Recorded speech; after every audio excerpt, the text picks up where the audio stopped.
feeling confused, not understanding what Chief Yu was talking about. In the end, Chief Yu did not keep everyone in suspense and looked up at the poem once again, some shock still in his eyes. He pointed at it and said, "This poem is not as simple as what you see on the surface, nor was it written casually by little Zhang. There's something hidden in it.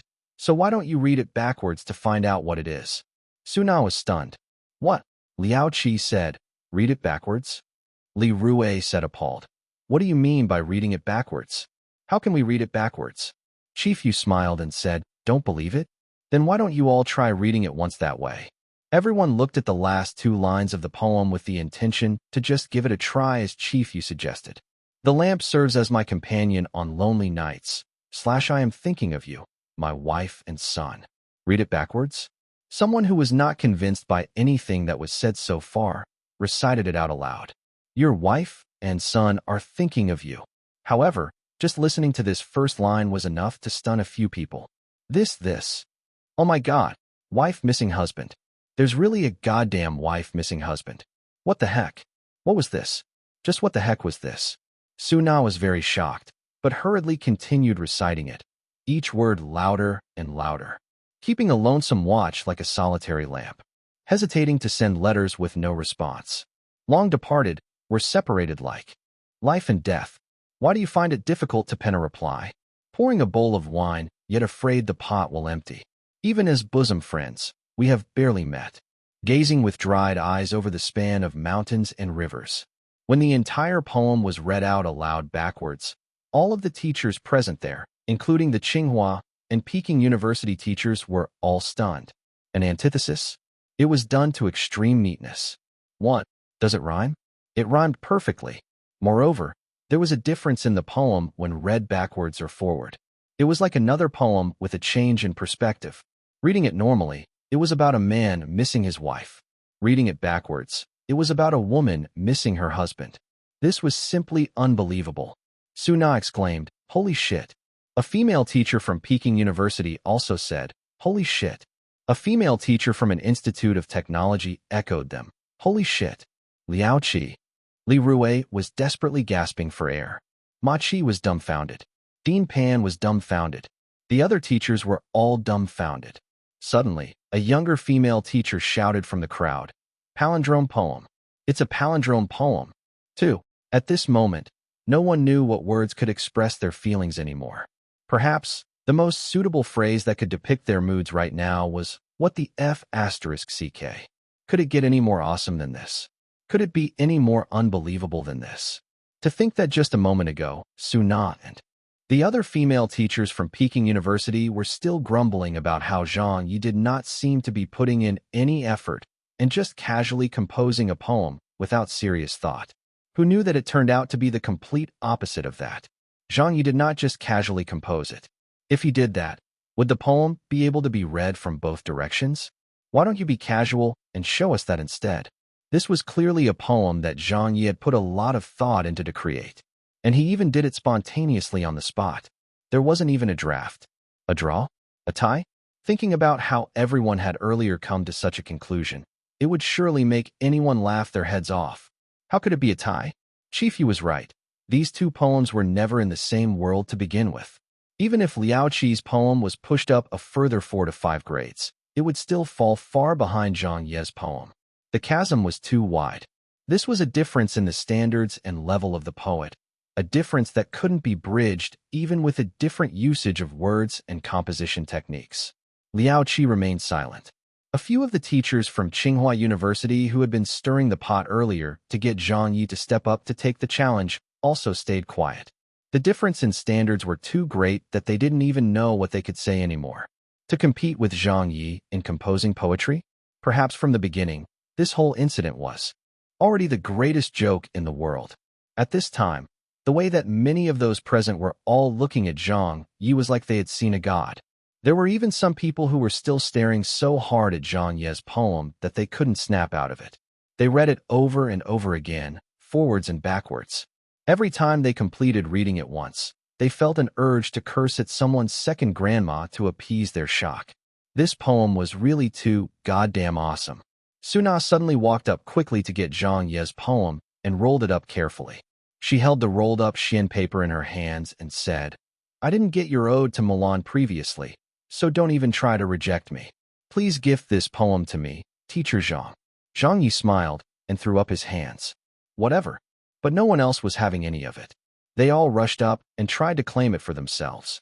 What's this? What's this? Little Na, don't even try to jump the gun on us. Teacher Sue, what do you mean by it's yours? I was still thinking of taking it for myself. Little Sue, please let me have the poem. I will treat you to 1 month's worth of lunch. Teacher Zhang Ye, gift it to me instead, please. Chapter 708. The date of the college entrance examination has come. Zhang Ye's poem was being fought for over by everyone. Other than the value of Zhang Ye's calligraphy, the other main reason was because this poem was such a classic that each person wanted it to adorn the walls of their home. However, it still ended up being given to Su Na as she was the first one lay her hands on the scroll of Xian paper the poem was written on and had already gotten the best chance of keeping it. On top of that, everyone also knew that Su Na and Zhang Ye were colleagues at the Chinese department in Peking University who enjoyed a good relationship together. As a result, no one really made any further attempts to get it from her after that. Hi. I was a step too late. I really like this poem a lot. Who doesn't like it? That's obvious. Let me suggest this. Why don't we have another contest and let Zhang Ye compose a few more poems so that we can share them equally? Do you all agree? As it turned out, no one bothered with such a suggestion. Another round? Who can compete with Zhang Ye? You? Having seen this palindrome poem, no one here today dared challenge Zhang Ye anymore.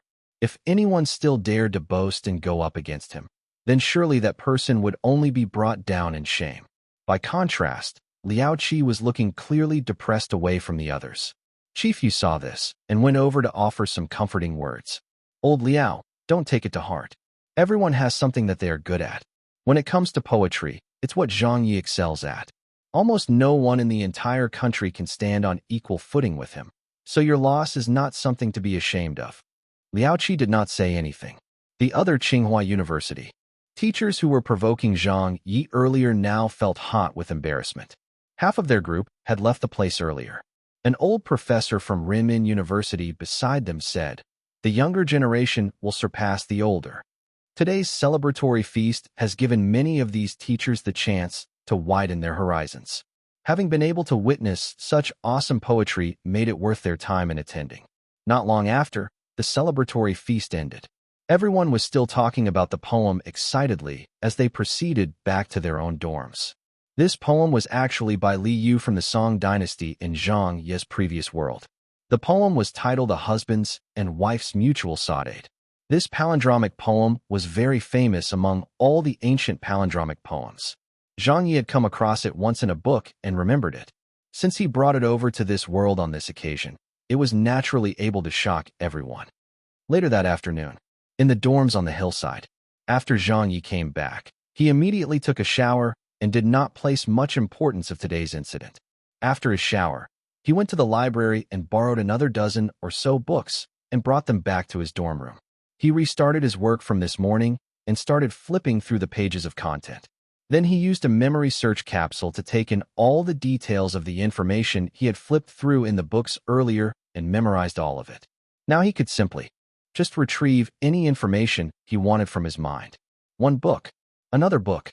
Zhang Ye did not mind the boredom or loneliness and just repeated the same thing over and over again, working hard to absorb the vast knowledge of this world to use them as a basis and prepare himself for the future. He was already planning to use the remaining days approaching the date of the college entrance examination in this way. The next day, daytime, no one knew who did it, but Zhang Ye's A Husband's and Wife's Mutual Saudade was suddenly posted online to Weibo along with a message. This was composed by Zhang Ye at the private location where the college entrance examination question setting teams are held. Come and enjoy this piece of poetry, everyone. Let me give you all a hint. There's a mystery to it, Judging from the tone, it seemed like it was a woman who posted it. Some netizens started paying attention to this post. Composed at the college entrance examination question setting team location? Then how did you get your hands on it? Yeah, isn't that a private place that's closed off to the public? There shouldn't even be any form of communication allowed there. This must be fake then. Clickbait.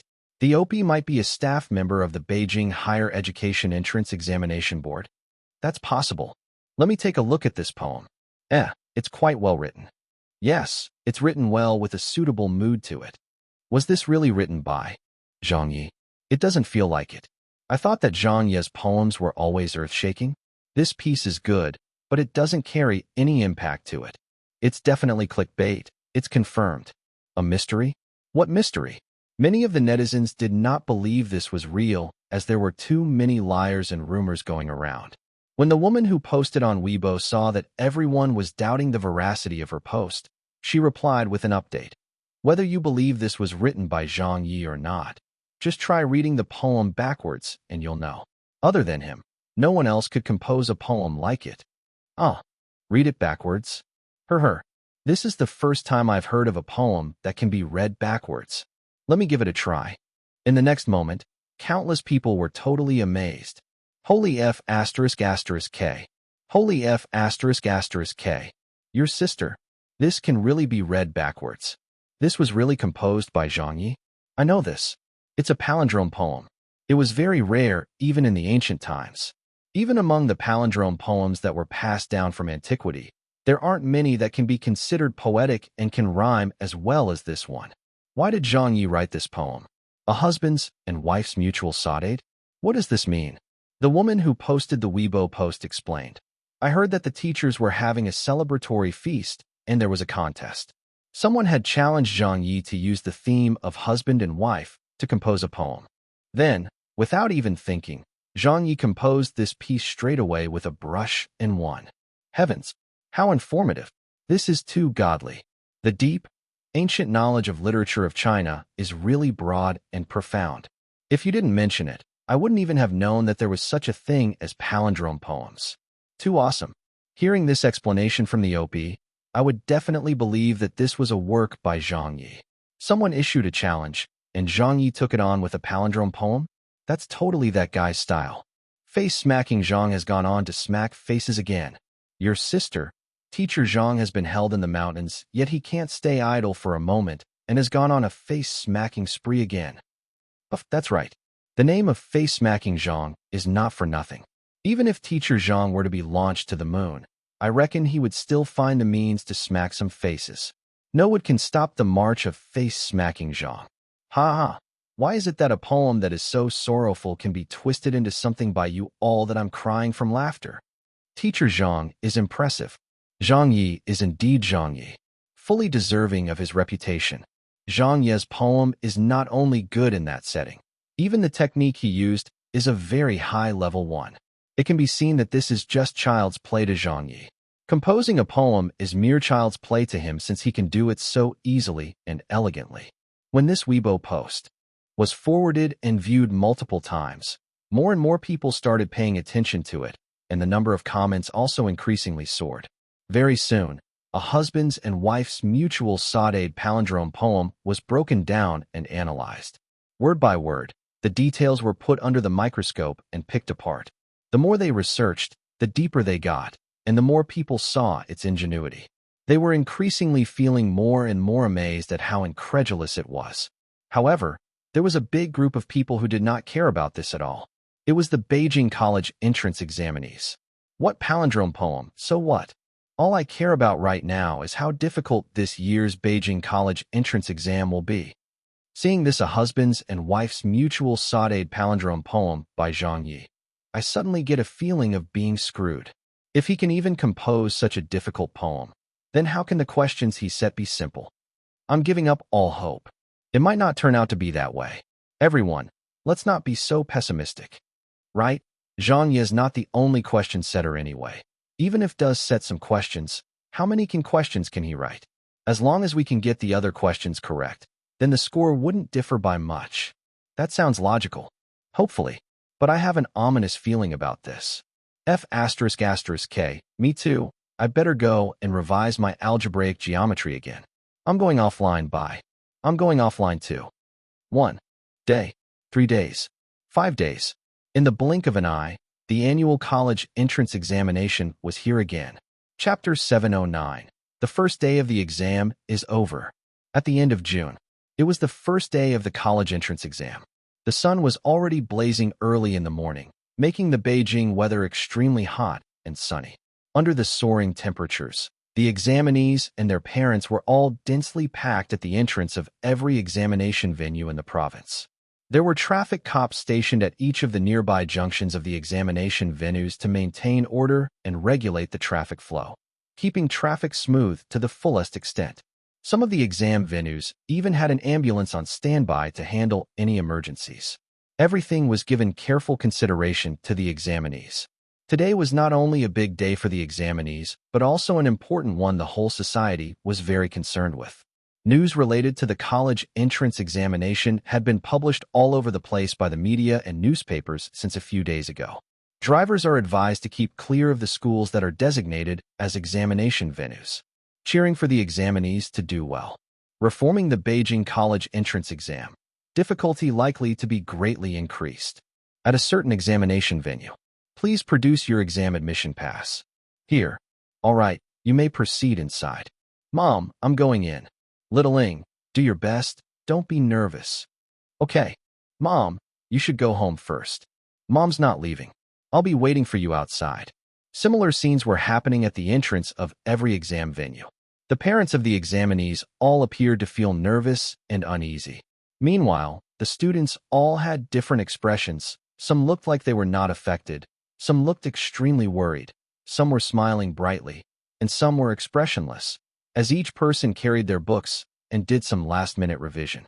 Of course, there were also no lack of discussion by the examinees on the difficulty on the exam. I heard that the questions for this year's exam are extremely difficult. I'm also quite worried. I really hope it isn't going to be difficult. It would be nice if they followed the previous standard of difficulty. Why must they reform it no matter what? Let's see how it turns out with the English language test first. Hocus pocus. Can it be simpler for us? The first subject to be taken was the English language test. The college entrance examination subject sequence and timing of the sections of this world were somewhat different from Zhang Ye's previous world. Not only was the exam held at the end of June, the sequence for the first day's morning was the English language test, followed by the arts and the science tests in the afternoon. The second day's schedule would be for the Chinese literature and mathematics tests. Moreover, like the mathematics test of this world, be it the standardized national test or those independent, provincial-level tests, the mathematics test was not separated into the arts or science subjects, but as a standalone subject. 8:40 a.m., the examinees take their seats. 9 a.m., the English language exam officially commences. The first section is a listening test. With the broadcast of the listening test, it raised the curtains for yet another year of the National College Entrance Examination. 1 question. 5 questions. 10 questions. The examinees began their battle with their heads lowered, wearing serious expressions on their faces. Time passed bit by bit. When the bells signaling the end of the examination rang, countless examinees heaved sighs of relief. After submitting their papers, they began discussing the questions as they walked out of the exam venue. Immediately, their parents surrounded them. How was it? Did you do well, little Chi? Is the English language test difficult? It's more difficult than last year's, but only slightly. The difficulty was more or less the same compared to our second mock exam. It's still fine and not as difficult as I had imagined. Right, I also feel that it's all right. They just increased the difficulty on the listening test. Mom, I did quite well. I can definitely get a high score this time. That's great. Mom will take you to a nice restaurant. I want to eat grilled fish. The majority of the Beijing examinees felt that the difficulty of the examination questions were still quite acceptable, and many of them seemed like they had fared quite well. Everyone left with their parents with smiles on their faces. Later that afternoon, the second half of examination commenced. The art students were taking the arts test while the science students took the science test. Because the papers for the arts and science subjects made up most of the points allocation and covered a greater scope, the examination questions were also more complicated. That was why the examinees did not dare take it too lightly and went into the examination venue with caution. But when the examinees completed the tests, it turned out that many of them had smiles on their faces instead. At some of the examination venues, quite a number of candidates even handed in their papers early. It seemed like they had completed the exam quite smoothly. When they left the examination venue, those who bumped into their classmates immediately started discussing. What was your answer to the 5th question? I chose A. Haha. Looks like I got the question correct by chance. The science test was quite acceptable this time. That's right. I thought it would be very difficult. But the difficulty was still increased by a little, like the physics section. Yes, the difficulty of the physics section was increased. I didn't even understand the last major question on the test, but it's all right. I wasn't even planning to answer that question anyway. I had given up on it right from the beginning. I guess not too many people will be able to answer that. Wang Shui, you're also at this examination venue? I just saw you. How was your arts test? It was all right. It wasn't that difficult, right? The political science test was quite difficult as the questions were worded quite trickily. The others were all right, and many of the questions were modified to a different style of questioning. Actually, they were similar to those that we did in the mock exam previously, and a majority of them were gimme questions. As long as we used a more flexible train of thought to analyze and answer the questions, there wasn't much of a difference from the past Beijing exams. That's right, this difficulty level is just right. Aren't the newspapers constantly reporting that the Beijing college entrance exam is undergoing a reform? Haha, I don't see much of a reform at all. To think that I was so worried about it previously. That's right, they totally exaggerated it. I also got a fright at that time, but it turned out to not be a big deal. Bye. I'll go home now to prepare for tomorrow's tests. The first day of the exam was over. Many of the Beijing examinees went home joyfully with their parents and their faces beaming. On the same night, the answers to the English language, science, and arts tests appeared on the internet. These answers were not released by the official authorities, but were compiled by the teachers from the high schools who answered the questions one by one themselves and posted them online for the examinees to compare with their own answers. An English teacher from the Beijing Normal University affiliated high school posted on Weibo. The difficulty of the listening test has clearly become more difficult, but the rest of the test was still within our expectations. A teacher of number 15 high school. There were not too many difficult questions in the science test. A teacher of number 14 high school. The difficulty for the test this time was average as there were some changes from past questions that were set, but were not obvious. A teacher of number 8 high school.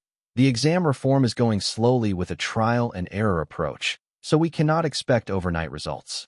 Some of the questions for the Beijing exam this time were very eye-catching and original, but whether the questions were difficult or not was secondary. There were many different opinions and views, as everyone discussed fervently about this topic. In the end, even the Beijing media came forward to post, reforming the Beijing college entrance exams. The thunder was loud, but the rain was light. In contrast, the examinees from the other provinces did not have it as easy as the Beijing examinees. Hi, it isn't easy this year either. That's right, it's about the same compared with last year's exams. The English language test was too difficult as there was too much new vocabulary I had never even heard of before. Everyone, quickly take a look at the Beijing tests. It seems like it's still as easy as before. Weren't they intending to reform it? I don't know. Anyway, I know how to do all those questions. F***K, it's true. If I were given the Beijing exam, I would be able to get more than 500 points on my college entrance exam. Your sister. Looks like the examinees living in the imperial city are having a more blissful life. I envy them so much. In my next life, I also want to be born in Beijing. Chapter 710, the most difficult exam in history. The next day, the college entrance exam ushered in the second and last day of the examination. The subject for the day's morning's examination was the Chinese literature test, followed by the mathematics test in the afternoon. It was not even 8 a.m. yet, but many of the examinees were already outside the exam venues accompanied by their parents. Have you brought along all your exam items? Yes, I've brought them all. Exam admission pass, ID card, pens and pencils. They're all inside my bag. Do your best today, and just keep up your good work. Of course, Dad. I feel like I could get at least 550 points in this exam. Are you serious? That high? It's because the questions were not too difficult. If you think it's easy, then others will also find it easy too. Everyone might end up with very high scores in the end. When that happens, the cutoff points for admissions in Beijing will also increase accordingly. The result will be the same. That's why today is the crucial moment. Don't let your guard down. Make the best of the easy questions to get more marks, and don't make any careless mistakes. Understood? Elsewhere. How did you fare yesterday? It was very good. I also did quite well. This year's college entrance exam didn't seem like the big deal they made it to be. Hee, I'm going to the internet cafe tonight. You want to come? Let's go? Of course I want to. After working so hard for the past year, I can finally enjoy playing games again. Man, there are still 2 subjects left. Let's focus on the exam first. It's nothing. With that standard of difficulty in the English language and science tests yesterday, I'm feeling very confident about it. Yeah, that's very true. From the conversations, the mood and mentality of the Beijing examinees were very telling. More than half of them came to the examination venues today with confidence and were calmer after having experienced their first tests of the college entrance exam yesterday. Many of them who originally were scared of the college entrance examination had become indifferent as the difficulty of the English language test had given them confidence for today. The remaining half of the examinees still maintained their alertness and nervousness as they felt that yesterday's tests were too simple and probably the 2 tests today would be slightly more difficult. On top of that, these 2 tests were set by the famous Zhang Ye. That was why some of the examinees definitely did not dare underestimate the questions. Very soon, it was time for the examination to begin. At the examination venue at number 4 high school, in an examination hall on the 2nd floor, a plump and a thin examinee were whispering to each other. They were not from the same school and probably only got to know each other yesterday. Fatty, how was your English language test? I won't get fewer than 100 points. Whoa, you're that awesome. What about you, Skinny? I won't get fewer than 110 points. Can you stop bragging? I'm not bragging. If you don't believe me, let's compare whose Chinese literature test will score higher. This subject is my forte. Moreover, the Beijing Chinese literature test has always been very easy every year. It will be different this year since they're pushing reforms on the college entrance exam. Reform, my ass. You should have already gotten an idea when you saw yesterday's exams. How difficult can the tests get? Sure, then let's compare whose score is higher. If I can demonstrate my fullest potential, I can probably score 115 points and above. Then I will score 120 points. K, I will score 125 points. Then I will score 130 points. At this moment, a female proctor stared at the 2 of them and said, "Stop whispering to each other. The exams will be distributed soon."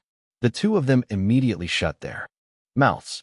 In the next second, the examinees were passing the exams backward. Once the tests were in their hands, everyone immediately picked up their pens and started answering the questions. The plump examinee rubbed his hands together and had a look of concentration on his face. The thin examinee was also smiling as he prepared to attempt the questions. However, after just a moment, the entire batch of examinees in the exam hall suddenly fell silent. It seemed that even the sound of scribbling had disappeared and the atmosphere abruptly became strange. A proctor glanced at them curiously. "Quickly answer your questions." "Answer our questions?" "Answer your sister." The plump examinee was stunned. The thin examinee was also stunned. The entire hall of examinees were all stunned. They had just began attempting 5 questions before they got stuck. They felt that they could not continue anymore.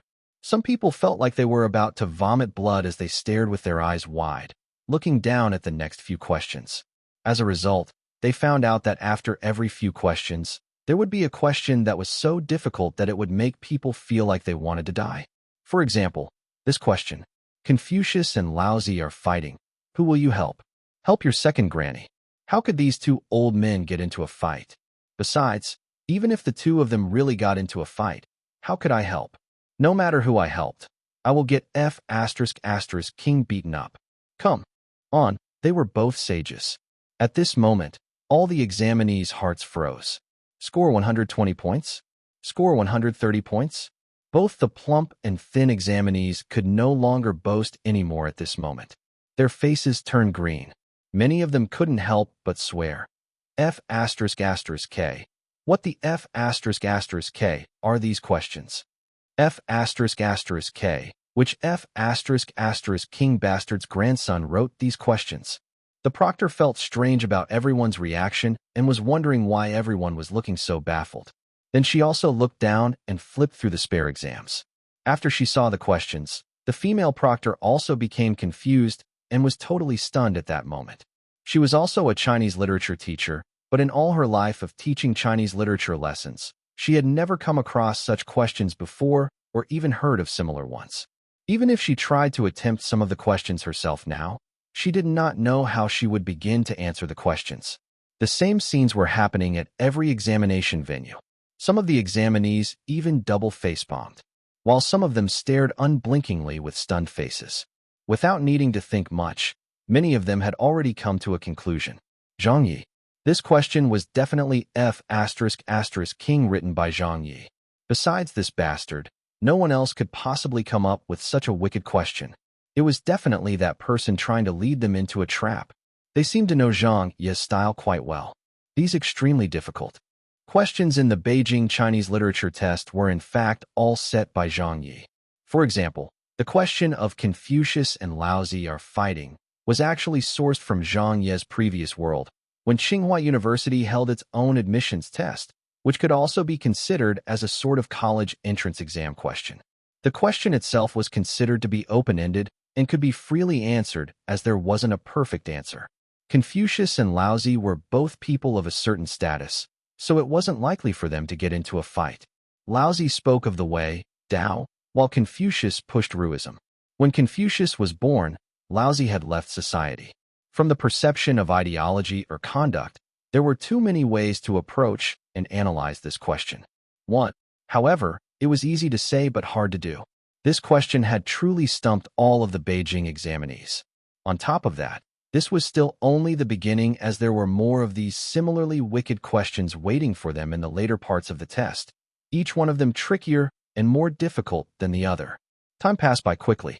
Put down your pens. It's time to hand in your papers. Teacher, I haven't finished answering yet. You can't continue to write anymore. Come on, please let me write a little more. Every examination venue was defeated on all fronts, with many of the examinees wailing. When they came out from the examination halls, the examinees did not even know how they could describe their current feelings. Son, what happened? Dad, I blew it. How can that be? It was too difficult. The Chinese literature test was too difficult. Close by were some examinees who were already cursing and swearing. Zhang Ye. It must be him. That guy is wicked all the way to his grandma's house. What an inhumane person. I don't care whether Confucius and Laozi are fighting or not. I only know that if Zhang Ye were standing in front of me right now, he would definitely get beaten up by a bunch of people. I've never come across such difficult Chinese literature questions before. Is this even the college entrance exam? Why do I feel like it's an exam for post-grad students instead? I'm done for. It would already be very good if I can manage to pass this time. Me too. I've totally screwed it up. I didn't give an answer for quite a number of the questions. I totally had no idea how to even start answering them. It's really a reform of the exam. This reform is too harsh. All of a sudden, the difficulty has been increased several-fold. In the afternoon, many of the Beijing Chinese literature exam questions had already been leaked and were quickly spreading on the internet. The questions became famous almost immediately as they were widely spread by everyone. When the netizens saw this, they expressed their shock. Holy shit, these questions. Luckily, I'm not involved in this year's college entrance exam. Thankfully, I didn't repeat my studies last year. Otherwise, if I encountered these questions, I wouldn't even know how I died. Why are they so difficult? Did all of the Beijing examinees get wiped out? Who could even answer them? Who was the person who wrote these questions? That was too damaging. After looking through the questions, many netizens and examinees from the other provinces very nearly fainted as well. With this, the examinees from the other provinces were no longer envious of the Beijing examinees or wishing they were born in the imperial city in their next lives anymore. These questions were so king difficult that it was clearly not meant for anyone to attempt. Some teachers also posted online. A Chinese literature teacher of Yucai High School. I'm also stunned with some of the questions. I don't see how I can get full marks for them. Today's Chinese literature test was totally beyond our imagination. A head of department at the Chinese Literature Department of Beijing Normal University affiliated high school. This Chinese literature test is probably the most difficult test in the history of the Beijing college entrance exam. But if you were to say that the difficulty of the test has gone overboard, that is also not the case. All the questions were set within the scope of the topic. just that the approach of the questions were quite different from usual. They needed the examinees to have a very strong sense of logic and good at expressing the language to be able to answer them well. The exam questions were actually set in a very interesting manner and could be approached from several directions, thus testing the examinees' overall ability. News was flying all around in the mainstream media publications of Beijing. The Beijing Chinese Literature Test, the reform that drew first blood. The Beijing Chinese Literature Test, rated the most difficult exam in history by the experts. The examinees believe about more than 10 of the difficult questions were set by Zhang Ye. Reporters have inquired with the Beijing Higher Education Entrance Examination Board, but received no comment and need further verification. The Beijing Chinese Literature Test creates a shock with its godly question. The Beijing examinees have fared badly at most parts of the Chinese Literature Test. Examinees' parents curse at the question setter. Then, very quickly, in just the short duration of the afternoon break between the exams, the godly question and some godly answers in reply to it were published one by one. For example, the question about Confucius and Laozi. Many of the examinees had posted their answers online. It was not known whether they were answering seriously or was just ridiculing the question. Qinfeng 2001. I will help Confucius because Laozi knows Tai Chi. Dushage. I will help whomever the question setter helps. Little Butterfly CC. I will not help anyone but call 110 to inform the police. Immediately. Obese 317. I will not help either of them. First, I will go and mediate for them. After I manage to calm Confucius and Laozi down, the three of us will proceed to beat Zhang Ye up together. The last answer resonated with many of the examinees. Many of the examination candidates were shouting on Weibo at Zhang Ye. Teacher Zhang Ye, show yourself. We promise that we will not beat you to death. 1. Ruism, also known as Confucianism. Chapter 711. A difficulty that brings the examinees to tears. On Weibo, a lot of celebrities also joined in the fun. A C-list female singer commented, "Hi, why are the college entrance exams Chinese literature questions so difficult these days? If my college entrance exam was like the one they have now, I probably wouldn't have qualified for university at all." Chen Guang. Director Zhang has once again angered the masses. Yao Jiankai. Little Zhang is totally out for the kill. Let's see what will happen to him after he gets down from the hills. The Beijing examinees will probably come out in force to get him. Fan Wenli. These questions amuse me. Dong Shanshan. Zhang Ye's thinking is forever different from others. Chen Guang. Actually, it is not Zhang Ye's fault at all. It was the Beijing Higher Education Entrance Examination Board who wanted to reform the exam, so they got him precisely because they wanted him to set the most difficult questions amid all the pressure. Otherwise, what was the point in getting him? Fortunately, the exams are all the same, so the difficulty applies to everyone. If you can't do it, then it's likely other people won't be able to do it either. That will average out the curve, and it will be down to a fight over every examinee's standard themselves. So there isn't any unfairness since it's the same for everyone. Though it was put in this way, and it sounded very logical as well. But the examinees did not think in such a way. Many of them already hated Zhang Ye to the core, kicking up a fuss on the internet. Someone even called for a crusade against Zhang Ye team to be started. Good idea. Count me in. This is numbing. I'm going to join the crusade as well. I swear to take it all the way to the end with face-smacking Zhang. Face-smacking Zhang is totally screwing with us all. Wait till we finish our math exam. When we finish our exam, our knives must surely be stained with Zhang Ye's blood. I won't be playing games or relaxing anymore tonight. I will constantly be criticizing him online. Warriors, count me in. Many of these people's fighting spirits were soaring high. However, an even greater number of people did not have the mind to think about such things. They were more concerned with the afternoon's mathematics test. The Chinese literature test was already incredibly bad. What will the math test be like? I can't even imagine. Zhang Ye's the lead question setter for the math test. God, just let me die. The college entrance exam is too horrible.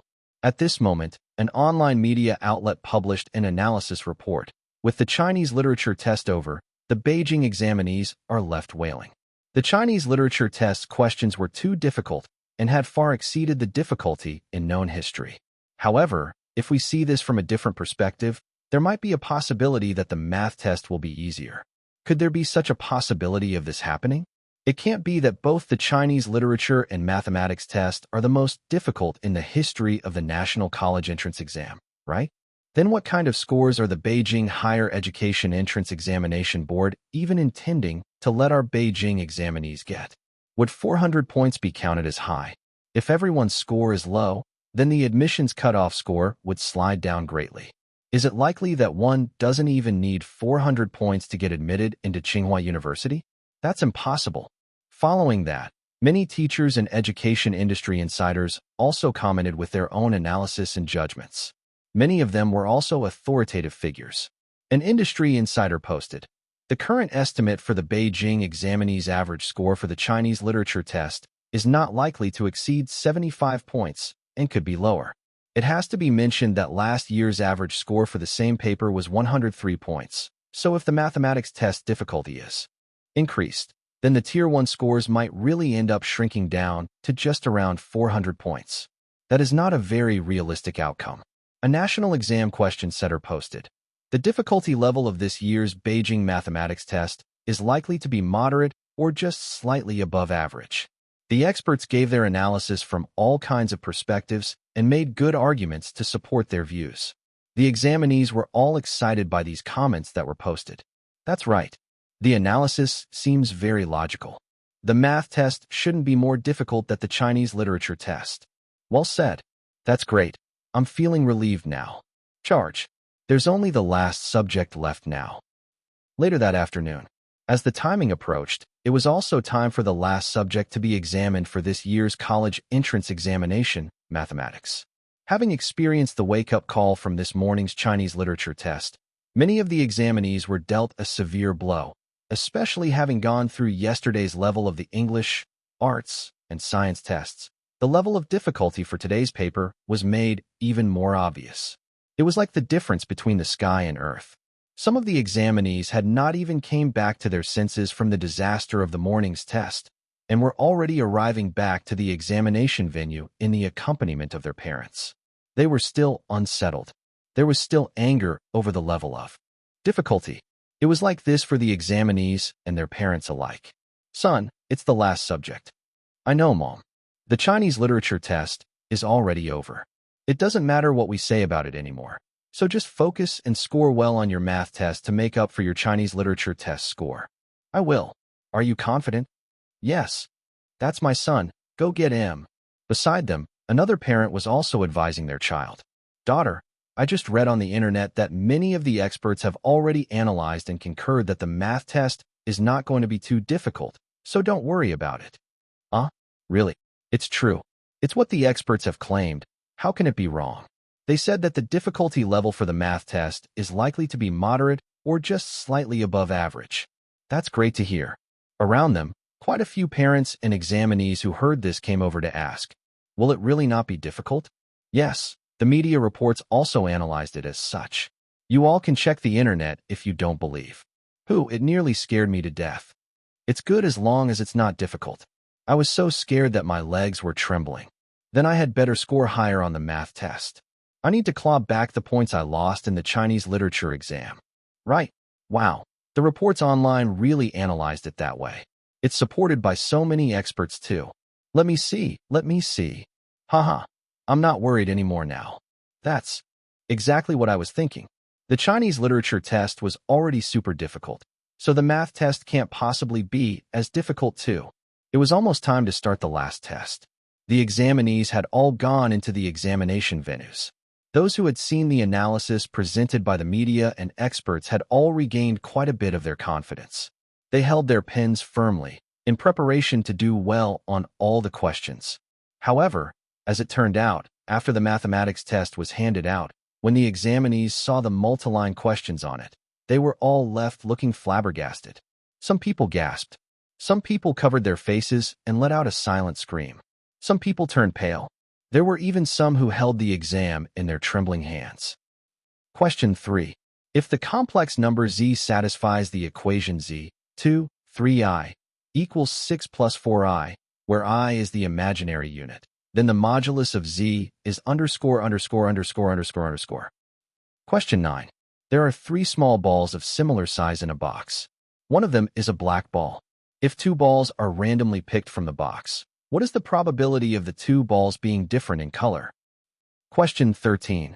To better understand the quality of a batch of cotton, a cotton mill randomly extracted 100 lengths of cotton fiber. The length of a cotton fiber is an important indicator of the quality of cotton. The resulting data falls between 5-40. Its appearance frequency is indicated in the distribution histogram below. Image in the sampling of 100 lengths of fiber.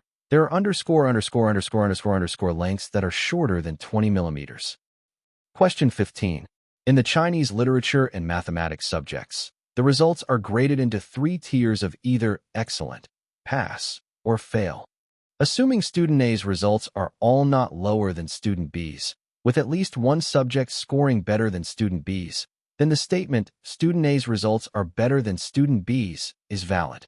If among some students no one scored better than each other, and neither did any 2 students score the same points as another, with their mathematics results also not the same, then what is the maximum number of students that fulfill the conditions? What kind of questions were these? Just what kind of damned questions were these? Don't even mention solving these questions. Just looking at them alone was enough to make half of the examinees vomit blood. Some of the more outstanding mathematics students were already covered with sweat, trying their hardest to understand the questions. There were also some who were weaker in the subject who had already laid down their weapon and given up on answering. F***ck your grandpa. Who the hell said that the mathematics exam questions would not be too difficult? Who the heck said that the mathematics exam questions were going to be moderate to slightly above average in difficulty? Those who said so should come look at this for themselves. Is this F***king moderate to slightly above average in difficulty? Is this not too difficult?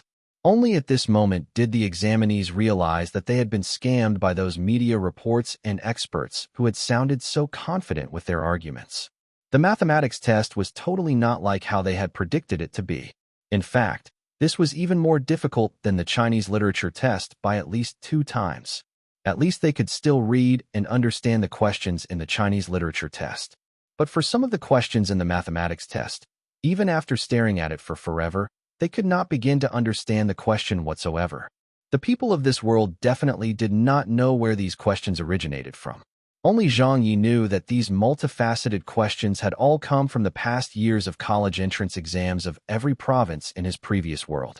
There were questions from the 2014 Beijing College Entrance Exam, the 2009 National College Entrance Exam, and also the 2010 Jiangsu College Entrance Exam, whose claim to fame was being the most difficult examination in the college entrance examination history. All of these questions were gathered and chosen by Zhang Ye to be used for this world's Beijing College Entrance Examination's mathematics test this year. The difficulty of it was something that one could not even begin to imagine. However, this was not Zhang Ye intentionally trying to find issue with the examinees.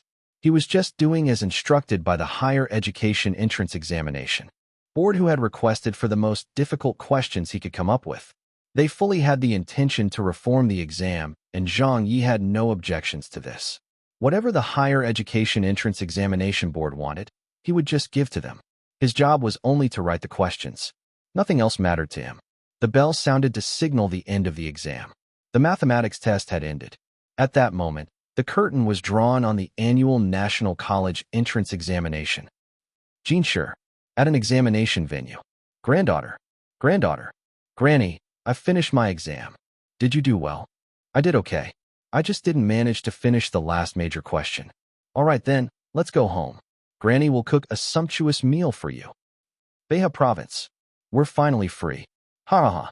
When I get home, I want to sleep soundly for 3 days and 3 nights. I want to play video games. Play them for 3 days straight. It will definitely be very enjoyable. Oh, we're free. Jiangnan Province. Today's examination wasn't too difficult. Yeah, it was easier than last year's. I counted. My points will definitely qualify me for Tier 1. University, here I come. Me too. The math test was so easy. The entire country's examinees were finally set free at this moment. Many of them had left their examination venues laughing. Even those who did not do well or performed as ideally as they wanted. Since the dust had settled, they were now totally relaxed and could finally make their way home to their families. However, there was a place where it was different. The reactions of the examinees in this municipality was different from all the other places. Beijing. After the college entrance examination was over, at the end of the last exam subject, outside many of the examination venues, other than the sight of many anxiously waiting parents, there were also many media reporters who had arrived. Some of the reporters even arrived in their press vehicles, probably preparing to do an episode covering the topic or getting the footage ready for tonight's news report. They're coming out. Quickly, the cameras. They're coming out. The exam is over. The parents and reporters were all crowded outside the entrance. However, their expected reactions of the examinees exiting the venues with excitement did not happen. Yes, not a single one of them did that. Everyone just walked out slowly and silently with a sense of heaviness. They all looked like they had been through a tough battle or seemed like they had just been beaten up. The parents were getting anxious. What's wrong? Little Yi, what's going on? What happened? Jojo, why aren't you talking? How was the exam, baby? Say something at least. Suddenly, a thin and weak-looking boy walking right in the front started crying loudly after hearing his parents asking him about the exam. It was too damn difficult. With this cry, a few female examinees behind him also started shedding tears. A girl was crying while yelling out, Zhang Ye, I can't live while you do. You're my sworn enemy. Sob, sob, sob. The parents were stunned. The reporters were also shocked. F***K. Just what kind of a mathematics test was it for this year's Beijing college entrance examination? Why did some of the examinees even breaking down in tears over it? Just how difficult was it? Meanwhile, at the other examination venues in Beijing, similar scenes were playing out as well. Many of the examinees had exited from their examination venues in tears, crying while cursing all 18 generations of ancestors of this year's college entrance examinations question-setting team. If the Chinese literature test had caused them to cry out loudly before, then this mathematics test was the one that had extinguished all their remaining hope. Even a few examinees who usually did very well at mathematics and scored highly in their classes came out of the venue in tears. They had never used swear words despite the many years at school. But when they walked out of the examination venue this time, they could be heard loudly swearing. They better not let us find out which bastard wrote those questions. Chapter 712. Down with Zhang Ye. Each time the college entrance examination was held, there would always be examinees who passed and failed. Some of them would do poorly, but there were others who did well in the examination. But looking at the situation now, did everyone end up doing badly this time? Did everyone meet their doom at the mathematics test? But no matter how difficult the test was, it couldn't be that not even one of them did well, right? There would surely be some straight A student who could do well on this exam. But no matter where they searched and looked, why were all the examinees showing the same expression? A father and his son were talking. Son, haven't you always done well at math? It was too difficult. The questions were way too difficult. How many did you manage to get correct? I don't know. I had to resort to guessing just to solve the questions. How could that be? Just what kinds of questions did you get? Dad, if I can get 50 points on my math test this time, I would be more than happy. What? You've always managed to get no fewer than 90 points in math. You even managed to score 99 points on one of the mock exams. Why would it be so bad this time? This doesn't reflect your aptitude at all. When another examinee heard that, he said, just be contented with that. Lazy can still score 50 points, but if I can score 40 points, I would already be extremely satisfied. I did not write a single word for my answers to the last 3 major questions. I couldn't even understand what the questions were asking. Several of the reporters' eyes met each other's, but they could not believe what they had just heard. They could believe that a question could not be answered since difficult questions did exist, but for the candidate to even not understand the questions, they clearly could not believe it. As a result, those reporters tried to obtain some of the math questions by interviewing a few examinees who recounted to them from memory. Upon writing out and seeing the questions, those reporters instantly felt dizzy. Brother Liu, can you understand the questions? What about you? Me? I don't get it at all. F***K me too. Damn, is this question even meant for us humans? It seems like the question-setting team is really out to kill everyone. Very soon, Quite a few news reports were published. Darkness befalls the second day of the Beijing college entrance exams. Difficulty level of the Chinese literature and math tests goes off the charts. The end of the college entrance exam. Students leave the exam venues in tears. The math exam questions exposed. Check if you can solve these questions. Never before in history. Difficulty of exam questions brings examinees to tears. Many of the photos taken outside of the exam venues were also posted. In the photos, it could be clearly seen that the headlines of "brings examinees to tears" was not just a figure of speech. The examinees had really been brought to tears by the difficulty level. Elsewhere, when the exam was over, the internet blew up with comments. The angered Beijing examinees invaded Weibo, Tieba, and a few of the larger online forums, shouting, together in unison, "Examinee Little Wong, fairy tales are just lies. They're all lies." Number 3 High School Wu Fei. Teacher, why didn't it turn out according to the way we discussed? Number 4 High School Examinee. It's not that I'm bad at math, but that the enemy is too crafty. Beijing Normal University Affiliated High School Examinee. Who were the people who listed out the reasons one by one before deducing that the math test wouldn't be too difficult? Show yourself. If I don't beat you to death, I will take on your last name. Number 8 High School Examinee. After finishing the Chinese literature test, I felt that my heart was crushed. But after finishing the math test, I felt like my balls were crushed. Balls crushed as well. Balls crushed as well +1. Balls crushed as well +99999. A student from number 63 High School. Dear juniors, if next year's Beijing Chinese literature and math tests become easier, please remember us.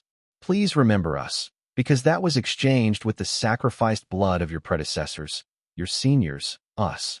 Don't thank me. Just call me the unwilling red scarf.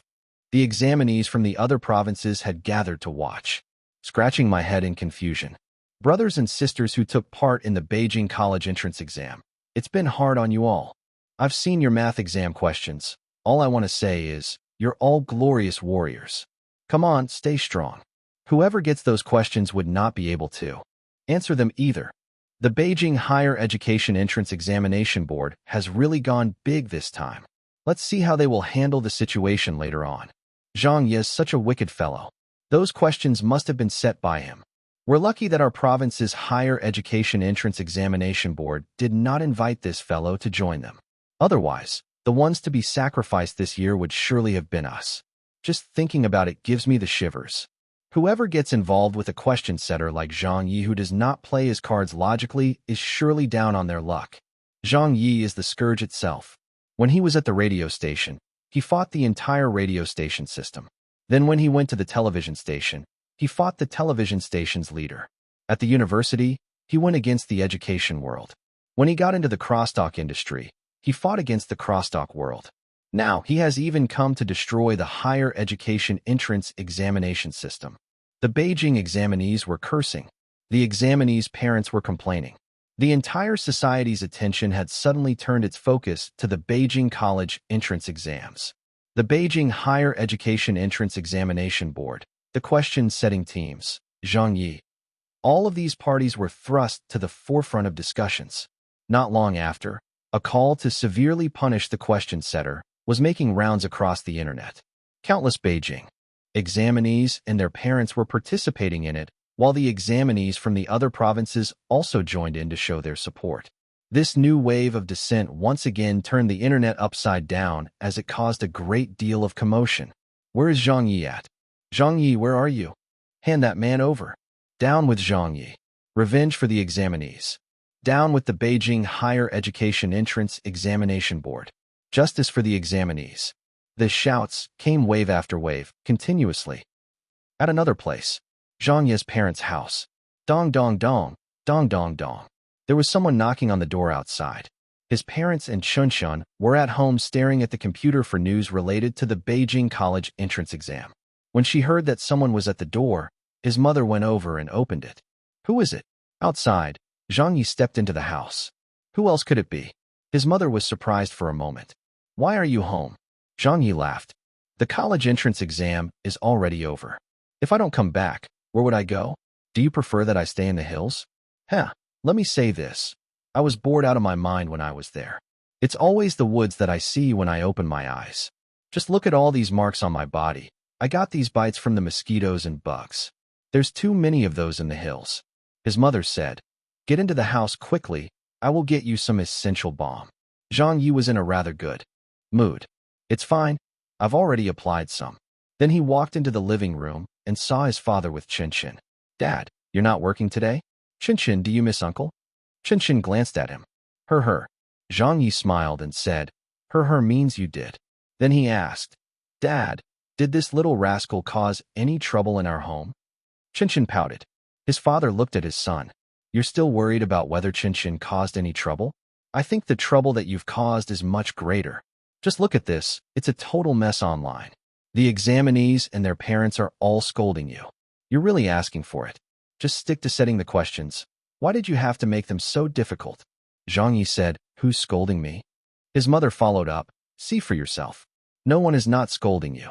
Zhang Ye went over to the computer and had a look. It was really true. His Weibo account had received countless mention notifications, and all of them were talking about ridding evil for the people. Zhang Ye was already sweating at the sight of this, and suddenly plucked Qinshin out of the chair she was sitting on, and then sat himself in front of the computer. He logged into Weibo and quickly posted a message. "Zhang Ye, everyone cool down. If it was difficult, then it would have been difficult for everyone. If the scores are low because of this, then everyone's score will also be low. It is actually all the same, and your college admission won't be affected. In this world, it was quite common for students to be admitted into universities. Out of 10 examinees, more than half would qualify for university. That was why the difficulty of the questions wouldn't have affected their chances by much, unless the examinees did very badly on the overall exam. That portion of the examinees who did not achieve a good enough result still wouldn't have scored well. Whether or not the questions were difficult, they still wouldn't have qualified for university, so there wasn't really much of a difference. However, the examinees were having none of it. When they saw Zhang Ye's Weibo status light up, all of the Beijing examinees swarmed over. "That Zhang guy has appeared online. Your sister, how dare you still appear? Everyone, come and gather quickly. The culprit has appeared. Down with Zhang Ye. Zhang Ye, we've all been screwed big time because of you. What kind of lousy questions of yours are those?" When Zhang Ye showed up, he was immediately besieged by countless people. Zhang Ye didn't know how to react. He coughed, and then composed himself and posted onto Weibo like a boss. "Why are you all scolding me? The questions were not set by me. They were set by Dean Pan Yang of Peking University. Dad, Mom, Qinshin, Su Na's Weibo." A Peking University teacher who was also on the question-setting team. At a certain house, Pan Yang came home totally worn out and had just taken a sip of tea before he started browsing through the internet on his computer. Instead, he saw the Weibo message posted by Zhang Ye, and after reading it, he nearly lost his balance. He spat out his tea. He had not expected Zhang Ye to pin the blame on him to make him the scapegoat. Pan Yang was also getting anxious. This was not something he could take the blame for. He was just about to post his Weibo reply when he saw the rest of the comments that the examinees followed up with. Those comments left him laughing out loud. "Peking University's Dean Pan? Don't listen to his nonsense. Damn it, who are you trying to bluff here? It's you for sure. Don't think that we don't know about it.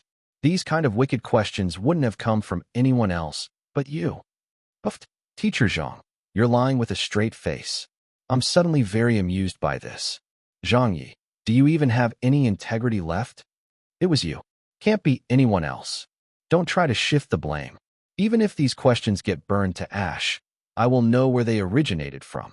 In the end, not one of the examinees or netizens believed him. They all knew that Zhang Ye's mouth was totally unreliable.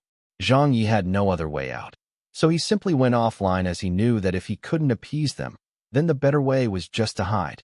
This guy was intending to lie low for the moment since he had become the public enemy to so many people. At night, the farce was still ongoing. The Beijing Higher Education Entrance Examination Board was also interviewed with regards to this year's examination questions, and a press release was published soon after. The press release exposed the names of the question setters of the most difficult questions in the various subjects' exams, and even revealed some details in regard to how a question should be written. This resulted in the Beijing examinees and the observing netizens discovering with shock that the questions that had tormented the examinees in both the Chinese literature and mathematics tests were indeed written by none other than the goddamn Zhang Ye. That's right. Every question was set by him. At this moment, the examinees became so angry they cried out loudly in rage. Every injustice has its perpetrator. They once again launched their attack on Zhang Ye's Weibo with wave after wave of scolding. You still dare claim that the questions were not set by you, and even tried to accuse Dean Pan of being the one. I give in to you, Teacher Zhang. How could it be that all the crazy difficult questions were set by you? Chapter 7:13. The average scores of the Beijing examinees are published. The next day, the storm was not over yet.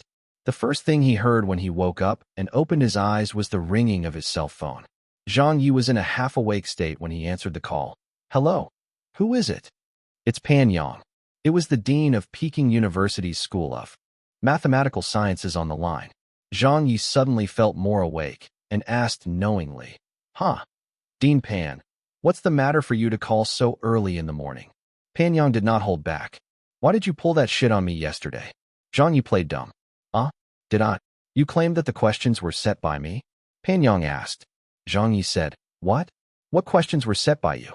Did I say that? I don't remember anymore. I was too tired yesterday, so I went to bed immediately after I got home. You rascal, still pretending to be innocent. Hee, that's not it. After quibbling for a bit, the call ended and Zhang Ye was no longer feeling sleepy. He got up and went out of his bedroom only to see that his family had already gathered in the living room to watch the news. Qinshan was sitting at the computer desk, fidgeting around, doing something. Dad, Mom, Zhang Ye greeted. His mother turned her head. You're up? I'll go prepare breakfast then. Sure. Thanks, Mom. Having said that, Zhang Ye turned to Qinshan. What are you doing? Qinshan did not turn to look at him and just replied, using the computer. Zhang Ye grunted, playing games again. No, Qinshan said. Let me see. Zhang Ye walked up behind her and saw the interface of Weibo in the browser. When he saw that the entire screen was filled with the angry comments and scolding by the examinees and their parents, he couldn't help but sweat at this. Why are you looking at this so early in the morning? Qinshan simply said, I want to know how everyone is scolding you. Zhang Ye nearly fainted. Why would you want to know that? Qinshan said, It's fun. Zhang Ye. His father was amused by this as he sat there beside them. His mother said, You rascal, you deserved it. You could have just stayed at home in peace. Yet you chose to go out there and get into trouble. Zhang Ye said depressed. You say it like it's such a simple situation. If I just stay at home all the time, where would I get my popularity? How could I boost my reputation that way? His mother rolled her eyes at him. Whoa, you're still talking about reputation. Do you even have any reputation left now? It's already turned into notoriety. When I went out to buy the groceries this morning, I bumped into our neighbors, little son and sister Chun, at the market. They would usually chat with me for a bit whenever we see each other, or at least greet me. But today, it's like they pretended not to have seen me at all and just walked past me. I only found out later that little son's and sister Chin's children were taking their college entrance exams this year. Grandma Wang told me that little son's child went home after the exam and broke down crying. Look at the trouble you've caused me. I have to go over there to make a visit to clean up your mess. Zhang Ye blinked. Surely that's not necessary? The questions I set were definitely not easy, but they also weren't that difficult. Either.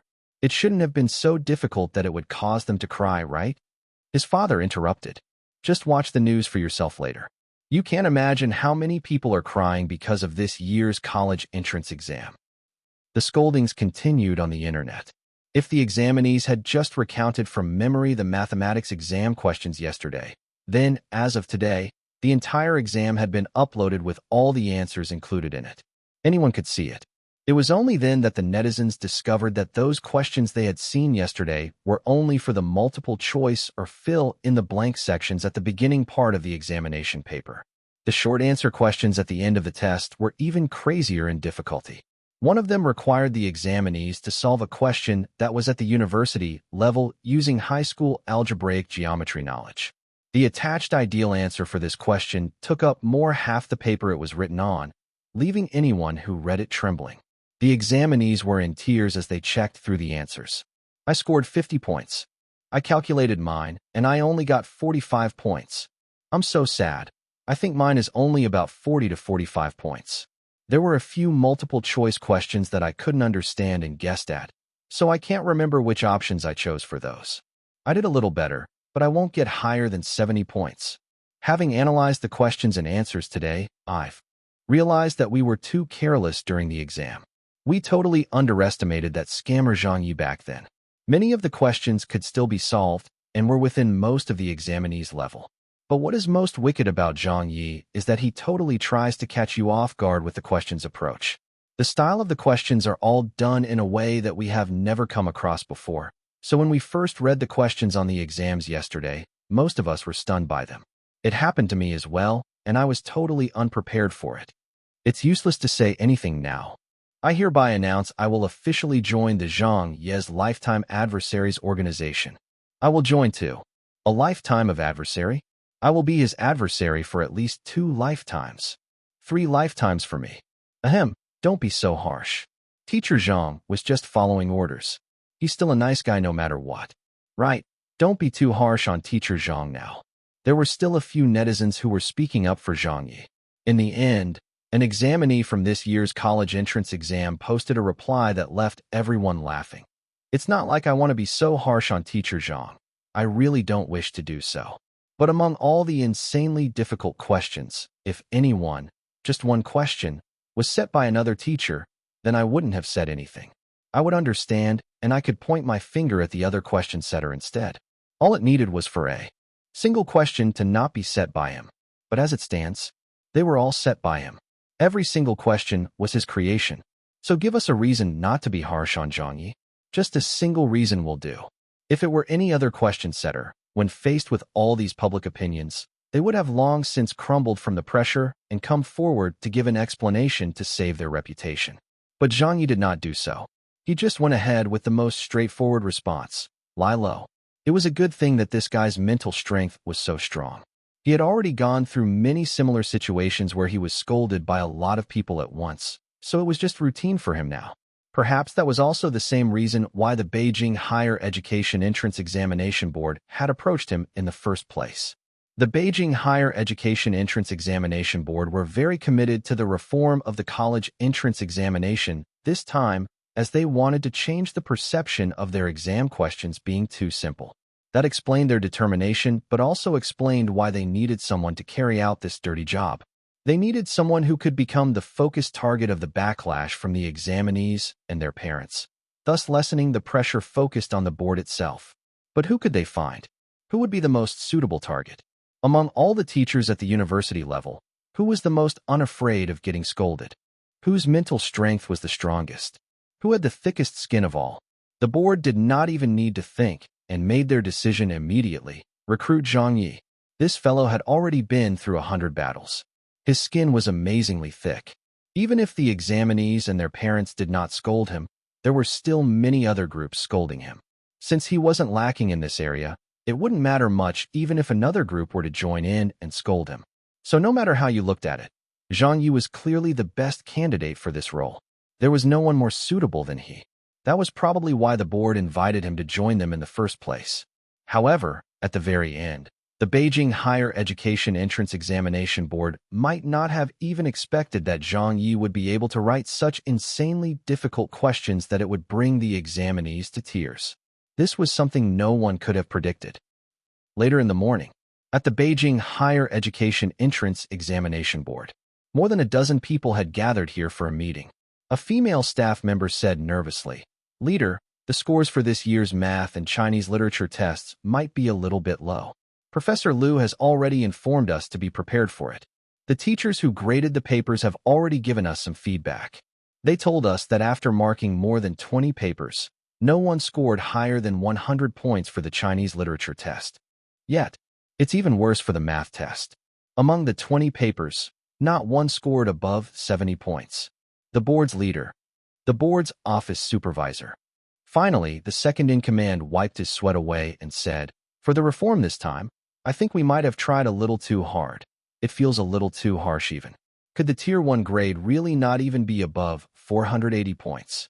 A staff member coughed and said, Only over a few dozen papers have been graded.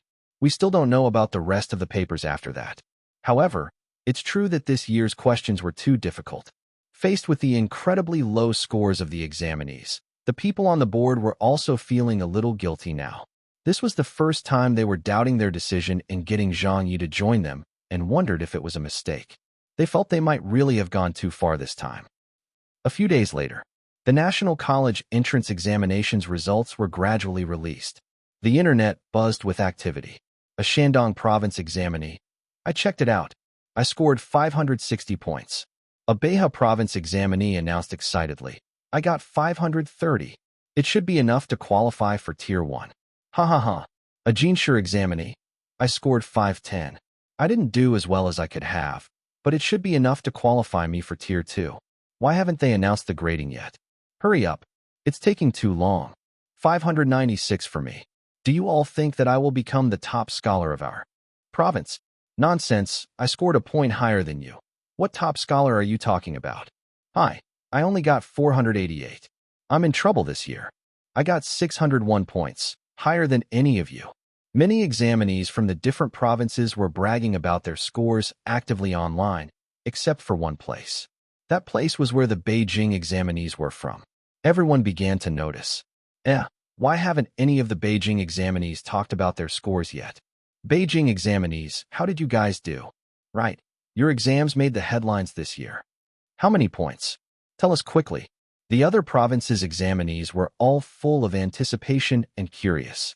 At this moment, a female Beijing examinee posted on Weibo, "Are you sure you want to see?" The netizens actively replied, "Of course. All right then."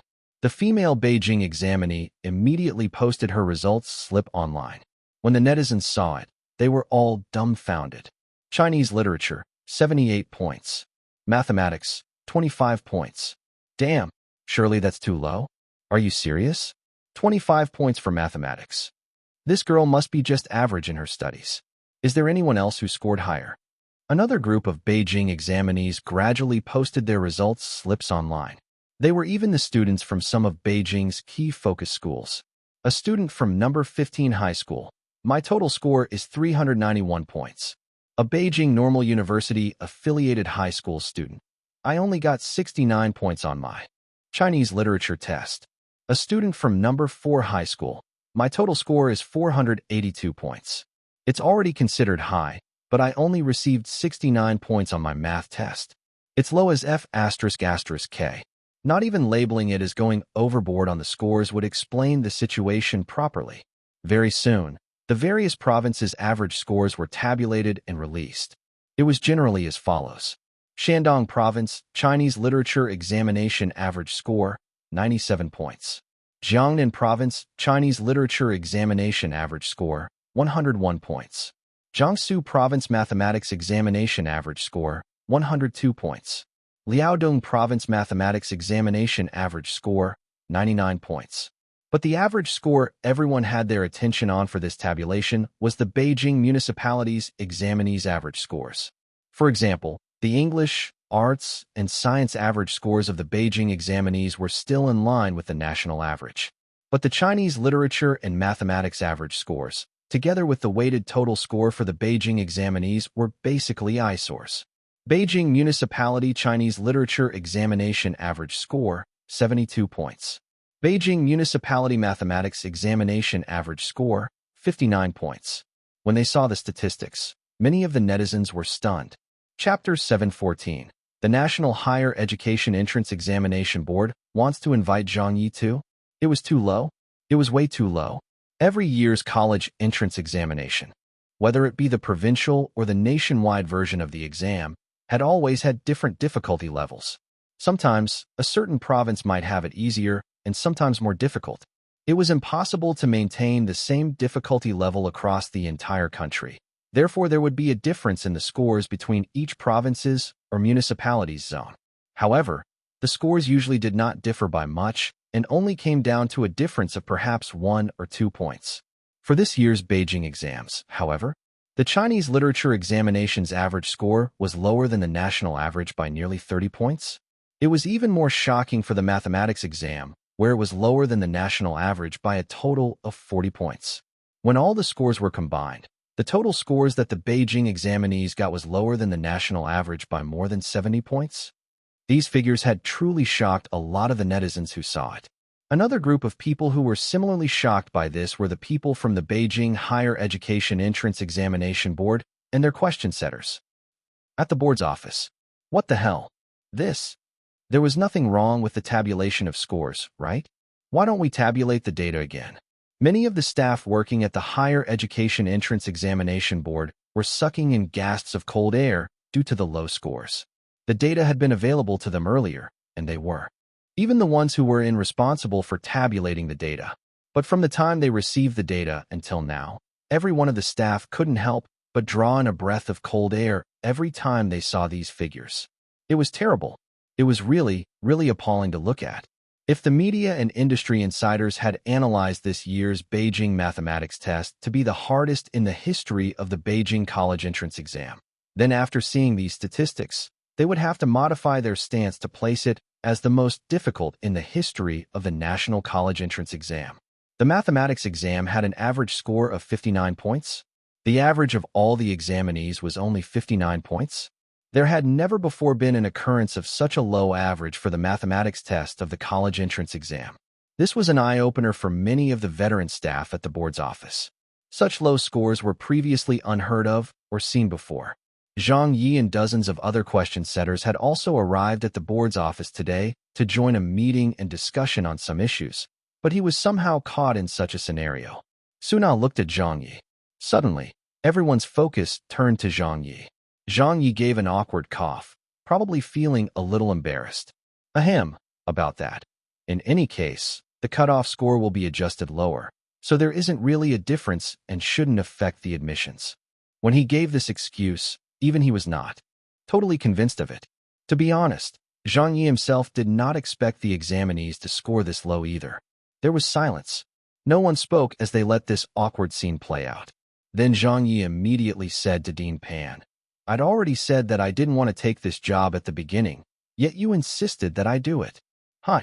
All of the Higher Education Entrance Examination Board office staff. Dean Pan nearly fainted at that. "You rascal.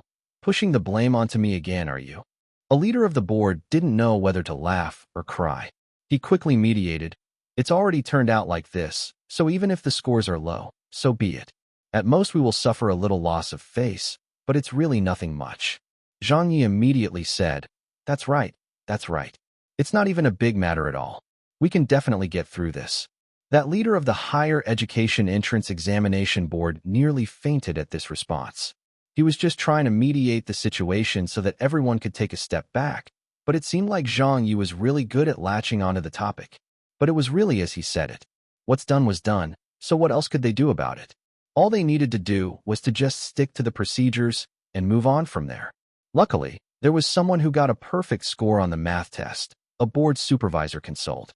Zhang Ye's curiosity perked when he heard that. Someone got a perfect score? That person nodded. Just one. A girl. Zhang Ye was very curious about who it was. "What's her name?" That person said, "Huang Lingling." "Huang Lingling. It's her?" Zhang Ye smiled, looking very pleased. He knew who this girl was. At the previous International Math Olympiad held at Summer Palace, Huang Lingling was a representative of the youth team for China, together with her brother, Huang Lele. Zhang Ye got to know them both on that occasion and had spoken to them quite a bit. Huang Lingling had even mentioned that if she managed to qualify for Peking University, she would want to be a student of Zhang Ye's so that he could personally teach her more about math. He didn't think at that time that she would be taking her college entrance exam this year. Soon after, the Beijing college entrance exam admission cutoff scores were released. Arts subjects Tier 1 grade cutoff score, 467. Science subjects Tier 1 grade cutoff score, 464. Arts subjects Tier 2 grade cutoff score, 425. Science subjects Tier 2 grade cutoff score, 421. The cutoff scores for the entire admissions exercise had dropped drastically. It was so low that the scores were totally unheard of by many people. Immediately, the Beijing college entrance exams were once again the focal point of discussion in society. This time, not only Beijing television and the other provincial satellite stations were reporting about it on their news programs, Even Central TV Department 1's news simulcast reported about it that very night. Although Zhang Ye was also working at Central TV Department 1, but with the corporate structure rather bloated and the staff divided into many different departments, those who were involved in the variety shows had nothing in common with those program teams involved in the news. Even Zhang Ye, who had been working at Central TV Department 1 for so many days now, did not know which floor the news simulcast program team was situated at. That was why Central TV Department 1's news program reporting on the Beijing college entrance exam was not done so for Zhang Ye, nor was it out of respect for the Voices program team. It was purely because of the big commotion that the Beijing college entrance exams had caused.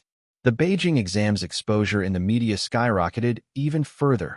Zhang Ye's exposure rate also soared along with it. Overall, even though he had been scolded a lot, it was still not a bad thing for Zhang Ye as his reputation continued to rise every day. On Weibo, when the Beijing admissions cutoff scores were published, the condemning comments from the examinees also gradually lessened. I was scared to death, but luckily I managed to get a Tier 1 score. I qualified for the Tier 2s. Your sister. I initially thought that my low score of 430 in the science subjects would only have qualified me for a vocational college, but I never expected to manage to qualify for Tier 2 instead. Everyone's scores are low, therefore the admissions cutoff. Grades were also adjusted accordingly. I was very lucky too. Somehow I got a Tier 1 score. Good. From the results, it looks like I did pretty well this year. Usually, I only get Tier 2 scores, but because of those wondrous questions this year, it somehow went my way instead, allowing me to realize my potential and getting myself a Tier 1 score. Still, I feared for my future. Yeah, I would never want to come across questions like this again in the future. Reject drugs, stay away from Zhang Ye. Please send Teacher Zhang as far away as possible. Don't let him come near us in case we get ruined again. I'm in 11th grade this year and will be taking my college entrance exam next year. To the Beijing Higher Education Entrance Examination Board, may I thank you first for getting rid of someone like Zhang Ye in advance. That guy is such a bastard. Please get rid of Zhang Ye. Seconded. Suddenly, a lot of 11th grade students from the other provinces started gloating at the Beijing students who were due to take their college entrance exam next year. Hehe. The Beijing college entrance exams had always been so easy all these years, so it's high time that you guys have it hard now. That kind of difficulty level shouldn't be too bad, right? Huh. Yeah, the wheel of fortune is always turning. It's finally your turn. Good luck to the Beijing examinees. Have a good one. I'll suggest to the Beijing Higher Education Entrance Examination Board to get Zhang Ye to set the questions every year. Since the schools in Beijing have so many resources and places for students, they should have to go through a tougher process. I'd be delighted to see that. Zhang Ye, beautifully done. There's still room to raise the difficulty of the questions. Teacher Zhang, work harder next year. Make it so difficult that they want to kill themselves. Right? Please do that. I will be taking the national college entrance exams anyway, so there's nothing for me to be afraid of. Quite a lot of people were adding fuel to the fire. The Beijing examinees gnashed their teeth with hatred. But right at this moment, a piece of news was suddenly published online. It was a conversation between a reporter and the supervisor of the National College Entrance Examination Question Setting Team. The conversation was as follows. Reporter: Professor Nyo, the college entrance exam results are finally out. Professor Nyo: Yes. Reporter: The Beijing exams this year have attracted all the attention. I've just received the latest update that says that the Beijing examinees only scored an average of around 50 on the math test, while the scores for the Chinese literature test were not much better either. Professor Nyo: I saw it too. Reporter: What are your views on this? There's an uproar of condemnation online about whether the Beijing exams were too harsh on the examinees. Professor Nyo: I've seen those comments. Online as well. Actually, my opinion is different from most of you. I think that the questions used in this year's Beijing exams were very good. It was something new and had a good level of difficulty.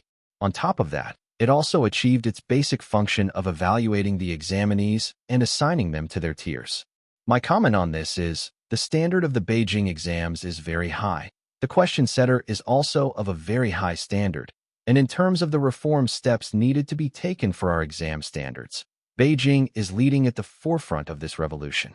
We have also discussed this before and would like to make some reforms on our side as well. So if it's at all possible, we would like for Teacher Zhang to join us for next year's question-setting task in the National College Entrance Exam. When they saw this news article, those 11th grade students who were just making fun of the Beijing students earlier also turned green in the face. Suddenly, an explosion of reactions followed. The National Higher Education Entrance Examination Board also wants to invite Zhang Ye to join them. God damn it. God damn it to your fifth great-grandma. Don't, please don't.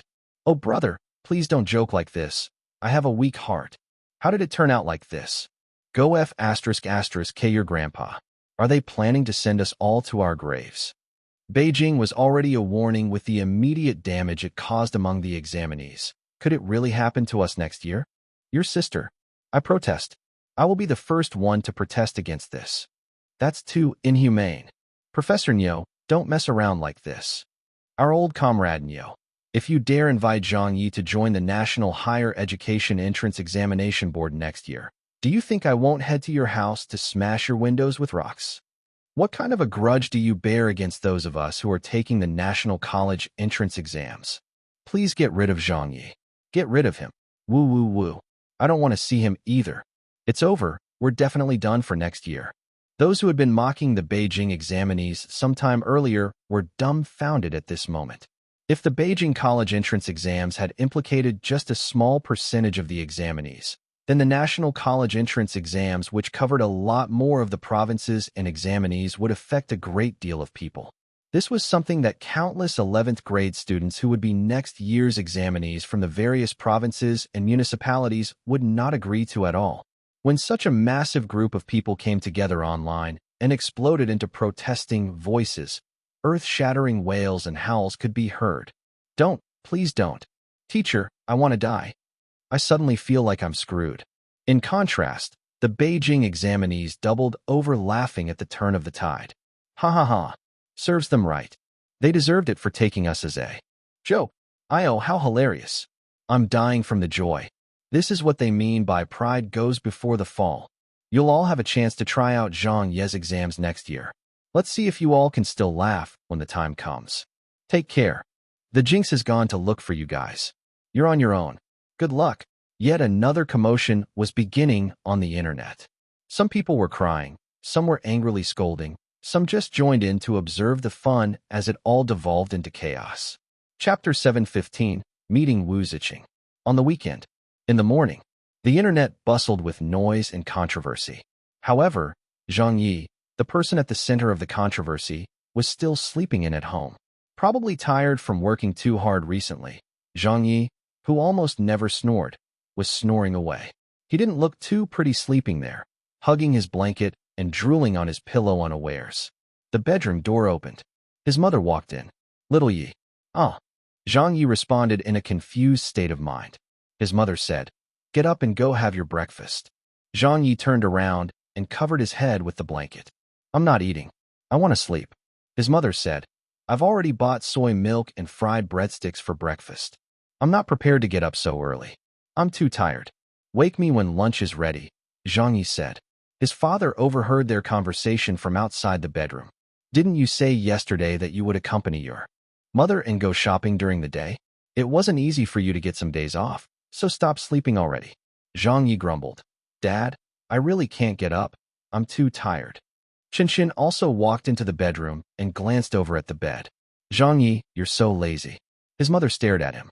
See, even little Qinshin is criticizing you. Don't you feel ashamed? Zhang Ye grunted. No matter who criticizes me, I will not get up. His mother said, Hurry up and get up. Breakfast is getting cold. I'm not eating. Zhang Ye drowsily remained lying down in bed. Mom, it's not that I don't want to get up, but I really can't get up. This bro is so tired and aching all over that I intend to sleep until the afternoon. Even if the sky is falling, I won't get out of bed. With that, his droopy eyelids closed, and he went back to sleep again. When his mother realized that he would not wake up, she helplessly prepared to leave his bedroom. At that same moment, Zhang Ye's cell phone beside the pillow started to ring. Zhang Ye woke up again and picked up his cell phone impatiently and answered. Who is it? A mature and gentle woman's voice at the other side replied. It's me. Oh, old Wu. It was Wu Ziqing. You're up already? Old Wu. Are you still sleeping? Zhang Ye. Yes, you don't have work today? Old Wu. I took the day off. Are you busy today? Zhang Ye.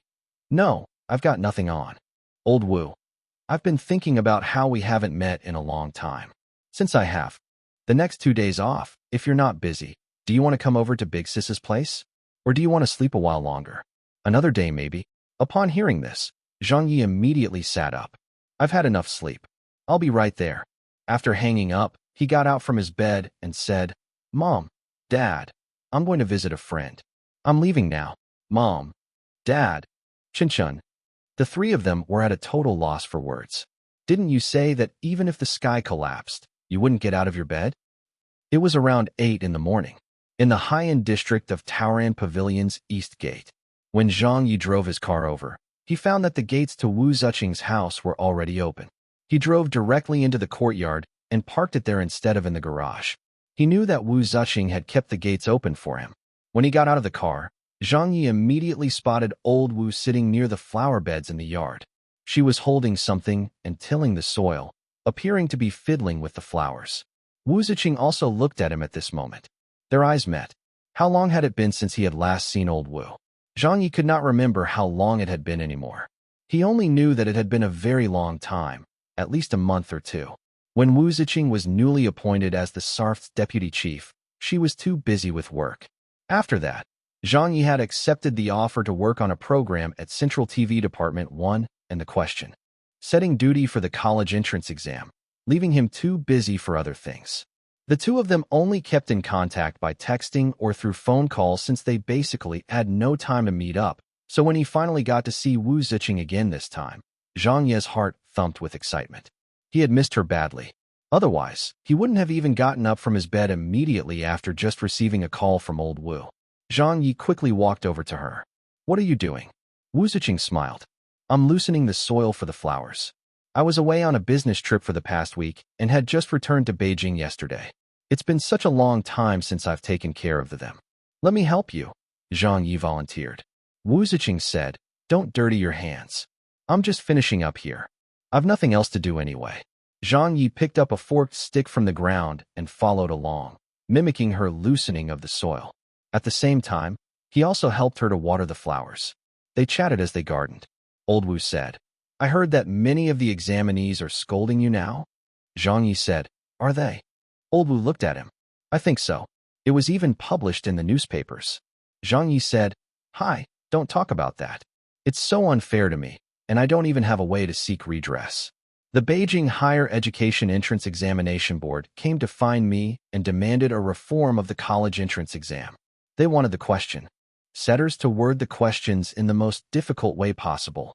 So when I heard that, sure, I'll make the questions then. But as it turned out, when the exams were done, the examinees started blaming it all on me. Why didn't they criticize the other question setters as well? Why didn't they scold the Beijing Higher Education Entrance Examination Board instead? Don't you think I've been wronged? Therefore, I'll simply not show my face for now and lie low for a few more days. After this issue passes, this bro will return as good as new again. Wu Ziqing stood up and dusted the soil off her hands. All right, I'm done here. Go into the house and have a seat first. I'll tidy up the things outside. Oh right, there are some boxes on the sofa. Open them up and take a look. Zhang Ye asked curiously, What's in them? Wu Ziqing smiled gently. I went shopping during my business trip and I bought 2 sets of clothes for you. Try them on and see if they suit you. I think they will look nice on you. Zhang Ye chuckled. You're super busy, yet you still found time to buy clothes for me. Wu Ziqing smiled and said, Go on. Try them. Although Zhang Ye affectionately chided her, he was actually very happy inside. He went into the house and searched around on the first floor. He spotted the packaging on the sofa and unwrapped them one by one. After looking at the clothes, he immediately took them and went upstairs to try them on. He went downstairs. I changed. Zhang Ye showed off his new attire. Wu Ziqing had finished tidying up the flower beds and had just returned to the house. Let me get a good look. After studying him thoroughly, she nodded slightly and beamed. You look pretty good. This color and style are quite suitable for you. Do they fit? Zhang Ye also liked the clothes a lot. Yep, that's good. Wu Ziqing walked up to him and adjusted his collar a little. It's a bit crumpled here. Take it off later. I'll iron it for you. Okay. Zhang Ye also looked in the mirror. You have good taste indeed. I was getting worried recently that I would have no more clothes to wear. It's already been some months since I've bought any new clothes. Old Wu said, You're quite frugal. Zhang Ye said, I'm not being frugal. It's just that I don't have the chance to buy clothes. Whenever I go to the mall, I get recognized easily, so it's inconvenient to buy anything there. Unlike other celebrities, they have an agent and agency to help take care of their necessities and even have companies providing custom-made clothes for them. I don't have an agent nor an agency. Although I have an office, Central TV is such a petty employer. Although they will prepare a wardrobe for the show, after the show ends, you have to sign for it and return it. If we do not sign or the clothes go missing, we still have to compensate them out of pocket. Wu Ziqing looked at his reflection and said, Next time you want to get some clothes, let me know and I'll help you. Get them. You are a public figure and associate professor now, so you definitely have to be particular about your clothing. When people look at you, they'd at least have to see you as a professor, right? Right. Have you eaten breakfast yet? Not yet. What about you? I just ate. There's still some kanji left. Do you want some? What type of kanji? Millet kanji. I'll take it. Do you want eggs? Yes, I want them sunny side up. Wait a while then.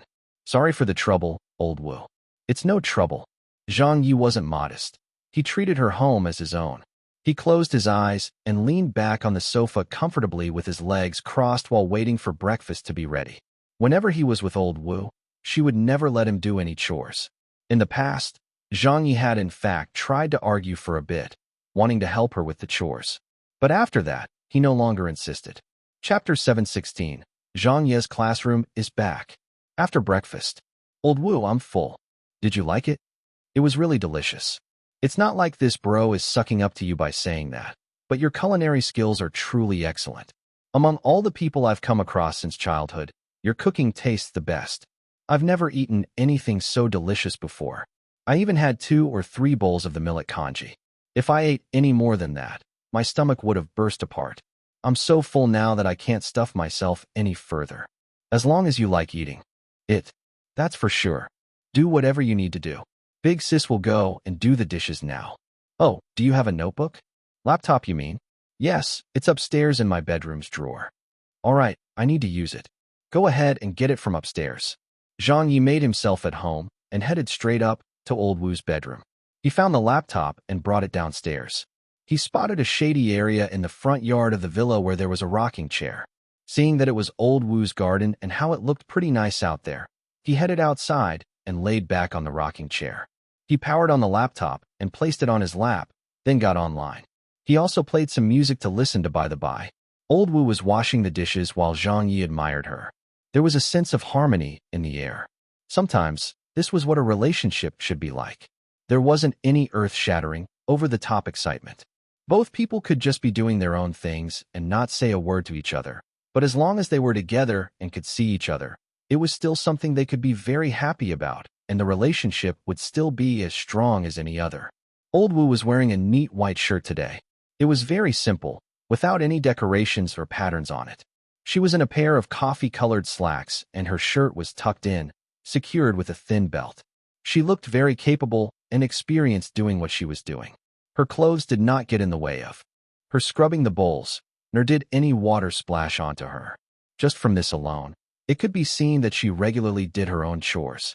Just thinking about how a great beauty like that was his girlfriend, all of the cells in his body were exploding with happiness. However he thought, she was beautiful. However he looked, he felt extremely pleasant. The so-called mood defined actions. When a person was happy, anything they did wouldn't feel tough. Zhang Ye hummed along to the music from the laptop as he logged into Weibo. He posted, "Good news. Good news. Zhang Ye's classroom is back." Zhang Ye had actually intended to lie low for several days and not appear anywhere for at least 10 to 15 days.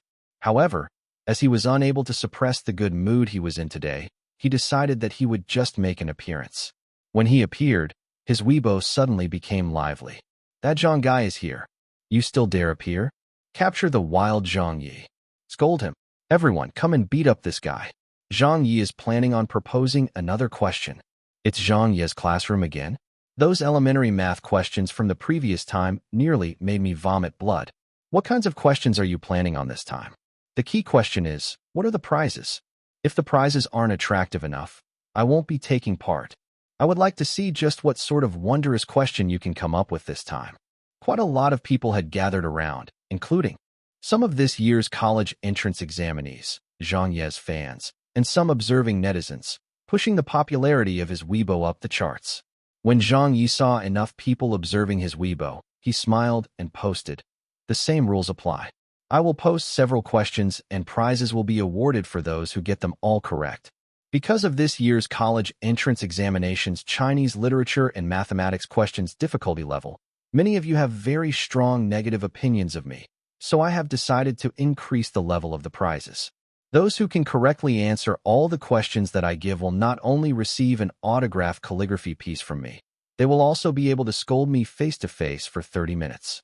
There's no limit to the amount of prize winners, but it's on a first-come, first-served basis. Come and quickly join in. When he announced this, the netizens were all stirred up. Are you for real? Are you sure, Teacher Zhang? Ha ha ha. I must definitely join. Can we really scold you face-to-face? That would be great. Count me in. Everyone, let's answer this together. Everyone, come and join in. The more people we have, the stronger we get. If we can win this, then we will have a chance to scold Zhang Ye right to his face. Come on, give us the questions. Zhang Ye is totally underestimating us. After he presented those elementary math questions previously, I went through them many times and ascertained his style of question writing. Now that we're doing this again, I'm sure I'll definitely be able to answer all of them correctly. Everyone, let's do this. This opportunity might never come again. I've been waiting so long for this day to come. Everything was written out in black and white, and with everyone as witness. Let's not give Zhang Ye the chance to deny it when he loses. I've already taken screenshots for evidence. We must definitely let Zhang Ye have a taste of defeat this time. Word of this event spread like wildfire. In the blink of an eye, countless people had gathered here, especially those examinees from this year's Beijing college entrance exam. They were all gnashing their teeth, hating Zhang Ye. So when they saw this chance, they immediately put down whatever they were doing and charged over. Each more high-spirited than the last, each roaring more than the last. When Zhang Ye saw all the excited netizens, he mustered up a laugh. This time, it won't be an elementary math question. The scope of these questions will be the same as the college entrance exam, except they won't distinguish between different subjects. Come on, whatever you say. I can answer any question you give. Give the questions quickly. I'm getting impatient. There's nothing to be afraid of even if it's a college entrance exam question. We have so many examinees here. Even if I can't do it, there are still university students around. If they are unable to answer us, well, there are still all the post-grads getting their masters or PhDs. If all of us unite, we can definitely bring down Zhang Ye. Countless netizens were all gathered on Weibo, their eyes watching and waiting for the questions to be released. At this moment, Wu Zuqing finished washing the dishes and was walking out of the house. Are you chatting online? Zhang Ye raised his head and smiled at her. I'm holding an event, a question and answer session with a chance at winning a prize. Let me see. Old Wu walked beside him. Zhang Ye slid over. Let's sit together. The chair wasn't exactly spacious, because how large could a rocking chair be? Old Wu looked down and did not reject the offer. She sat down next to him. Old Wu read all the posts on his Weibo. Are you seriously going to find some time to let the netizens scold you? Zhang Ye said. How is that possible? Then why did you say that? Old Wu said with a smile. Zhang Ye replied happily. The key here is that they must first be able to answer my questions correctly. Old Wu, who was leaning back in the chair, now suddenly had her interest perked. I want to see what kinds of questions you have prepared too. A number of people on Weibo were already pressing for the questions to be released faster. Quickly, where did he go? Did Teacher Zhang run away because he got scared? Quickly post the questions. I'm getting anxious here. You've already promised us that we can get to scold you if we get everything correct. We're all witnesses here. Even if you run, it's no use. Teacher Zhang, you're definitely going to lose this time.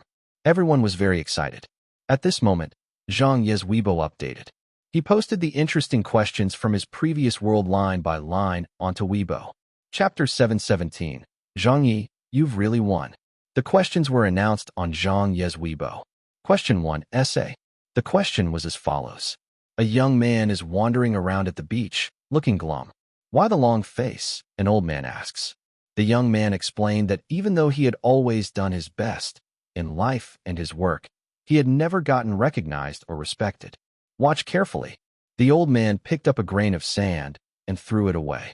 Can you find that grain of sand? The young man smiled wryly and shook his head.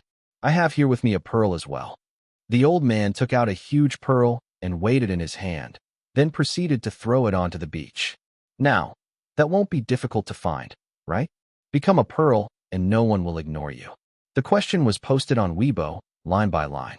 When many of the netizens read up to here, they smiled. This is too simple. This question is a very traditional one. This composition isn't bad. This is the first time I've read this story, and while it looks very simple and straightforward, it carries a rather strong philosophy behind it. Even if this question had been included in the college entrance exam this year, it would have been very suitable.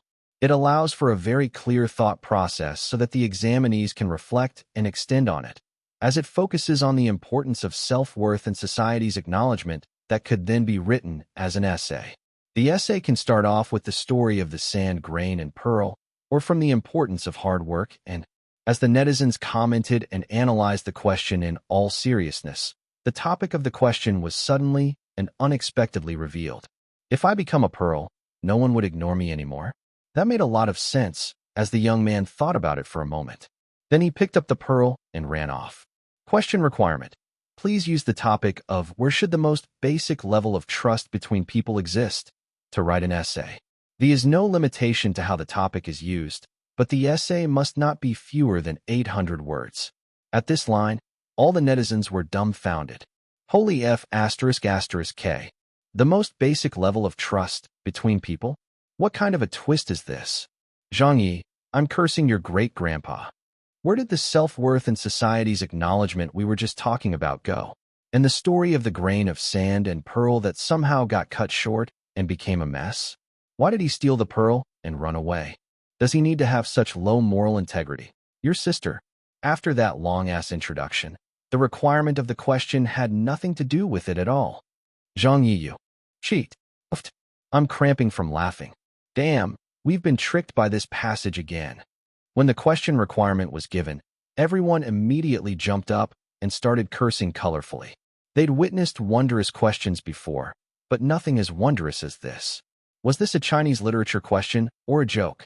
I was still wondering why Zhang Ye would offer that prize so calmly. Yeah, this question is basically unanswerable. Who says it's unanswerable? I'll give it a try. Right? It's just asking for, where should the most basic level of trust between people exist? I'll write an essay. Some of the netizens charged forward, ready to give their answers. Come on, next question. Where's the second question? I won't believe that we can't answer your questions. That's right. We will settle it once and for all with this guy today. I'm getting so furious. At the Wu residence, on the lawn in the front yard, when Wu Ziqing saw the question Zhang Ye had typed onto his screen, she let out a laugh and then said, "No wonder you're always getting a scolding from everyone else." Zhang Ye sniggered. That's how they show their love for me. Old Wu said, "Is that so?"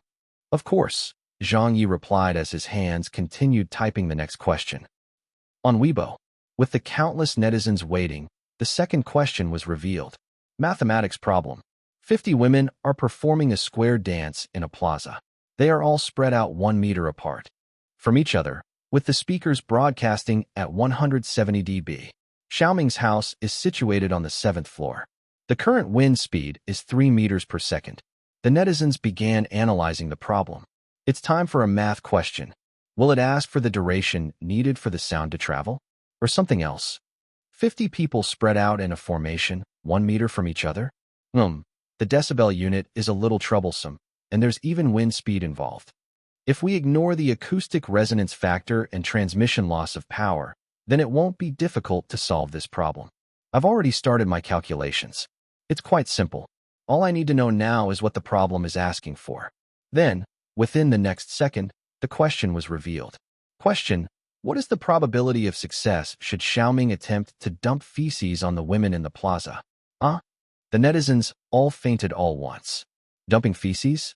Why would it be asking about dumping feces? I'll dump on your sister, Zhang Ye. What about the transmission of sound we were just talking about? Let me calm down for a moment. I feel a little lightheaded. How did this become a probability question? Hey Zhang, why do you never play according to the rules? Let me give this question a try. I don't believe I can't do it.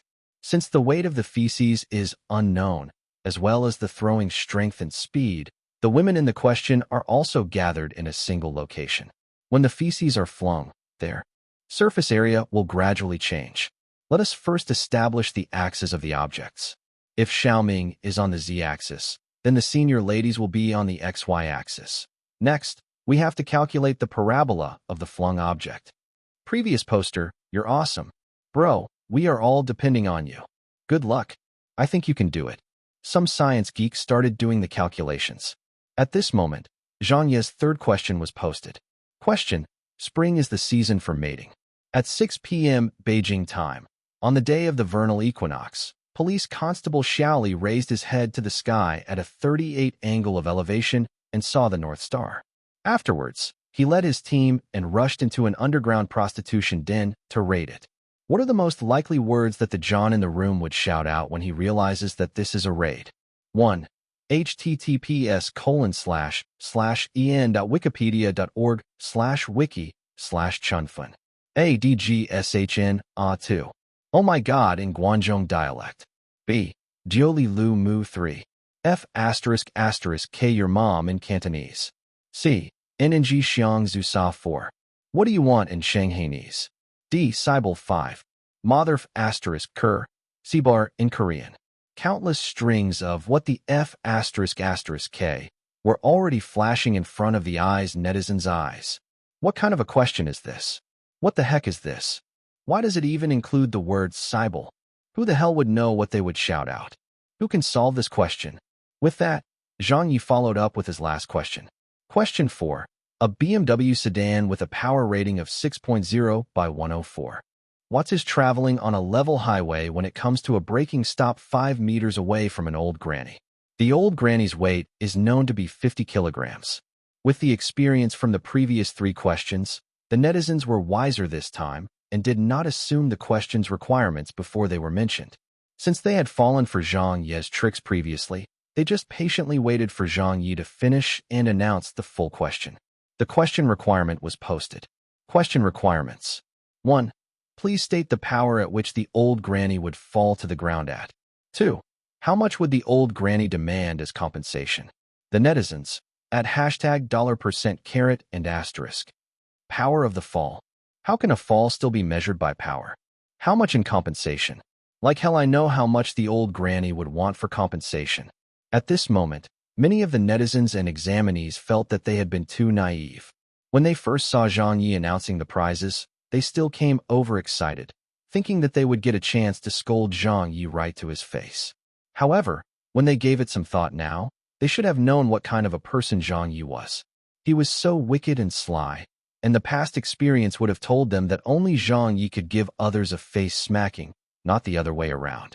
Just looking at these questions, this fellow must have planned to not let them win from the very beginning. All of the questions were broken. I'm so angry that I could cry. How despicable. These questions are basically unsolvable. I was wondering why he would dare make such big claims. Zhang Ye, come out. No one was having any of this. Zhang Ye posted on Weibo. The questions have all been announced. Is there anyone who can answer them? I can relax my requirements a little. As long as someone can answer 3 out of the 4 questions correctly, I will pass him or her and award the prizes accordingly. That means that, other than the old granny demanding compensation question, as long as the other 3 questions are answered correctly, it is good enough for me. The netizens continued scolding. What the hell? Other than the essay which we can still write about, who could answer the other questions? These broken questions must not even have answers. The way I see it, you're just bullshitting us right now. That's right. This guy must have come up with the questions without thought. Even he couldn't answer them. That must be it. He even included something like Cybele and DGSHNA. What has this question got to do with the information that was included at the beginning? If you're so capable, tell us the correct answer. Otherwise, stop bullshitting us. Right. This question must be unsolvable. Zhang Ye is definitely trying to cheat us. Zhang Ye, you're too wicked. During the college entrance exam, you cheated our examinees. Now that the exam is over, you're trying to cheat us. Down with this guy. This broken question can only be thought up by someone like you. Stop using your brainpower. What Zhang Ye's classroom? This is all just Zhang Ye making fun of us. The questions don't have answers, so let's not waste the effort to solve them. No one was trying to solve them anymore, as all of them began scolding Zhang Ye on Weibo. After Zhang Ye waited for the longest time, and no one came forward with an answer, he posted, "Who says that I am making fun of you all? Since I can give the question, of course there is an answer. Does anyone still want to give them a try?" The netizens found it both funny and annoying. Bullshit. What answers have you got? Her. Teacher Zhang, you're too stubborn. Then why don't you show us the answers? I still won't believe you. With the commotion becoming livelier, a lot of celebrities also came to observe. Yao Jinsai's Weibo. F***K. How is this a college entrance exam question? This is obviously a joke. A female singer's Weibo. Do these questions really have answers? It must be a scam, right? No one disagreed. They all believed that Zhang Ye was using the questions to tell a joke. However, a minute later, Zhang Ye followed up with a post with the answers in it. For example, the third question. In the guise of an absurd situation, there is a geographical question that is packaged very nicely into it. Why? First off, the John would likely utter something in his native language, in the midst of his panic. As such, the objective of the question was to find out where he was located. Then just where is this prostitution den located? We know that the angle of elevation of the North Star is also the latitude of the location, so we can say that the location is situated on the 38th parallel north of the equator. By looking at the answer options, B is Dioli Lu Mu, which we clearly know it to be the dialect of Guangdong province. That location is situated somewhere around the 20th parallel north of the equator. We can safely exclude that answer because of that, while C is Ninji Xiangzusa, which we know to be a dialect somewhere in Shanghai. Shanghai is based around the 31st parallel north of the equator, so that is clearly the wrong answer as well. Seeing the explanation by Zhang Ye regarding the answer, the netizens were all stunned. Holy F***K. Holy shit. Zhang Ye continued. The answer comes down to A and D. DGSHN is a language from where? That is from the Shaanxi dialect, while Sibel is obviously from Korean. The problem now is that both Shaanxi and Korea are both located around the 38th parallel north of the equator, so we are unable to judge from the information we have on the latitude. Because of this, it won't be easy to solve, so what can we do? Well, there's still the longitude information. However, looking at the question, there is no such information given. What is given is that it is 6 p.m. Beijing time, and the incident happened on the day of the vernal equinox. That given time was right during sunset in Beijing. Korea is located at the east of Beijing, so at 6 p.m., their skies are already dark, while Shaanxi is located at the west of Beijing, and for them, the sun has not set yet. When Police Constable Xiaoli raised his head, he could see the North Star. That would mean that it was no longer daytime. Therefore, the likelihood of the prostitution den being situated in Shaanxi can also be excluded. And with that, we arrive at the answer of D. Sibel. By the way, the usage of the Police Constable Xiaoli was just a red herring. Some of you might have excluded the possibility of the foreign option in the answers because of it. But remember that there are also people with the last name of Lee in Korea. The answer was revealed. The netizens fell into a dead silence. Yao Jinkai was stunned. That female singer was stunned. The examinees were stunned. Zhang Ye, you've won. You've truly won. Chapter 718, a hardworking comic. Faced with such an answer from Zhang Ye, the netizens could only react with a F***ck to express their feelings. I'm in the process of being dumbfounded. He actually solved it. Wow, you really had the answer. Awesome. I'm totally convinced. Uffed, me too. I'm convinced as well. I face-planted onto my keyboard because of laughing too much. Teacher Zhang is indeed Teacher Zhang. Even his way of teaching is unlike others. He is always so interesting and funny, even to the point of being wondrous. I thought he had invented those questions on the spot at the spur of the moment, but who knew that there were really answers to them? Just how bored did Teacher Zhang get?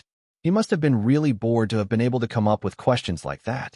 On top of that, He could even come up with such a goddamn logical answer to such a far-fetched question. I'm kneeling. Zhang Ye, I'm also kneeling to you. Teacher Zhang, you're too strong. No one in the world can stop that comedic march of yours. The netizen with post number 679 is right. Just how bored were you? The netizens fainted one by one. A few Peking University teachers had also appeared because of these questions. Dean Pan from the School of Mathematical Sciences on his Weibo. Su Na from the Chinese department on her Weibo. The Chinese department's director Chang Kaigas Weibo. These questions were typed out by Zhang Ye spontaneously without the need to use the memory search capsules. It wasn't because his memory was so good that he had them all memorized from his time in the previous world. Rather, during his time at the online television station, while working on his show Zhang Ye's talk show, Zhang Ye had made use of the memory search capsules to retrieve all the memories in regards to Tonight 80s talk show, Mr. Zhou live show, Baozhou big news events, and other similar talk shows. He had already locked down that batch of memories, therefore he could pull up all those questions without needing to think. The questions he threw out here today were all questions from his previous world's Baozhou big news events. If he had used them as the college entrance exam questions, there would definitely be some problems due to the impreciseness of the questions. But at the very least, it was enough for a good laugh that everyone could enjoy. On this matter, Zhang Ye's objective had been met. He only needed to be rigorous with regards to the college entrance exam questions. But now that the college entrance exam was over, if he still maintained that rigorous FOD, then he was just going to bring more contempt upon himself. If he instead clowned around in an impromptu fashion, occasionally teasing others, it would help him improve his image a little and bring him back to being loved by the people.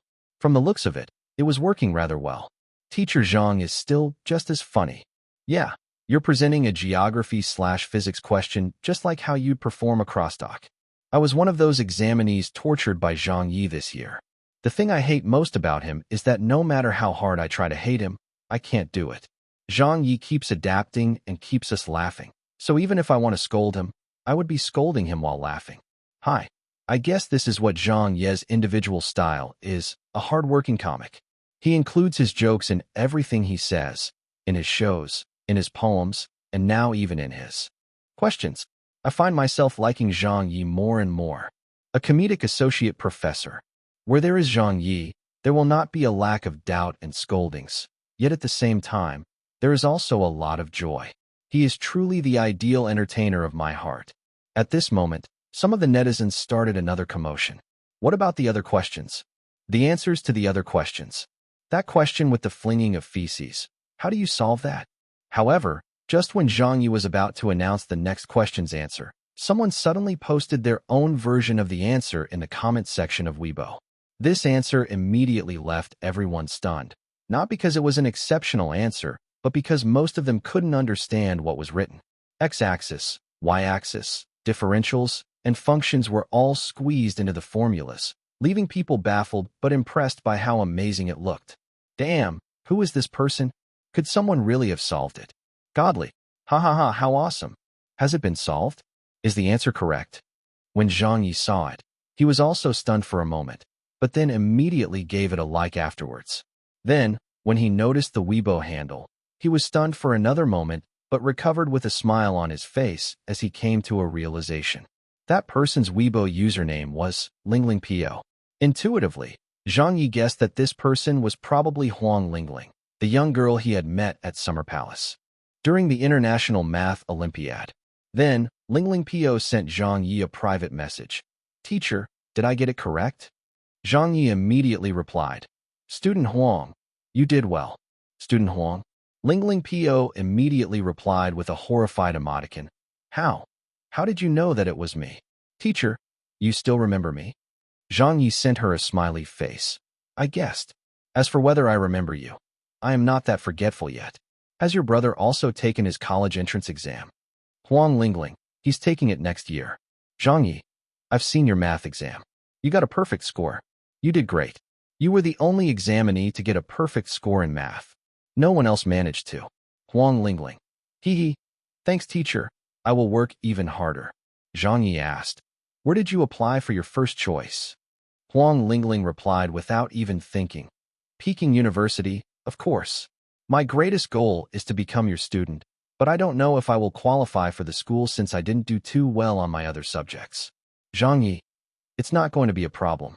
If you don't meet the admission cutoff score, come look for me. I will help arrange something for you. Huang Lingling replied surprised. Ah, really? Thank you. Thank you, teacher. The Tier 1 scores had already been released, but the cutoff scores for Peking and Tsinghua University still didn't have clear distinctions. Sometimes, even if your score was very high, you might not be admitted into Peking or Tsinghua University. In other words, this meant that even if your score was not high, you might still be able to get admitted into Peking or Tsinghua University. For the other higher institutes of education, the cutoff score boundaries were very straightforward.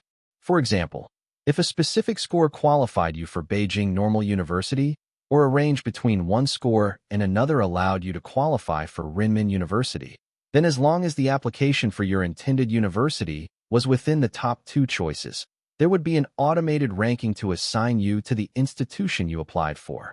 However, for institutions like Peking or Tsinghua University, they had greater freedom, fewer restrictions, and the authority to conduct their own admissions exercises.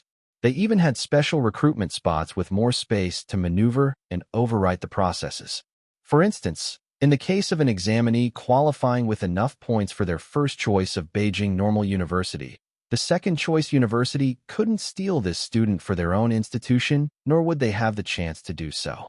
However, the authority Peking and Tsinghua University wielded allowed them to do so under the same set of circumstances as long as the examinees agreed to it.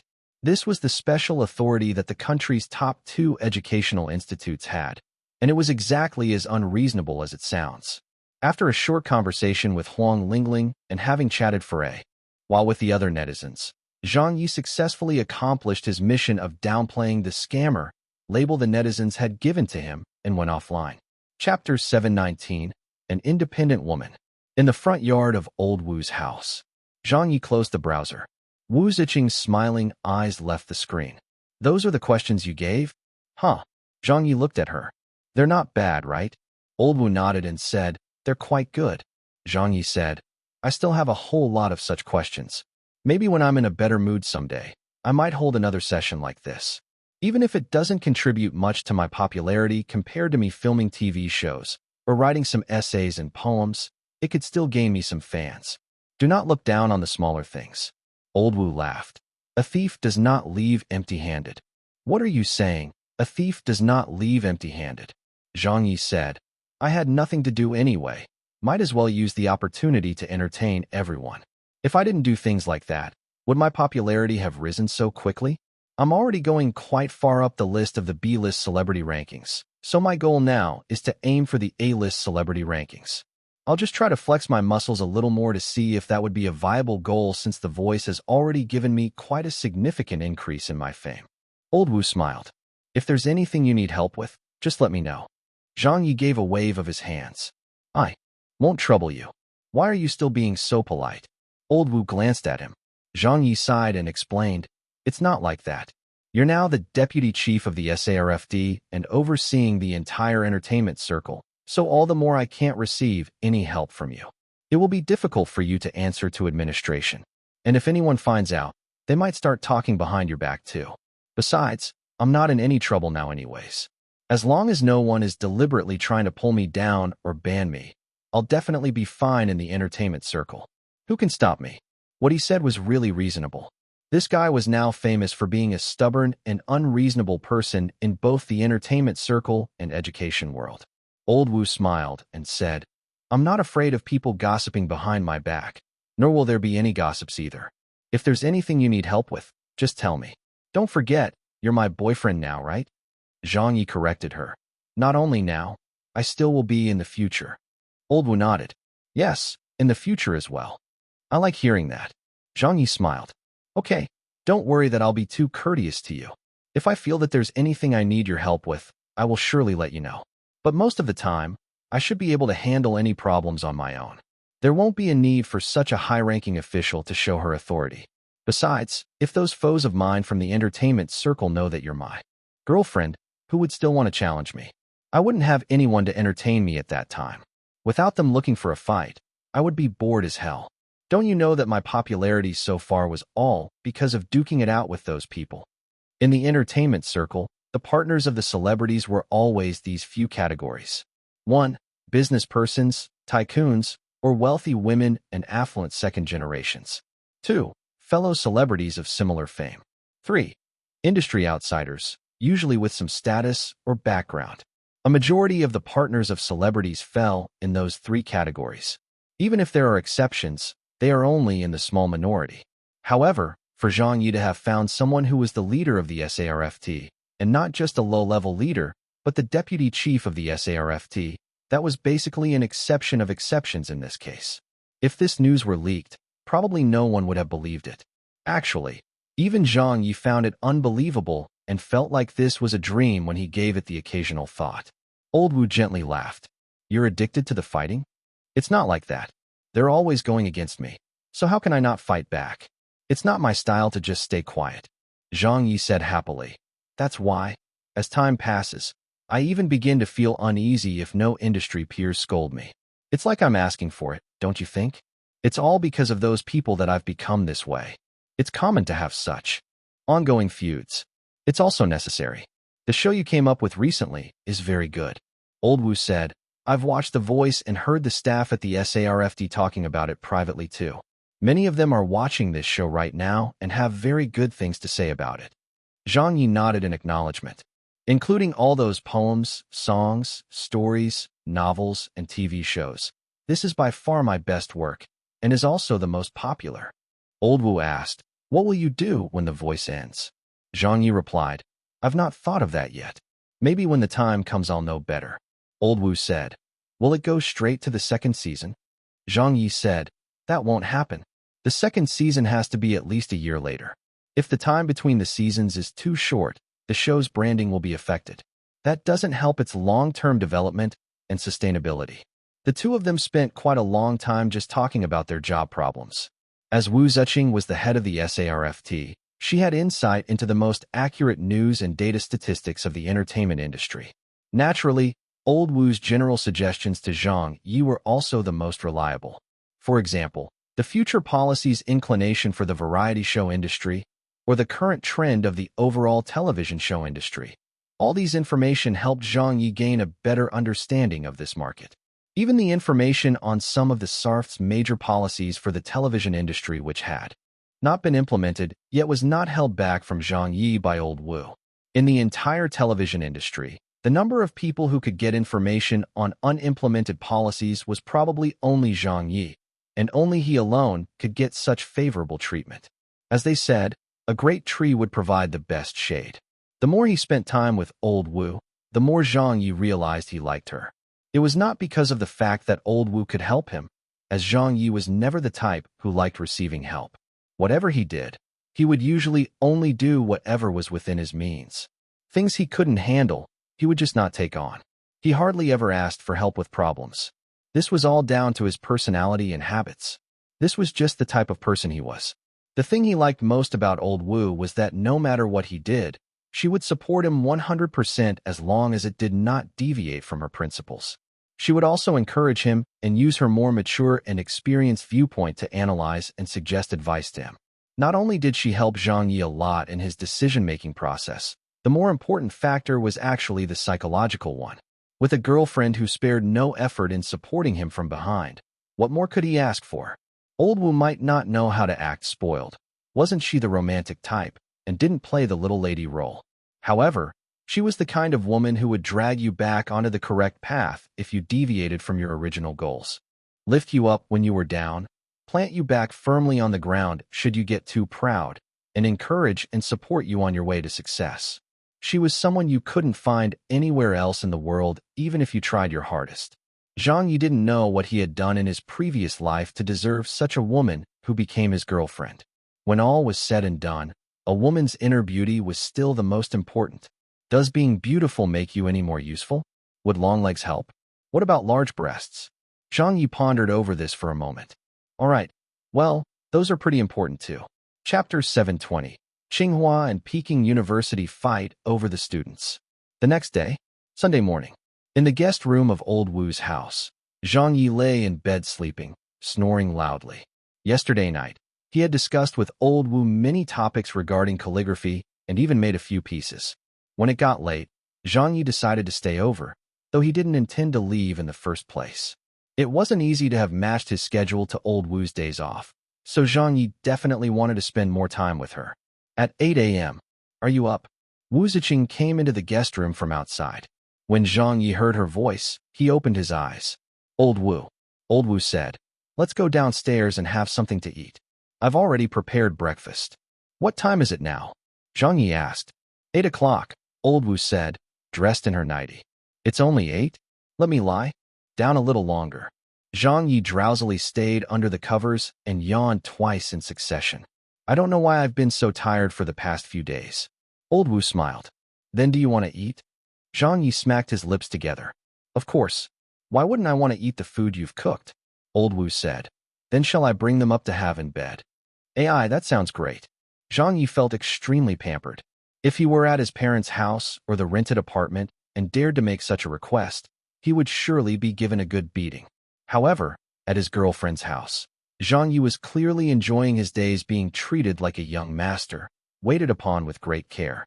Soon after, Old Wu carried the tray into the room. "Here, eat it while it's still warm. It won't be as good once it turns cold." She bent over and pulled aside a grandfather clock, then proceeded to place the tray on the bedside table beside Zhang Ye. When she did that, Old Wu's nightie drooped down at her chest and revealed something for a second. Zhang Ye did not purposely wait for this, but subconsciously turned his sight towards her nightie's neckline. He took in the view of a pair of jiggling white and a nude-colored bra with dark undertones. Within a second, Old Wu stood straight up again, and Zhang Ye couldn't see anymore, leaving him itching for more. If only there wasn't a bra. "AI, just tell me, which bastard invented that lousy thing called a bra? What the hell was it good for? Where was the most basic level of trust between people? Have you eaten yet, Old Wu?" "Not yet." "Then let's eat together." "Yes." Wu Ziqing pulled over a chair and sat beside him. Zhang Ye was sitting up on the bed, staying under the covers as he ate from the side of the bed. With every bite, he remarked on how good it was. He was full of praise for the breakfast Old Wu had prepared, not flattering her, but rather because it was truly delicious. Old Wu's culinary skill was surely not just a level or two above his mother's. "Staying at your place for 2 days has surely made this bro gain 5 kilos. Old Wu asked, "You're not going to work today?" Zhang Ye nodded. "I have the next few days off. Peking University should be recruiting students soon. How is it this year? Are there many good students?" Old Wu asked while slowly chewing her food.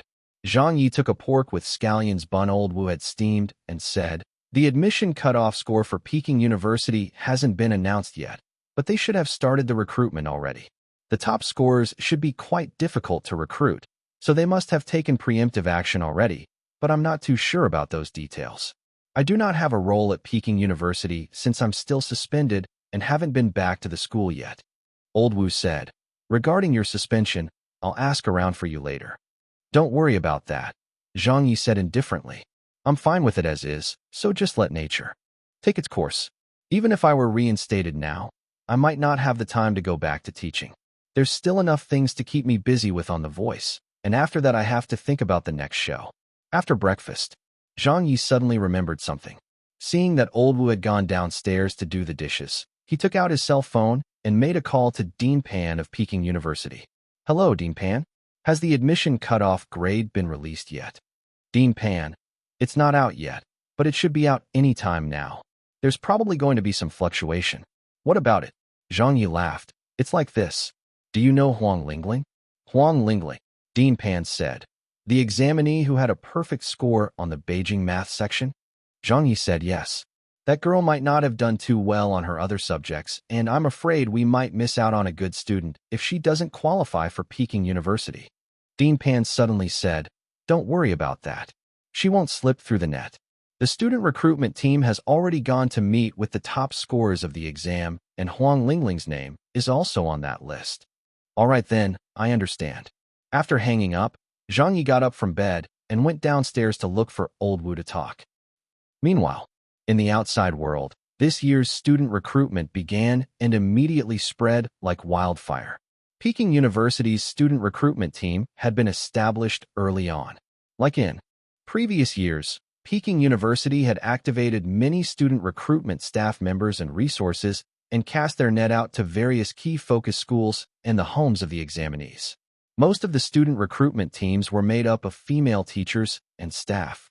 It was still in line with the previous year's approach policy, in which they would play the emotions card to appeal to the examinees. If and when necessary, they could promise the examinees scholarships and other preferential treatments. Suna was a member of the Peking University student recruitment team this time. On this morning, she had come alone to a small district in Qingxi. She went upstairs to the apartment building and knocked on a door. The door opened, revealing a middle-aged woman who had come to answer it. Suna gently smiled and said, "You must be Annie Song?" That woman asked, "You are?" Suna said, "I am from the Peking University student recruitment team. I contacted you last night over the phone." "Oh, your teacher Su." The woman spoke very politely. Suna looked into the house and smiled. "Is little Chin around? I would like to chat with him." The woman looked a little embarrassed. "My son, some of the Tsinghua University teachers just came over to pick him up." Suna was stunned. "Didn't we make an appointment yesterday?" The woman said apologetically, "I'm so sorry, Teacher Su. I wanted my son to wait for you as well, but the two recruitment teachers from Tsinghua University had arrived at my place at 6 in the morning. They insisted on taking my son away with them. It felt a little forced, but my son and I don't want to offend anyone, so..." Suna was flustered. "Tsinghua?" Elsewhere, Number 4 High School. Han Henian from Peking University's math department had just led his team here when he was stopped by the security guards and two of the school's teachers at the gates. The security guard asked, "What are you all doing here?" Han Henian got out of the car. "Hello, we're from the Peking University student recruitment team. We would like to speak to your students, Zhang Ye and Su Xiao, for a while. Could you please open the gates for us?" The teachers from Number 4 High School stared at them. "It's our students' graduation ceremony today, and we're having an assembly right now. You all can come back in the afternoon." A female staff member from the student recruitment team said, "We'll just be having a quick chat with those two students, and will not disrupt the graduation ceremony. We're doing this for the future of the students, aren't we?" The Number 4 High School teacher gave a wave of his hands impatiently. "Not today, please go back." It didn't seem like their team could get through to this school's teachers. In the end, Han Henian and the others could only park their cars on the side of the road and wait there. The two students they wanted to meet today were the 6th and 11th place scorers of this year's Beijing College entrance examination. Peking University had already indicated that those two students must be recruited no matter what. Han Henian also had his eyes on the student named Zhang Ye, as he was just 5 marks short of a perfect score in the mathematics exam. He was not only strong in math, all his other subject exams nearly scored full marks as well. That was the reason why Han Henian personally had come down today to see if he could persuade him to become their student. After waiting for quite a while, the security guards were still unwilling to let them in. Suddenly, a small sedan car drove over and stopped at the gate for a moment before being allowed to enter the school grounds. Han Henian and his team thought that this might be a car belonging to the school or a school teacher, and thus did not pay much attention to it. But after around 15 minutes, when this car reappeared and drove out, one of the eagle-eyed female teachers suddenly let out a scream. "It's Zhang Ye and Su Xiao. Ah, they've been taken away." Was that Tsinghua University's old Su sitting in the passenger seat? Several members of the Peking University student recruitment team suddenly realized what was going on and immediately went up to the people from Number 4 High School to ask, "What's that about? Didn't you say that no one could enter because of the graduation ceremony?" That teacher from Number 4 High School plausibly retorted, "The assembly is over, so they could enter." Han Henian raged. They finally understood that the student recruitment team from Tsinghua University had colluded with some of the teachers from Number 4 High School. They denied all entry to the Peking University student recruitment team so that they wouldn't have a chance to talk to the exam's top scorers. The same thing happened at Number 8 High School. A press conference was being held at Number 8 High School today because their school had produced a top scholar, along with 5 other students ranked within the top 100 scorers of this year's Beijing College entrance exam. There was also a student who had defied all logic and scored full marks on the Beijing mathematics exam, the only one to do so in all of Beijing. Naturally, the press conference attracted a lot of people, such as newspaper reporters, people from TV stations, parents of examinees, as well as the student recruitment teams from Peking and Tsinghua University who were poised to attack. Once the press conference was over, male teachers from the Tsinghua University student recruitment team rushed forward. One of those teachers was from this year's Beijing College entrance examinations question-setting team. The teacher who had a conflict with Zhang Ye and competed with him in a poetry contest, Liao Qi. Student Huang Lingling, we're from Tsinghua University. Student Zhou Zheng, let's have a chat. Our car is waiting outside, and the Tsinghua University professors are already waiting for you at the school. Let's chat about your aspirations. Several of those top scorers were suddenly surrounded by the people from Tsinghua University's student recruitment team. The Peking University student recruitment team had only sent 3 teachers, 1 in her 40s and 2 in their 20s. They were also all female teachers, so couldn't shove aside the Tsinghua team. They could only stand frozen on the outside of the crowd. A female teacher from Peking University said furiously, "What are you guys trying to do? Huang Lingling and Zhou Zheng's first choice is our Peking University. What has it got to do with you people from Tsinghua?" Tsinghua University's Professor Liao Qi looked at her coldly. "Everyone has a chance. Are there any rules that state that if they filled in Peking University as their first choice at the start that they must definitely go to Peking University? We have to respect the examinees' choices." Having said that, they pulled both Huang Lingling and Zhou Zheng aside and walked out of the school. Make way, make way." While Huang Lingling was being pulled away, she said alarmed, "I've already applied for Peking University." A Tsinghua University male teacher pointed at Liao Qi and said, "That is Professor Liao from our institution. Professor Liao has come personally to pick you two up, so that clearly shows how sincere we are. Your filled-in intentions are not important for now. As long as you are willing to join Tsinghua University, we can accept you. Let's go. We'll chat once we're at Tsinghua University. There will be teachers there to explain to you two in detail." Huang Lingling anxiously said, "I really don't want to go, The 3 female teachers from Peking University said in anger, "Is this even respecting the wishes of the examinees?" When the reporters saw that the teachers from Peking University and Tsinghua University fighting, they all looked at each other with some surprise. They had not expected that this year's competition for the top scorers would be this intense. In previous years, the top 2 institutions in the country had always played the emotions card. It had always been so in recent years as well. No one had expected Tsinghua University to change to such a strong-arm tactic this year, totally foregoing the emotional side of things. They even mostly sent in their bigger and physically stronger male teachers for this specific reason, to physically get the top scorers back to the university, first above all else.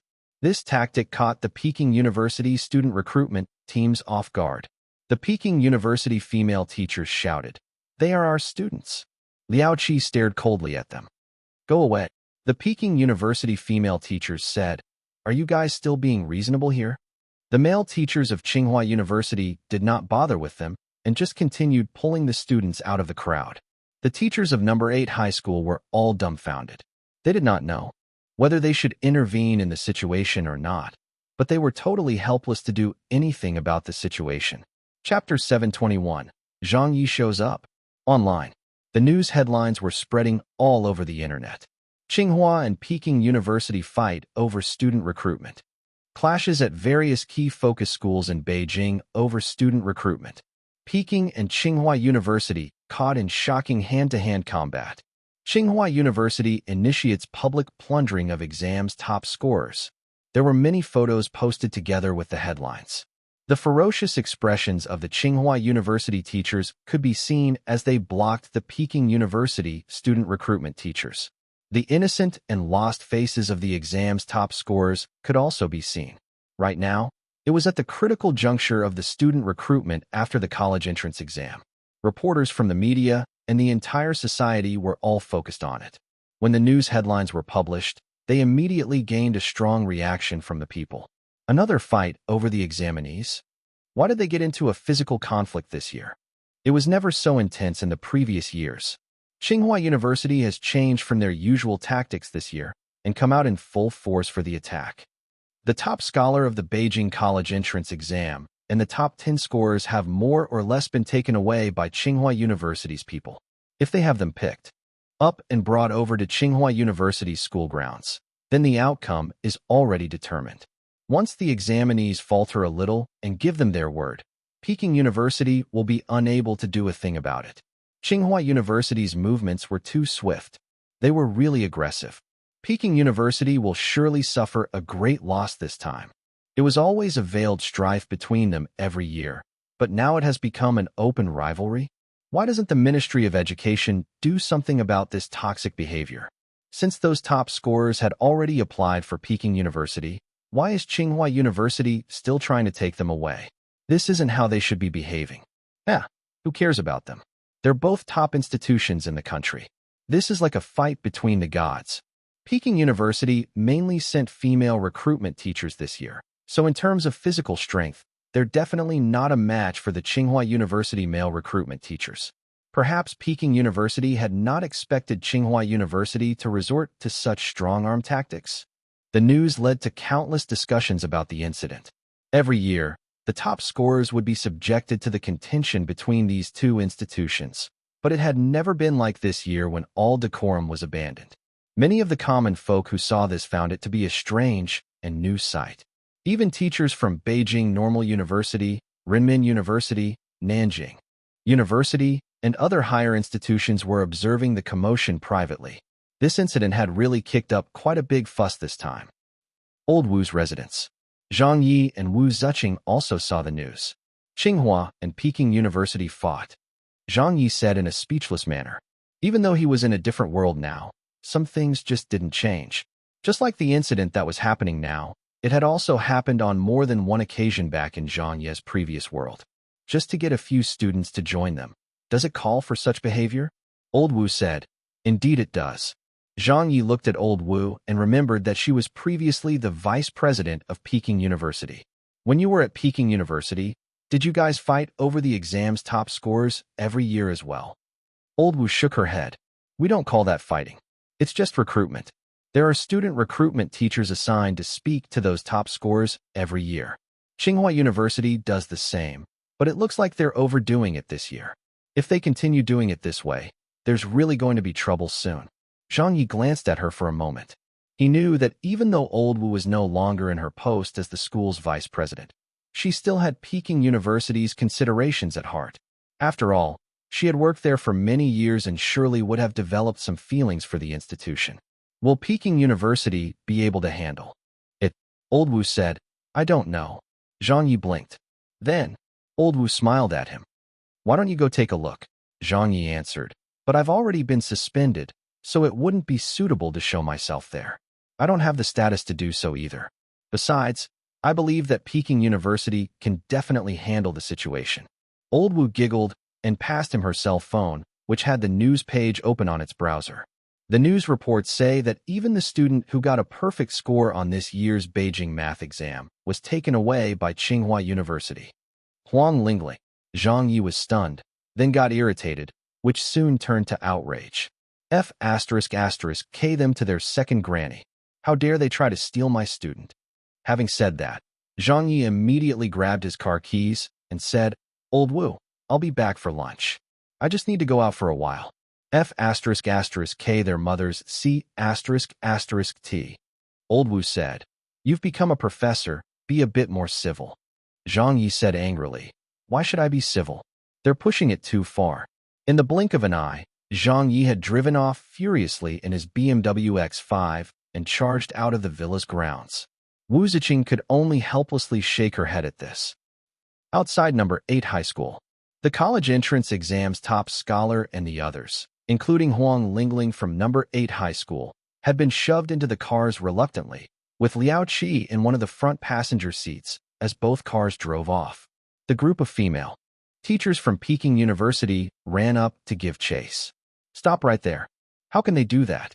Isn't that bullying? If it's not bullying, then what is? Follow them. The Peking University female recruitment teachers were incredibly outraged by this behavior. They got into their cars to chase after them. While they relentlessly pursued the Tsinghua University cars, they made a call back to the student recruitment team coordinators for assistance. Hello, Chief. Little Hu, how's it going on your side? You all have to secure the recruitment of the top scorers over at number 8 high school. Tsinghua University has been behaving too outrageously this year. They've already taken a number of the top scorers with them, so you all must definitely. Our targets were taken away as well. What? We're chasing them at the moment. It looks like they're already heading back to Tsinghua University. I understand. I will get something arranged. The Tsinghua University cars were leading the chase with Peking University's cars behind them. They were later joined by 6 or 7 vehicles from the media that followed behind very closely. When it involved such big news, the media naturally wouldn't want to miss out. 20 minutes later, at Tsinghua University's main entrance, Liao Qi was just arriving with his team in their car after turning a corner, but immediately saw that the entrance was blocked off by quite a number of cars. They were blocked off from entering and could only come to a stop right outside the entrance. There were more than a dozen cars lined up outside the entrance, including some from Peking University and others from Tsinghua University. Without an exception, they were all from the student recruitment teams of both schools. About 15 minutes before this, when the Tsinghua University student recruitment team's teachers went around snapping up the examinees, Peking University was carrying out their response. Since both schools were very close to each other, only taking several minutes to travel between each other by car, the chief of the Peking University student recruitment teams made a prompt decision to stand guard outside the different entrances to Tsinghua University.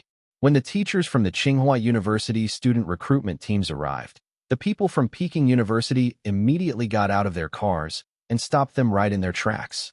The entire place was chaos. Tsinghua University, make way. Do you intend to create trouble here? Peking University, let the students go. Tsinghua University, what? Are you trying to take them away? Peking University, just who are the ones stealing here?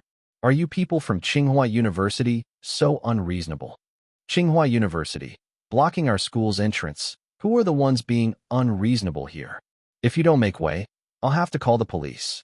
The student recruitment teams have always competed fairly. If you don't have the capability to invite the students over, then are you resorting to blocking our entrance? Peking University, if this was a fair competition, we wouldn't have done this and just kept quiet. But was it? You came straight out and snatched the students from us, dragging them away by force. You even resorted to using their relationships as bargaining chips, promising to arrange a good school for their love interests?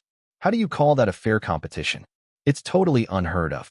Most of the top scorers were snatched away, while a few top scorers whose parents had informed Peking University that the Tsinghua University recruitment teachers had used the examinees' love interests as bargaining chips, promising a lot of things, and then forcefully taking them away.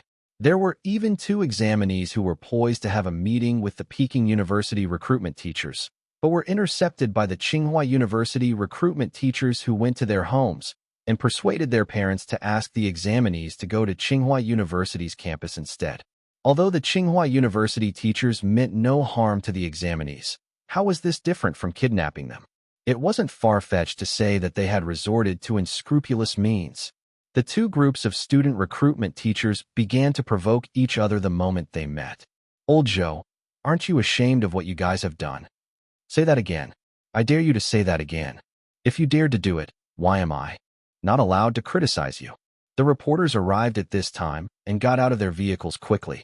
Even with the presence of all these reporters around them, the student recruitment teachers from Peking and Tsinghua University did not take a step back and continued arguing.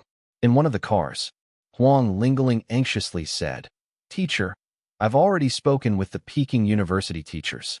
Can I leave first?" Liao Qi turned around to assure her, "Don't worry, student Lingling. We at Tsinghua University will give you the best treatment, definitely much better than Peking University. The scholarship is just part of the terms we will be offering.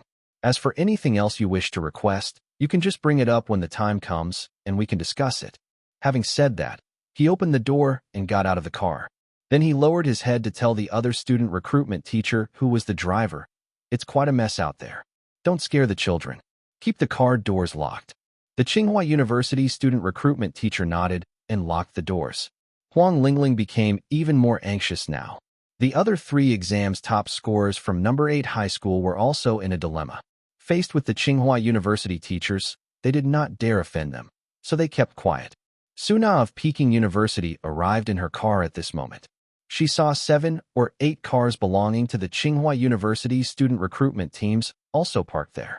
Inside those cars were the top scorers of this year's college entrance exam, including the examinee she had made an appointment with yesterday, but who was taken away this morning by one of Tsinghua University's teachers. Suna initially thought that only herself and a small group of teachers had their examinees taken away, but who could have thought that the same thing had happened to more than 20 of the exam's top scorers? All of them were within this year's top 30 scorers of the college entrance exam, the most excellent group of talents which had been filtered out by the examination. All of them were now held inside Tsinghua University cars. Each year, the competition between Tsinghua and Peking University had always been closely matched. For some specializations like the Chinese department, Peking University was the more attractive choice to the students, while Tsinghua University had other specializations which were more attractive over Peking University's. Overall, both institutions were very evenly matched, but Peking University probably still stood out a little more. However, with the situation now, almost all of the top 30 scorers of the Beijing College entrance examination were invited over by Tsinghua University to their campus. This was obviously an unusual situation. When Su Na and Liao Qi met face-to-face, she immediately asked, "Professor Liao, isn't Tsinghua University going overboard this time?" Liao Qi said coldly, "It's all based on ability. What's there to be overboard about? Our specializations are more attractive than yours, so naturally the examinees would prefer to join Tsinghua University." Behind them was a female teacher from Peking University who also knew Liao Qi and was old friends with him, often chatting whenever they met. However, as of today, all friendship was cast aside because Tsinghua University's actions had infuriated the student recruitment teachers from Peking University. She said, "Peking University's Chinese department is the #1 department in the entire country, and you're talking about this place being more attractive?" Liao Qi gave a cold smile. "But you only just got first place this year, isn't that right?" The Peking University female teacher in her 40s said, "Even if it was last year or the year before that, Tsinghua University's Chinese department still cannot compare." Suddenly, a woman walked out slowly from Tsinghua University's main entrance.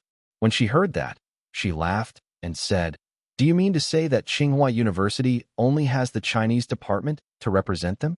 That person was Xianye. Professor Xian. Professor Xian. Several of the Tsinghua University teachers turned to look at her. Xianye was from the Mathematics Association and also one of the most well-known young mathematicians in the country. Back at Summer Palace during the International Math Olympiad, Zhang Ye had met her. She was Old Wu's childhood friend, and they had a great relationship. Later on, Zhang Ye met her another few times. They couldn't be considered strangers anymore. Xianye actually wasn't a Tsinghua University teacher. She was now affiliated with a research facility and was leading her own team in research projects. However, many years back, Xianye had graduated from Tsinghua University's math department, so of course she still had deep ties with her alma mater. For this year's student recruitment, Tsinghua University's dean of the math department, who was also her teacher during her student days, had approached Xianye to use her name in the mathematics world to attract more of the exam's top scorers into joining them. Xianye was waiting inside Tsinghua University's campus all this while. When she heard that the examinees were all held up outside the main entrance, she came outside to take a look. "Let's compete with our math departments, shall we?" Several of the Tsinghua University student recruitment teachers were bolstered by her appearance. "That's right. Why don't we compete with our math and physics departments?" Actually, Peking University's math department was also one of the top few in the country and had ranked first on many an occasion. However, they had been declining in recent times, and with Tsinghua University recently recruiting 5 very well-known mathematicians as professors emeriti of the school, Peking University's glory days had become a thing of the past. Tsinghua University's math department had completely gotten the upper hand on Peking University in their qualities of math. They were basically showing off, since they knew the students could see and hear everything they were talking about right now. The final decision in choosing which school to join was still down the examinees themselves, so there was definitely a need to showcase the most excellent aspects of their school. Xianye's words stumped many of the Peking University student recruitment teachers. Xianye laughed. "What? Why aren't you all saying anything?" However, it was right at this moment, when no one took notice, that a majestic BMW had parked at the side of the road. The door opened, and a young man stepped out of his car. As he headed straight for the center of the commotion, he bluntly said, "Did I just hear someone saying that they wanted to compete with our Peking University's math and physics departments? All right then, who wants to compete?" When everyone heard this young man's voice, the first thought they had was that this person was too arrogant. The second thought was that he too proud of himself. But when everyone turned their heads to look at him, they could only gasp in surprise. Suna was very happy to see him. Teacher Zhang. The Peking University student recruitment teachers also cheered. "It's Zhang Ye. Professor Zhang is here. Teacher Zhang, these people from Tsinghua University are really taking it too far." Among the Tsinghua University student recruitment teachers, there was an associate professor and a full professor in Xianya. But for the Peking University student recruitment teachers, they were all just made up of ordinary staff members, with more than half of them not even teachers, just support staff. Those who were teachers weren't tenured professors or such. They were just young and ordinary teachers, since Peking University had not arranged for any professors to be on the student recruitment teams in the first place. That was why when Zhang Ye, who was a Peking University associate professor, came along, the student recruitment teachers seemingly found a support pillar and reacted like they had spotted a family member. Chapter 722. Rage Smash. Zhang Ye had arrived. At once, the Peking University student recruitment team's morale immediately shot up. All of them knew that Zhang Ye had been suspended long ago due to the scolding incident involving the foreign dignitaries. But a suspension did not mean that he was fired. Speaking of which, Peking University had still kept Zhang Ye's role active all this while during his suspension. His concurrent posting as a lecturer in both the math and Chinese departments did not change, and except for a few teachers in Peking University he had clashed with before, all of the Peking University teachers and students still regarded him as one of their own. Even Han Henian from Peking University's math department, who had clashed with Zhang Ye before and did not like him much, had dropped all his biases against him at this moment. Since one of the examinees he had his eye on and whom he wanted to take as his student was stolen by Tsinghua University, he knew that they needed to stand united against the common enemy. The Peking University student recruitment teachers were inspired. In contrast, the Tsinghua University student recruitment teachers' expressions changed. Around them, all the reporters immediately had glints shining in their eyes. Zhang Ye had arrived, and wherever he appeared, there would surely be news. Everyone knew of his short temper, so if he was here, then there was no need to even ask. There would surely be trouble today. Xianya stared at him. Zhang Ye arrived at the center of the commotion. He looked at Xianya. "Professor Xian, I seem to have heard you saying that Tsinghua University wanted to compete in the field of math and physics with Peking University?" Xianya. Everyone from Peking University immediately echoed this. "That's right. Who's afraid of whom? Whomever wants to compete with us, come." Just half a minute ago, it was the Tsinghua University student recruitment teachers who were creating the commotion. However, in the blink of an eye, it was now time for the Peking University student recruitment teachers to fight back. Xianya nearly died of anger there and then. The people of Tsinghua University also looked worse than the next. Compete in the field of math and physics? You even solved a world-class mathematical conjecture, so who the F***K could compete with you? A student recruitment teacher from Tsinghua University said, "You perform exceptionally well in math, but that's your personal achievement and has nothing to do with the standard of Peking University's math department." Suna said, "This is the first time I've heard of such twisted logic. Teacher Zhang is a teacher of Peking University, so his ability in math would of course be integrated into our Peking University's math standard as well. How can you say it has nothing to do with Peking University?" Another Peking University female recruitment teacher echoed, "If we're talking about having no relation to the school, then it must be Professor Xian, whose work has nothing to do with Tsinghua University. Her work is not with Tsinghua University, so what are you all showing off for?" A Tsinghua University teacher rebutted, "Professor Xian was a student of Tsinghua University. The teachers of Peking University, and Teacher Zhang is an associate professor of Peking University." Both groups of people started arguing even-spiritedly, but Peking University had clearly gained the momentum and was out-arguing those people from Tsinghua University. Meanwhile, The student recruitment teachers from Tsinghua University could only muster random retorts against them. In the field of mathematics education, when faced with Zhang Ye, they clearly did not have enough backing them for an argument. Xianyu was in low spirits. She stared at Zhang Ye and said, "Professor Zhang, what's the meaning of this hostility?" Zhang Ye threw his hands into the air. "I don't mean anything, but I did hear someone claim that our Peking University's math department doesn't compare with Tsinghua University's, so I can't take that lying down. The math department in Peking University has always been in the top 2 in the country, and the quality of our teachers is as real as it gets. Why is it that when the claims came out of your mouth, it sounded like our Peking University math department was inferior to yours?" Because of Wu Zuqing, Zhang Ye's relationship with Xianyu was still considered all right. However, what was private should remain private, and Zhang Ye understood this very well. "Besides, can you tell me what's happening here?" He pointed to those cars with the top scorers from the college entrance exam. When enemies met, old wounds would be opened. Liao Qi from Tsinghua University's Chinese department came forward. "What's the matter? Do we owe you an explanation? Get your cars that are blocking our school's entrance out of here." Immediately, Xianyu added, "When the examinees leave Tsinghua University's campus, you guys can do whatever you want. But for now, they have chosen Tsinghua University and are here to talk to our school about their preferences. What right do you have to interfere with that?" A Tsinghua University personnel said, "Move. Otherwise I will call the police." Han Henian said with annoyance, "You guys resorted to dirty tricks to snatch the examinees away, and you still want to report us to the police? Teacher Han, you better watch what you say in front of all these students." A youth from the Tsinghua University group said, "Who resorted to dirty tricks? Huh?" Suna thundered, "Did the students really come along with you willingly?" Liao Qi said coldly, "How was it not willing?" At this time, they could see that in one of the Tsinghua University cars, Huang Lingling was desperately thumping on the rear windshield.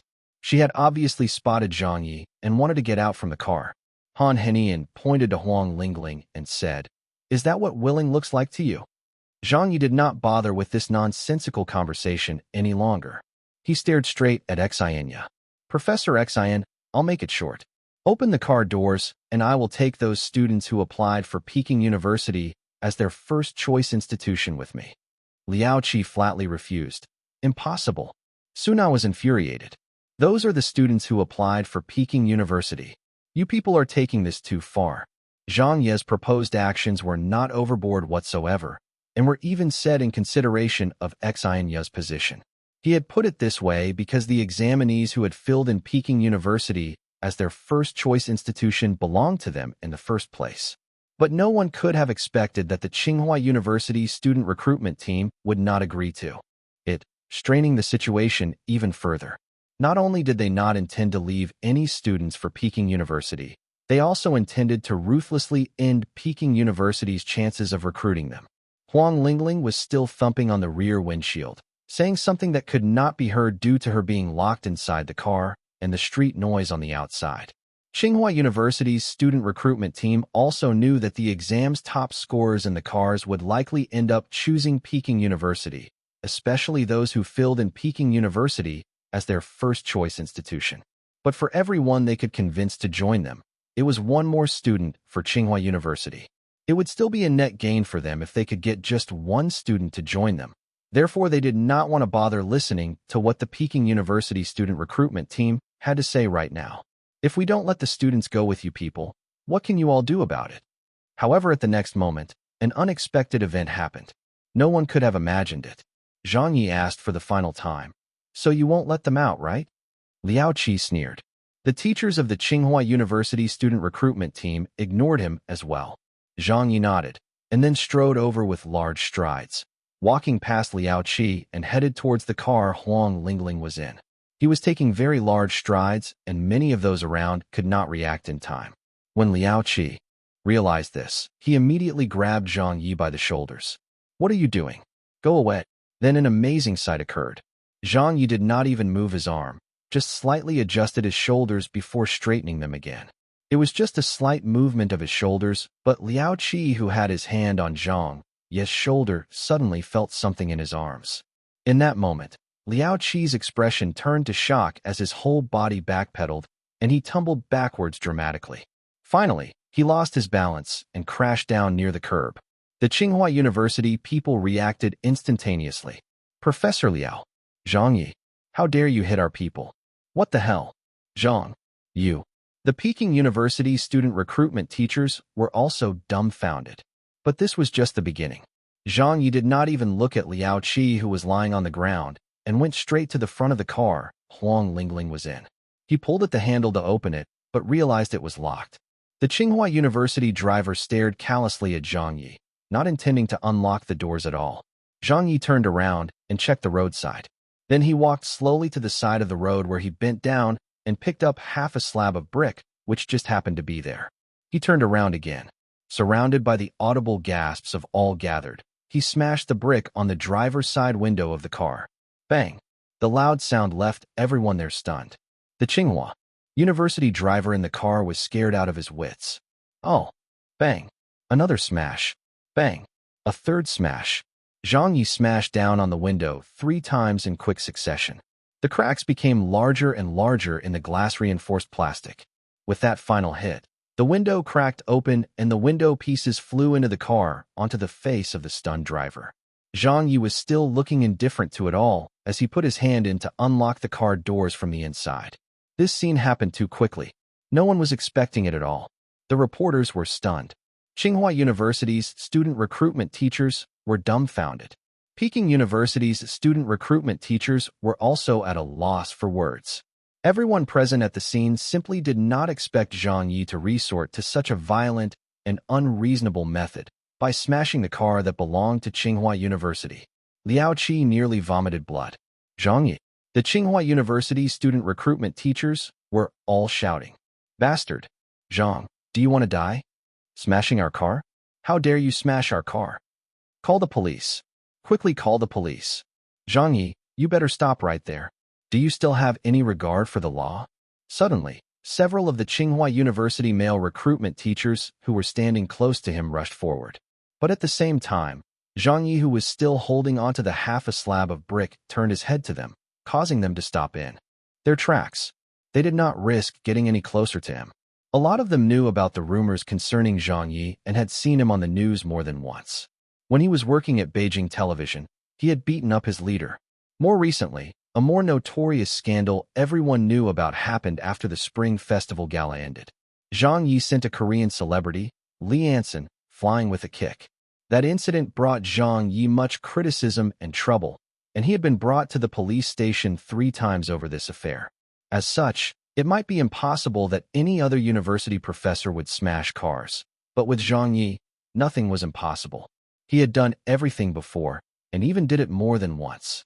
With this deterrence, the Tsinghua University student recruitment teachers did not risk making any unnecessary moves. Even though they kept scolding with their mouths, none of them tried to go up to stop him. After all, Zhang Ye's reputation was so infamous that he might really hit them. Huang Lingling ran out of the car. The other 2 number 8 high school students in there with her also came out together with her. Teacher, Huang Lingling said, panic-stricken. Zhang Ye nodded at her. Go to the where the Peking University teachers are and wait for me there. Okay, I understand. Huang Lingling immediately walked over to the Peking University student recruitment teachers, looking back every now and then as she made her way to them. Seeing this, the other 2 students of number 8 high school followed along close behind. Realizing what was happening, Suna and 7 or 8 other student recruitment teachers went over and brought the students back to their side. Suna looked at Zhang Ye and nodded. Then, Teacher Zhang. Right as those words came out, she saw Zhang Ye take another large stride toward the second car. With the sound of even more screams, Zhang Ye held up the half a slab of brick and smashed it at the car's window again. The window of this car shattered more easily than the previous one. Though the driver's seat was empty, there were 2 students from number 4 high school inside. After Zhang Ye had smashed open the window, he put his hand into the car and unlocked it, releasing the 2 number 4 high school students. A second car was smashed. Many of the people who saw this could only gasp from shock. Chapter 723, Smash. Smash. Smash. Zhang Ye, stop right there. Do you have any regard for the law? Do you have any regard for the law? Doing something like this in broad daylight. Does nobody care about this? Where are the security guards? Come quickly. The teachers of the Tsinghua University student recruitment team repeatedly screamed. Some were calling the police, some were calling for their own security guards from Tsinghua University, and some were flying into a rage. Smashing Tsinghua University's cars right at the entrance of Tsinghua University was a total provocation. This was the same as smacking their faces repeatedly. Did they even know what kind of place Tsinghua University was? This was a top institution in the country and a globally renowned university. When had they ever had to encounter a situation like this?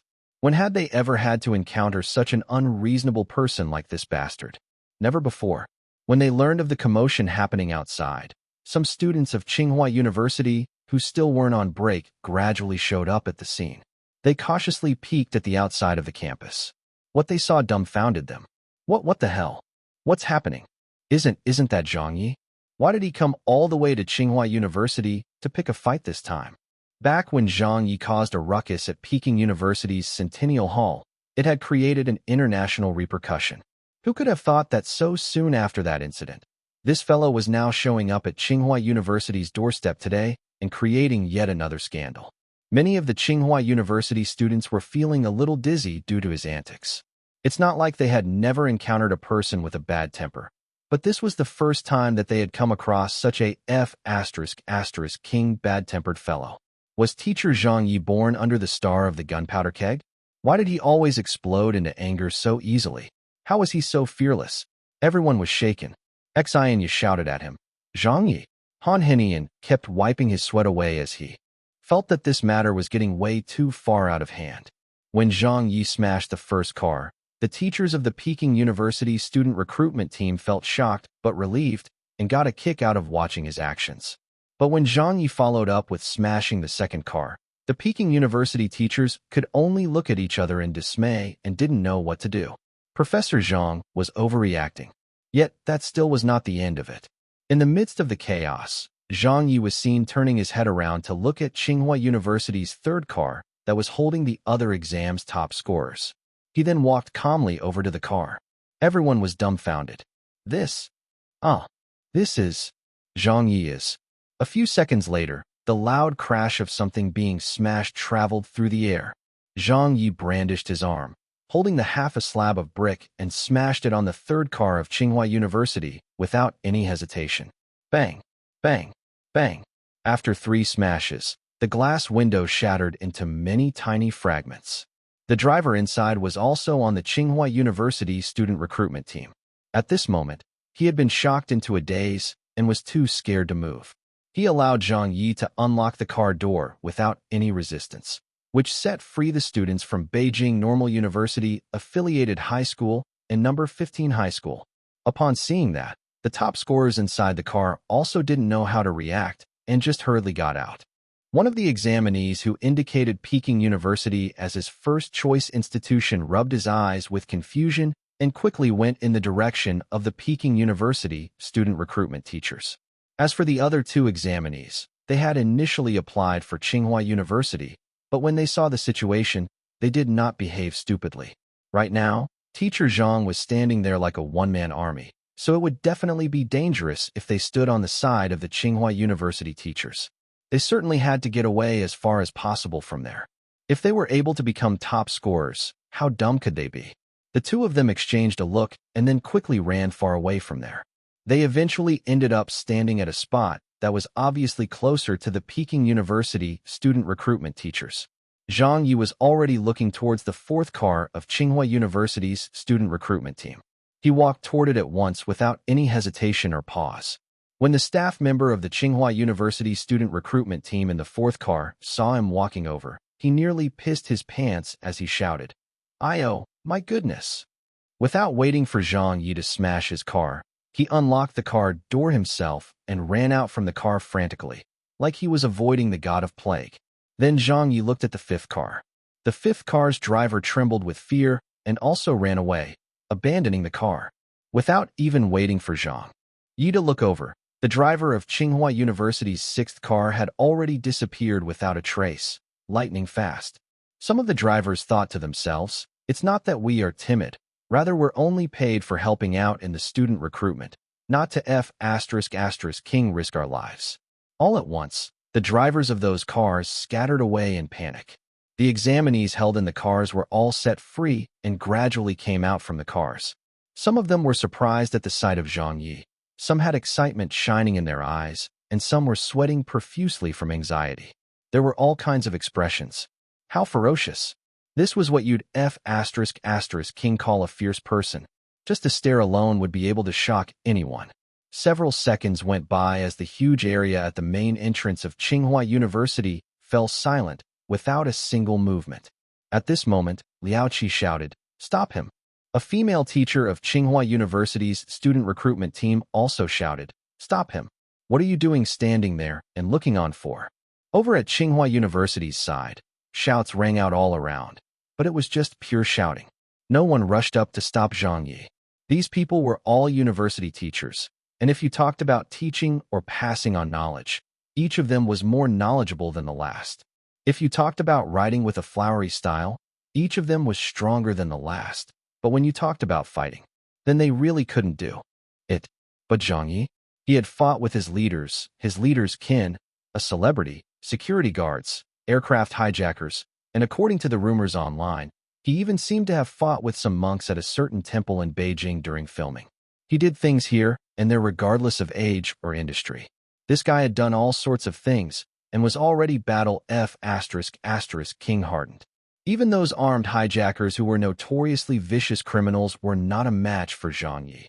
So for a bunch of teachers like them from the Tsinghua University student recruitment team, who could possibly take him on? Whoever went against him would surely end up sacrificing themselves for nothing. Only an idiot would go up against him. Zhang Ye looked around. When he saw that all of the examinees had been released, he threw away the brick in his hand and dusted off his dirty hands.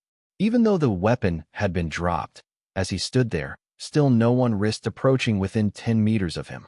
The teachers of the Tsinghua University student recruitment team began to scold him with loud voices from a distance. "This isn't over yet. I've called the police. The police will be here soon. Zhang Ye, you go too far. You do things without making any allowances. To think that you're still a teacher of the people? You're more like a rotten scoundrel. Even a scoundrel is more civilized than you. Who are you to smash our cars like that? Who are you to hit Professor Liao?" When Suna heard they called the police, she hurriedly yelled to Zhang Ye, "Teacher Zhang." However, Zhang Ye's expression did not change whatsoever. Instead, he said to Suna and the teachers of the Peking University student recruitment team, "Take those examinees who are willing and make your way back to Peking University for a talk about admissions and the terms of enrollment. I will handle the issue here. None of you have to worry." When the teachers of the Peking University student recruitment team saw that the situation was already in this state, they could only clench their teeth and immediately go over to the examinees. They did not force it on anyone, but welcomed those who were willing to go with them back to Peking University and learn more about the admissions process. They didn't say anything to those who did not want to go, as it was their personal freedom. Upon seeing this, the Tsinghua University teachers became anxious. "Don't you dare! Who allowed you to touch our students?" Many of the teachers of Tsinghua University's student recruitment team wanted to rush forward to grab the examinees back. But when Zhang Ye took a step forward, those staff members of the Tsinghua University student recruitment team stopped in their tracks immediately. They could only stare angrily and began scolding loudly once again. "To think that you are a teacher of the people. Zhang Ye, you are a bastard." I'm so pissed off. With the persuasion of the teachers of the Peking University student recruitment team and the influence of the current atmosphere, almost all of the top scorers followed the Peking University teachers into the cars. Among them were some of examinees like Huang Lingling, whose first choice preference was Peking University, and some others who were unsure of which institution to apply for. Only 4 of the examinees who were probably determined to apply for Tsinghua University chose to remain behind. The rest of the examinees all got into the cars. When the teachers of the Tsinghua University student recruitment team saw this, they fumed with rage and felt their hearts bleeding. Those were the examinees among the top 30 scorers in the Beijing college entrance exam. Every one of them was like a treasure, but with Zhang Ye blocking them, they could not get past him and could only watch helplessly as the top scorers they had almost gotten a hold of were now being taken away by the teachers of the Peking University student recruitment team. Suna knew a rivalry had now formed between Zhang Ye and Tsinghua University. So after arranging for the top scorers to leave, she stayed behind, as somebody definitely had to be there. Han Henian and 5 teachers of the Peking University student recruitment team also stayed behind. In a while, when the police came, they would definitely need to help with explaining their side of things. Zhang Ye, just wait and see. Our score is not yet settled. When the police comes, I'll see what you can do. The people of Tsinghua University hated Zhang Ye to the core. The people from Peking University were getting quite worried as they did not know how to handle this matter when the police arrived. But who could have guessed? When Zhang Ye heard what they said, he leisurely took out his cell phone from his pocket, then looked at the screen and lightly pressed 3 times on the keypad. Although everyone was too far away to clearly see what number Zhang Ye dialed, there were just several agencies that could be reached with only 3 numbers. Moreover, the pressed positions on the keypad made it very easy to guess. Zhang Ye had dialed 110. Everyone was stunned for a while. Call the police? You still want to call the police? Liao Qi sneered incessantly. Several of the teachers from the Tsinghua University student recruitment team also laughed. However, when the call connected, Zhang Ye's first lines left everyone dumbfounded. Zhang Ye said, "Hello, is this the police station? I would like to report an incident." That's right. There are some kidnapped hostages at the main entrance of Tsinghua University. Yes, don't worry, I've already successfully rescued the hostages. Who am I? There's no need to ask who I am. Just call me Lei Feng. Liao Qi was stunned by this. Kidnapped? Xianye stared eyes wide. Hostages. All of the teachers of the Tsinghua University student recruitment team, asterisk and carrot wink with a frown, $dollar hashtag at. Zhang Ye, why are you so shameless? What did you mean by kidnap? No one can slander the way you do. Kidnapped? Kidnapped your sister. You're so wicked. Weren't you first at fault? Yet you're complaining? And who the heck is Lei Feng? 1. Li Feng, December 18, 1940 to August 15, 1962, was a soldier in the People's Liberation Army and is a communist legend in China. After his death, Lei was characterized as a selfless and modest person devoted to the Communist Party, Mao Zedong, and the people of China. Chapter 724. Thick as Thieves. 10 minutes later, on the road in front of Tsinghua University's main entrance, 6 to 7 police vehicles arrived, and their blaring sirens, which could be heard from several streets away, stopped. They made a strong show of force, and judging from the license plates, these police vehicles were clearly not sent from the local police station, Sub-District Public Security Bureau, but from the District Police Station, District Public Security Bureau, instead. After the police report was received, the District Police Station was immediately informed of it. Kidnapping of hostages? This was a big case that the local police station would not be able to handle. So officers from the District Police Station were activated and sent to the location, equipped with guns. More than a dozen police officers had been sent over. However, when they got to the scene, the police officers in the vehicles witnessed a relatively calm scene. A couple of cars had their windows smashed, while a crowd of people had gathered around to observe. There were even reporters. They got out of the police cars. What happened? What's the situation? Who alerted the police? Officer Sun, the lead police officer, asked around, "Who is Lei Feng?" Suddenly, Zhang Ye strode out from the group. "That's me, I am. I was the one who called the police." When they saw him, the dozen or so police officers' eyes all widened with confusion. How could they not know this person standing right before them? All of them knew who he was, which was why they all nearly fainted together at once. Lei Feng, your sister. Aren't you just the goddamn teacher Zhang Ye? When did you change your last name to Lei? Clearly, the people of this world did not know who Lei Feng was. When Liao Qi and the Tsinghua University student recruitment teachers saw that the police had arrived, their confidence recovered and they were no longer afraid of Zhang Ye.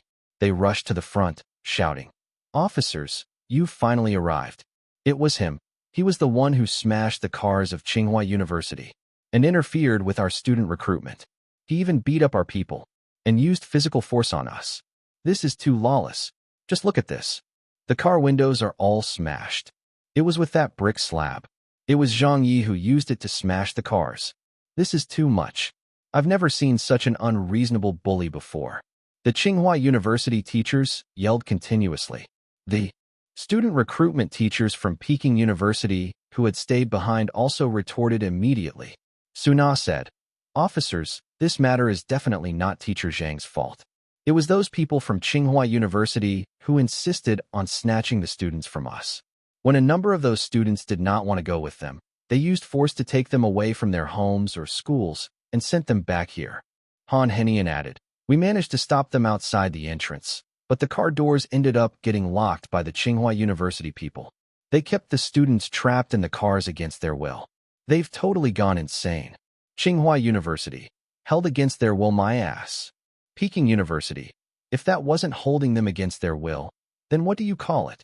Tsinghua University, you're the ones who are trying to steal the students from us now, using violence to take them away forcefully. Peking University, we're not the same as you.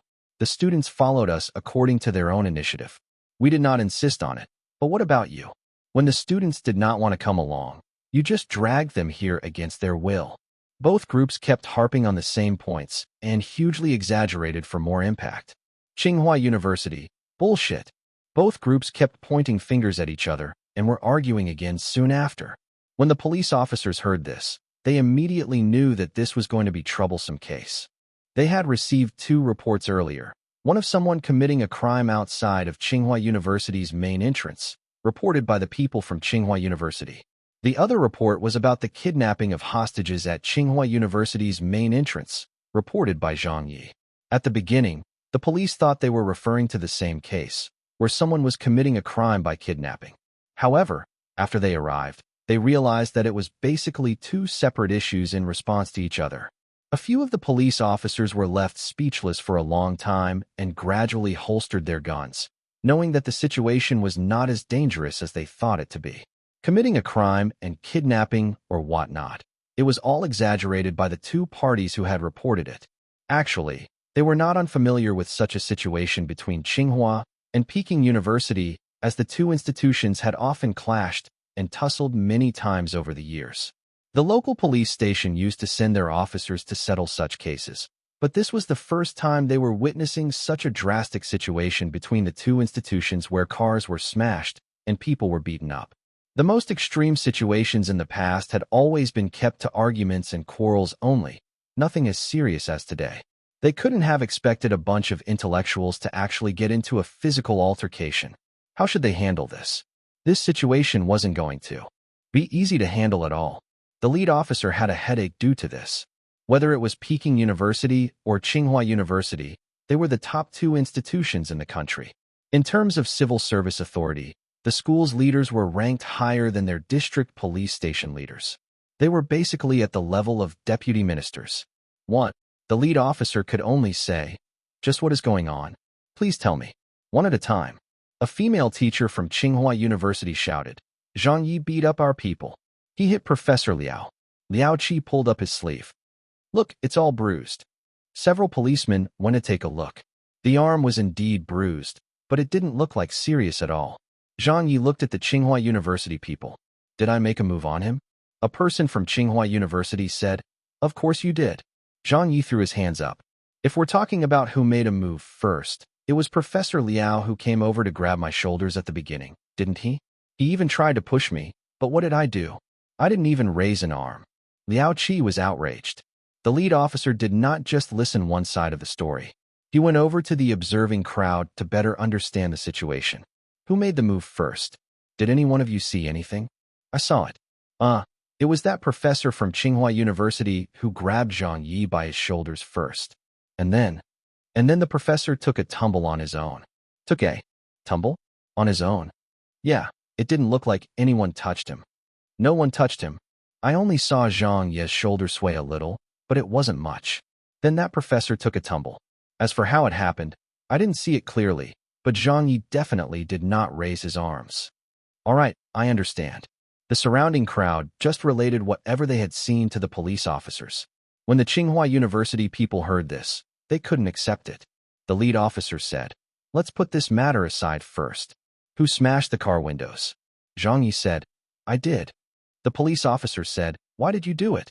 Zhang Yi said righteously, "They kidnapped those students, so as a citizen of China, as a public figure who is also a role model, How can I ignore something wrong happening when I see it? I ought to rise to the occasion. The police officers. The Tsinghua University teachers nearly vomited blood at this reply. Holy shit. What do you mean by rising to the occasion? You were clearly trying to steal our students away. You're too shameless, Zhang Ye.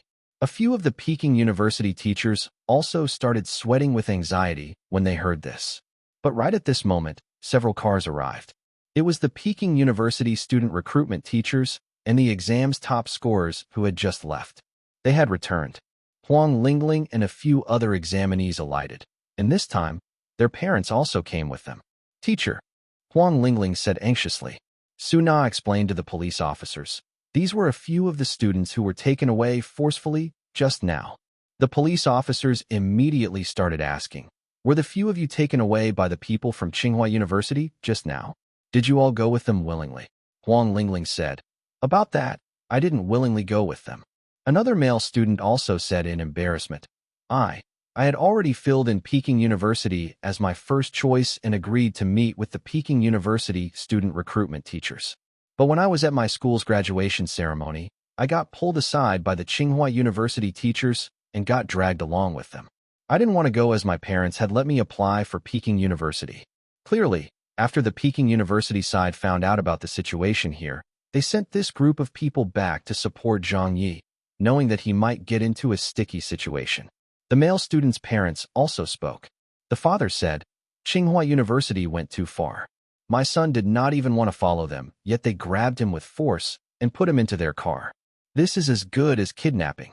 The mother said, when his teacher from school called to inform me that my son had been taken away, his father and I were scared to death. So we quickly rushed here, thinking that he had been taken away by some child trafficking gang. Liao Qi retorted angrily. We were doing student recruitment. The mother grunted at him. Who knows what you people were trying to do? Liao Qi said. You. The parents were actually speaking up and siding with Zhang Ye. Zhang Ye looked at the two of them with wonder. Su Na walked beside Zhang Ye and whispered to him. They are Zhou Zheng's parents. His father and mother both graduated from Peking University and were very prominent figures in the school back in the day. It suddenly dawned on Zhang Ye why these two persons were siding with him so much. It was because they were on the same team as him. Huang Lingling's father followed up with, my child is the same. She has always dreamed about attending Peking University since childhood. When those Tsinghua University people dragged her away forcefully, it gave my child such a scare. How can anyone do the things they did? They might as well commit highway robbery. Even if the Tsinghua University teachers were doing this for the student recruitment and without any other motives, they shouldn't have done it this way. That is essentially disrespecting the views our children.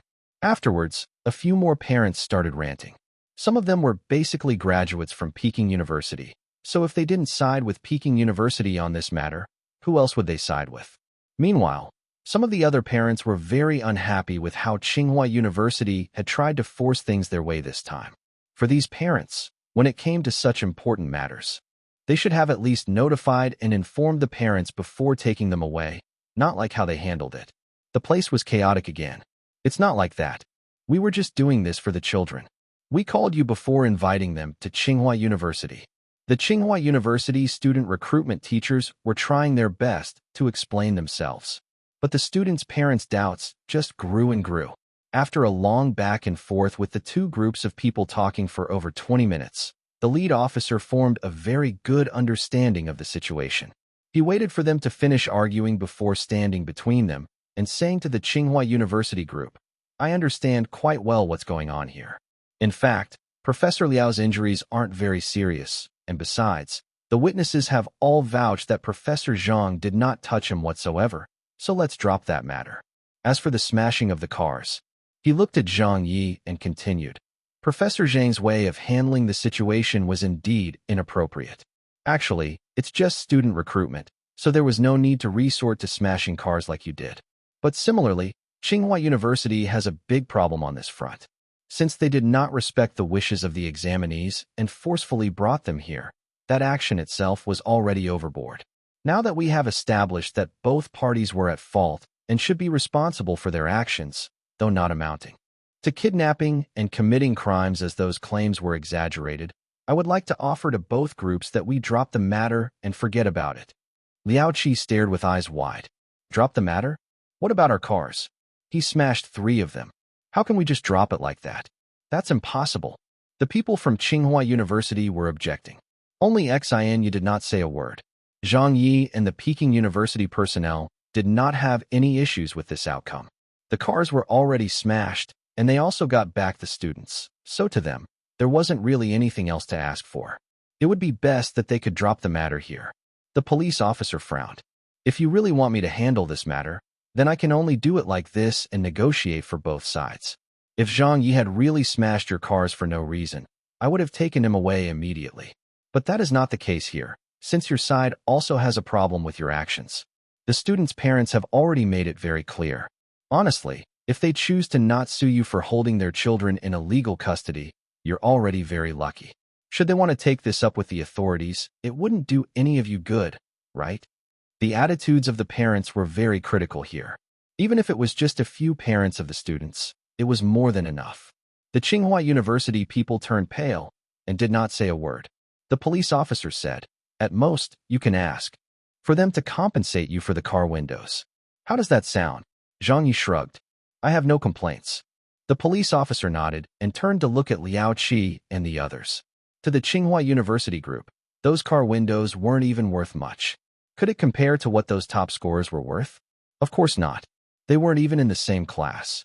Soon after, with the matter more or less put to rest now, Peking University compensated Tsinghua University for the car repairs, while the Tsinghua University student recruitment teachers offered their apologies to the examinees' parents who were unhappy about the way the matter was handled.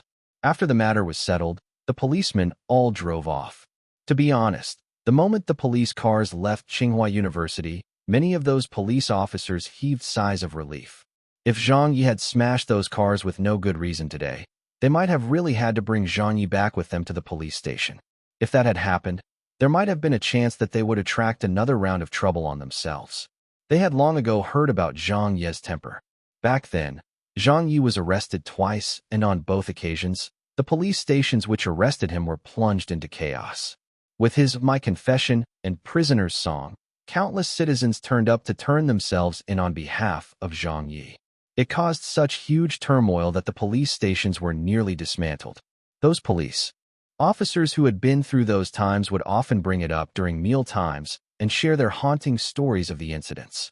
They knew well Zhang Ye's notoriety, so if they could avoid it, they would definitely choose to not arrest Zhang Ye.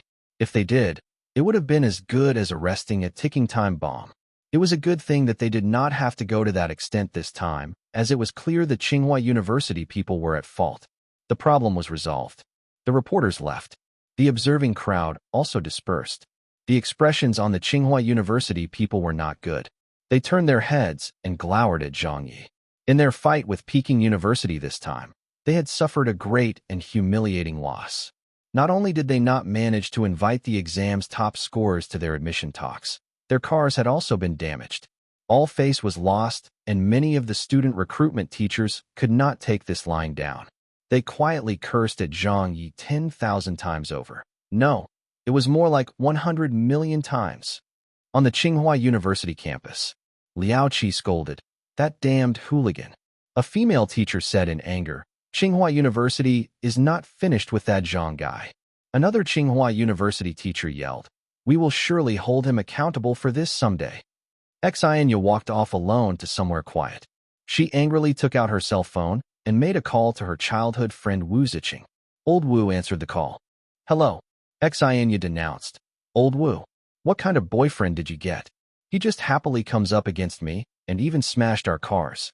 He pissed me off today." Old Wu laughed and asked, "What happened?" Xian Yu related the incident to her, and then said, "He proposed a solution to the mathematical conjecture and just left it for a group of us to work on it tirelessly day and night to verify it for him. It's fine that he did not thank me for it, but now he's not even leaving any face for me." Old Wu said, "I was the one who told him to go this time." Xian Yu said, "But he still shouldn't have handled it that way. Just settle it with words. Who the hell settles problems by smashing cars?" Old Wu chuckled and replied calmly, "It's not like you've only known him for a day. He has always been like this. You're still trying to defend him?" Aren't you trying too hard to justify his actions? Xianya said angrily. Old Wu laughed. All right, would it be okay if I apologize to you on behalf of little Zhang? Xianya replied annoyed. No, Old Wu said. Then why don't I buy you dinner? Xianya snorted. That's not enough. He has to apologize to me, Old Wu said. With that temper of his, do you think it's possible? Besides, when we come around to what happened, Tsinghua University was truthfully in the wrong in the first place. I'm sure you agree with me on that, right? When she heard this, Xianya nearly vomited blood in anger. I've finally seen through you. Whatever Zhang Ye does, you'll always think that it's correct. You two are thick as thieves. Chapter 725. An Urban Legend of the Entertainment Industry. In the afternoon, Old Wu's residence. Zhang Ye got out of his car after returning to the villa. The moment he stepped foot onto the front yard, he could smell the fragrant aroma of Old Wu's cooking. The door wasn't locked. He pushed open the door and entered the house. He saw Old Wu cooking in the open kitchen. Whoa, it smells really good. What are we having for lunch? Zhang Ye probed. Old Wu carried on cooking and said, shredded pork and red braised pork ribs. Great, they're all my favorites. Zhang Ye was delighted. Old Wu asked, have you settled it? Zhang Ye answered, yes, I've settled it. How could I have come back otherwise? 90% of the top 30 scorers in the Beijing college entrance exam are now listening to Peking University's admissions talk. As for how many of those students will end up applying to Peking University, I do not know. It all depends on them now. Old Wu said, I heard that you even smashed their cars. Zhang Ye replied, your news is quite up to date. Old Wu stated, Xianya gave me a call earlier. She said you did not give her any face and claimed that we were thick as thieves. You have really made her furious this time. Zhang Ye said, you can't blame me for that. It's the people of Tsinghua University who didn't know how to behave themselves. Suddenly, a phone call came in. Zhang Ye answered, Dean Pan, are you looking for me? It was from Dean Pan Yang of Peking University's School of Mathematical Sciences. Once the call connected, Pan Yang asked with concern, how are you, little Zhang? Did you get hurt? Zhang Ye sniggered, me? Hurt? I'm fine. Pan Yang asked. The police didn't make things difficult for you afterwards, right? Zhang Ye said, it's all been settled. I'm at home now and getting ready for lunch. Then that's good. Pan Yang said, Peking University already knows about what happened this time. After hearing the news, the president even specially rushed back to the school. After conversing with him, the president told me to pass a message to you. He said that if you're free, come back to Peking University for a visit. Zhang Ye smiled. Sure, I understand. Pan Yang said. Earlier, when everyone was chatting privately about this matter, many of those Peking University teachers who were not friendly toward you in the past spoke well of you. Everyone was chatting about you, including little Han Henian of the math department. When we were talking about the incident, he mentioned how he thought you did a marvelous job. Even though Zhang Ye and Han Henian did not have much bad blood between them, their relationship wasn't that good either. In the past, they got into a war of words at the International Math Olympiad. There was also the incident when Han Henian pursued Old Wu, etc. Zhang Ye asked in disbelief. Teacher Han said something nice about me? Those were his actual words, Pan Yang answered. Why would I lie to you? All right then, Zhang Ye said noncommittally. Pan Yang stated, many people will definitely scold you for the trouble you got into today. Can you shoulder all that scolding? If you can't, I'll talk to heads of the school and let Peking University help you out with this matter. Zhang Ye immediately replied, that's not necessary, Dean Pan. It's no big deal. I could even take the pressure after cursing those foreign dignitaries. So how bad could this incident about smashing some car windows get? I'm fine and can handle the heat. Although, can you talk to the heads so that I do not have to compensate the car windows? Pan Yang laughed upon hearing this. Of course, you've done a lot this time, so we couldn't possibly ask you to pay as well, right? Zhang Ye's appearance this time had truly been a great help to Beijing University. In just a short time, he had reversed the disadvantage that Peking University faced in the situation involving the top scorers. Many of the Peking University teachers and professors were not of any help at all. Many of the teachers on the student recruitment team could only stare blankly at those Tsinghua University teachers as they took the examinees away. In the end, when nobody knew what to do, it was Zhang Ye, the suspended teacher from Peking University, who turned the tide. Without any hesitation, he smashed the car windows to take the examinees back. With just this point alone, many of those Peking University teachers who previously did not have a good opinion of him now saw him in an entirely different light. Upon carefully thinking about it, Zhang Ye's temper might be bad, and he often got into conflicts with his colleagues, had scolded foreign dignitaries at the auditorium, and even rebutted the school's heads before. But however bad his temper, there was nothing they could criticize Zhang Ye for on what he had done for Peking University, and not a single fault that they could pick on for his treatment of the Peking University students. Whenever there was trouble, he would really go and take it head-on. Meanwhile, at a newspaper firm, everyone on the entire second-floor office was extremely busy. 2 interns returned very excitedly from their field work. One of them, holding a camera, said excitedly, "Chief Editor Chun, big news, big news. Tsinghua and Peking University were fighting over the students at the entrance of Tsinghua University. Zhang Ye smashed several of Tsinghua University's cars as well. We got all the first-hand information and even recorded the entire scene on video from beginning to end." The intern beside him was also extremely excited. "Chief Editor Chun, did we do well this time?" After hearing that, the editor-in-chief did not even look at them and just carried on with his own work. He yawned and told them, Yeah, you two did quite well. Quite well? Only quite well? Is that all?" The shorter intern exclaimed. "Chief Editor Chun?" The editor-in-chief said in an unfriendly tone, "Write the rough draft up as soon as possible. This news." The taller intern blinked and continued, "Will it get published on the front page and the headlines today?" A senior reporter beside them laughed. "Just do whatever the chief editor tells you to do. Don't always try to claim the credit. This kind of news probably can't get into the headlines." That intern was puzzled. "Why?" The senior reporter guffawed. "When Zhang Ye manages to avoid making trouble for 2 straight months, then that will surely get into the headlines." This joke made all the editors in the office chuckle. That's right. Has there ever been a day when Zhang Ye does not get into trouble? He is such a troublemaker that something is bound to happen wherever he goes. The two of you are new here and unfamiliar with the situation. Even if the media in Beijing lacks news about anyone, it won't be Zhang Ye's news. When you have worked long enough here, you will get used to it. There are incidents that Zhang Ye caused before that were more serious than this one. So what's the big deal with smashing some cars anyway? If it can even get on as the front page's second headline, it would be pretty good. The 2 interns. Even if it were slightly exaggerated, it represented Zhang Ye's image with the media, which wasn't that good after all. If it were Zhang Yuanqi who beat up someone, they would definitely be out in full strength to report on that news. If it were Chun Guang who smashed the cars, they would definitely and immediately send out a dozen or more reporters to the scene.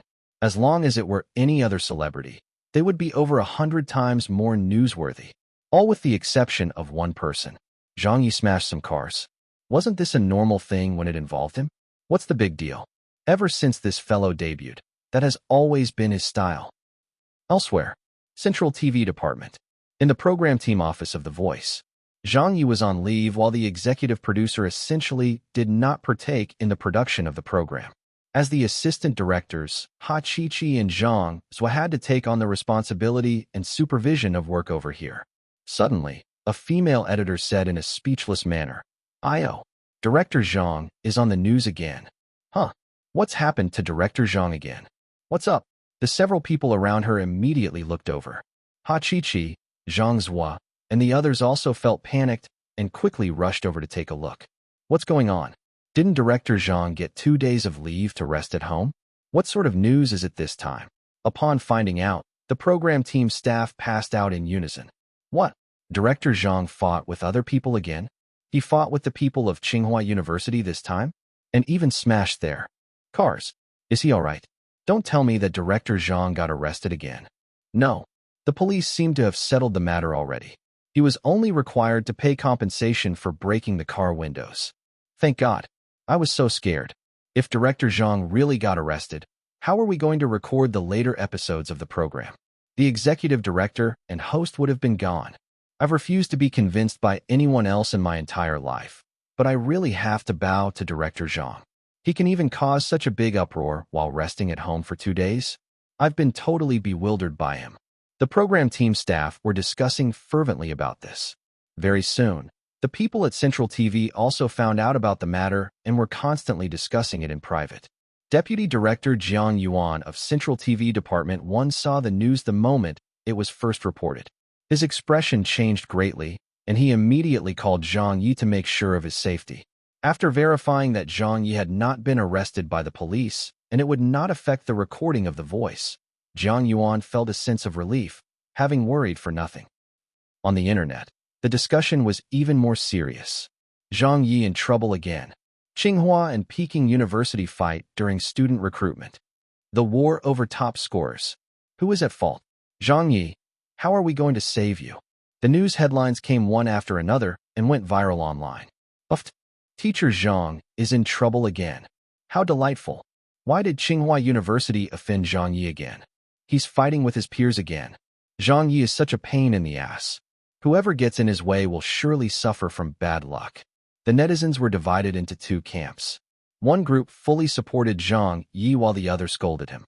Obviously, those who were against Zhang Ye made up the majority as usual, with the Tsinghua University teachers as its main force. Liao Qi posted on Weibo, "These days, some teachers have really low standards." An old professor at Peking University retaliated. "Do you think that you have very high standards? Forcefully trying to get the students to join you people. What if they never intended to join Tsinghua University in the first place?" Tsinghua University and Peking University were cursing at each other. Zhang Ye's fans and foes were cursing at each other. It became very chaotic. In the end, even the Ministry of Education could not stand idle watching this any further and publicly issued a statement. In lieu of the media reporting about the phenomenon of individual universities using improper ways to attract college entrance exam top scores, the Ministry of Education requests the related universities to observe their discipline and conscientiously maintain the propriety of the student recruitment. Finally, they ended the statement with a stern criticism on the misconducts of certain teachers. Although there was no pointing of fingers, it was obvious that the term certain teachers included Zhang Ye. More precisely, this criticism was mainly aimed at Zhang Ye. It was rare for the Ministry of Education to publicly criticize an individual. This showed that whether it was in his peers' opinions or in the eyes of the organizational leaders, Zhang Ye's name and reputation were terrible. But Zhang Ye himself and his fans did not feel so. Haha. Teacher Zhang was indirectly mentioned and criticized. There's not much difference between this and actually naming him. Dear Teacher Zhang, your reputation has become even worse now. Hi, Teacher Zhang Ye. I really have to hand it to you. Actually, these matters did not have much of an impact on Zhang Ye, because those people who liked him would still continue to like him. Zhang Ye's fans had already experienced too many similar situations and wouldn't abandon him over such a small affair. Instead, it was precisely because they had experienced so much criticism and doubt when they followed Zhang Ye that their cohesiveness became stronger and they became braver with each setback. Moreover, each time after Zhang Ye caused any trouble, the number of people joining Zhang Ye's fan club would dramatically rise. The more people scolded Zhang Ye, the more his peers criticized him, the greater his increase in the number of fans and popularity. Speaking of which, this would also be considered an urban legend of the entertainment industry. Chapter 726. The Voice wraps up. Monday. After his off days came to an end, Zhang Ye arrived back at Central TV early in the morning. When he reached the Voice's program team office after taking the elevator up, the staff immediately surrounded him. Some of them were chatting lightheartedly with him, while others were worried about his recent incident. Director Zhang, you're here? You gave us such a scare yesterday. Yeah, we thought that you might not be coming back anymore because of that. The police didn't trouble you, right? You aren't hurt, right, Director Zhang? Why did you get into a fight again? I was in the elevator just now and overheard two leaders chatting. They were talking about how they won't approve your off days anymore in case you go ahem. The Voice's recording couldn't proceed if you weren't here today. The recorded scenes we did before have all been broadcast. Yes, please don't scare us like that anymore in the future. Our weak hearts won't be able to take it. The assistant directors and editors kept going on and on about it. Zhang Ye laughed. I'll be fine. Thank you all for your concern. Is the recording studio all set up and ready? What time will the coaches arrive? Ha Chi-Chi said. The 4 coaches will be ready by 10 o'clock. Zhang Ye said. The contestants have all arrived too and are getting ready for the stage. Zhang Ye voiced his understanding. Now that the blind auditions have been completed, we will be recording the battle rounds. This will be different from the previous segments, so I need everyone to give their full attention and follow the procedures I listed out beforehand. There will be 4 main camera positions, so let's set them up. 1. Understood. Got it. Right. Under Zhang Ye's command, the program team staff began to work very quickly. A sense of self-confidence they didn't have before could be seen on everyone's faces. This was bestowed upon them by Zhang Ye, as well as by The Voice. After several broadcasted episodes, The Voice's viewership ratings were just as hot, as it maintained the #1 spot in the nationwide viewership ratings for variety shows. They were even leading the #2 spot by a long way. As such, The Voice's program team staff were emboldened and confident. At least at this current moment, they were the most excellent program team there was among all of the variety show teams in the country. Around 10 a.m. in the recording studio, 3 of the coaches had already arrived. Only Zhang Ye was not here yet, but her manager had called in advance to inform them that she was on the way. The preparations in the studio were more or less complete, with Hachichi, Zhang Ye, and a few other staff members making some last-minute adjustments. Offstage, Zhang Ye was chatting with the coaches. Chen Guang said with a laugh, "You got into trouble again yesterday? Wenli and I read about the news." Zhang Ye replied, "It was just a small thing." Chen Guang was amused by this response. "You even smashed the cars of Tsinghua University. How could it be a small thing? That temper of yours," Zhang Xia said with a hint of criticism. "You'd better improve it. I'm only telling you this because I don't treat you as an outsider, but just look at our entertainment circle. Are there any celebrities who have a temper as bad as yours? After all, that's Tsinghua University you're dealing with. You should have made some allowances with them no matter what." Zhang Ye sincerely responded, "All right, I will listen to Grandma Zhang's advice." Zhang Xia helplessly said, "All you do is talk the talk. You need to walk the walk too." Fan Wenli chuckled. But then again, Director Zhang is doing really well in the entertainment circle even with that temper of his.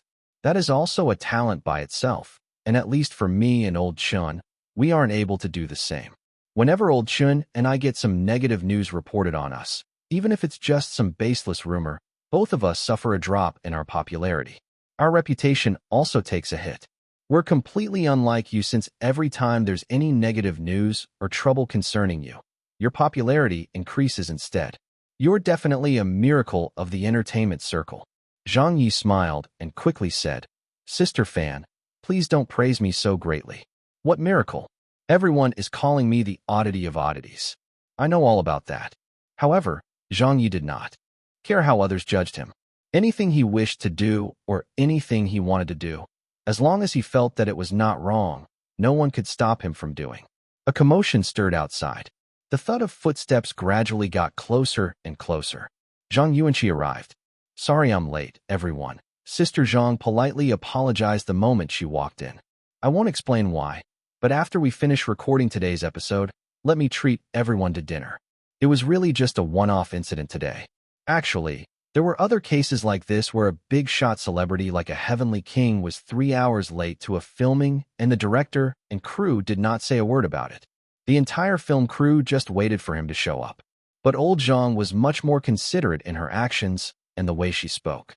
Even though she was only late by 10 minutes, she still apologized immediately after she arrived. This was also the reason why Sister Zhang enjoyed such a good relationship with everyone even after working for so many years in the entertainment circle. At least on the surface, she was very friendly. Chen Guang smiled and said, "It's fine, we only just arrived too." Zhang Xia asked, "Did you get held back because of your fans?" "Yes." Zhang Ye laughed gently. "I had only just left my home when the reporters and fans blocked my way. I nearly couldn't make it here." After explaining, she looked at Zhang Ye and said, "I thought you were taken away by the police." Again, Zhang Ye laughed. "Well, I don't get taken down that easily." Zhang Ye gave him advice out of goodwill. "Take it easy." "Okay." Zhang Ye then looked to his staff and said, "Let the audience in and prepare to start recording." The staff opened the doors and allowed the audience to make their way into the recording studio. At the same time, Many of their colleagues from Central TV's other program teams also joined the audience for the recording. They found a seat wherever they could, while those who did not have any seats ended up finding a corner and standing there. They were all here to take part in the recording of the new episode of The Voice. In the previous blind audition rounds, everyone had understood and learned the way the segment operated. But for today's recording, it was going to be about the coaches' battle rounds, so a lot of their industry peers had come to watch and learn about it. Even if many of those people at Central TV still didn't approve of Zhang Ye as a host who always got into trouble every other day, they knew that his results were definitely the real deal. It was there for all to see. For a show that was ranked #1 in the nationwide viewership ratings for variety shows, there might be some home viewers who did not watch it because they didn't like to watch talent shows. But to an industry peer, even if it was a genre they did not like, they would still watch it. This was because it was their job. They also wanted to learn why Zhang Ye's programs could get such high viewership when they couldn't do it themselves. They had to know the reason. Very soon, the recording began. The stage lights flashed as the fog machine spewed out fog. Zhang Ye walked out to the stage slowly. I will not accept any gifts. This year, the only gift I will accept is brain gold. There's no need to watch any TV shows. This year, the only TV show you need to watch is The Voice, the authentic health product, The Authentic. The Voice. Welcome to the broadcast of The Voice of China, brought to you exclusively by our title sponsor, leader in health products, Brain Gold. Drink Mount Joe Mineral Water to show your support for The Voice, the most favored student of the 4 coaches for this season of The Voice. It was the same reciting. They were the same lines of the advertising message. But even with the same tricks, he still managed to get the entire audience pumped up. Every time the audience heard Zhang Ye's machine gun-like reciting speed, they roared with excitement. Offstage, Ha Chi-Chi, Zhang Zhua, and the others looked at each other and thought to themselves how lucky it was that nothing had happened to Zhang Ye yesterday. Otherwise, even if the position of the executive director could be replaced by someone else, no one could fill Zhang Ye's shoes as the host. The days flew by. 1 week, another week, yet another week. The duration of a singing show couldn't possibly be stretched out for too long. After around a month or so, the curtain was finally drawn on the first season of The Voice with much anticipation. The only tinge of regret Zhang Ye had was that in the lead-up to the night of the finale, Zhang Ye had strongly advocated to Central TV Department 1 for the season finale to be broadcast live on TV. He had wanted it to be just like The Voice from his previous world where they wrapped up the finals with a live broadcast. But due to Central TV Department 1's status as a national broadcaster rather than a provincial TV station, they had more considerations to be concerned about. They could not risk having anything that could not be controlled go wrong on live television. Therefore, Zhang Ye's application for the last episode to be broadcast live was denied. His team could only adhere to the old way of recording first and then broadcasting it later. The only redeeming factor was that the show's effects and quality were still considerably good. The top 3 contestants of the first season of The Voice were revealed. Champion, Dong Hao. Runner-up, Qian Pingfan. Second runner-up, Luo Yu. On this night of the finale, The Voice was the most discussed topic on Weibo, Tieba, and various forums. This night belonged to The Voice. Hi, my Yuan Tong. You could only go as far as 8th place. I like Yuan Tong. She's beautiful and sings well too. I like Zhou Danian. I hadn't expected that he would get eliminated in the 3rd live round. What a pity. Dong Hao got 1st place. He was definitely a dark horse. He only has average looks and does not have much personality in his singing voice, but I think that he was particularly good at performing at the right time. He's a typical contest-based participant, and on that point, he really had a big advantage over the others. How could Qian Pingfan only be ranked 2nd? Flips table. My beloved Luo Yu. 3rd place is too unfair for you. Dong Hao getting 1st place is well-deserved. What the heck? To me, Zhou Danian is the true champion. That old man was awesome. No matter how it ended, The Voice was an incredibly good watch. To me, this is the best variety show there is. No other shows even come close, right? Zhang Ye has again done it too amazingly. It was a pleasant surprise to everyone. I could never have expected that our country could come up with such an outstanding variety show. Teacher Zhang, thank you for putting on such a great show for us. I love you, Qian Pingfan. I love The Voice and I love Zhang Ye. Waiting for the next season. Waiting so hard. It's definitely going to be the best variety show this year. The show's creativity, stage effects, skills of the host, strength of the contestants, no matter which aspect we look at, The Voice has totally outdone all of those talent shows in the same genre. That was so exciting. The Voice, thank you for accompanying me till the end of summer. There were discussions, analyses, appreciation, and criticism as the heated debates came one after another. On that night, the season finale of The Voice had its viewership ratings calculated in advance. A breakdown of viewership ratings for The Voice from its first episode showed that it had always been doing very well. First episode viewership, 2.01%. Second episode viewership, 2.12%.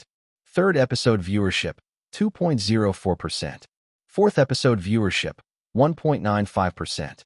Fifth episode viewership, 1.98%. Sixth episode viewership, 2.09%. Seventh episode viewership, 2.13%. Eighth episode viewership, 2.22%. The average viewership was maintained at above 2%.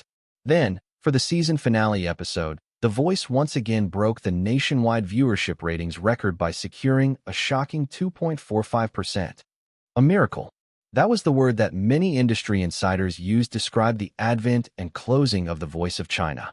Chapter 727. Skyrocketing Popularity. Good preparation is the key to success. At night, Kaishiku. Zhang Ye returned home very late on this day. He walked unsteadily, obviously looking like he had a few drinks. After knocking on the door, his mother came to open it for him. His home living room was lit up. His mother asked, "Why did you come home so late?" "We had a celebratory feast. Since no one left early, it wouldn't be appropriate for me to leave first." Zhang Ye spotted his father sitting on the sofa, reading a newspaper. "Why aren't the two of you asleep yet?" His mother said, "We were waiting for you, what else?" "Where's Qinshin?" Zhang Ye asked. His father pointed to the bedroom. "She went to bed long ago." His mother was in a good mood, smiling and saying, "Your dad and I just finished watching the news. All the media outlets are talking about The Voice and the reviews are especially positive. I heard that the viewership ratings for the season finale broke records again. Well done. You've really done me proud." Zhang Ye said proudly, "But of course, who do you think your son is?" His father reminded him, "Don't get arrogant. There's still a long way ahead of you." "I know, Dad." Zhang Ye also sat down and picked up a copy of the newspaper. He said, "Let me see what they are saying about my show. I've been so busy all of today, entertaining others during the celebratory feast that I couldn't rest for a minute." The newspaper evaluations gave a mixed review of Zhang Ye as a person, with each review greatly differing from the next. However, on the issue of his works, especially of The Voice, most of the media's comments were consistent. One of the newspapers wrote a rather interesting article. The article explored with wonderment. Usually, the style of the work reflects the character of person who created it. However, those words do not apply to Zhang Ye. Perhaps many people will wonder for the rest of their lives about one thing. Why is that a person like Zhang Ye, who attracts so much negative news and is full of negative energy, can come up with works that are so unexpected of him, and full of positive energy that are also well-loved by the people? His parents went to bed. When Zhang Ye finished reading the newspapers, he also ambled back to his bedroom. Without speaking, he turned on his computer and immediately went online to check the celebrity rankings index. S-list rankings, A-list rankings, B-list rankings. The list was progressively loaded. Finally, Zhang Ye found his name within the B-list rankings and clicked on it. It opened up the popularity score chart. He purposely went back to 3 months ago on the chart, the time he had just started preparing for the production of The Voice. He set the chart's table and graph to show his popularity score from that day until the current day. Starting from the far left region of the graph, he could clearly see that his popularity score had a smooth and stable upward trend, without too much variation. He had been constantly placed around the bottom of the B-list rankings at that time, but when The Voice's second episode was broadcast, his popularity score showed a sudden increase with the slope curving 30 degrees upward. Among the list of 30 to 40 B-list celebrities, he steadily climbed up the rankings. 36th place, 33rd place, 30th place. When it reached the period where The Voice's fifth episode was broadcast, Zhang Ye's popularity score had overtaken Fan Wenli's, who was near the bottom of the B-list rankings. He was even maintaining that ascending momentum with the passage of time. 27th place, 25th place. Most of the popularity he gained was from The Voice, which he was the executive director and overall planner for. There was also his amazing performance as the host of The Voice. Of course, a portion of this popularity was gained from other sources, such as the scolding battle he had online with his industry peers, the palindrome poem, the questions that he had written for those two subject exams in the Beijing college entrance exam, as well as the car smashing incident at Tsinghua University. All of it contributed some portion. The graph then reached the far right region, which indicated his popularity score as of today. At this moment, Zhang Ye had risen to 22nd place on the B-list Celebrity Rankings Index. From his specified timeline of the data displayed, he had risen more than 10 spots, and judging from the popularity score increase during this time period, it was the highest amount of popularity he had gained ever since his debut. Importantly, being in the B-list rankings was no longer the same as being in the C or D-list rankings. Advancing one spot proved to be a very difficult task, let alone advancing more than 10 spots. Back then, when Zhang Ye had just broken into the B-list rankings, he tried out many things and still only brought himself up 1 or 2 spots out of last place. It was like he was moving at the pace of a tortoise, moving up the rankings bit by bit, slowly advancing like a creeping snail. All of this was actually down to the fact that celebrities in the B-list rankings were also rather well-known people with a good foundation for their popularity. Their popularity scores would not just stay as they were. So even if your popularity increased, the others would also have an increase in their own popularity. Naturally then, promotions in the rankings would be much slower. This was all within reason. However, with The Voice this time, Zhang Ye had bulldozed his way through from the bottom of the B-list rankings all the way to the middle of it. He had even overtaken Chen Guang with his momentum. As of now, these were the rankings around Zhang Ye's position. B-list celebrity rankings. 21st place, Hu Feng. 22nd place, Zhang Ye. 23rd place, Chen Guang. While Fan Wenli was at 29th place. Zhang Ye did not know who Hu Feng was as he had never come across him before. But regarding old Chun and his wife, everyone knew who they were. Before The Voice was produced, the Chen Guang and Fan Wenli couple was more popular than Zhang Ye. Fan Wenli was ranked a little higher than Zhang Ye, while Chen Guang was ranked much higher. This was due to the fact that both of them were highly ranked within the singing industry, where they were like big shots who were near the top. Meanwhile, Zhang Ye was only a radio host who had dabbled in the local and online TV stations as a host, written poems, given lectures, authored a novel, and proved a mathematical conjecture. All of these activities targeted a smaller crowd and was also at a more complex level, so he definitely had no way to compare to old Chun and Fan Wenli. But with The Voice, all of that changed. It wasn't that Chen Guang and Fan Wenli's popularity did not grow. As coaches on The Voice, the couple's popularity also greatly increased, and their celebrity rankings rose as well. But it was precisely because of Zhang Ye's massive increase of popularity that made him be able to overtake the couple's popularity scores. Counting the reasons, it was probably only down to the following 2 factors. Reason 1, Zhang Ye was too good at getting attention. He was the overall planner for The Voice as well as its executive director, even taking on the position of host. Since the audience all knew that Zhang Ye was the overall planner and executive director, they would naturally place more focus on him, and the popularity would mainly go to Zhang Ye. He had appropriated a share of the popularity that was supposed to go to the 4 coaches, unlike with the original version of The Voice produced back in his previous world. Zhang Ye had reversed the roles of the host and the guests. Reason 2, because their paths were different. Chen Guang and Fan Wenli might have been dominating the singing industry, but when they stepped out of it, the two could not be considered very active in the greater entertainment circle. Their popularity in the singing industry also came from them walking the well-beaten path. Now that they both had almost gotten all the way to the top, they found it difficult to go any further. Naturally, this path also became narrower with their chances becoming limited.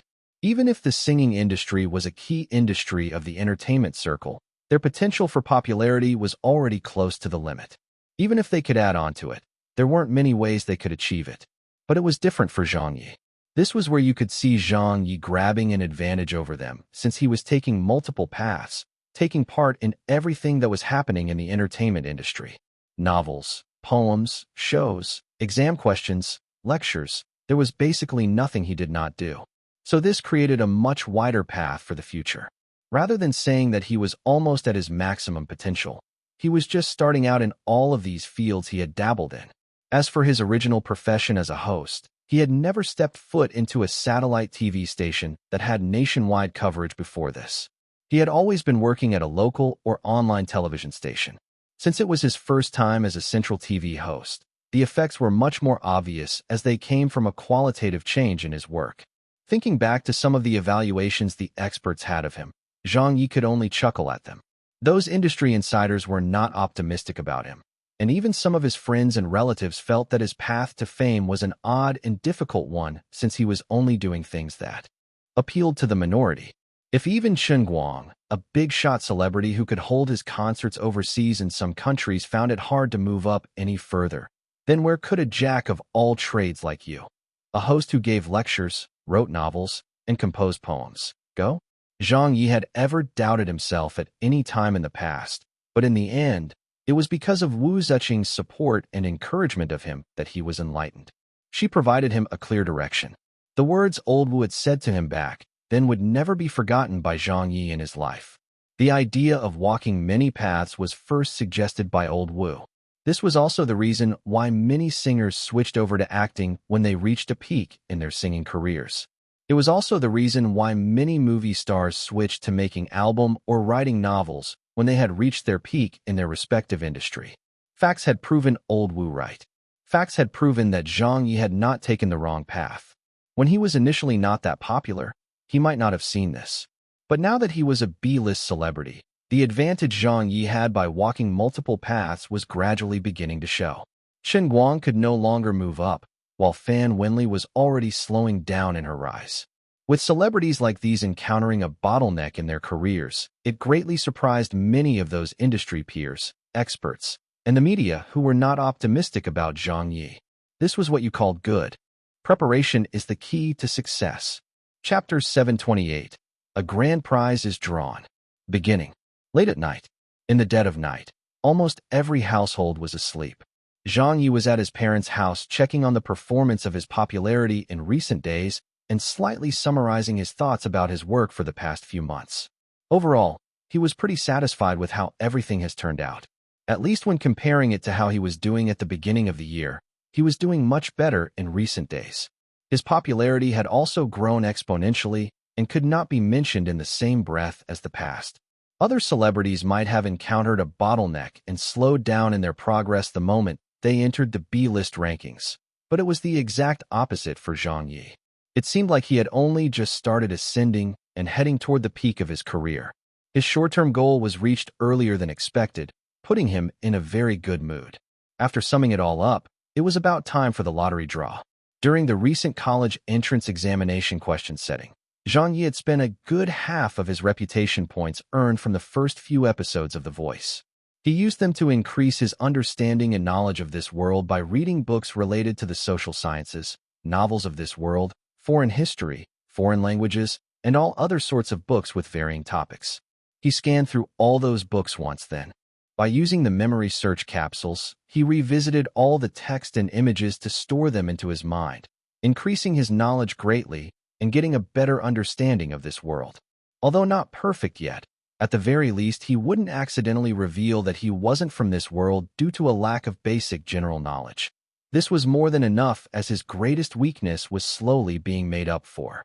As for whether the additional knowledge was enough for him to relearn, Zhang Ye knew that it was not. He did not expect himself to be able to summon the wind and call for rain with just some books, since knowledge from text and images were almost always more passive in nature. It wasn't as if he could practically apply all of the replicated knowledge he had become so familiar with now. It wasn't that powerful, otherwise, what was the point in having teachers? This was why the additional knowledge was just a way to supplement and enrich Zhang Ye and improve himself. He did not expect that he could put them to use anytime soon. If there was anything he knew that he could depend on, it was the lottery draw. With the existence of the game ring, it was the most direct and practical help that Zhang Ye could use. This was his greatest trump card. It had been some time since he had done the lottery draw. He was itching for it. First, a check to see how many reputation points had been earned. Zhang Ye was already prepared to have a spin at the lottery with all that he had. He opened up the game ring's virtual screen and immediately saw a long string of numbers appearing overhead. 183,082,000 reputation points. Hey, it's a little less than expected. The figure was a bit less than Zhang Ye's expected amount of reputation.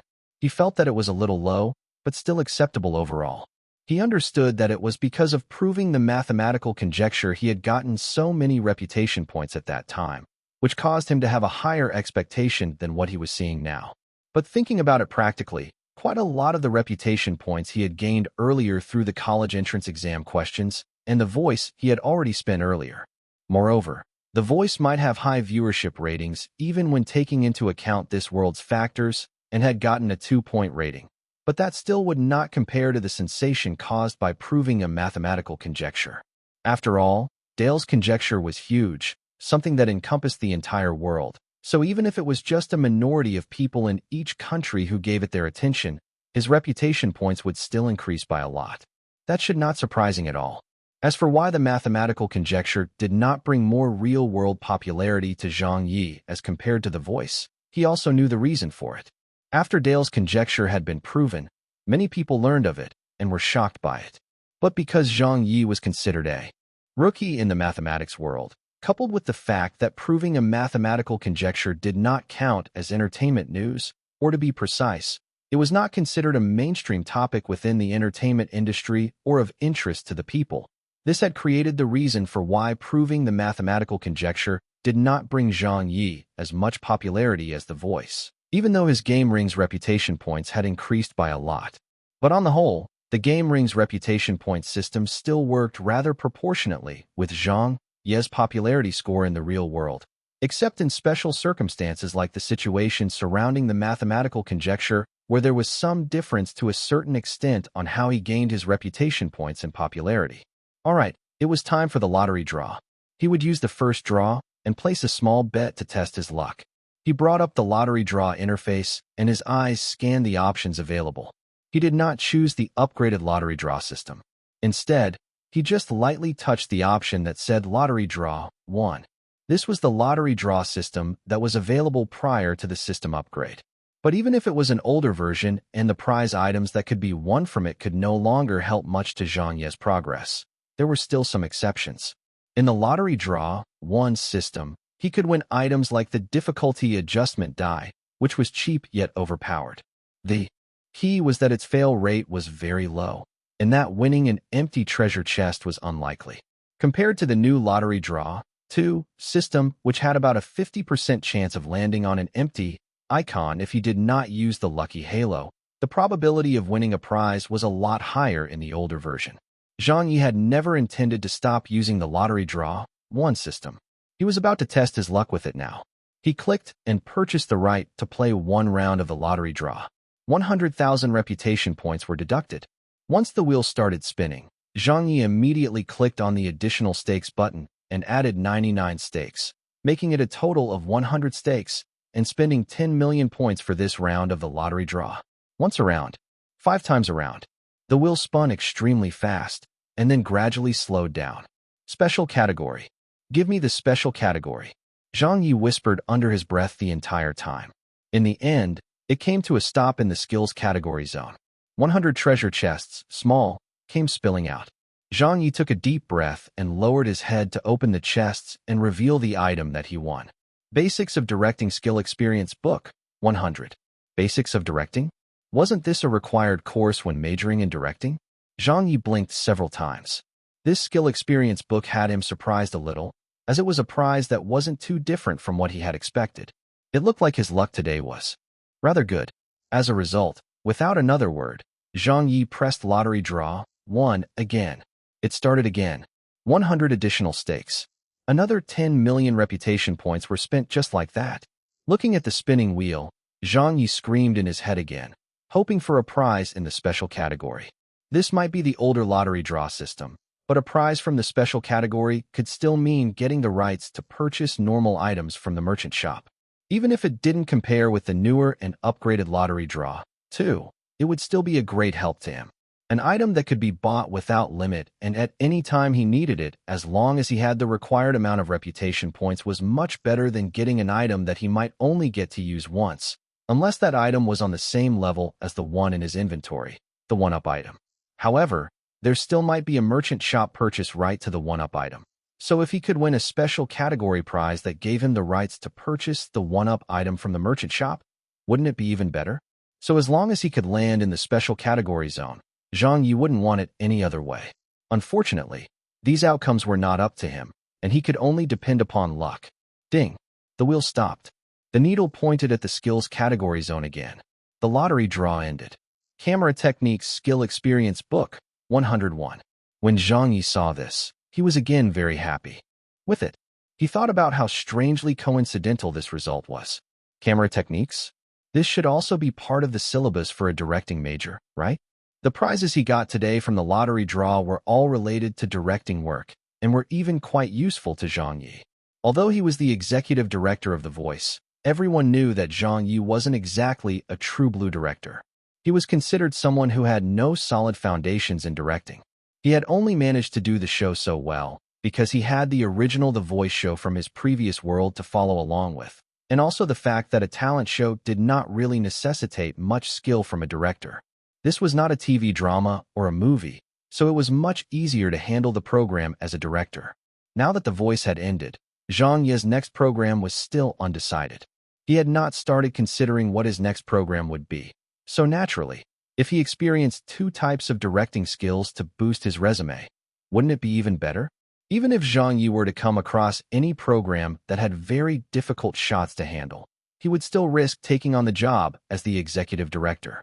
100 books of both the basics of directing and camera technique skills, together with his experience in the original shows from his world, Zhang Ye believed that he could definitely match up against any director who had just made their debut or graduated from directing school.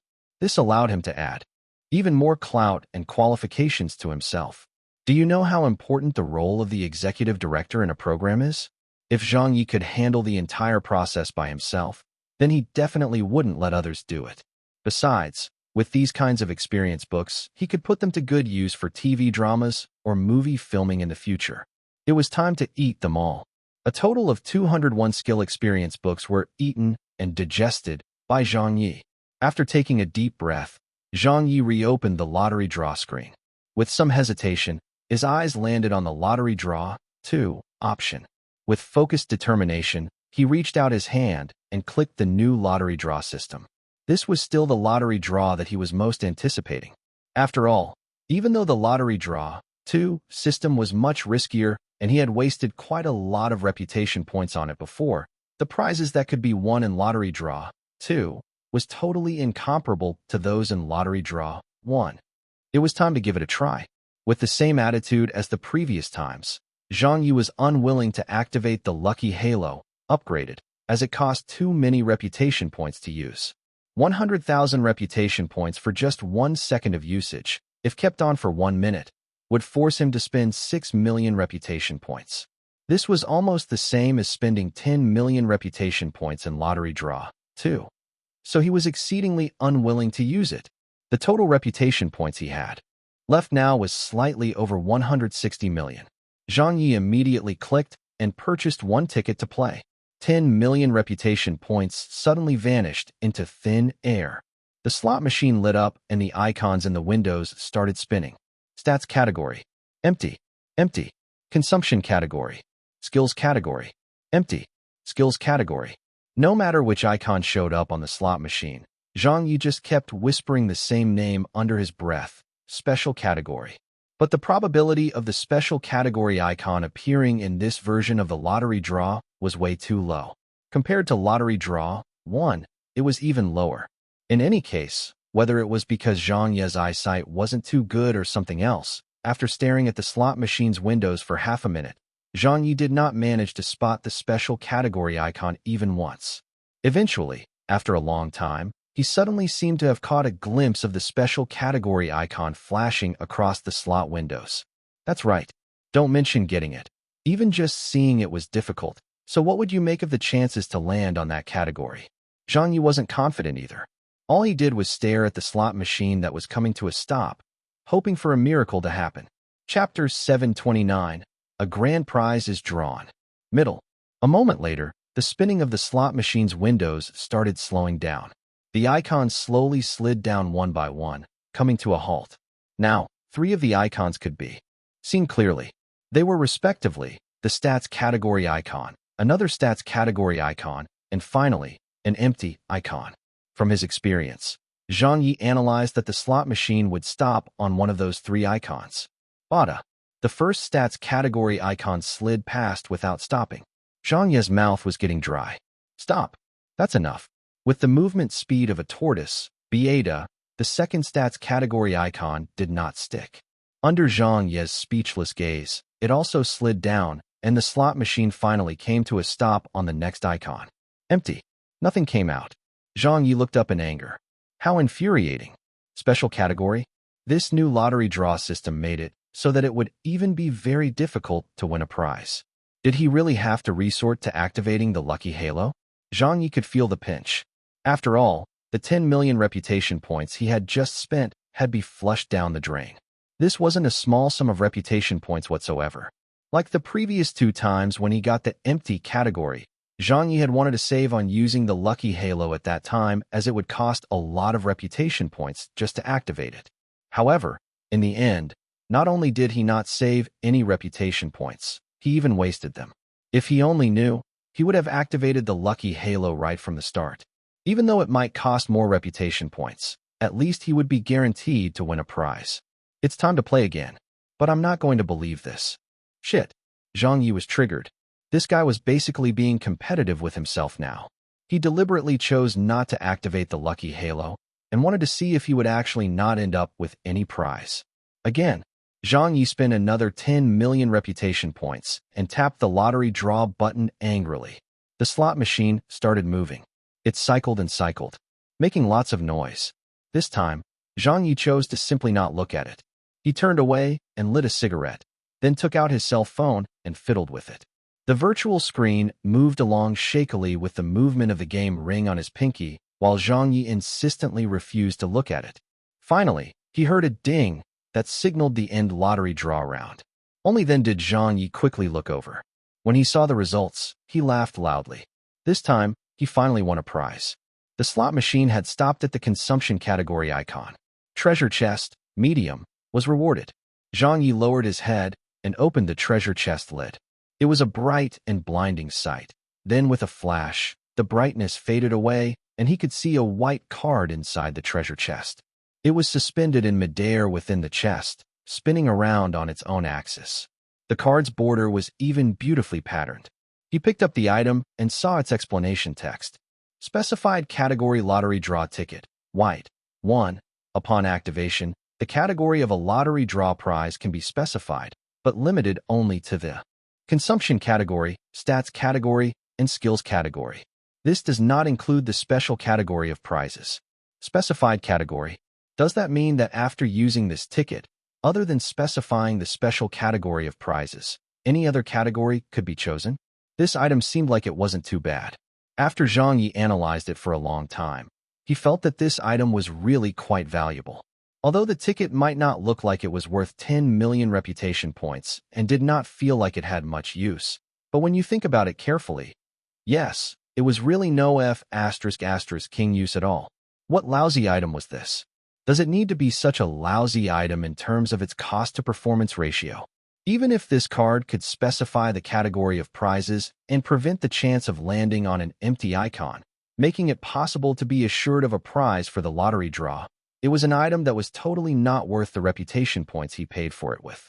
If there was no such thing as the Lucky Halo, it might have been okay. But since Zhang Ye had the godly upgraded Lucky Halo, this item he had just received was truly of little use to him. What this ticket could achieve, the Lucky Halo could do the same. It wouldn't even need as many reputation points to get the same results. Yet this ticket took 10 million reputation points to get from the lottery draw. The only advantage this ticket had was that it could specify the category of prizes he wanted. However, Zhang Ye had never had an objective when playing the lottery draw. Neither was he picky about what categories he could get. It didn't matter what he received, as long as it was useful. That was why, with the condition of the ticket not being able to grant the special category of prizes, the item was really of little use to Zhang Ye. Its cost-to-performance ratio was very poor. He was really down on his luck today. No way, I won't believe this. Having used up so many reputation points by now, yet the returns were so barren, Zhang Ye was naturally very unhappy and unsatisfied. He wanted to give it another spin, except that he did not insist on being so stubborn this time around. He was ready to activate the lucky halo and put it to use. He had to ensure the success rate and quality of the lottery draw prize. Otherwise, how could he do justice to all the hard work he had put into the making of the voice? All of his reputation points were earned by sweating blood and tears for his work. He went to the bathroom to wash his face and hands before returning to his bedroom. When he sat back down on his bed, he immediately opened up his inventory and looked for that item, the specified category lottery draw ticket, white, and used it. Confirm usage of item. Zhang Ye tapped yes. Please choose your specified category of items in the correct lottery draw version. Zhang Ye chose it for lottery draw, too, and then hesitated for a moment before finally choosing to get a consumption. Category prize. Confirm/cancel. Zhang Ye tapped confirm. The next moment, when the ticket was activated, it glowed white and then shattered into a million pieces. The now glowing white dots of lights slowly floated toward the slot machine and dived into the lottery draw, too, button, activating the lottery draw interface. Zhang Ye was in no hurry to begin the lottery draw and instead went over to the merchant shop interface. He took a deep breath and tapped the lucky halo, upgraded, activating it. In an instant, a white halo hovered over his forehead as it emitted a pulsing glow that rippled outwards. That effect looked amazing and cool. -100,000. -100,000. The lucky halo had already started to deduct reputation points as it went down 100,000 reputation points every second. Zhang Ye did not waste time enjoying his suave look any longer. He knew that every second was valuable, so he quickly went back to the lottery draw, too, interface. This is... He suddenly saw something he hadn't noticed before. At the bottom right corner of the slot machine, there was a lever-like mechanism unlike the handle lever of the slot machine. This lever was instead smaller by several times, and because the slot machine had many design patterns and colors on it, if one did not look carefully, one would probably have ignored it. It was clear that this smaller lever had been there all along, only that Zhang Ye had not noticed it before. What would this do? He had to give it a try. Zhang Ye cautiously placed his hand over it and touched it, then pushed it upwards once. It resulted in a text display appearing. Additional stakes. Total additional stakes, 1. Zhang Ye blinked, then pushed the lever downwards. Reduced stakes. Total additional stakes, 0. With that, Zhang Ye understood what was going on. This was the additional stakes lever. It was similar to the additional stakes button in lottery draw, 1, except its interface and operating manner was different, though its function was more or less the same. So it seemed that lottery draw, 2, also had an additional stakes function. Since Zhang Ye had his lucky halo activated at the moment, and with the specified category lottery draw ticket in play, you could say that he was already heavily invested. Naturally, it would be a waste if he only managed to win a single prize. Zhang Ye knew that time waited for no man, so he acted quickly and put in some additional stakes. After he added 10 additional stakes at a cost of 100 million reputation points, Zhang Ye finally started the lottery draw. He pulled the lever and activated the slot machine. The icons slid down one by one at a very fast pace. All of the icons were without exception displaying the same thing. Consumption category. Consumption category. Consumption category. Throughout, he could see that every icon was the same, showing the consumption category icon. But in fact, there were differences between them because behind each consumption category icon was a corresponding treasure chest, and the items in those treasure chests surely had to be different. But since this was not something he could see from the outside, Zhang Ye did not know which one was good and which one was bad. 10 seconds. 30 seconds. Soon, he learned of the result.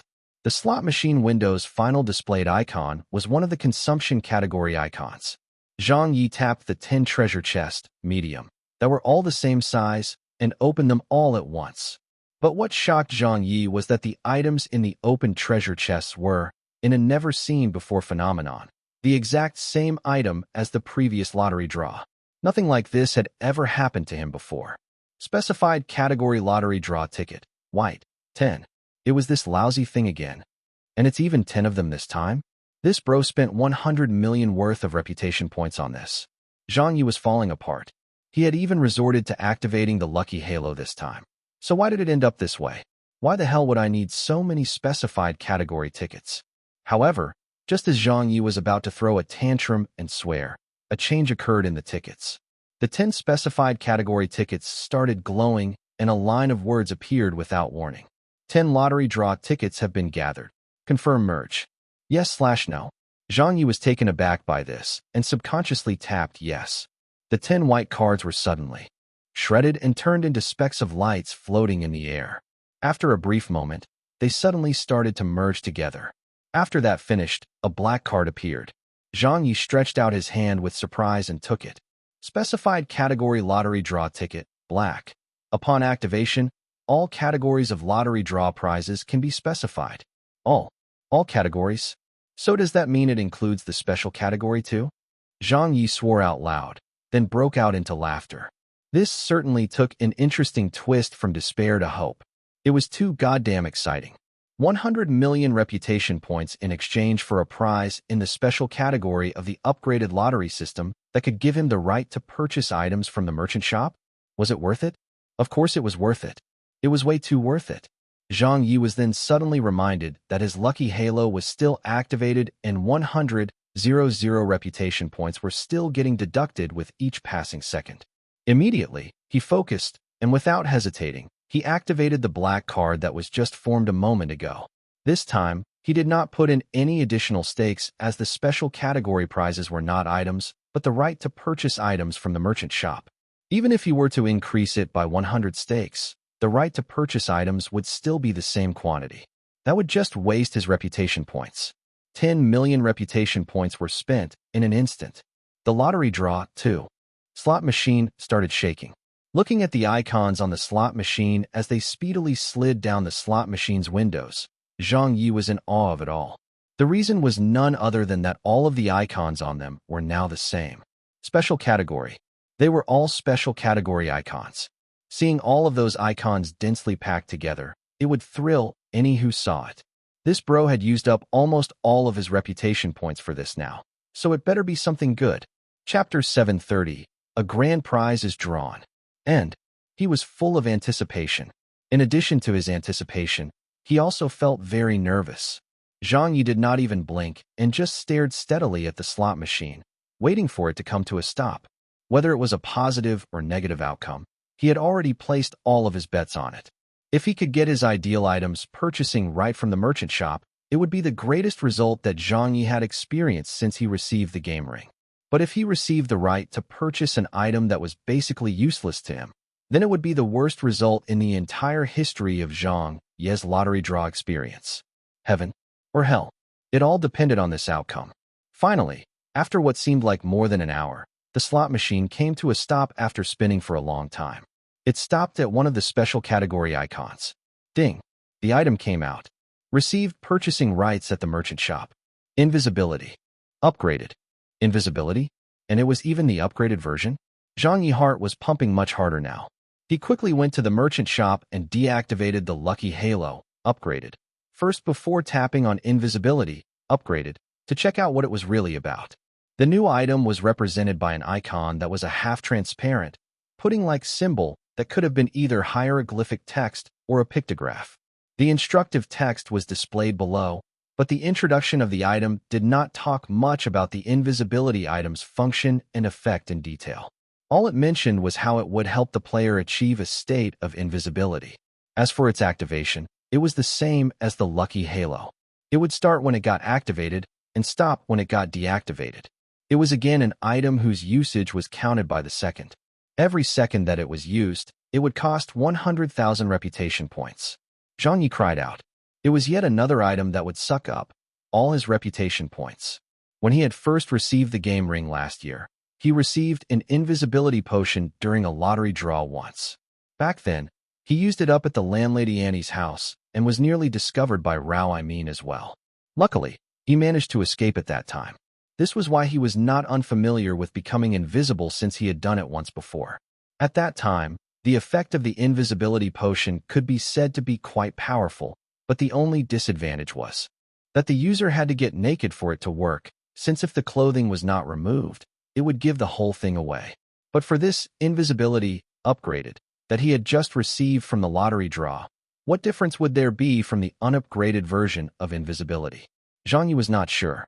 He needed to test it out, and luckily for him, there were still some reputation points left over. Although it wasn't a lot, it should at least be enough for him to test out the item. There was a full-length mirror in the wardrobe of his bedroom. Zhang Ye went over and opened it and stood in front of the mirror. Then he activated the invisibility upgraded. Invisibility was activated. Minus 100,000. Minus 100,000. His reputation points were being deducted.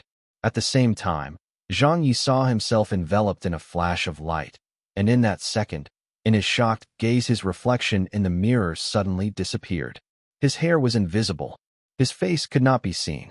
His legs disappeared as well. This upgraded version could even make his clothes invisible. It masked the entire body. Just when Zhang Ye thought that this was how it was, he discovered that there was a part of him that could still be seen. His shoes. He took a few steps and observed the pair of shoes seemingly floating around in the air, an image that looked strange and out of place.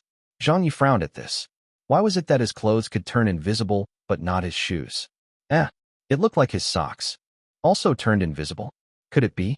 Zhang Ye analyzed it and came down to one possible reason for this to happen. He immediately took action and bent down, putting his hands into the shoes to push down his socks a little. The reason for this was to simply push his socks further down so that his ankles could come into contact with his shoes. As expected, the moment when his ankles came into direct contact with his shoes, the shoes also instantaneously become invisible. They couldn't be seen anymore. Zhang Ye had achieved perfect invisibility without any problems.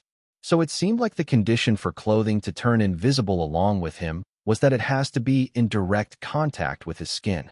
The reason his shoes did not turn invisible earlier was due to him wearing socks, and that those came between his feet and shoes.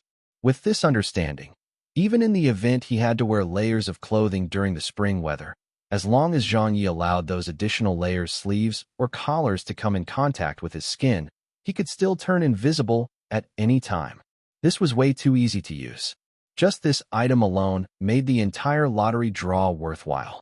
This function of this item had greatly exceeded Zhang Ye's expectations and imagination.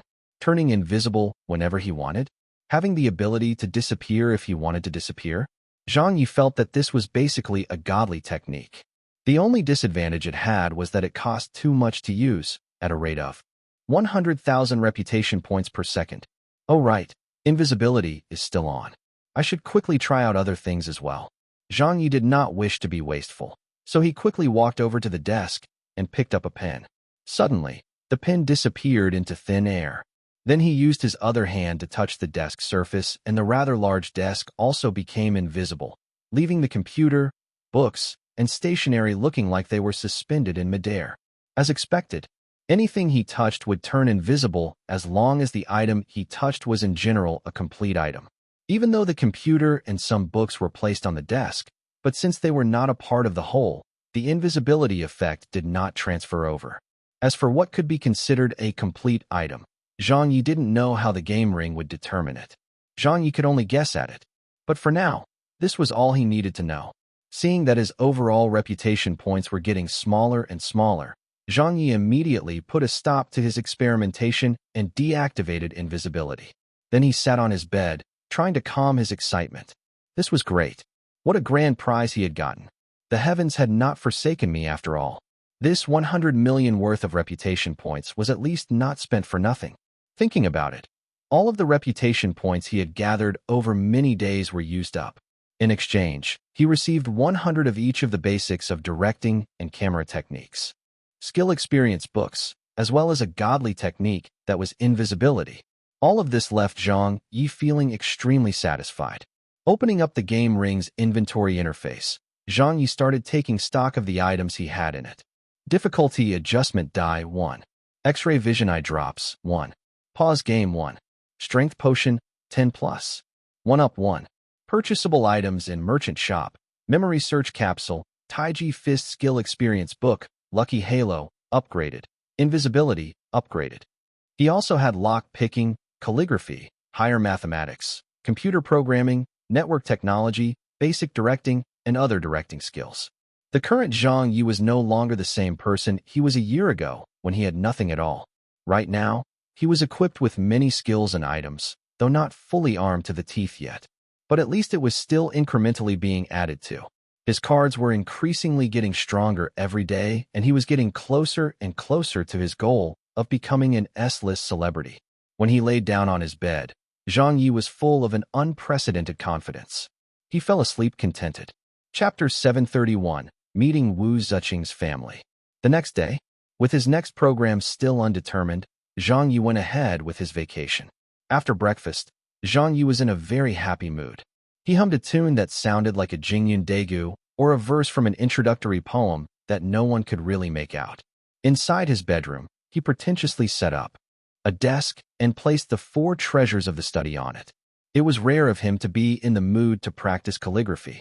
Although his house was not big and did not have much space, he could still make do with it. Since it was only for practice, it did not matter how big the space was as long as there was a brush, paper, and ink. 1, 2. He picked up a brush and dipped it in the ink. Then he smoothly wrote out the song he was humming. Storytelling, acting to persuade people. Walking the middle of 3 roads. What goes around comes around. Experiences. As he sang, his mother knocked on the door from the hallway. Don't sing anymore. You're too noisy. Zhang Ye snorted. What's so noisy about it? This is art. His father also said something at this moment. Qinshin wants to go out. What does she want to go out for? Just let her stay home and watch television, Zhang Ye said. The door opened, and Qinshin walked in.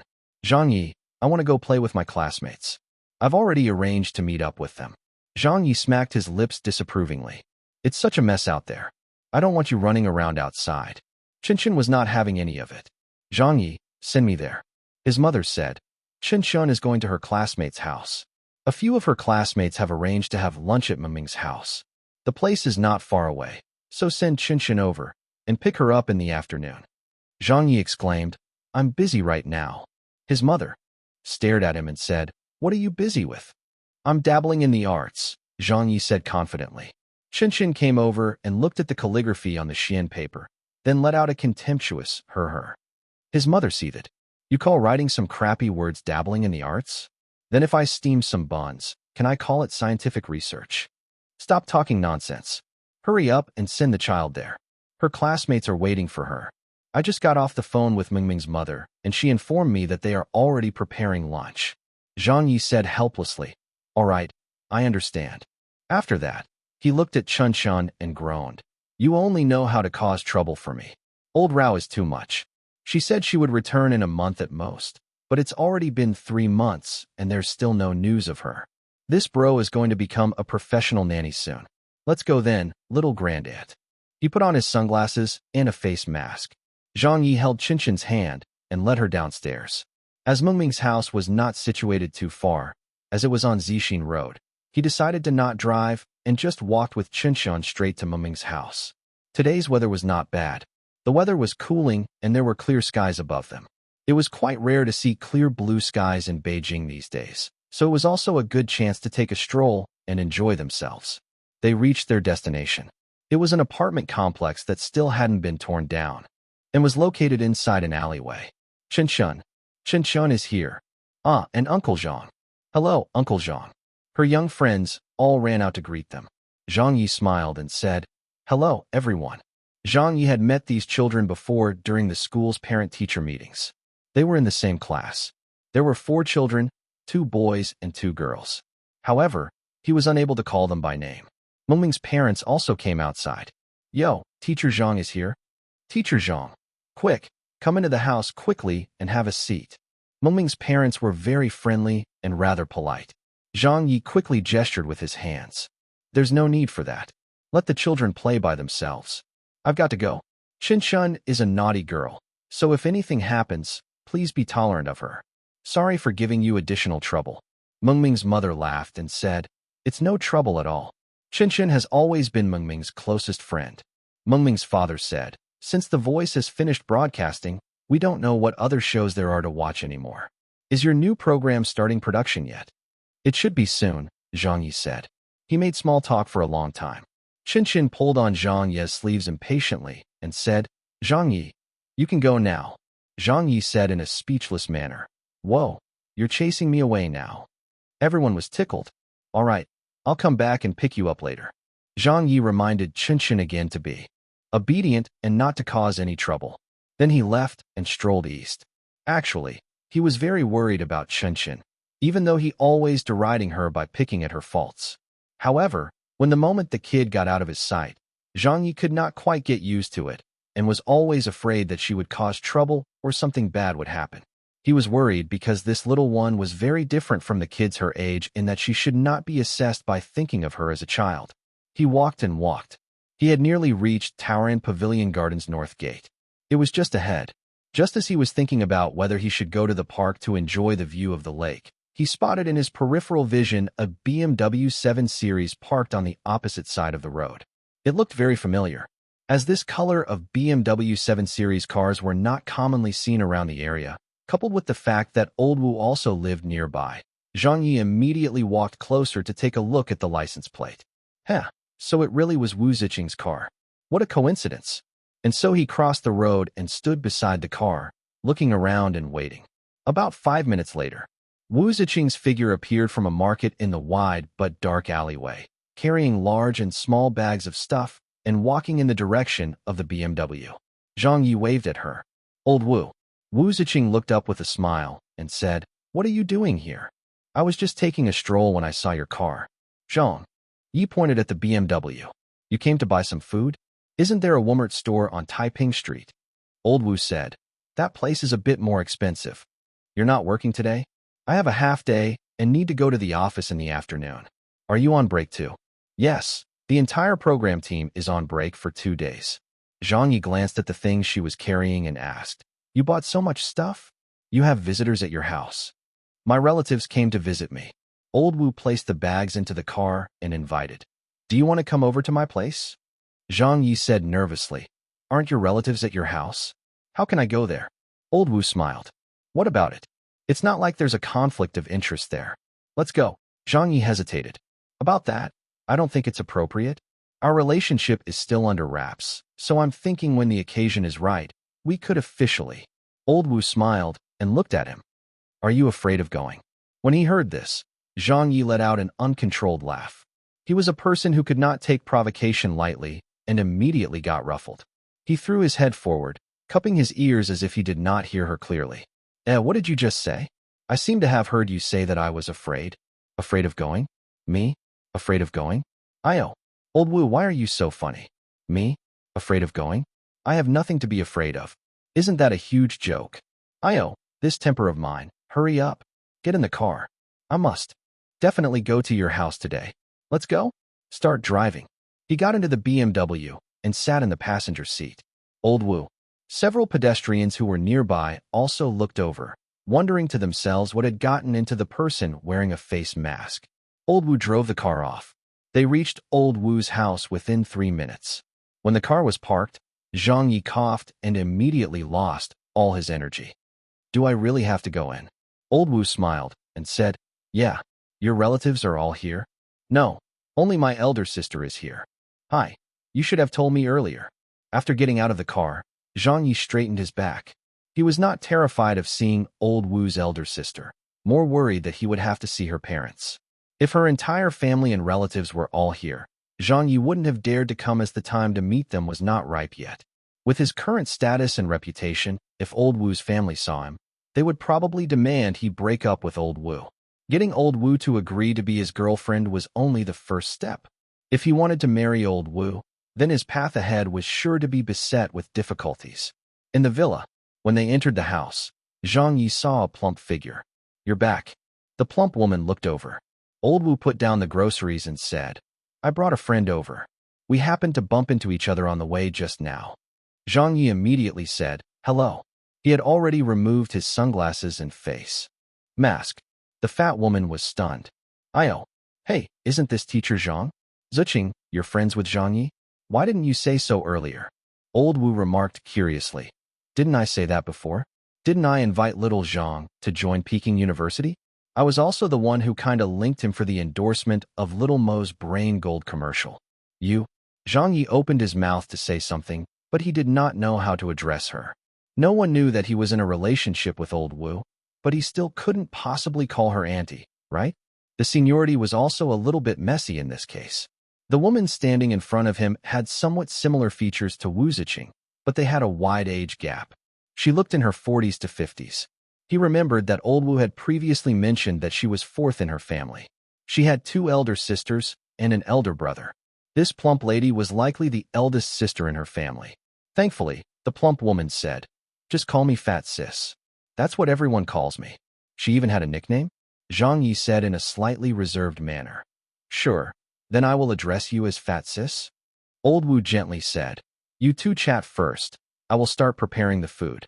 Some of the food is quite troublesome to make, and I'll have to fry them in oil first before marinating them.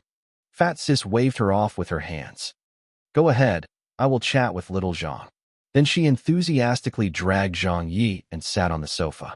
If I knew that you were so close to my younger sister, I would have invited you to our home to have a meal long ago. You might not know this, but I have seen all of your TV shows, especially The Voice. I got such a kick out of watching it that I even caught it online several times. It was simply out of this world. Zhang Yi said, Thanks for your support. How's Qin Ping Fan? I liked him the most. Why didn't he win first place? Is there any conspiracy behind that? No, there isn't. Really, a record label has already signed Little Qian. From what I understand, he will probably release a single sometime later, so that could be considered his official debut. Are you familiar with Luoyu? Yes, I am. Everyone claimed that she's a lesbian. Is that true? Of course it is not true. Those are just rumors. Wu Ziqing's eldest sister was quite a talkative person. She could speak about almost anything and was commenting on everything. Coincidentally, Zhang Yi was also similarly good at chatting. The way they spoke and their natures felt quite similar. The more they talked, the more it felt like they had really compatible personalities. The whole of the living room was filled with the sounds of Old Wu on the chopping board and the chattering between Zhang Yi and Fat Sis. About a full hour later, Fat Sis said, Little Zhang, you're quite a nice person. We must become friends. Zhang Yi also said, That's for sure. If you need any help in the future, just tell me. Now that you mention it, I really do have something I need your help with. Fat Sis shifted and said bluntly, I saw the brain gold products you are endorsing for my nephew, Little Mo, selling like hotcakes. In the past, his health products company was only valued at 1/10 of my company. But after having benefited from his association with you, his company has become the market leader in health products. Then that kid started blabbering every day about his goal of getting his company listed on the stock market. As someone senior to him, I'm also feeling the pressure now. Little Zhang, why don't you become my company's spokesperson as well? We can also aim to get listed on the stock market. Zhang Yi answered without even thinking. Sure. In reality, Fat Sis was just speaking in jest, and she did not expect Zhang Yi to really accept. After being stunned for a moment, she said, I'm serious. Zhang Yi laughed and said, I'm not kidding either. 1. Jingyun Daegu, storytelling in Beijing dialect with drum accompaniment. 2. The introductory poem is used in crosstalk performances when the crosstalk actors make an appearance on stage. It is usually done in a softer volume, just enough to grab the attention of the audience so that they fully focus on trying to listen to it and not talk among themselves. It is used to quiet an audience before a performance. Also used in opera for when a character first appears. Chapter 732, The Birth of Plants vs. Zombies. An idle chat had turned into business talk. Wu Ziqing's elder sister was likely a woman of her word, so since she brought up the issue as the conversation had somehow steered toward it, she was probably really hoping to get an influential celebrity's endorsement for her company. At the same time, Zhang Yi was not the type to plan things. He just took things as they came and was also a more easygoing type of person. As a result, they hit it off very well. They settled an important matter in just a few lines of idle chatter. Fat Sis thought that this was somewhat hasty, not because of herself, but because Zhang Yi had promised her so freely. Therefore, she decided to give him a brief introduction to her company. I set up my company some years ago with a partner, with me being the majority shareholder. The company is in the PC gaming industry and mainly focuses on browser and puzzle games. We're just a small, indie company that cannot compete against those large video game publishers who deal with huge game projects. However, even though we're an indie company, we aren't that small either.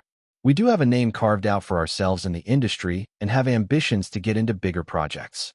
Some time ago, after our company completed long-term research into puzzle games, we came up with a new project we have invested heavily into. We hope that it can compete with the top dogs in the market, but as you know about the video game industry these days, the competition is very fierce and depends heavily on advertising campaigns. In many of the recently published games, the ad budget has even exceeded the game development budget for some companies, so we can see just how important ad campaigns are. Zhang Ye nodded as he listened. Fat Sis insinuated, "We have also discussed this in our last few meetings, and we're considering several celebrities, hoping to discuss an endorsement deal with them. But those were all just small-time celebrities. For a big shot like you, truthfully, we haven't even given it any consideration since the endorsement fees are so high. Therefore," Zhang Ye suddenly interrupted. "I can sense that you're insulting me." Fat Sis said, "Not at all." Zhang Ye said unhappily, "But you are. What big shot? What famous person? I'm just a small-time celebrity. What about the endorsement fee? Can you not ridicule me like that? But we have to talk about the money no matter what.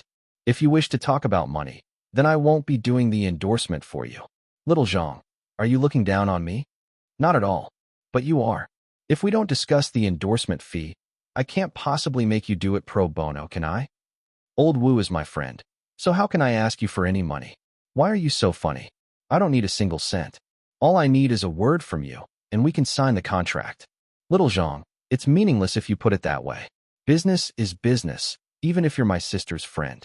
Anything between the two of you remains so, but business is business. But I think of you as a friend too, unless you don't treat me as one. It's you who's not treating me as your friend. What you're saying is totally pointless. It's you who's being pointless. It's just an endorsement for a game. All you need is to take a few photos of me and publish them. So why are you still bringing up the issue of money with me? Aren't you getting tired of this talk?" The two of them nearly started a fight, speaking in quick succession. But of course, it wasn't really a fight. The two of them were actually speaking with humility in every line they said. This kind of a conversation style could only be seen in Beijing throughout the entire country. It was typical of the Beijing style and couldn't really be found anywhere else. Until noon, the two of them squabbled over the issue of the endorsement fee. 3 million. I can't afford it if it's any more than that. I won't take a single cent from you. With the reputation of Zhang Ye out there, it's worth 3 million, so that's settled. What reputation? I don't have any reputation at all. Who the hell would know who I am? You're being pointless again, little Zhang. Really pointless. In the kitchen, the food for lunch had been prepared. Old Wu set the table and placed the dishes on it. Then she looked over with an air of gracefulness and said, "Enough, you two. You've been squabbling for the past 2.5 hours, ever since I began preparing lunch. Do you two still have energy?" Only then did Fat Sis take a breather, take her cup of tea from the table, and gulp down the cold tea in several mouthfuls. I was dying of thirst." Zhang Ye, finding it to be the right time now, said, "So it's settled then, Fat Sis." Old Wu agreed. "Little Zhang's not an outsider anyways. If he's willing to endorse your game, just go ahead and use him. The endorsement fee can just be a symbolic one. Aren't the finances for your company a little tight?" Fat Sis sighed. "That's not right. That's not right at all. Little Zhang might be a B-list celebrity, but everyone in the industry knows that he commands an A-list endorsement fee, especially in the wake of The Voice. No one would believe it if his fees don't reach several million. Even a payout of 3 million is too shabby." Old Wu laughed. "At worst, you can wait until the game is released and everything has stabilized before giving little Zhang his share through a share of the profits. It's not really that big of a deal." Fat Sis said, "We still don't know how the game will perform in the current market. The National Gaming Expo is coming up, and the demo version hasn't even been completed yet. There are still many details and kinks that need to be ironed out. So if it fails when the time comes, how would I be able to compensate little Zhang?" They began eating. Zhang Ye was getting tired from talking. He sat at the dining table and immediately picked up the chopsticks to start eating. Old Wu also sat down, speaking as she ate. I don't know anything about video games, but you can discuss it with little Yi. He has a quick mind and many ideas as well. Right? I can advise you on some things, Zhang Ye said, still chewing on his food. Fat Sis did not take this to heart, and even picked up a piece of meat and put it in Zhang Ye's bowl. She said, game development is quite different from making TV shows. They are two completely different fields, so even though I know little Zhang's planning skills are very strong, it's unlikely that he knows much about video games. The genre of this new game that we're developing is a type of strategy puzzle game in which the player can command a group of soldiers. There will be various types of weapons available, while the enemy will be the computer AI's group of soldiers. The different types of weapons and soldiers will deal a range of different damage to the enemy. The player's objective will be to capture a central flag on the map, but even if they do, they will just advance to the next stage where it becomes harder and harder to win. Of course, there will also be boss characters for them to come up against. She gave a general overview of the game's rules. Finally, Fat Sis said with a headache, the game's final version has generally been completed now, but regarding the battle between the soldiers, many of the staff at the company feel that it's too traditional and boring. After they playtested the game, there's no novelty to it, nor are the features outstanding. However, the advantage that we have is that our gameplay is quite strong, with many stages available. The preliminary design has 68 different levels, so the only thing left to ponder is how to make the game more interesting and creative. Listening up to here, Zhang Ye raised his head and blinked several times. Does it have to be about soldiers fighting a battle? Fat Sis glanced at him. It doesn't have to be. We can change it any time we want. Zhang Ye hesitated for a moment and smiled. Then let me share with you an idea. Tell me what you think. Go ahead. Fat Sis did not take him too seriously. When it came to his girlfriend's family, Zhang Ye was unconditional in giving. Could we change the soldiers that the player will be controlling to different types of plants and fungi that have their own unique offensive or defensive capabilities? And the enemies would be changed into different types of zombies. Fat Sis was stunned. Plants. Zombies. Zhang Ye stopped eating. He put down his chopsticks and found a pen and paper and started scribbling on it. The gameplay that I'm talking about is similar to your game overall. The difference is that the player-controlled assets would be static, which means that it's essentially a kind of tower defense game. With the scary zombies about to invade, each type of zombie would have its own unique features. For example, the Buckethead zombie is extremely resistant to damage, while the Digger zombie can dig beneath the yard to bypass plants that are planted on the lawn, and so on. With every explanation, Zhang Ye sketched out simple forms to illustrate it to Fat Sis. The player will have to defend against the zombies by placing different types of plants on the lawn. There will be several dozen types of plants with different characteristics, like the cherry bomb that can instantly kill all enemies within a certain range, while the chomper can devour the zombie closest to it.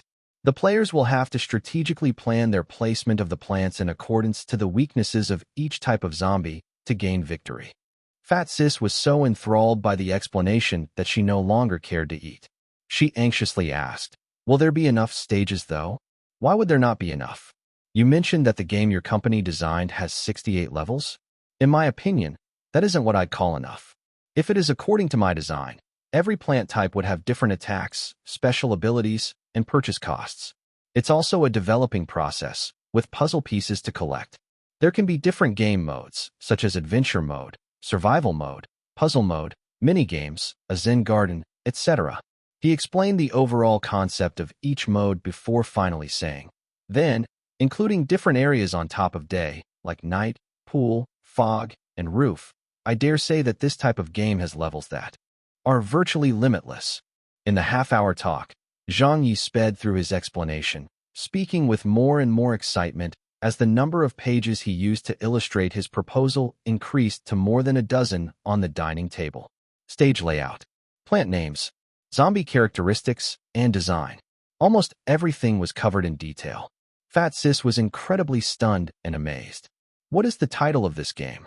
Zhang Ye smiled and said, I hope you can name it Plants vs. Zombies. Chapter 733, The Busy Zhang Ye. Afternoon. The design of Plants vs. Zombies had been brought out by Zhang Ye. At the beginning, it was only Fat Sis who had been listening to Zhang Ye's explanation with an excited look on her face. But as time passed, Old Wu's villa was becoming more and more lively as people knocked on her door one after another. A youth entered the villa, looking very puzzled. Fat Sis. Fat Sis was the one who opened the door for him.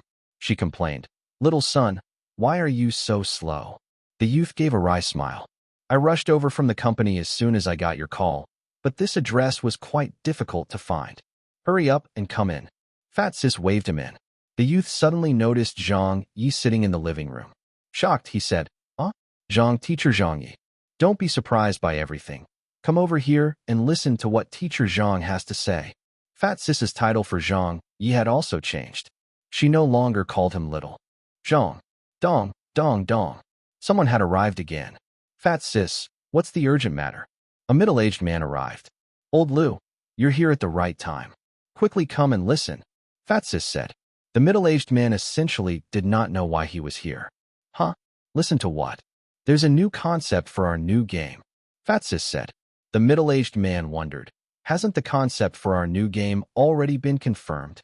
Fat Sis said, "Come here and listen, then you'll understand." "Hurry, hurry, hurry." The middle-aged man did not recognize Zhang Ye, but found him rather familiar looking. It seemed to him that this was a celebrity, but he couldn't remember the name. He found a chair and sat down. Zhang Ye was still explaining the concept, not caring who was joining the meeting. He just kept speaking. There's basically no limit to the levels in the survival and puzzle modes. The enemies come wave after wave, and as long as the player wants to keep playing, they can continue for 6 months to a year, and it would still be playable. A linear, stage-clearing game can also be done this way. Each time that a stage has been cleared, the next one would just have its difficulty increased with more obstacles.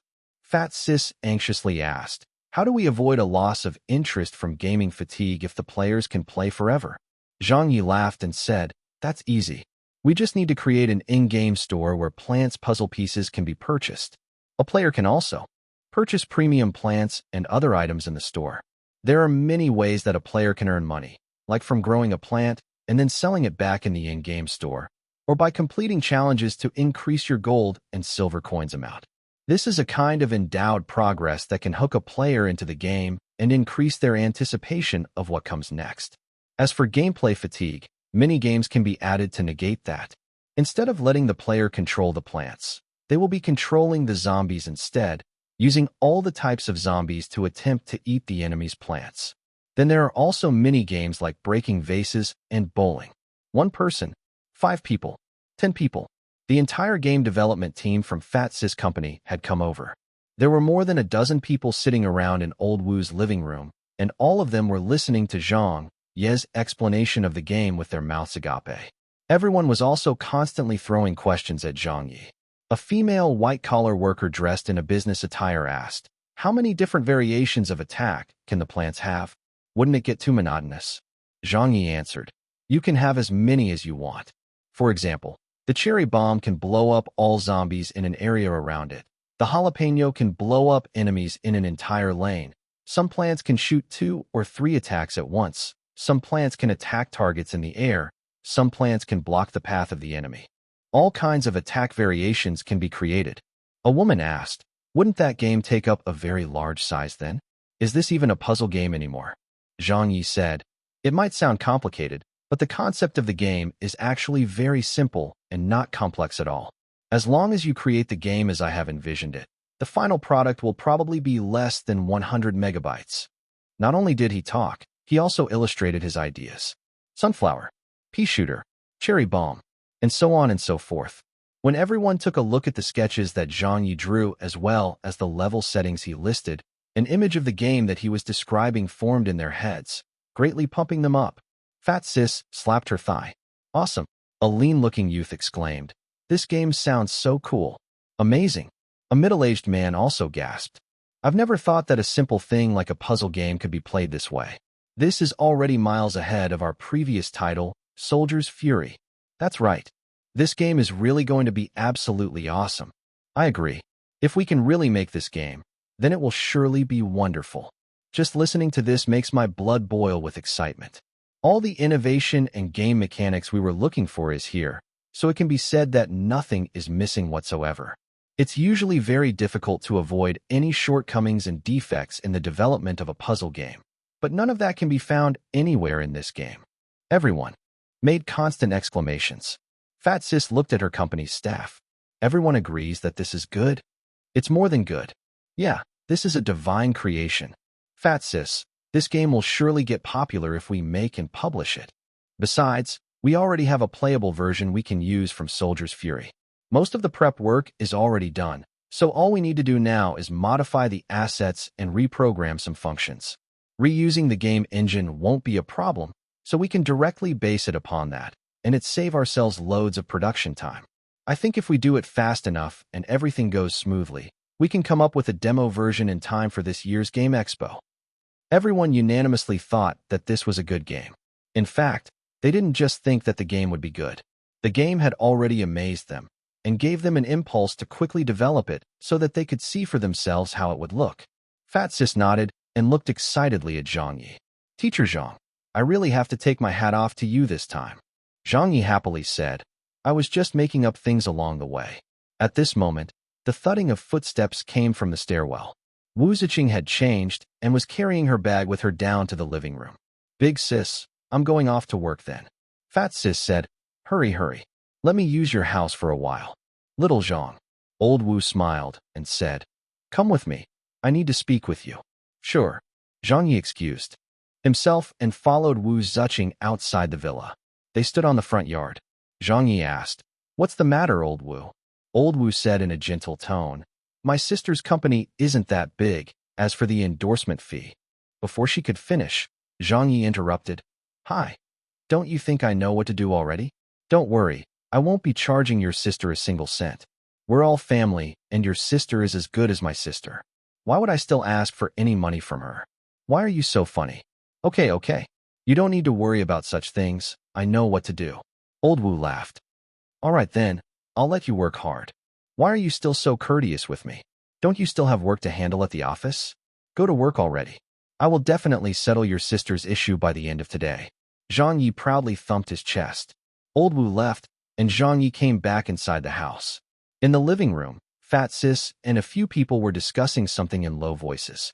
When they saw Zhang Ye walking over, they immediately stopped. Fat Sis suddenly said, thank you everyone for coming over. Okay, everyone, you can go back for now. I will stay here and discuss things with Teacher Zhang. We'll talk again when I get back tonight for the meeting. Sure. Then we'll leave first. Teacher Zhang, goodbye. The group of over a dozen staff members said their farewells and left. Only Zhang Ye and Fat Sis were left in the house. Fat Sis looked at him and got straight to the point. Teacher Zhang, I don't like to beat around the bush, so I'll say whatever comes to mind and not hide my intentions. I really love the idea that you proposed just now, so I would like to buy the copyright to your proposal and make this game. Zhang Ye waved it off with a hand. If you treat me as a friend, don't talk to me about money. I was just randomly talking about this game idea that I had. So if you like it, please use it as you see fit. When the game is made, just don't forget to put my name into the credits. Fat Sis said firmly, that won't do. I would be taking advantage of you too much if I did that. Zhang Ye threw up his hands. I won't hide it from you either, Fat Sis. But to be honest, I don't need money. Even if I earn more, I won't be able to spend it. It's not that I am boasting, but among the C-list and above celebrities, I am the only one without an agent. I don't have a need for a management agency to find me any jobs, and neither have I attended any commercial performances since my debut. You won't find someone else like me in the entire entertainment circle. Fat Sis said with a laugh that I have heard before. If I wanted to earn money, I would be able to get enough by just taking on a few projects. Don't you think so? Zhang Ye explained. That's why I'm telling you to stop bringing up the issue of money with me. If you really must, then we can just do it the way Old Wu mentioned. When your game sells well and becomes popular, you can share some of the profit with me. Fat Sis bit her lip and finally said, okay, then I will take advantage of you this once. Zhang Ye picked up the rough draft illustrations and notes on the table and arranged them properly, then handed it to her. Hold on to these. If there are any problems with the details, you can ask me again. Like the rate of fire of the plants, the attack and defense of the zombies. For questions like these, I can make a suitable attribute table. When it comes to game development, I'm an outsider. I don't understand computer programming either, but mocking up things like that is my expertise since I am in the field of mathematics after all. Great. Fat Sis felt fantastic now. Having accepted Zhang Ye's favor, she was no longer argumentative. In your concept, you mentioned an important game character, someone called Crazy Dave? He's the player's guide as well as the in-game store owner? Is that universal throughout the game? If that's the case, then I would suggest that we don't call him Dave or whatever. Why would we name our Chinese game character with a foreign name? I think we should just call him Crazy Zhang Ye instead and make you into a cartoon character. If Plants vs. Zombies truly becomes popular, then it would be able to bring you a lot of fame as well. Similarly, the game can also rub off on some of the reputation that you already have by borrowing your influence. We'll put this point into the contract. Since we're going to work together, we will do this well and put your endorsement right into the game itself. What do you think? Zhang Yi laughed. That sounds good. Okay, then it's settled. I'll go and prepare the contract now and get the profit-sharing details in as well. You don't need to worry over this. I'll be sure to get it all done. When do we sign the contract? Tomorrow. Sure, any time is fine with me. They had settled such an important affair within a few hours. Further, this agreement only came about because of a spontaneous conversation between the two parties, so that made it even more interesting. Zhang Yi could not have expected that just from him taking a child out and turning a corner on the way back, it could have led to him bringing out a tower defense game like Plants vs. Zombies and putting it into this world. Fat Sis and her staff had been discussing how this game might become popular and sell like hotcakes, but those were all just assumptions. However, for Zhang Yi, there wasn't any doubt. He knew that Plants vs. Zombies would definitely be popular. In fact, it would be popular not only in this country, it would even become very popular throughout the entire world. Zhang Yi did not have much desire for money. Being in the entertainment circle, what he placed more importance on was fame and visibility. Zhang Yi never learned about game development and did not know how to do it, nor did he have the energy to handle something like that. The ideas he had for browser games or puzzle games from his previous world would have been left to rot in his mind in any case, since he did not have any use for them.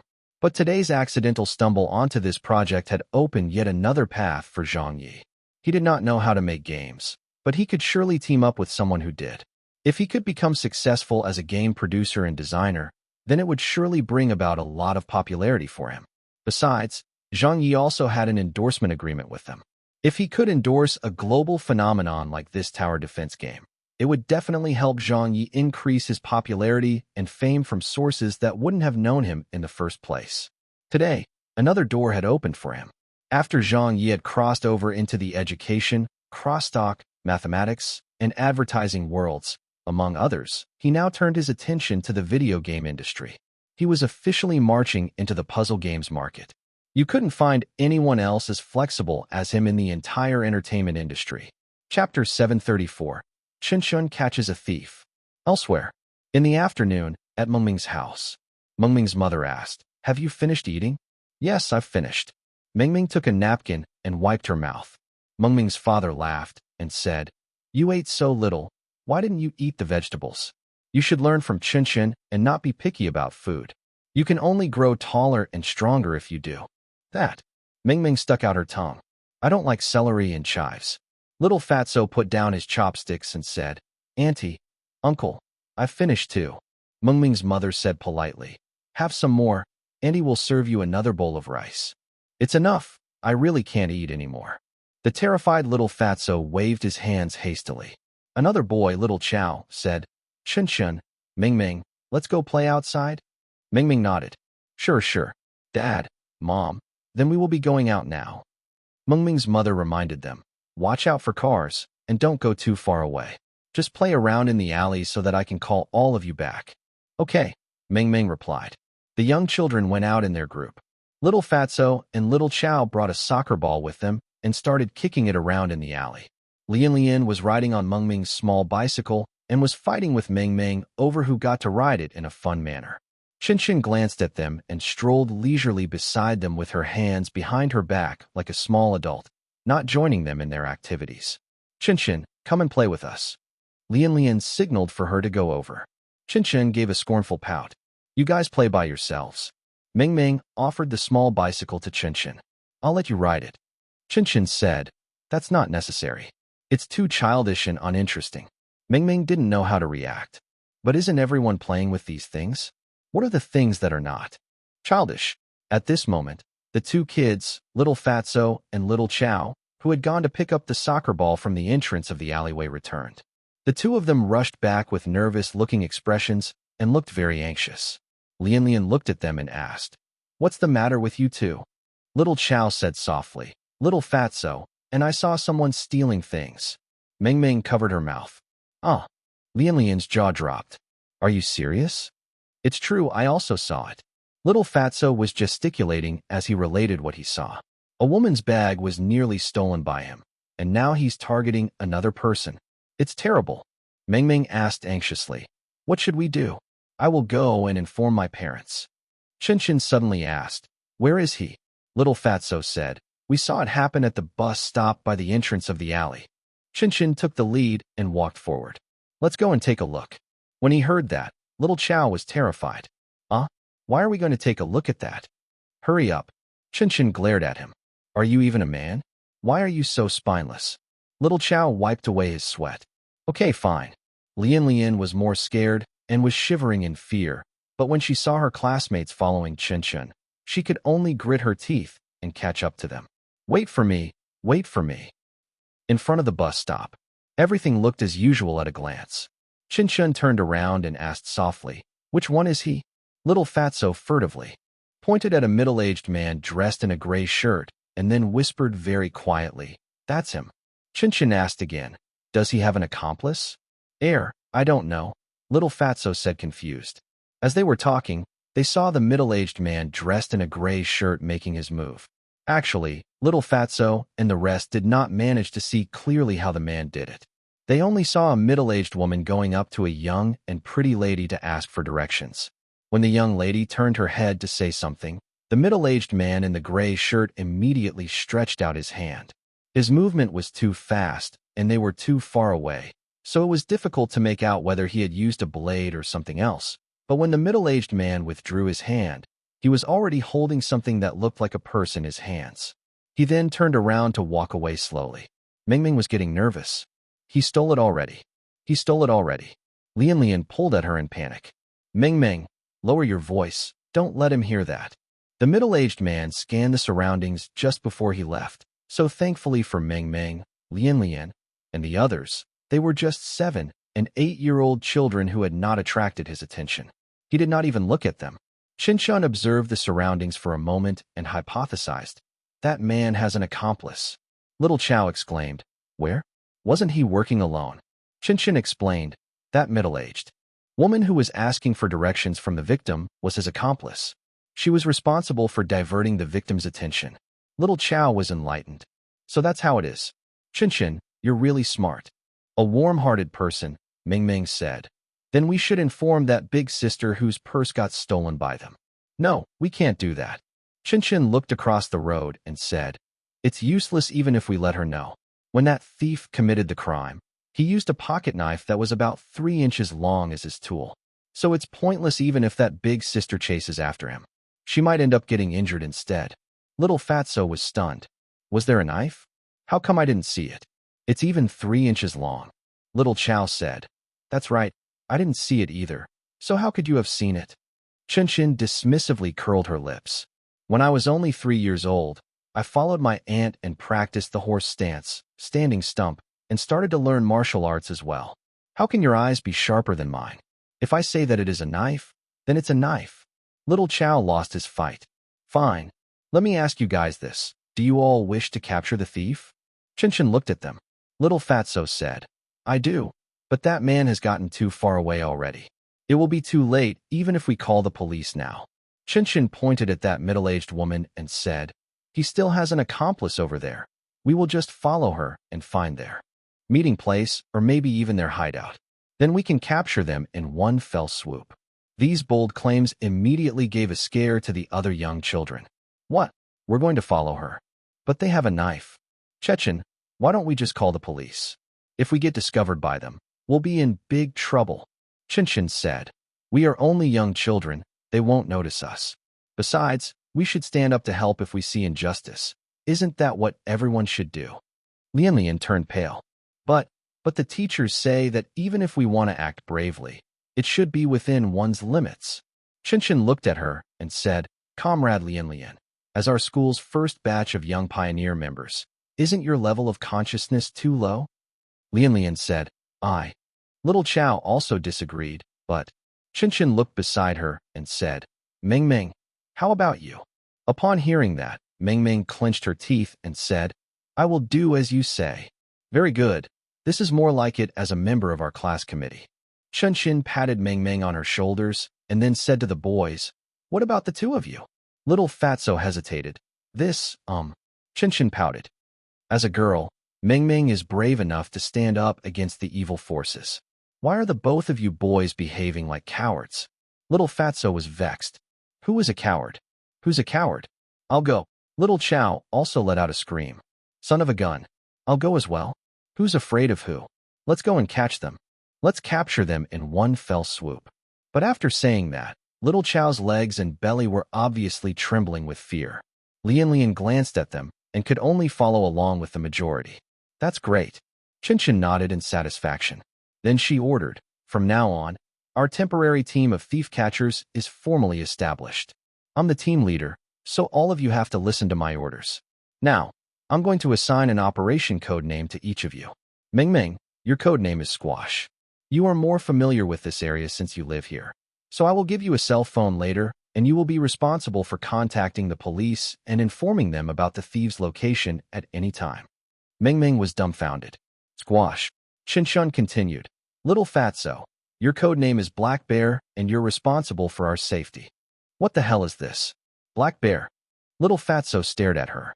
Qinshan said, Little Chow, your code name is Bald Eagle, and you're responsible for the alternative route tailing.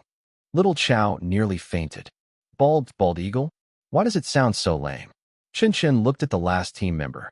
Lian, you have the most important task. You must keep a certain distance from us. When the moment our whereabouts are exposed and our enemies discover us, you must seek help immediately. Oh, your code name is Black Widow. Lian. Meng complained. All of the names sound awful. Little Fatso was flustered. Qinshan, what is your code name then? Qinshan leered at him and said calmly, It's the same for everyone. There isn't much difference in our code names. My code name is Sailor Guardian imbued with courage and wisdom. Meng. Lian almost vomited blood. How is that not too different?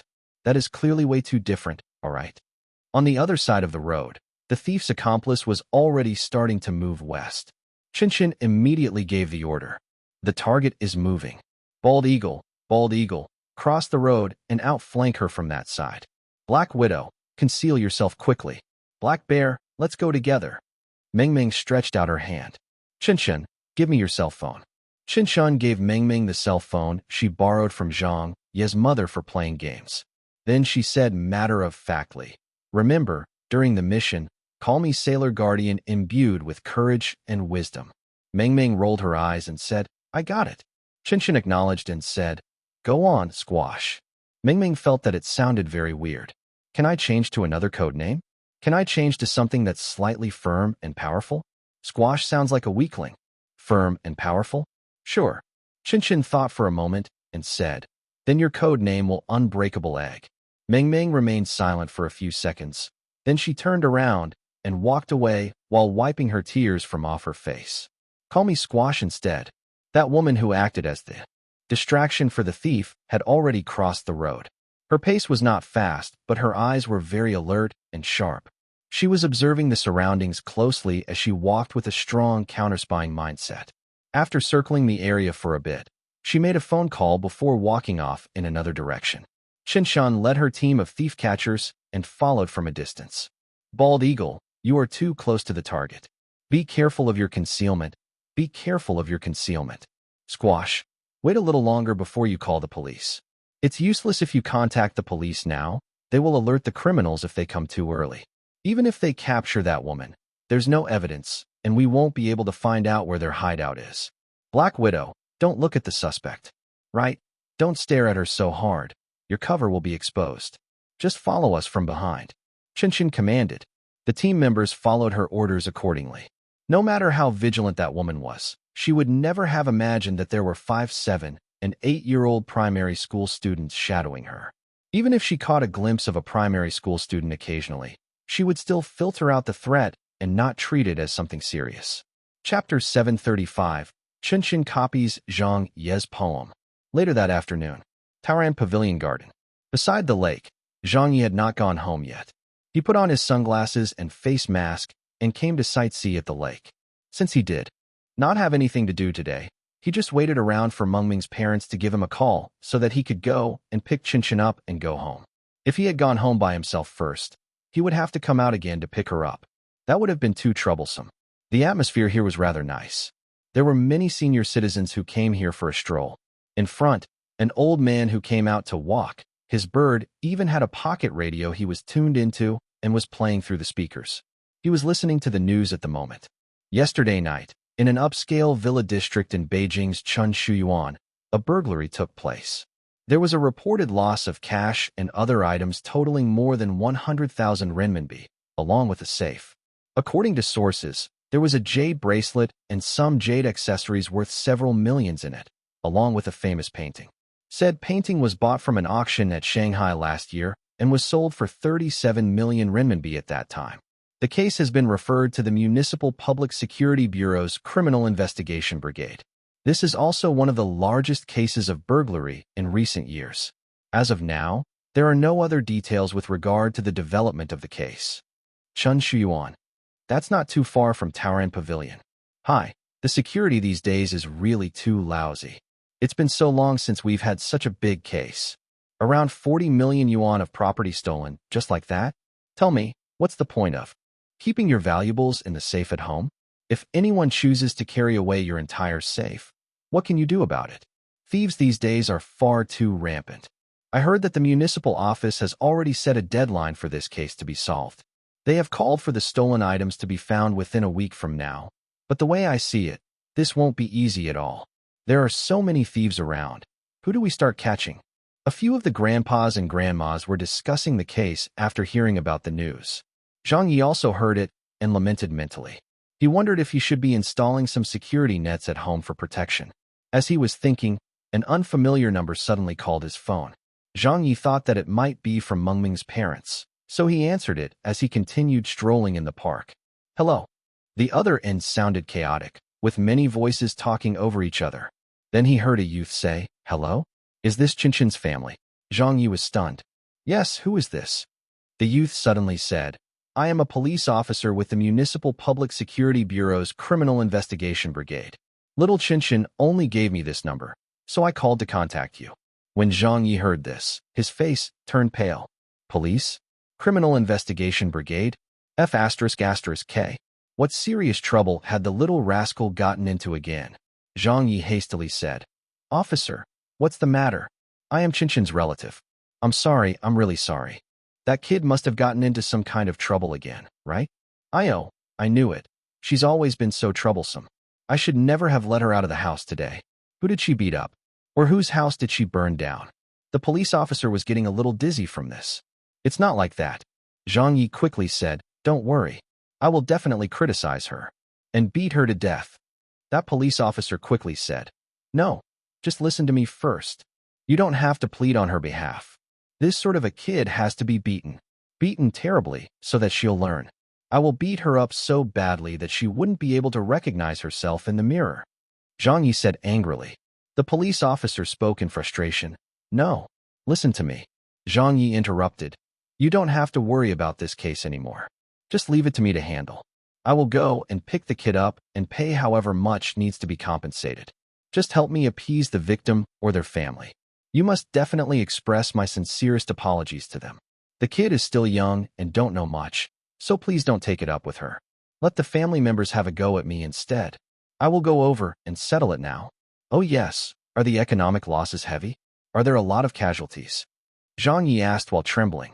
The police officer couldn't even find the words to respond. "Economic losses? Casualties? F***K. Just what do you think this kid is? A monster?" The police officer couldn't even interrupt to say something. All he heard was the other party yammering non-stop, trying to explain himself. He waited for the other party to finish talking before he began explaining. "Sir, you should have listened to me first. Why are you threatening to beat the child up and apologizing? What have you been talking about all this while?" Zhang Ye was stunned. The police officer said. The child did not get into any trouble. That's impossible. Zhang Ye thought about it. If she didn't get into any trouble, then why would the Criminal Investigation Brigade call me? Besides, with that wicked personality Chunxin had, even if she did get into trouble, Zhang Ye wouldn't be surprised. You don't have to give me any face, officer. There's really no need to. Just tell it to me straight. I can take it. But you must definitely give the child a chance to turn over a new leaf. What face am I giving to you? Turn over your sister. The police officer's next line immediately left Zhang Ye dumbfounded. He heard him say, not only did Chunxin not get into trouble, she even rendered a great deed. It's even a really huge deed. She and 4 of her classmates acted bravely when they saw something wrong being done. They tracked a couple thieves to their rendezvous point and found their gang's hideout, then contacted the police and helped us to corner an enormous gang of burglars in one fell swoop, leading to an arrest of more than 50 criminals. As a result, we also found the stolen property worth 40 million in their hideout in the search afterwards. The huge burglary case that happened in Chunxuan last night was also cracked together with their arrest. Zhang Ye was stunned. What? The police officer said. We're at the crime scene now, taking inventory of the stolen items. So could you come over to pick the child up? We have already informed the parents of the other kids, as well as their school teacher. Holy shit. Is this true? Zhang Ye hung up and hurried over. At the crime scene, outside a remote car garage, the crime scene was currently surrounded by many reporters with their cameras and zoom lenses, while further out, there was a group of observers. The main entrance of the garage was already cordoned off with police tape, while some of the criminals were handcuffed and seated in the police vehicles. Some of them had been led away earlier. There were also many police officers from the Municipal Public Security Bureau standing around and maintaining order in the area. Don't push, stand farther away, and no taking of photos. You, reporter, please stand aside. Don't get in the way of our investigations. But no matter how the police officers harried them, none of the reporters moved. At this moment, they had surrounded the area where 5, 7, and 8-year-old kids were standing. Shock was written on every one of the reporters' and observers' faces, as they could not imagine how those primary school students could have solved a crime. Not only them, even many of the faces of the police officers were the same. As they conducted their investigations, they would occasionally turn around and glimpse at those children. Though they had been in this occupation for many years, they had never witnessed such a scene before. The country's largest burglary case in recent years had actually been cracked by a bunch of primary school students. If they had not seen this with their own eyes, they knew they wouldn't believe it if someone told them. Actually, when the report was being made, the operator could hear that it was a child's voice. The first reaction was that this was a prank call, and the operator did not believe it to be true. However, later on, in order to be safe rather than sorry, they still sent someone over to check.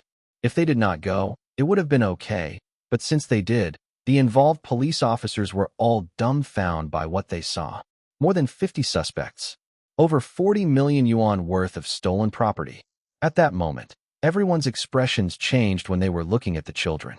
It was as if they saw a fairy of some sort, wondering to themselves just how smart primary school students were nowadays. Kids, how did you all track them? You were all amazing. What gave you the courage to do what you did? What made you guys have the courage to step up to do this? The reporters were all trying their best to squeeze in and were asking questions one after another. Taking photos as well. Chun Chun, Ming Ming, and the other kids were being revered like heroes as they stood in the center of the crowd.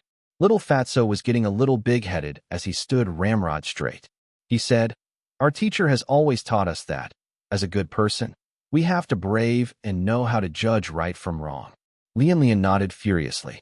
Right, that's what our teacher taught us. Zhao Mei, their form teacher from number 2 experimental primary school, had also received the call and rushed over to the crime scene.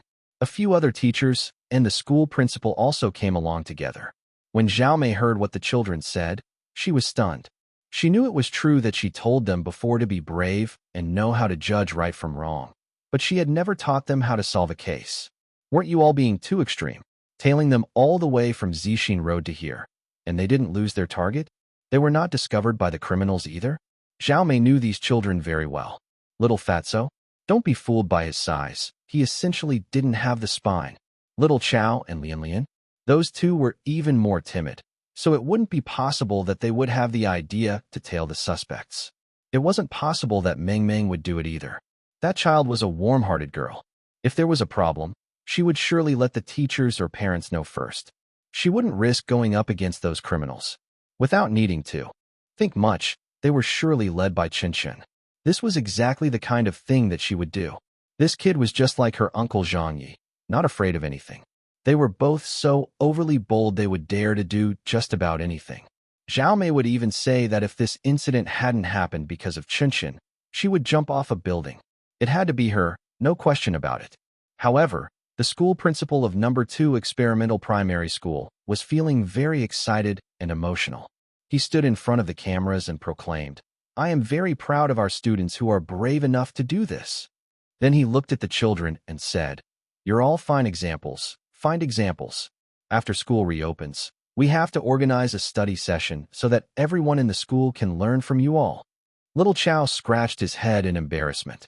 At this moment, Little Chow, Meng Meng, and the other children's parents gradually arrived at the scene. Meng Meng. Meng Meng's mother anxiously ran up to her.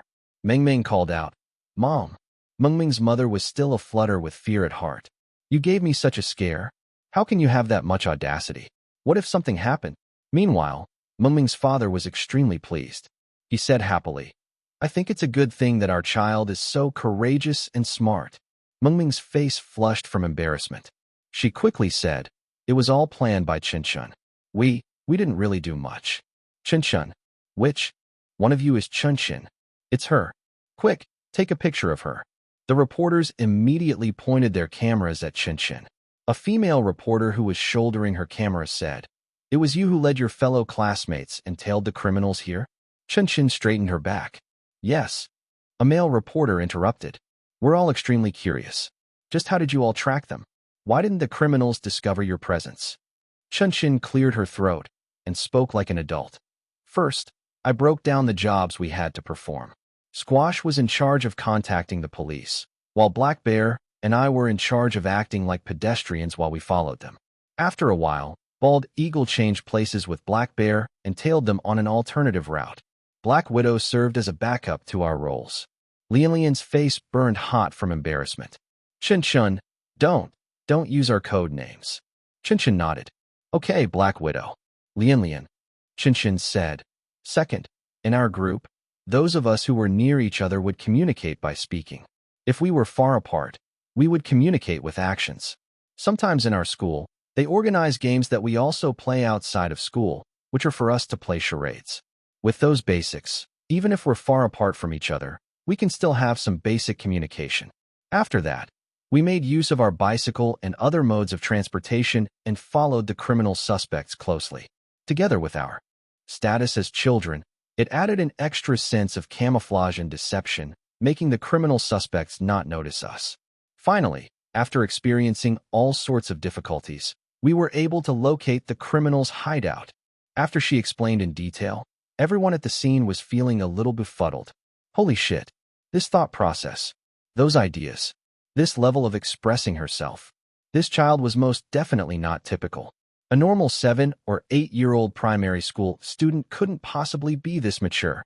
Only Zhao Mei and a few of the teachers from No. 2 Experimental Primary School were not particularly surprised at this, because they already knew from school that Qinshan was not much like other children. The place was lively. "Teacher Zhao, how does Qinshan usually do in school?" "Qinshan, will you accept a one-on-one interview with us? I am a reporter with the Beijing Times. We would like to do a feature story about this incident."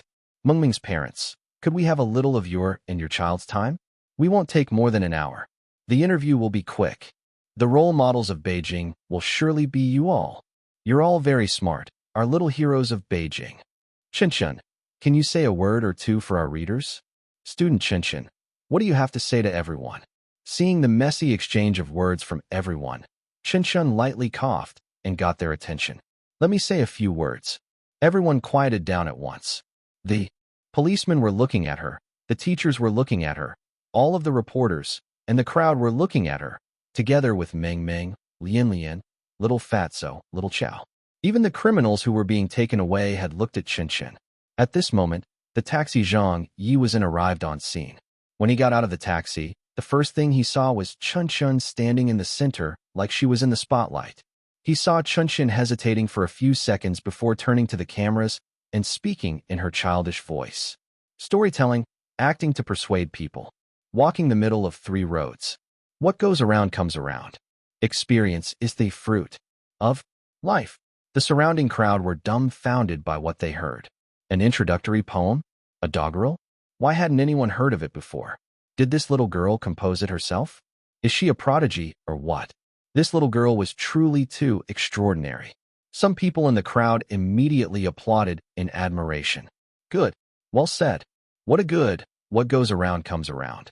/ experience is the fruit of life. That poem is too impressive. Well said. Everyone, see how enlightened this little girl is. Applause thundered, while calls of how impressive the poem was kept coming one after another. Many people who had been fooled were now stunned. Little Fatso, Ming Ming, Lian Lian, and Little Chow looked at Chun-Chun in admiration. They did not expect her to make such a profound speech that had stunned everyone.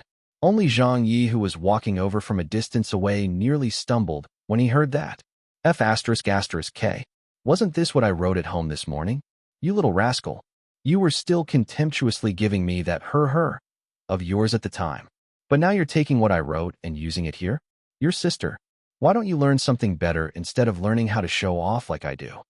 Chapter 736. This chapter is an enjoyable read. What an uncommon person. Quickly, record this poem. We will submit it for this evening newspapers. Experience is. What comes after experience is? Experience is the fruit of life. That's right, that's right. The words used were really too exquisite. This little girl is no average person after all. The reporters and crowd lavished praise on Chun-Chun. Zhang Ye, who was watching from a distance away, felt angry and tickled at the same time. He had once again experienced just how smart this child was. He merely sang a few lines of that poem in the morning, which Chun-Chun overheard. Or it could also be that she saw the calligraphy he wrote of this introductory poem. But just by listening or seeing it once, she had managed to memorize it just like that. If it were another child, or rather, most adults in general, not even they could have achieved something like this. Faced with all the praise from everyone, Chun-Chun remained relatively calm and was very cooperative. When the reporters' cameras focused on her, she would turn to face them and pose, though not showing much of an expression. Rao Chun-Chun, Zhang Ye shouted at her. When she heard, Chun-Chun looked in the direction the sound came. After she saw him, she said, Zhang Ye, I solved a crime. Zhang Ye stared at her angrily. What did you think you were doing? I'll deal with you when we get back home. But with his appearance, the reporters were left with their mouths agape. Ah, it's Zhang Ye. What is Teacher Zhang doing here? Picking up Chun-Chun? Holy shit. Could he be a relative of our little hero? What the hell? They are relatives? I knew it. I was still thinking how an 8-year-old child could produce such an exquisite poem. It was definitely Zhang Ye who composed the poem privately, which then got memorized by this child. The police officers also stared blankly at him. Earlier, when they contacted Zhang Ye with the number that Chun-Chun gave to them, they did not know who they were calling. Neither did they know that the person would turn out to be such a big-time celebrity. Moreover, it even turned out to be the notorious Zhang Ye, whose name was already very well known within the Public Security Bureau. Beating up a leader's son, beating up a Korean celebrity, and more recently, smashing cars belonging to Tsinghua University. Zhang Ye had dealt plenty with the officers from the Beijing Municipal Public Security Bureau. Within the bureau itself, the legend of Zhang Ye had already been spread to all corners. A detective exclaimed, You are Rao Chun-Chun's guardian? That's right. I'm here to pick the child up. Sorry for the trouble she's caused, Zhang Ye said. A senior detective said, She did not give us any trouble at all. In fact, she has been a great help. Let me express our gratitude on behalf of the Municipal Public Security Bureau's Criminal Investigation Brigade. As reward for assisting in cracking the case, there will be a prize given to Chun-Chun and her classmates. We will have to seek approval for the reward amount to the higher-ups first, but someone should contact you in the coming few days. There's even a reward? Zhang Ye said in surprise. Sure. A female reporter squeezed over from the other side and stood in front of Zhang Ye. Teacher Zhang, I'm from the TV station. Please let us interview you. Regarding Chun-Chun, Zhang Ye immediately flapped his hands. Stop filming, stop filming. She is just a child. Why would you want to get her on the news? Everyone, stop filming now. Those who have already recorded the footage, even if you intend to pixelate the footage, I still won't allow you people to publish it on the news. There cannot be any photos or footage of the children's faces and their figures appearing in the media. This is a form of protection for them. A male cameraman said, "Don't be like this, Teacher Zhang. Please make an exception for this." A middle-aged reporter said, "That's right, we've even planned the layout for our headlines." Zhang Ye firmly said, "I don't care what becomes of your page layout. I'm the child's guardian. And if I don't authorize this, no one can report it on the news without my permission. There's no room for negotiation with this." Actually, Lian, Meng, and the other children's parents also did not wish for any photos of their children to get published on the news. They feared that the criminal gang might still have some accomplices who had not been captured yet. If those people saw the children's pictures, they could seek revenge. Although this had a low probability of happening, they still could not take the risk and had to stick to the safe side in consideration of the children. The reason they did not speak up earlier was because this was the first time they were faced with such a situation. They were very nervous and had never dealt with media reporters, so they found it difficult to say anything to them. But with Zhang Ye here, they were relieved. The issue would be easier to handle since the parents knew that Zhang Ye was different from them. As a celebrity, he was more familiar in dealing with reporters than them. With him representing them, there would surely be no problems at all. After settling the problem here, Zhang Ye turned around and looked for the parents of Meng, Little Fatso, and the others. He ran over to apologize. "Everyone, I'm really sorry for letting your children be in such danger. I will criticize Qinshan later and make sure she doesn't do something like this again. I will pay a visit to everyone again at a later date to express my apologies." Zhang Ye had not even ascertained the situation yet, but he knew in his heart of hearts that Qinshan was definitely the one who led the other children along. No one would have done that except her. Mengming's mother repeatedly said, it's okay. Little Fatso's father said, "Teacher Zhang, listen to what you are saying. This is a good thing." Little Chao's father laughed heartily and said, "Teacher Zhang, you are being too courteous with us. What are you apologizing for? I should be thanking you instead. From the time my child started kindergarten, he has always been timid. I've always been unhappy that he couldn't not live up to my expectations. So now that he has contributed to such a marvelous incident, I can't be more thankful than this. I must thank little Qinshan for this." Little Chao chuckled. "Dad, am I cool?" Little Chao's father gave him the thumbs up. "You did well this time. You have made your father proud." Zhang Ye said, "It was all my fault. I shouldn't have let this child leave my side. Whenever she is out of my sight, she will always make something happen." Qinshan was not very happy about this. Taking notice, form teacher Zhao Mei walked over. "Teacher Zhang, don't blame Qinshan when you get back home. Although what she did was a little dangerous, the child had good intentions. Acting bravely is to be encouraged.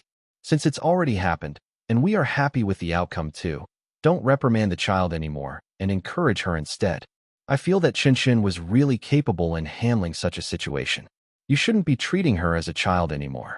For the children in our class, I would be worried if any of them went out alone, afraid that they might get involved in an accident, get kidnapped by someone, or so on. But the only person I don't worry about is Qinshan. She's smarter than everyone else, so you have to consider her as an adult." Zhang Ye said exasperatedly, "It's precisely because this kid is too smart that why she stirs up trouble for me every day. You even dare to follow a thief? Don't you value your life? You even want to seek out their hideout? Did you think you were Dong Rui? You must learn to have self-control and not do whatever you want to do. You have to carefully consider the circumstances and not be impulsive. That is what a mature person should be like. Do you understand?" he said in all earnestness and looked at Qinshan. 1. It was very well said. But when the surrounding police officers, reporters, as well as the crowd heard that, every one of them didn't know whether to laugh or cry. Who is Dong Rui? Besides, Teacher Zhang, among all the people present, the person who is least qualified to speak those words would probably be you. Learn to have self-control. Have to be thoughtful and not be impulsive. You educate the child with that exaggerated tale full of flowery words. But when it comes to your turn, why didn't you think of having self-control when you were beating up your leaders? Why didn't you be more thoughtful when you were scolding your peers? Why didn't you calm down when you were smashing Tsinghua University's cars? If these words came out of anyone's mouth but yours, they would sound reasonable. But hearing it from you just makes it sound totally unconvincing. Moreover, thinking about it, Qinshin's fearless nature is clearly molded after you. You are surely the one who influenced her. Yet you want her to be thoughtful? Did you set a good example in the first place? You are the child's biggest negative influence. Being a person with this type of personality yourself, you still expect the child to learn anything good from you? Bullshit. Chapter 737. A family full of wondrous people. Later that afternoon, past 4 p.m., after giving their statements and completing the procedures, Zhang Ye took Qinshin back home. On the way back, he nagged, grumbled, and criticized Qinshin, scolding her emotionally. This made the taxi driver look back at them in the rearview mirror repeatedly, before finally saying some words to try to mediate between them. However, Qinshan did not seem to have any reaction. She just ignored Zhang Ye telling her off, not treating it like it was anything important. Her little head just carefree looked at the scenery outside the window, angering Zhang Ye even more. Did you listen to what I have been saying all this while? Uh-huh. Don't ever do something like this again. Okay, that was too dangerous. Did you think that you were me? Kaishiku. They returned back to his parents' home. The moment Zhang Ye opened the door, Qinshin quickly squeezed past him and went into the house. The first person she saw was Zhang Ye's mother, who preparing dinner in the kitchen. Grandma, I have performed a great deed. His mother was baffled. Qinshan then walked delightedly into the living room. Grandpa, I have performed a great deed. What great deed? His father looked at her kindly. His mother came out from the kitchen, flicking away the water droplets from her hands. She smiled and said, Did you help Mingming's parents cook today? Not bad. You are a good girl. When you go to other people's home to eat, you should help out. Zhang Ye grunted. Help with what cooking? This damn child led Mingming and the rest of her classmates and chased after some thieves. Even the Municipal Public Security Bureau's Criminal Investigation Brigade was activated. Just now, all of the media outlets in the entire Beijing went down to the scene to report about it. His mother said, shocked. What? His father also became somewhat anxious. What happened? Zhang Ye sulkily explained the entire situation, and then started scolding again.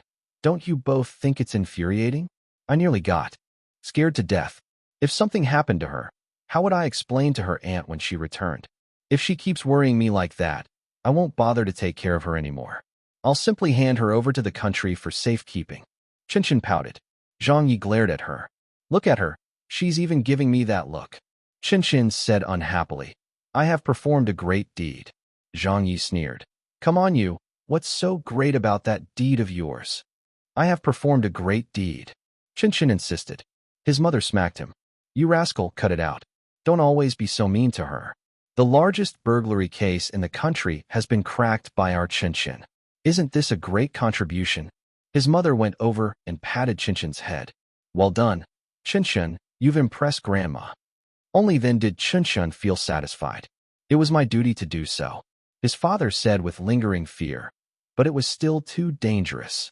His mother sided with Qinshin and stated, What's so dangerous about following some petty thieves? Your son even fought off some hijackers barehanded and piloted a plane. Why didn't you say that that was dangerous too? His father. Qinshin nodded and said earnestly, Zhang Ye, you are too disobedient. Zhang Ye was furious. Do you think I won't beat the crap out of you? His mother lightly kicked her son's shin. Who are you going to beat up? Quickly come and help me with the cooking. We need to soothe the child's nerves. We have to celebrate this incident today. Our Qinshin is too awesome. Qinshin had been praised to the high heavens by now. She leaned on the sofa, comfortable, with a heroic expression on her face. Zhang Ye, I'm hungry now. Her actions made Zhang Ye roll his eyes in annoyance. You are even acting like a lord now. Not long after, a phone call came for Zhang Ye. It was a female staff member from the Municipal Public Security Bureau. Hello, are you family to Rao Qinshin? Zhang Ye replied, Yes. The female staff asked, Are you her guardian? Zhang Ye said, I'm considered her temporary guardian. Her aunt, who is also her guardian, is my friend. She isn't in Beijing currently, so has given the child to my care temporarily. You can talk to me if there's anything. The female staff member explained in a gentle tone. Okay. We handle special cases like yours separately, so the reward for the people who assisted in solving the case has been expedited and approved at the quickest time. The reward amount for Rao Chunchen is 200,000 renminbi in cash. Can you bring her to the Municipal Public Security Bureau to receive the reward tomorrow? There might also be a mini press conference held tomorrow. Moreover, the victim of the huge burglary case involving the 40 million renminbi worth of property stolen from Chun Shuyuan has just contacted us. He requested that you be here tomorrow so that he could thank you in person. He even made a silk banner to give to Rao Chunchun and her friends. The owner was pretty moved and repeatedly emphasized that we pass the message to you. Ah, Zhang Ye said with surprise. The reward is 200,000 renminbi? Chinchin's eyes immediately lit up. Zhang Ye's parents were also stunned for a bit. The female staff member said, "That's right. Because this is a major case, and the people who helped solve the case were just children, in order to reward such bravery and intelligence, the reward was adjusted to be slightly higher than usual." Zhang Ye quickly said, "Sure, we'll definitely be there tomorrow." After hanging up, his mother immediately asked, "The reward is that much?" Zhang Ye nodded and looked delightedly at Qinchin. "You're still underage and won't have the need for the money yet, so I will help you safeguard the money for the time being. It will be your dowry in the future when you get married." Qinchin was furious. "Zhang Ye, that is my reward." Zhang Ye blinked and said, "It's still your money. I'm just depositing it for you first." His mother pounded his back. "Don't argue. Why are you eyeing the child's reward? Go to the bank and apply for an account for Qinchin using your name and deposit the reward there. Then let Qinchin keep the card herself for safekeeping." Zhang Ye whined. "She only cracked the case largely in part due to my teaching and influence on her, so I deserve a share in the reward as well." Qinchin nearly fainted from anger. "Zhang Ye, you don't behave like an adult at all." On the same evening, the news outlets bombarded the public one after another. On TV, newspapers, the radio, and the internet, a stunning piece of news was published.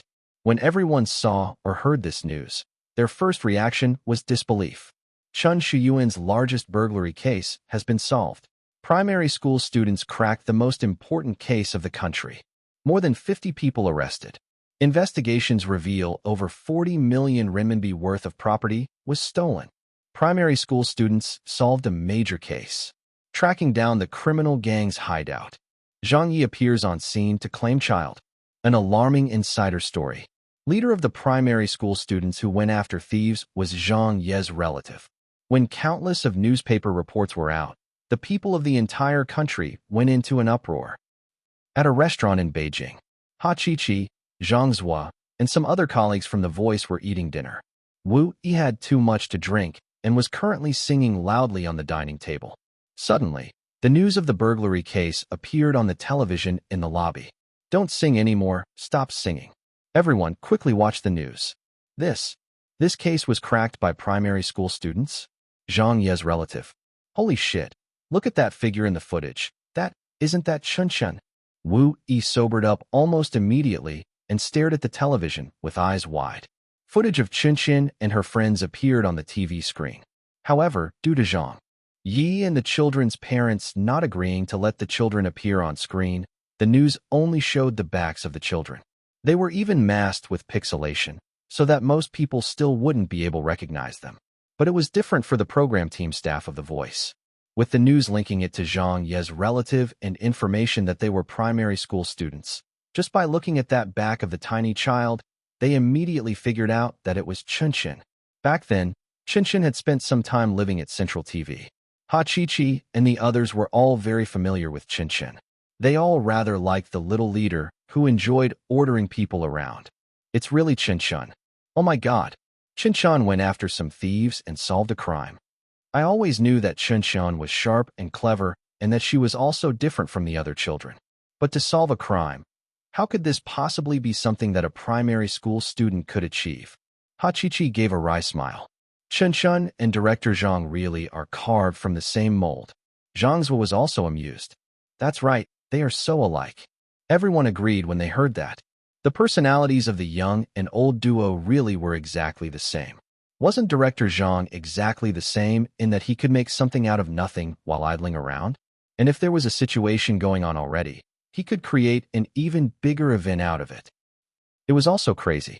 Online, Zhang Ye's celebrity friends from everywhere were sending him their congratulations. Yao Jiankai, Zhang Xia, Fang Weihong, Dong Shanshan. The couple, Chun Guang and Fan Wenli. Many celebrities expressed their shock. The netizens also found it unacceptable. I've been blinded. Heavens, aren't primary school students these days too amazing? What sort of world am I living in now? Primary school students? This makes it difficult for anyone to look straight into their eyes anymore. This is getting too crazy. I was wrong. I won't ever look down on primary school students anymore in the future. You guys have won. How could this be possible? Is this fake news? It can't be fake. All the media outlets and newspapers are reporting about it. F***K. Can it be any more unbelievable than this? During my second grade days, I was still playing around in the mud. I didn't even know how to tell the difference between a boy and a girl at that time. Are primary school students nowadays all able to solve crimes and catch thieves? And it was even the largest burglary case in the country? The gap is too great between then and now. Comparison always ends up torturing people. I'm totally kneeling to the primary school students now. I still don't dare to believe it. It's impossible. This doesn't make sense. Why isn't it possible? Take a look at this photo.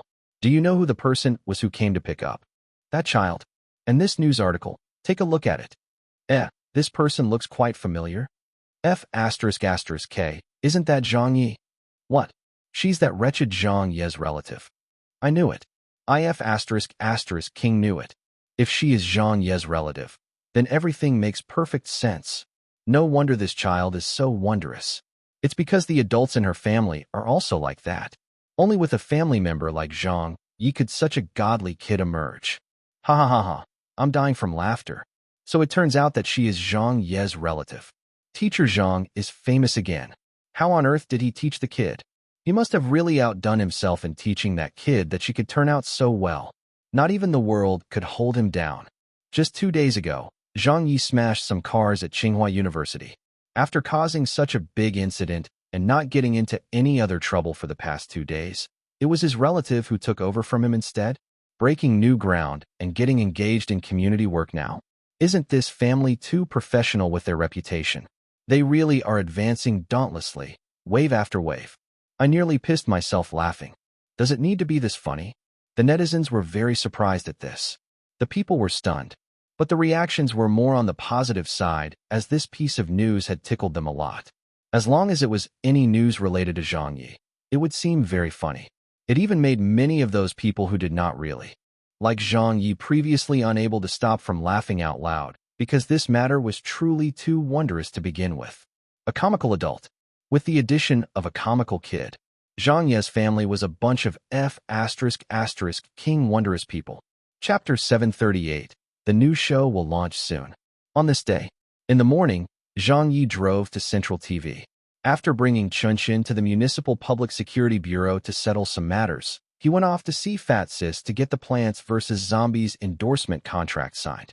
With that, Zhang Ye had finally settled all his affairs and his leave had ended as well. Today, he dressed to the nines and had his hair styled before going back to the office. In the program team office, the plaque with the name of the voice had not been removed from the door yet. Everyone had already started working. However, as there was not much work on their hands, they were all happily chatting away instead. Hey, Director Zhang is here. Director Zhang, good morning. How were your 2 days of rest? I saw on the news that our little leader has solved a big case. Chen Chun is too clever. When that child grows up, she will definitely do well in life. Everyone started chiming in with their thoughts and broke out into laughter after that. Zhang Ye smiled helplessly as he waved it off. Don't mention that little kid anymore. She's too naughty. Zhang Zhuo laughed and said, Chen Chun is rather cute. If I had a daughter like her, I would be so happy. I have never seen such a clever and resourceful child before. You can have her if you want. Zhang Ye offered to him generously. Zhang Zhuo was startled, then said, Director Zhang, I wasn't serious. Everyone laughed. Then, Ha Chi-Chi asked, Boss, are there any updates regarding our new program? What kind of program are we doing? When will we start on the production? We were just discussing this, and everyone is quite looking forward to it. Little Wang said, That's right. That's right. Wu Yi laughed excitedly. We are only waiting for your command, and we'll be going all out alongside you again. A female staff member flattered. With you around to lead us, we are confident in handling any kind of program. We are full of confidence. Zhang Ye joked. I don't even have any confidence myself.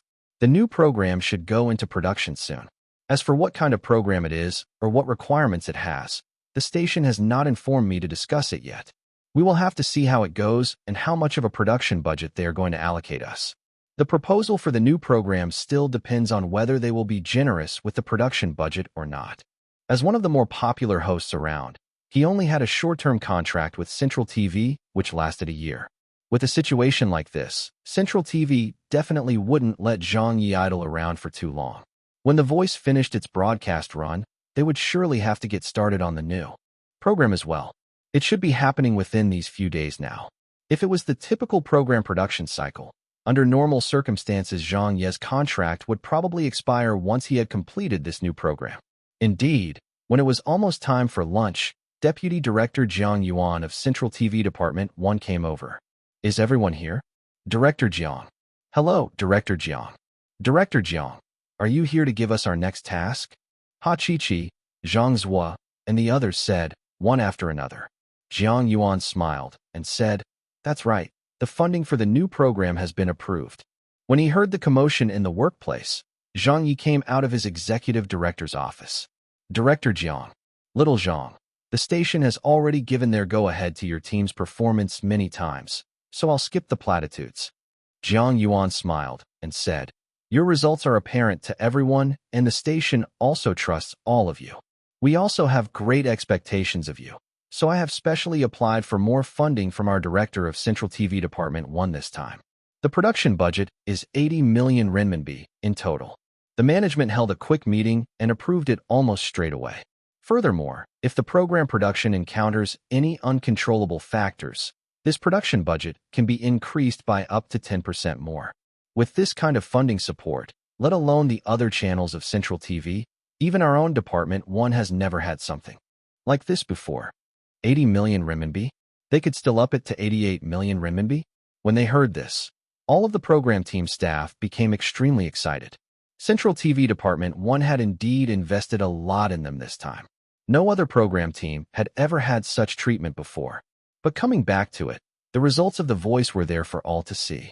A huge production budget brought back an even larger return, so who wouldn't be tempted after seeing that?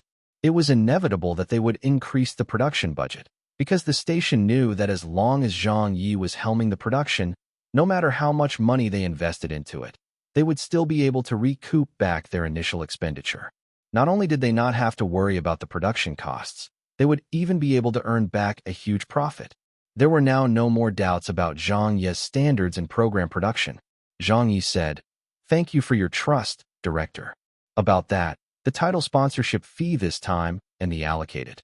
Don't even think about that. Jiang Yuan quickly interrupted. The title sponsorship fee will not be added into the production budget this time, as it will go directly into our station's account. Isn't the production budget of 80 million enough for you to make the program? Even if you were to use it to shoot the second season of The Voice, it should be more than sufficient. Zhang Ye said, Well, all right then. Jiang Yuan added, Regarding the new program, the station also has some requirements to ask of you. The first requirement is the title sponsorship fee cannot be less than 80 million. Zhang Ye felt that this was somewhat difficult to fulfill. The Voice was a special case. Director Jiang, I cannot guarantee that the new program will also get a title sponsorship fee of close to 100 million, but I will try to fight for at least 50 million. Since the station has promised to give you an 80 million renminbi production budget, the first thing we want is to guarantee a recoup on that investment. You do not need to be as humble as all of us. Believe in your ability. Jiang Yuan continued. A tentative target of at least 1.2% in the viewership ratings is the second requirement. The third requirement that management discussed during the meeting was that, even though they feel that singing shows are definitely not doable again in the short term, they want to borrow the momentum generated from that genre and make a similar show. Our goal is still to make a talent show, but as for which type of talent show, we will need you to write up a proposal for the station to go through first. We'll then make the final decision when the time comes. Zhang Ye replied. Still doing talent shows? Zhang Yuan affirmed, yes. For example, a dancing reality show? Or something similar. Of course, this is only our suggestion. Write the actual program proposal first. We'll discuss again on whether it is workable or not. Zhang Ye could only say, sure, I'll think over it first. After talking for a bit more, Zhang Yuan prepared to go to lunch. All right, that's all for now. Oh right, little Zhang, come by my office after lunch. I have something to discuss with you. Sure, Zhang Ye responded. After Zhang Yuan left, Zhang Ye delegated the problem to the colleagues. Everybody, give it some thought about what kind of a program is most suitable. Come up with some suggestions. We can have a brainstorming session after that. Ha Chi-Chi blinked and said, why don't we just go with the dancing reality show idea? Zhang's was said, it sounds like it would be a cult program that will lack originality. We can't possibly follow the format of The Voice with the coaches selecting contestants with their backs turned, right? If their backs are turned, they won't even be able to see the poses of the dancers. So how are they going to judge? By listening to the sounds of the dance steps. Wu Yi said, talent shows really are difficult to make. A female staff member said, I'm actually more inclined to doing reality TV shows as the potential for development is greater, but if the station prefers a talent show, then a production budget of 80 million renminbi? A talent show? The title sponsorship fee and the viewership rating must also be high? Zhang Ye consolidated the requirements of the station and felt that the difficulty was much greater than before. One after another, popular variety show ideas from his previous world appeared in his head, but in the end, they were rejected in succession by him. For now, he could not think of any suitable program to use. Which show should they do? Which show was the most suitable? Chapter 739. Arguing with the leader again. In the afternoon, Central TV Department 1's official Weibo posted an update. The contents were as follows. Central TV Department 1 will invest a hefty 80 million renminbi in its next TV show. Estimated broadcast date, TBA. Production team. From the team that brought you The Voice. Executive producer, Zhang Ye. Executive director, Zhang Ye. Host, Zhang Ye. Broadcast schedule, Friday primetime slot. When this news came out, it immediately made a splash on the internet. Great. Ha ha. Zhang Ye's new show is coming. 80 million renminbi? That's quite considerable. Quite considerable? That amount is more than enough to shoot a movie, a blockbuster movie in fact. If we're talking about a normal movie production, then it's enough to make 3 or 4 of them. They're actually going to spend that much money just on a TV show? If we're talking about our domestic market, I suppose Zhang Ye alone can command such a price. Besides, haven't you all noticed something yet? Previously, The Voice did not broadcast in a primetime slot, but Zhang Ye's new show has already been announced for Friday's primetime. I'm so looking forward to seeing this new show get even better viewership ratings this time. I wonder if teacher Zhang can continue writing his legend. Right, The Voice was just a variety show that broadcasted on a normal Thursday night slot, and its ratings still managed to get the #1 spot in the nation. If it was given a primetime slot, it would surely have done much better. I believe that Central TV Department 1 was too conservative in the handling of Zhang Ye back then, so they only gave him the Thursday slot. Otherwise, if he had been given the Friday or Saturday primetime slots, the viewership ratings would surely have been much higher than they were. I'm so looking forward to it. Let's see what kinds of tricks Zhang Ye can pull off this time. This has got to be the most exciting news that I've heard all day. Teacher Zhang, I've always liked you a lot, so I'm cheering for you. Is there any more definitive information? What type of show would the new program be? Why didn't they disclose it yet? I can't wait. Looking forward to the Tongue of China displaying his prowess again. After the recent car smashing incident, and with his relatives solving a crime case, I think it's time for teacher Zhang to get back to proper business again. The topic was hotly discussed online. Central TV Department 1's new program had entered the early stages of promotion. At Central TV, at the cafeteria in the television tower, while Zhang Ye was eating lunch, some people came up to chat with him. A TV producer said, Director Zhang, I heard that your new program will have 80 million yuan set aside for it. It's not in the account yet. Zhang Ye laughed it off. A program team's female director standing beside him said, You're already the darling of Central TV Department 1. Thinking of how my program used to apply for a production funding of 20 million, we had to wait for over a month just to find out that it couldn't be approved. In the end, They slashed it to 15 million. Hi. Comparison always ends up torturing people. That's totally true. Zhang Ye happily said. Director Chu, don't joke about me like that. I've heard that the different types of copyrights that your program sold fetched tens of millions of yuan. If we base it proportionately to the production costs, your program did much better than The Voice. Come on, that female director said. The copyright of The Voice would definitely sell for much more. Behind them, a middle-aged man laughed. I heard that someone from America has already come to discuss The Voice's overseas copyright. I believe they may have already touched base with Central TV about it. Is that so? Zhang Ye asked, not knowing anything about this. The middle-aged man answered, I've only heard so, but I don't know specifically. The female director said, Director Zhang's contract is a little different from the other hosts. I believe he came as part of the package with the program, so the copyright should still be with him. I only hold the overseas copyright, nothing more, Zhang Ye explained. The female director said, That's more than enough. If the discussions go well, at least 10 million will go directly into your pocket, and that's just lowballing. Don't forget to treat us to a meal when the time comes. Zhang Ye smiled. There's not even a shadow of that happening yet. He had been working at Central TV for 3 months now. During this time, Zhang Ye had gotten to know quite a lot of people, but mainly just as acquaintances. He could speak to them or carry a conversation in their daily interactions, but none of them really had a close relationship with him. Since the time they spent together wasn't that long, Zhang Ye also did not talk in depth with them.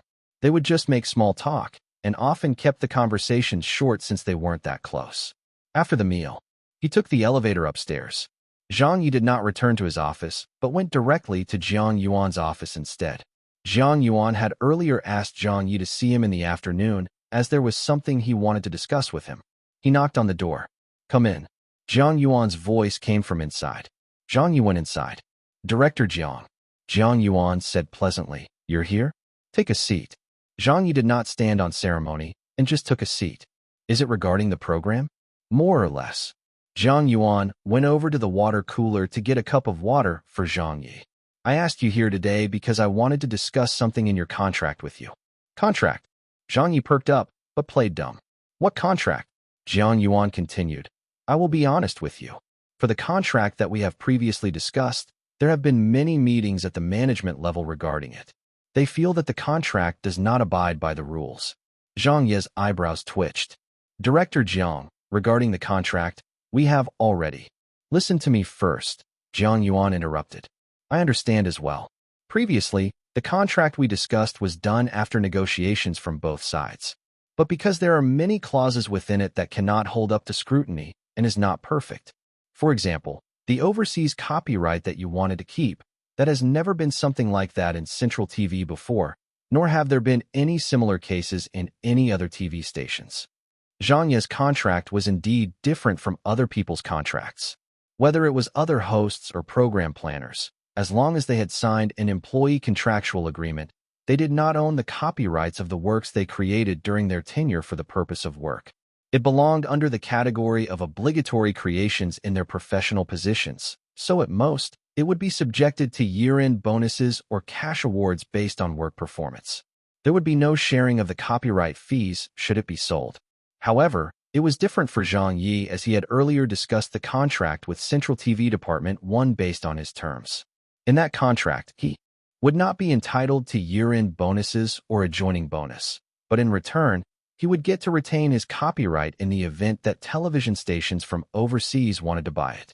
That was the one and only clause he requested, so you could say that he had brought the program along with him to Central TV Department 1. So what was the meaning of this now? Are they intending to break the contract? Did I hear it wrong? Zhang Ye asked in an unpleasant tone. What do you mean by that?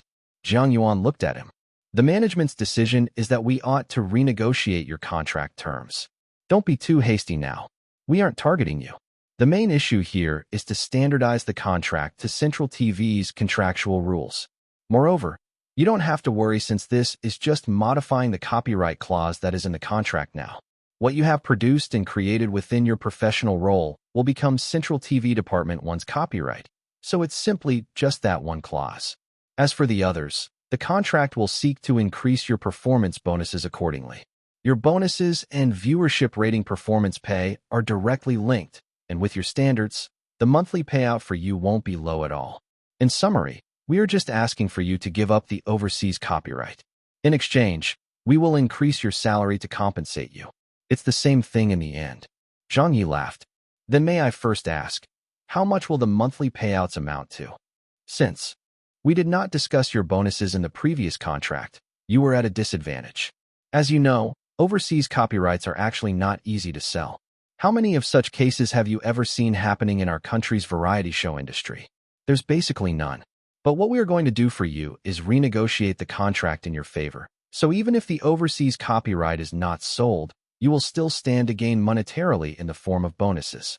With your show's performance, I am estimating that you will receive at least 200,000 renminbi a month, maybe even more, Zhang Yuan explained. Zhang Ye laughed in spite of all this. What I understand by this is that you are telling me that the contract will be renegotiated not from the next show, but starting with The Voice, right? Zhang Yuan acknowledged. You can give it some consideration first. Zhang Ye candidly replied, I don't need to consider. It's a no. Earlier at the cafeteria, when someone mentioned that an American had come to discuss the overseas copyright for The Voice, Zhang Ye was still doubtful of it. But at this moment, he no longer doubted the veracity of that. Someone from Central TV Department 1 had definitely met up with the American already, and it was likely that they'd also discussed a preliminary figure for the copyright.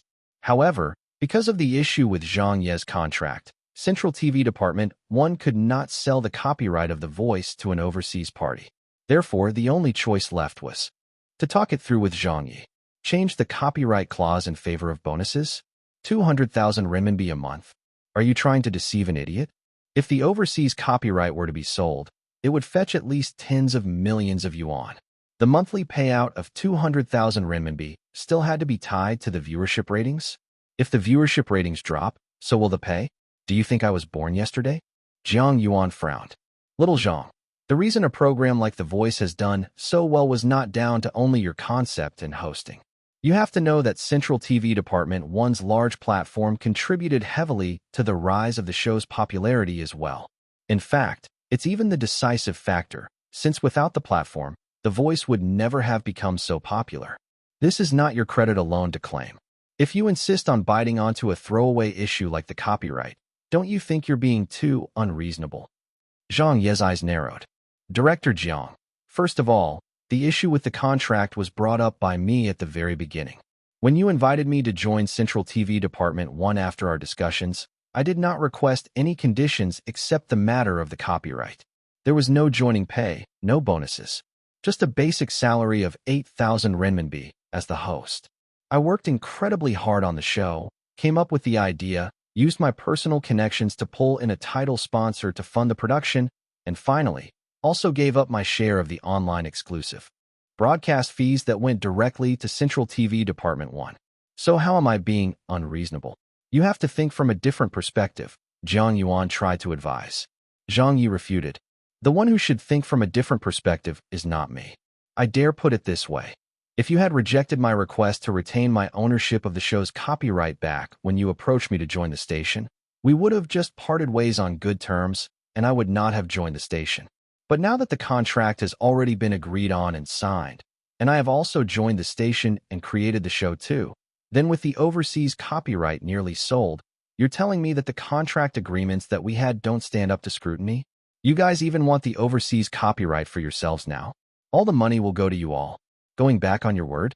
Burning bridges? Is this the way to do things, if I may ask? It's not like I'm particular about things. Neither do I feel that I have asked for too much. You even mentioned earlier about how many of our variety shows have had their copyrights sold overseas, right? Basically none. But when I want to retain this throwaway copyright for myself, I am being called unreasonable. What else would you like me to do? I need to ensure that I create a good show, ensure its viewership ratings, and now I even have to control myself from getting too much money? Is this what you mean by being reasonable? That is not called being reasonable. That is what you'd call idiotic. Hearing Zhang Ye's tone, Zhang Yuan also didn't bother to hold back anymore. He spoke harshly. Little Zhang, I suggest that you better consider this carefully. I should not be the one considering this matter, nor am I obligated to do so. Zhang Ye laid down the law. A contract is a contract, We will continue according to the contractual terms. After the year ends, if you still want to renegotiate the contract, we can talk about it again. But for now, I have no reason to renegotiate the contract. Zhang Yuan said, go back and think about it again. The ones thinking should be you all. This was just what Zhang Ye's temper was like. If people were good to him, they could talk about anything. But if people tried to find fault with him, he would say anything he wanted. I don't need to speak of how much The Voice has earned for Central TV Department 1 or how much fame and glory it has brought to the station. You guys should know all about that. Besides, you can check around with anyone. But ever since I joined Central TV Department 1, have I not been giving my best to the station? In turn, what you all are trying to do chills me. I can clearly tell you this. The contract has been written in black and white already, and I won't be renegotiating it. If the American wants to discuss the overseas copyright to The Voice, I will discuss it with him or her face-to-face. There's no need for you all to bother yourselves with it. Zhang Ye stood up to walk out. Zhang Yuan was so angry his face paled. He told Zhang Ye, don't forget that you still have to fulfill the contract duration with Central TV Department 1. Whatever our station might lack, it definitely won't be a host. What a coincidence. Zhang Ye stopped in his tracks and turned around. I can teach, crosstalk, produce music, act in movies, and write novels, so it's not like I have to be a host either. At the door, two staff members were just walking past Zhang Yuan's office at this moment.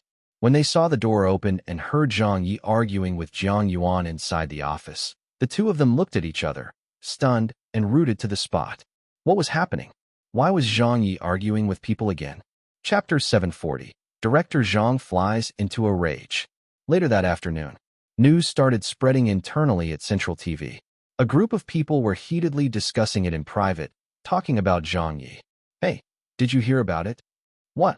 Zhang Ye and a Central TV Department 1's deputy director were arguing with each other. When did that happen? What's the state of affairs?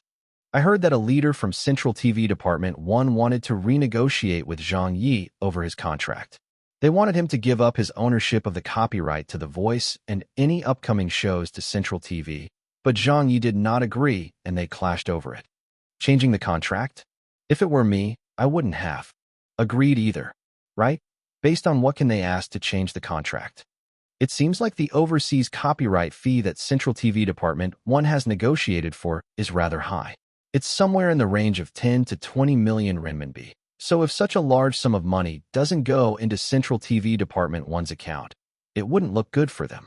Moreover, this is also a sort of political achievement for Central TV Department 1 since it would be the first time that a domestically produced variety show has ever had its copyright sold overseas. That in itself would already be a huge achievement. But if it were sold under Zhang Ye's name, Central TV Department 1 would end up being embarrassed. It wouldn't look good. So the leaders at Department 1 came up with the scheme of changing the contract terms. I guess they were left with no choice after all. But still, they can't force people to resign it. Yes, of course they can't, but they can let him waste away. Don't forget that Zhang Ye still has a 1-year contract with Central TV Department 1. If Central TV Department 1 decides to freeze Zhang Ye for the remainder of his contract duration and not release him, Zhang Ye can't do anything about that either. Remember our Central TV news channel's old Zhu from a few years back? Didn't he get frozen for 3 whole years after offending someone? In the end, when his contract expired, old Zhu lost all his popularity together with it. Do you still see him around on television? These days, I don't even know what he's up to anymore these days. This is what Zhang Ye will have to face as well. Even though he's very popular right now, in the entertainment industry, once you don't have any exposure or publicity, you're as good as dead. No matter how much fame you had previously, it will all go to waste. Zhang Ye couldn't afford such circumstances. That's right. That Zhang Ye's temper is really too quick. I've heard that he often argues with his leaders, but thought that it was just a rumor. Who knew that he actually turned out to be that way? This problem can't be easy to handle. Let's just see how Zhang Ye will handle it then. Hi. Such things in the professional setting have always made it difficult to distinguish who's right and who's wrong. Furthermore, it involves the leader's vested interest. We can only wait and see how they resolve it. Teacher Zhang is really unlucky to get involved in such an uncalled-for situation. The media has always reported on how Zhang Ye always gets into trouble at every place that he goes to. But it seems to me that it's just a case of the popular attracting trouble. If Zhang Ye weren't so capable and the show's viewership ratings were just average, the copyright wouldn't have attracted any interest, and there simply wouldn't have been any issues. However, it's precisely because he's so capable that even if he does not look for trouble, trouble comes looking for him. Yeah, there's no way out of this. The entire Central TV network was made up of many other departments other than Central TV Department 1. It could be described as a large network, but also be seen as a small corporation, since they were all housed in the same building. Besides, as someone had witnessed the argument between Zhang Ye and Jiang Yuan, news of it spread very quickly internally and couldn't be kept under wraps. In the Voices program team office, when the program team staff heard about it, they were all shocked. Why would they try to change the contract? Yeah, it doesn't make sense whatsoever. Isn't this pushing it a little too far? Why did Director Zhang argue with the leader? Will the new show be affected by this? It definitely will. If it isn't handled well, Central TV Department 1 might even give the show to someone else to do. A show with a budget of 80 million. Do you know how many hosts would vie for that? Then what should we do? Director Zhang is being too insincere about this. Should keep it down. It's not our place to discuss this. Keep it down, my ass. Director Zhang has always been good to us. If we don't speak up for Director Zhang at this time, then who should we speak up for? This is all happening because those leaders from Central TV Department 1 are being too money-grubbing. How did it become like this just when our new show was about to start? Ha Chi-Chi, Zhang Zhua, and the rest also started speaking up. Everyone was very worried about Zhang Ye's situation. Some of them came to a conclusion that Director Zhang would be frozen by Central TV Department 1 over the matter. Just thinking about this outcome made everyone's expression change. Speaking from the heart, they would of course prefer to work with Zhang Ye, even if it meant working harder. Zhang Ye also called for a higher standard of work from them, but they were all willing to put in the effort for him. From a motley crew of a program team, they had now become the best program team in the country. It was truly an honor for them. How great of an honor was this? It was so great that they wouldn't exchange it for anything else. Surely they won't freeze him, right? That's unlikely. I don't think it calls for such drastic measures yet. Right? It's not such a big conflict anyway. I'm sure they can still come to an agreement somehow. Let's see how Director Zhang will handle this now. But I wonder, with Director Zhang's temper, this is really difficult to say. No one was in the mood to work anymore. At this moment, Zhang Ye pushed open the door and walked into the office. Ha Chi-Chi quickly said, Director Zhang. Zhang Zhua immediately said, just let us know if there's anything we can help you with. Zhang Ye smiled and waved a hand. It's nothing. Just go on and keep working. Seeing how Zhang Ye was still able to keep his smile in such a situation, everyone admired him from the bottom of their hearts. He was indeed worthy of his label as the jinx of the entertainment circle and had been through all sorts of difficulties in this industry before. Zhang Ye had actually prepared for the worst-case scenario, but he still carried on doing whatever he needed to do as of now. He did not let the problem affect his rhythm at all. Zhang Ye asked, is the proposal written up yet? Ha Chi-Chi said, we came up with 2 simple concepts. You can take a look at them first. Zhang Ye said, it looks fine. After chatting a little about the new show, Zhang Ye shared some of his views and ideas about it before ending the meeting. All they needed to do now was wait for the funding to come in so that they could start implementing their plans and realize a general development direction for the show. Zhang Ye already had several concepts as well, but he still needed to refine them a little further. DD. Ha Chi-Chi's cell phone rang. DD. The cell phones of everyone else in the office also went off at about the same time. Wah, our salary has been paid. Little Wang said happily. Zhang Zhua took a look and immediately exclaimed, whoa, 80,000. Ha Chi-Chi also said, me too, 87,000 to be exact. Wu Yi was shocked. I got 69,000. Little Wang also held her cell phone with her mouth agape. Mine is above 50,000 too. Why did we get so much this month? The bonus is 47,000. Ha Chi-Chi suddenly said, we have Director Zhang to thank for this. He applied for the bonus on our behalf. This payment should be for the work done in the month before last. There should still be another bonus in next month's salary. Little Wang was overjoyed. Thank you, Director Zhang. She offhandedly asked, Director Zhang, how much did you get? It's definitely many times more than ours, right? Will you be treating us later? Everyone laughed. When Zhang Ye finally took out his cell phone to check, he found no messages on it. Oh, I haven't received mine yet. Ha Chi stared blankly at him. That can't be. Zhang Zhuo was also stunned. Isn't Central TV using an automated payroll system? Within the Central TV network, the bank details of every department were different. Some of the newer departments had their bank accounts tied to the Postal Savings Bank of China, while the older departments used China Construction Bank. So when the employees of Central TV Department 1 were paid by the same bank, it was unlikely that there would be a delay since the salaries should all be received at the same time. Even if there were some slight delays for some people, it couldn't be that Zhang Ye alone did not receive the notification, right? Little Wang said, "Did you activate the salary payment alert?" Zhang Ye did not answer her and just smiled. "Looks like you guys will have to treat me to dinner instead." However, this smile from Zhang Ye made Ha Chi, Zhang Zhuo, and the others feel a sense of unease. It felt like it was the prelude to Director Zhang flying off the handle. What happened at the finance department? Why did everyone receive their salaries except for Director Zhang? Without Director Zhang, there would not have been the voice. After Director Zhang had earned so much money for Central TV Department 1, as well as garnered so much reputation for them, why did he deserve such treatment from you? Is this the way to treat your most exemplary employee? Is this how you treat someone who saved the viewership ratings of Central TV Department 1? Ha Chi stood up and said, "I'll go check for you with the finance department." What are they doing? Zhang Ye understood what was going on. The anger he had accumulated within him had reached the limit. Do you all really think that I, Zhang Ye, am afraid of you people at Central TV Department 1? No joining fee. No bonuses. The show I created. The show I produced.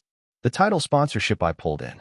Yet now, not only do you not intend to leave the overseas copyright for me, you're even withholding my salary of only 8,000 renminbi? Huh. Why don't you tell me just what you're trying to play at? Chapter 741. Prove to me that your mother is your mother. It was almost time to knock off. Some employees at the finance department of Central TV had already powered down their computers and were beginning to pack up to go home. Sister Wang, want to join us at a Sanlitun bar tonight?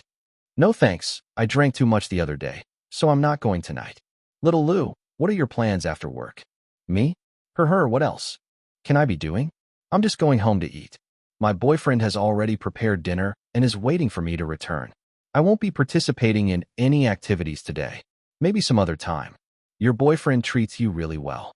Of course. He does whatever I say. While little Lu was talking with her colleagues, an unexpected visitor came in from outside.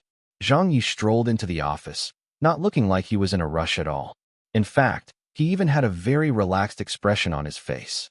Zhang Ye understood quite well why his salary was not paid this time. Wasn't it just a several thousand RMB salary? Central TV Department 1 did not lack this bit of money, and neither did Zhang Ye. Central TV Department 1 was using it as a way to warn him, or rather, to describe it more appropriately, to threaten him. Thinking about this, Zhang Ye sneered mentally. If this bro conceded because of their threats, he wouldn't have survived in the entertainment industry and become everyone's common enemy. Trying to mess with me? Sure, I'm up for it if you all want to dance. Who is in charge of the payroll system for Central TV Department 1? Zhang Ye asked. The finance department staff were stunned. Director Zhang? Central TV Department 1? Little Lu is in charge of that. Everyone was a little surprised that Zhang Ye appeared in their office. Someone pointed him to little Lu, a pretty girl in her 20s. Little Lu, who was happily chatting with everyone just a moment ago, suddenly frowned when she saw Zhang Ye and turned cold. She asked indifferently, "What's the matter?" Zhang Ye smiled and said, "So you're the one in charge." Little Lu said, "That's me, why?" Zhang Ye nodded. "Do you intend to not pay me my salary?" Sister Wang on the other side of the room was amused by this. Director Zhang, are you joking? The salary for Central TV Department 1 was already settled. The system should have disbursed the payment to all employees around 2:03 p.m. this afternoon. So how could it be that we intend to not pay you? An accountant beside her also said, "That's right. It's all been disbursed already. Everyone from Department 2 and Department 3 has received it as well." Zhang Yi shrugged. "That's weird then. Everyone in Central TV has received their salary. So why am I the only one who has not yet been paid? Or did it get withheld? It's all right. If they don't intend to pay me or have withheld it, they just need to inform me. At least I have to know the reason for that, right? Little Lu coldly answered. Everyone's salary has already been disbursed. Zhang Ye replied. But I did not receive it. Little Lu shook her head. That I do not know. Then that's it. Zhang Ye was very amused by her reply. You are shirking from your responsibility, just like that? All right, since you don't know, then please check where my salary went for me. Little Lu immediately refused and looked at her watch. It's already time to clock. Out from work. If there's a problem, come back tomorrow to check. Sister Wang frowned. Little Lu, it definitely won't take much time to check for Director Zhang. At this moment, a young girl beside Sister Wang pulled at her and gave her a look while pouting with an unknown intention. When Sister Wang and several staff members of the finance department saw this, they seemingly realized there was more to the situation and so did not say another word. Zhang Ye said, I'm impatient, so I won't wait till tomorrow to find out. Little Lu said in frustration, I'm already clocking out from work. There's still 5 minutes left. Zhang Ye said, Is your watch not accurate? Little Lu took a deep breath and said firmly, All right, even if it's still office hours, I will make it clear to you. The salary that was meant to be disbursed has already been disbursed. Everyone received their share of the salary. If you must insist that you did not receive it, then there's nothing I can do about it. It might be that you have turned off your cell phone notifications or you checked the wrong bank account. So those are problems not on my side. Zhang Ye said, All right, then please check on which side the problem occurred at. Little Lu shook her head. I can't do the checking here and am not authorized to check for you individually either, as it does not comply with the procedures. You can double-check again with the issue you are facing. If it's really a case of the salary not depositing to your account, then we can do a check on our side. However, you need to provide proof of that. Zhang Ye laughed. What proof? Little Lu said. First, you have to go to the bank to print an account statement. Then get the bank to prove that you haven't received your salary this month. Second, if the proof is complete, you need to provide a document to prove that this bank account is used for your salary payment with Central TV Department 1. Once you have all the documentation and proof ready, you can submit them to me and I will report it to the management. I will be able to check for you over here once they verify that there is no problem with the documentation and proof. Zhang Ye couldn't help but laugh. You all did not pay my salary to me, yet you want me to provide proof of it? Little Lu said calmly. If you don't provide any proof, we can't check for you. All right, I can go and gather proof, but before that, Zhang Ye had been all smiles since he came into the office of the finance department. But at this moment, his expression suddenly changed. He slapped his hand onto the table in front of Little Lu, which made a loud bang and gave Little Lu a big scare. You have to prove to me that you have the right to make me prove that my salary has not been received and give you proof that my bank account is my bank account. These words that sounded like a tongue twister helped Zhang Ye throw the question back at her. Little Lu was stunned. I am from finance, so if I say I need proof, then it means I need proof. Zhang Ye stared at her and said, What proof do you have to prove that if you need to see proof, then others have to prove to you with their proof? Little Lu nearly fainted from hearing that. She repeated his words repeatedly before finally understanding what he meant and replied in a loud voice. I am an employee of this department. If what I say doesn't matter, then whose words matter? Zhang Ye said, What proof do you have to prove that you are really from finance? Everyone here can vouch for me. Little Lu was becoming agitated by him. If I'm not from finance, then who is? Zhang Ye said. Then you have to prove to me first that you're really an employee of the finance department before I can get the proof to prove to you. Little Lu was furious. Old Wang, a middle-aged man, said, Little Lu really is from finance.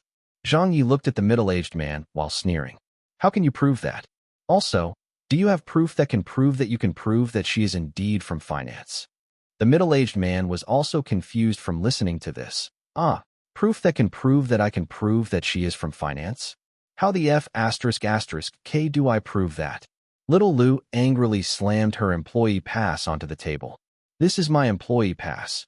Can you prove that this so-called employee pass of yours is indeed proof that proves you are working in Central TV's finance department?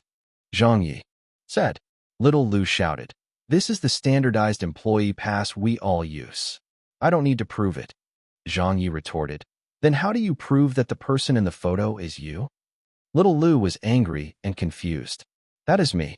Zhang Ye asked. How do you prove it? Little Lu. That is who I am. Zhang Ye. How do you prove that you are you?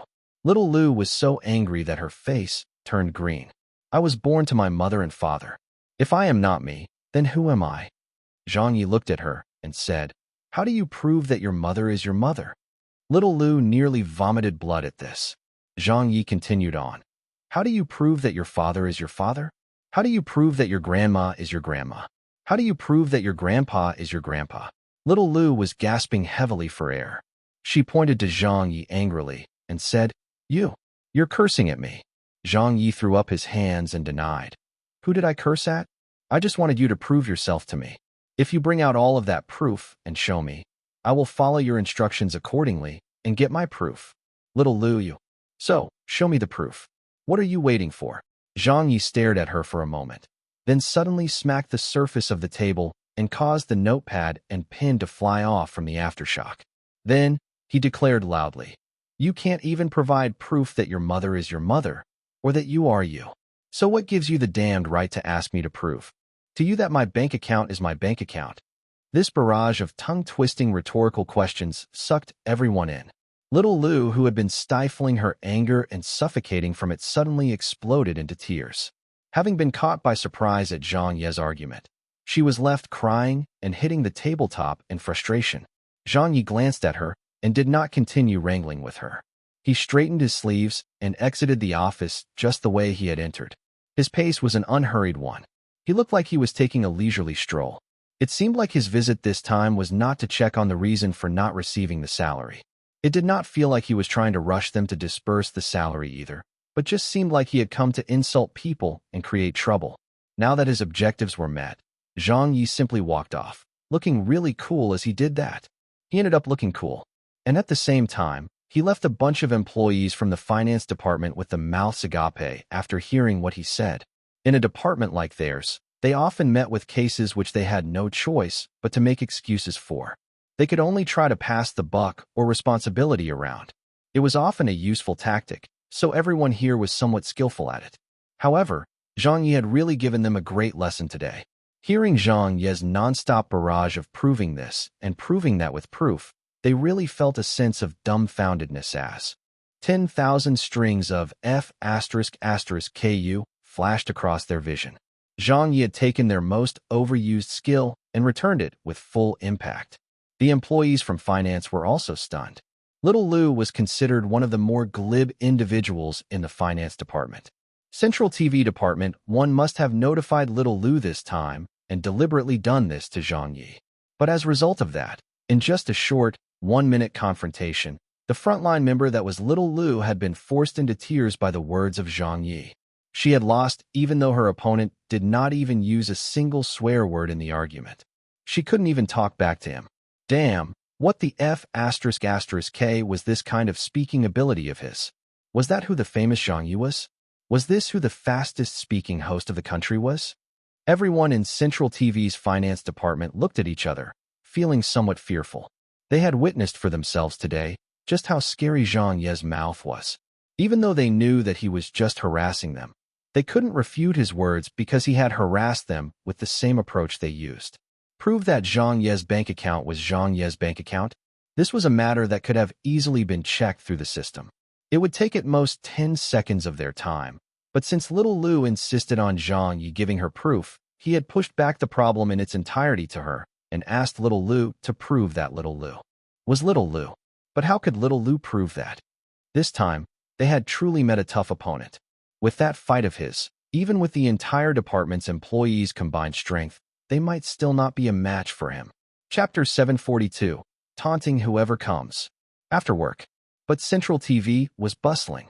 Generally, during non-holiday periods, when it reached this time of day, other than those who had overtime to clock, most of the Central TV staff would not stay around at the office longer than necessary.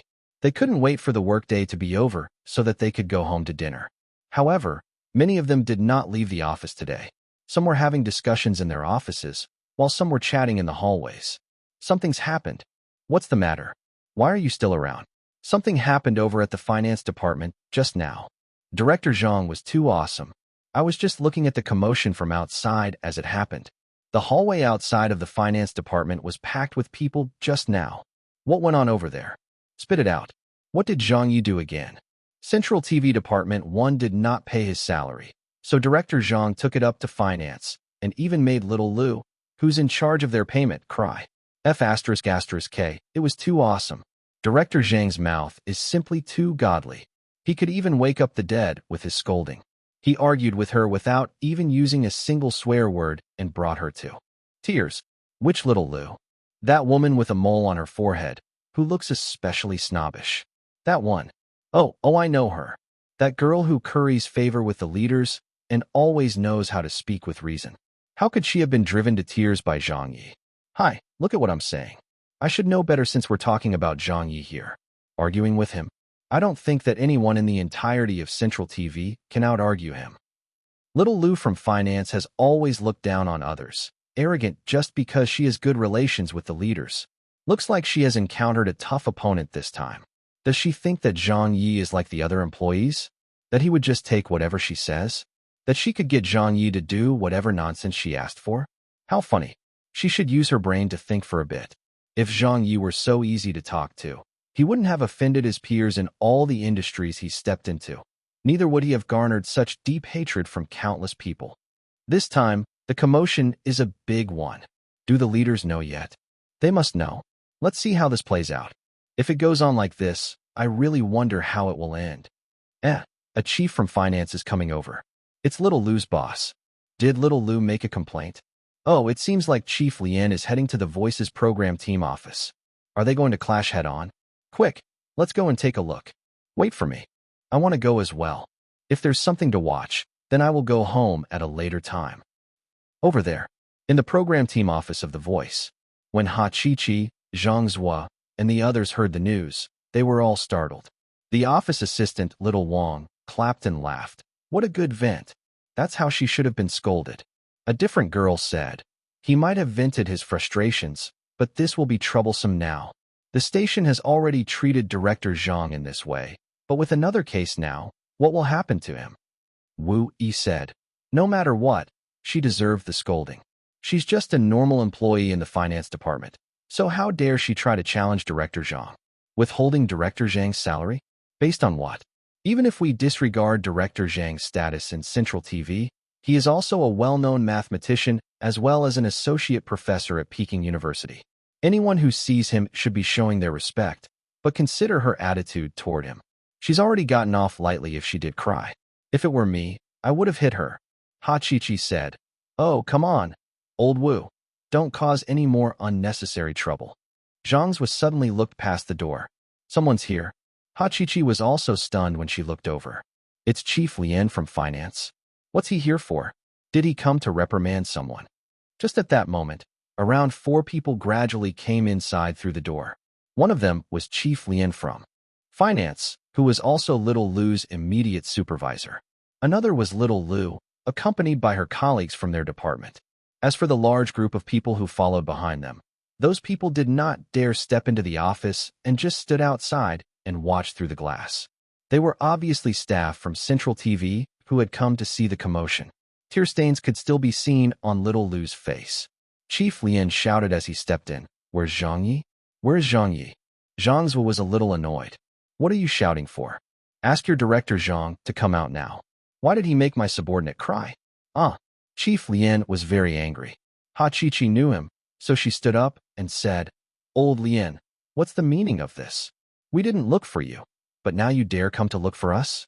Why don't you tell us why Director Zhang did not receive his salary? Other than my boss, everyone else received theirs. Why is that so? Chief Lian said, Old Ha, this is none of your business. Ha Chi-Chi said, my boss's business is my business. At the other side of the room, Zhang Ye's office door opened, and he walked out. Who's looking for me? What's all this shouting for? Are they treating this as their home? When Chief Lian saw him, he stared and said, Zhang Ye, it's good that you're here. You're also someone with status, a leader of a program team. How could you make a young girl cry? Don't you feel embarrassed by your actions? Zhang Ye was amused. She insisted that I prove my bank account is my bank account. So let me ask you this, how can I prove that to her? Where in the hell would I go and produce such proof for her? You could have just used the department system to do a check, yet you denied me that and pushed all the responsibility onto me. She's already gotten off lightly because I only criticized her a little. Besides, I did not scold her. There were also others there at that time. You can ask them if I scolded her. Chief Lien shouted. Our finance department has our own procedures to follow. If little Lou asked for your verification, it means that it's necessary. If you don't produce the proof, then how can we check for you? If everyone came over with all sorts of requests like you did and our department processed and checked them one by one, would we still have time to do other things? Do you think we don't have our own basic jobs to handle? Since you couldn't produce the proof, then our judgment is that the salary has already been paid out to you. He said many things, but it was still the same old story. You still want me to give you proof? Zhang Ye smiled. I can't deny it just because I can't produce proof. Of course, Chief Lien said furiously. Zhang Ye nodded and asked back. All right then, let me ask you something, Chief Lien. Can you prove that you have proof that I am not your grandpa? What? Chief Lien's face turned green from anger. Say that again. So Zhang Ye really did say it. Again, can you prove that you have proof that I am not your grandpa? Then he paused to look at the other party. So, can you? You can't prove that either, right? So by your logic, I am indeed your grandpa. Uft. Some of those people who had gathered outside to observe could not hold in their laughter. Chief Lien suddenly blew up at this moment. Zhang Ye, I'll curse your grandpa. Zhang Ye said. Can you prove that you have proof that I am not your grandpa? Chief Lien nearly vomited blood from anger. You? Cough, cough, cough. Cough, cough, cough. After an exchange of just a few lines, Chief Lien nearly suffered a heart attack. When the staff from the finance department saw this, they quickly said, Chief, don't bother with him anymore.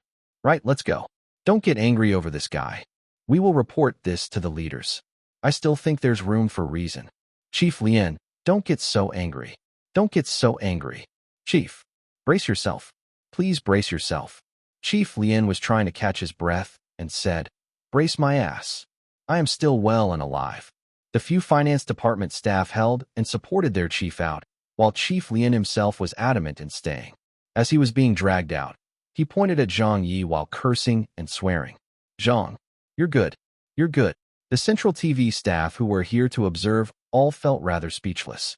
They could only wonder why the chief had even bothered to come when all it took was a moment for him to get abused and defeated by Zhang Ye. Can that fight of yours be any lower? Besides, if you already knew you couldn't out-argue Zhang Ye, then why waste time coming here? Weren't you just asking to be ridiculed? Who doesn't know of that mouth on Zhang Ye? Moreover, if we were really going to talk about it, it was the finance department that was unreasonable. Let's leave. Hi, time to go. How uninteresting. I thought there would be a hard-fought battle. The people from finance are all full of hot air. But I have to admit that Zhang Ye's mouth is really vicious. Director Zhang will taunt whoever comes at him, whether it is one person or a group. How awesome. Yeah, I was so tickled upon hearing what he said. I've come across quite a number of hosts in my years with Central TV. Honestly speaking, Zhang Ye is the one I feel can speak the best. I'm convinced. If I had a mouth like Director Zhang, I wouldn't be afraid of anything in this entire world. He can scold people without resorting to a single swear word, yet it sounds even more vicious than scolding with swear words.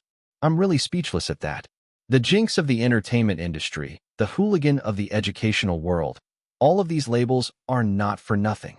The people from finance have really suffered a big loss of face this time. Upstairs, Central TV Department 1 Director's Office. Jiang Yuan was seated inside, opposite the Director of Department 1, the current leader of their station, Jiang Naixiong. He was a middle-aged man in his 40s. Even though there was the Xing, literal, bear, character in his name, his facial features were considerably smart. He wore gold-rimmed glasses and had a head full of hair. Jiang Yuan said that Zhang Ye is starting to behave lawlessly. The finance department was made a mess of because of him. How do you think we ought to handle this? Jiang Naixiong looked at him. Jiang Yuan pondered for a moment, then answered, I still think we have to criticize and punish him, so that we can show our stand and attitude to everyone. Concerning this matter, the interest of our channel is top priority, and we must not concede to him. We also need to convey this signal to him. to let Zhang Ye know that Department 1 certainly will not give in to him. I'll find another day to speak to him about the contract and make him sign it for sure. Jiang Naixiong nodded and said, it's best that the program with the 80 million yuan production budget still go to Zhang Ye. He is capable enough to handle it. If we hand it to others, they might not be able to do as well. I understand that. Jiang Yuan replied. We will just drag him along for now. In any case, this is the first overseas copyright sale that Central TV has, so we cannot let this go through him personally. It definitely has to be through our channel. Jiang Naixiong acknowledged. If he understands this, that is what he should be doing. Actually, he does not lack money at all, so the copyright shouldn't matter to him much. But for a program with an 80 million yuan production budget, a stage for him to show what he can do, that is a chance that can't be exchanged with anything. No other television stations can give him the resources that Central TV Department 1 can provide. I'm sure he understands that quite well. Besides, he still has a one-year contract with us. Jiang Yuan said, understood. Half an hour later, an internal email was sent out in Central TV. It was a memo criticizing Zhang Ye's handling of the issue at the finance department where he insulted a colleague. All the staff in Central TV received this email, but in it, there was no mention of why Zhang Ye's salary was withheld. It was as if this issue simply had not happened. Chapter 743. Silence can be very deafening as well. The next day, at around 5 a.m. in the morning, the sky was still dark. Someone had leaked the incident onto the internet. Following that, a well-known online media publication published an article. According to an anonymous source who works in Central TV, the honeymoon period between Central TV Department 1 and Zhang Ye has ended. As of yesterday, due to an issue with the contractual agreement over the overseas copyright, Zhang Ye had his salary withheld. Afterwards, Zhang Ye got into a war of words with the director of Department 1's finance department, as well as a colleague from the finance department. In the end, Zhang Ye was identified and criticized for his behavior. Zhang Ye still has 9 months of contractual obligations to fulfill with Central TV, so he now has an awkward standing within the station. The new show with an 80 million renminbi budget may be delayed because of this. There is also a possibility of the show's personnel being changed. We will continue to keep track of any further developments. Then, a series of other reports were published. Central TV Department 1 breaks contract for overseas copyright to The Voice. Zhang Ye wreaks havoc in Central TV's finance department. New show might not see the light of day. Issue of the withheld salary? The truth, or just a baseless rumor? American production company already in final stages of negotiation with Central TV for The Voice's overseas copyright. 3 months into job at Central TV, Zhang Ye stirs up trouble yet again. Early in the morning, while many of the office workers were still half asleep, news of Zhang Ye and Central TV was already overwhelming the internet, making the rounds online. What? Wasn't everything still fine yesterday? Didn't they already announce the new show as well? Teacher Zhang's salary has been withheld. F***K. This looks like the start of something big again. From my understanding of Teacher Zhang, I have a feeling that this will be a big affair. No, didn't you read that Teacher Zhang still has 9 months left on his contract? If he really gets frozen by Central TV, what will he do for the next 9 months? There definitely isn't a shortage of hosts frozen by Central TV. Counting them, there should be over a dozen such hosts. If the incident has really developed to the stage that is unmanageable, Zhang Ye will find it difficult to escape the fate of being frozen too. Then would he just sit around foolishly at Central TV without any show or work to do? I feel that Teacher Zhang would have considered that already. After all, there is still the new show waiting for him. He should understand very well which is the more important issue here. He could always resign if worse comes to worst. Right, there are so many television stations who covet Zhang Ye. Surely someone would be willing to pay the breach of contract fines. You speak of it so lightly. Let's not mention whether he can resign or not first, nor should we talk about whether Central TV Department 1 will release him. If he does resign, then Zhang Ye is in breach of the contract first.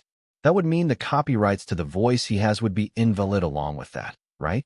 Then disregarding The Voice's overseas copyright, Zhang Ye would even lose the rights to produce the 2nd or 3rd season of The Voice of China this way. As long as he chooses to leave his job, all of those copyrights will belong to Central TV Department 1 automatically. They can easily find someone then to make the second and third seasons of The Voice of China next year. I don't think Zhang Ye would agree to that whatsoever. For such a phenomena variety show, he must definitely retain the copyrights with him. That's true. This is a really tricky situation. Why is it that every bad thing always happens to Teacher Zhang? Previous poster, let me tell you why. It's not that Teacher Zhang likes to create trouble, but because his nature is too straightforward. He speaks whatever is on his mind and does whatever he thinks he should do. He does not act otherwise and doesn't know how to curry favor with his superiors either, so naturally, conflicts arise easily. If it were any other person, they would have long since handed the copyrights over to Central TV, and this situation would not have even occurred. Zhang Ye's grumpy temper is what I like most about him. It's right up my alley. In the entire entertainment circle, there aren't many such people who will display their true nature in public anymore. At around 7 a.m., Central TV Department 1's official Weibo sent out an emergency clarification update to refute the issue of The Voice's overseas copyright, as well as Zhang Ye's withheld salary. Some netizens took their word for it. See what I said? I knew they were only rumors to begin with. Yeah, that news about the salary being withheld gave it away. Central TV Department 1 is such a big department, so how would they lack that bit of money? It's just not possible. It just doesn't make any sense. But there were also many others who did not believe this. Denial. If everything can be explained by logic, there wouldn't be so many issues in this world. It has to be real. The whistleblower has already made their points very clear. For the interest of benefit, some people can resort to any means, so it's not that surprising.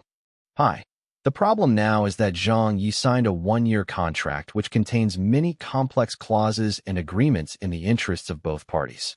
Therefore, even if Central TV Department 1 decides to withhold his salary, what can he do?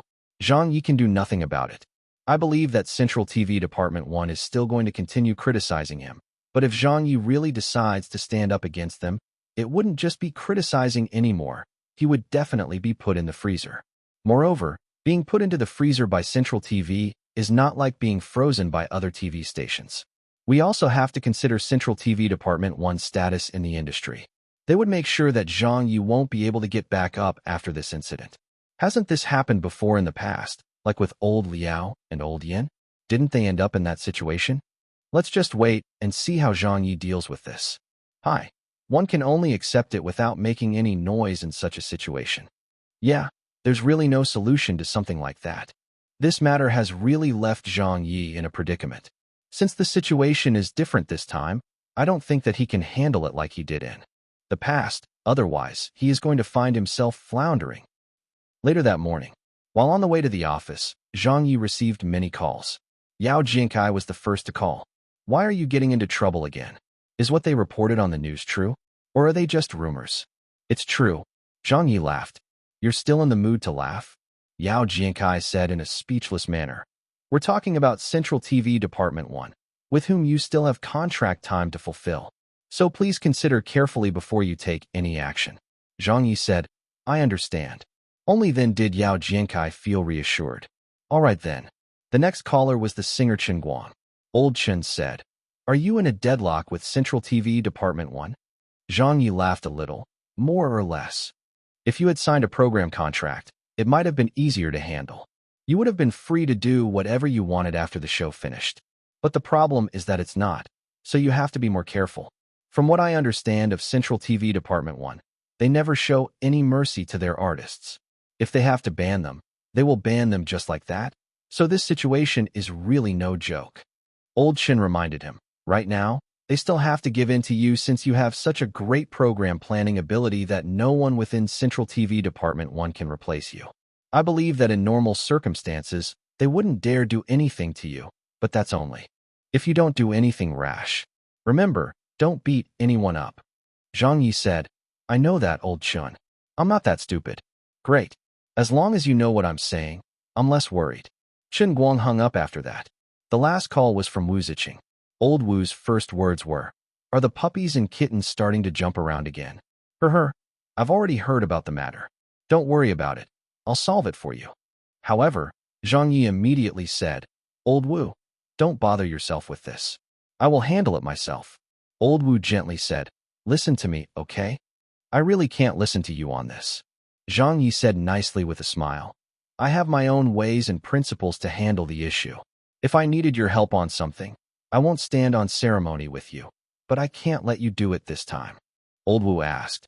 Then what do you intend to do? I will do whatever needs to be done, Zhang Ye laughed. He reached the office. Everyone at Central TV looked at Zhang Ye with strange expressions. But Zhang Ye did not say anything and just went about doing his own things. After he went into his office, he did not leave it at all. Even Ha Qiqi and Zhang Zui did not see him all day. Little Wang blinked. Director Zhang is behaving really strangely today. Ha Qiqi also said, I think so too. Zhang Zui sighed like he was about to speak, but did not say anything in the end. What could he say? Even for a person like Zhang Ye, he would have to lower his head. When going under the eaves, so what else could Zhang Zui say? It wasn't until afternoon that Zhang Ye finally came out of his office. He went straight out of the program team office and headed downstairs and left Central TV Tower. No one knew where he went. He didn't come back to the office either. Everyone at Central TV was discussing fervently. There was nothing from Zhang Ye today. Yeah, I thought that he would have gotten into another quarrel with the leaders. Doesn't he want his salary anymore? Why didn't he go to finance to stir up some trouble today? Stir up what trouble? At most, he would be able to vent his frustrations a little. It's clear that Central TV Department 1 does not want to issue him his salary and are doing so to give him a warning. So what can Director Zhang do? Do you think that he can really cut off all relations with Central TV Department 1? If it really came down to that, do you expect Director Zhang to end up having nothing to do anymore? He wouldn't do that for sure. True. Since Zhang Ye has already fallen silent, that means we're already not far from seeing a compromise. Yeah, he's already showing his attitude since he is no longer kicking up a fuss or creating any more trouble. In Zhang Yuan's office, he called his secretary in. Did Zhang Ye scold anyone today? The secretary said, no one. He just stayed in his office all day. I heard that he just left, but I'm not sure if he left early or if he took the rest of the day off. Zhang Yuan was a little shocked. What? Nothing from him at all. There's really nothing at all. He was just especially quiet, the secretary said. Hearing that, Zhang Yuan grinned, thinking that the issue wasn't going to be a problem anymore. That's how it should be. All right, set up an appointment with Zhang Ye to meet with me tomorrow. Get him to see me first thing in the morning in my office. I'll talk to him about changing the contract again. The secretary also smiled and replied, on it, sir. At night, there were countless reporters calling Zhang Ye to request an interview, but all of them failed. It was as though Zhang Ye had changed totally as a person, keeping his silence. The reporters started speculating. The netizens were discussing nonstop about it. Why isn't Zhang Ye saying anything? This isn't like teacher Zhang at all. Say my ass. He's clearly succumbed. Can't you all see it? Hi. If Zhang Ye keeps badgering about the matter, not only would he not get a single cent of his salary, even the new show would be taken away from him. It's just a few thousand RMB of his salary compared to the 80 million renminbi funded show. Which one is more important? It's not worth it to risk that. He can still negotiate with Central TV Department 1 to get a better share of the copyright money before transferring the overseas rights to them. A silent Zhang Ye? I'm not used to this at all. This is normal. This is how society works. There are many issues we cannot always fight against. We can only endure. This is so ****** up. The netizens lamented in unison. The staff at Central TV Department 1 were already working on Zhang Ye's new contract with the instructions from the leaders. There were also some of Zhang Ye's friends, colleagues, and other people from the entertainment industry who knew that this matter could only come this far. But as it was, it turned out that the development of this affair was totally different from everyone's expectations. As of this moment, on this night, explosive news that would cause a sensation throughout the entire entertainment circle was dropped without any warning. When the news came out, the netizens were shocked. Central TV was shocked. The entertainment circle was shocked. All of the people in the country were also shocked. Zhang Ye had filed a petition against Central TV Department 1 to take them to court. He requested that Central TV Department 1 release his withheld salary of 8,661 renminbi, as well as demanding a compensation of 100 million renminbi. At this moment, everyone realized one thing. Silence can sometimes be very deafening as well. Chapter 744, Zhang Ye declares war. This piece of news resulted in over 1,000 replies being left in the Weibo comments section within a minute. They seemed to all swarm in immediately like a bombardment and fill it with shocking comments. What the F asterisk asterisk K? Holy F asterisk asterisk K. Did I see it wrong? Please. Proclaim to me that this is a fake news. Is this real? I'm in the process of being shocked. Unbelievable. It's really unbelievable. Someone, quickly tell me they have got this wrong. Teacher Zhang, holy mother asterisk asterisk cur. You are too damn extreme. So the reason why Zhang Ye remained silent was because he went to find a lawyer to file a petition during the day. He did not even bother to argue with them, and just directly dealt them a severe blow. How explosive. The internet was abuzz with activity.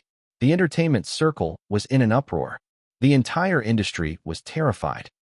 At Zhang Ye's house, an elderly neighbor rushed over and pounded hard on the door. His mother opened the door. Yo, sisterly. You're here? Have you eaten yet? I'm eating dinner with old Zhang right now. You're just in time. Why don't you come in? Come in. Let's eat dinner together. His father also said something friendly. However, they heard Auntie Li anxiously saying, Why are you still eating? I just saw the news. Little Yi is creating big trouble again. He went to sue Central TV Department 1. His mother, his father, Chin. Meanwhile, at Beijing television station, everyone in the program team of Do You Remember was working overtime to rush out the program and had just finished.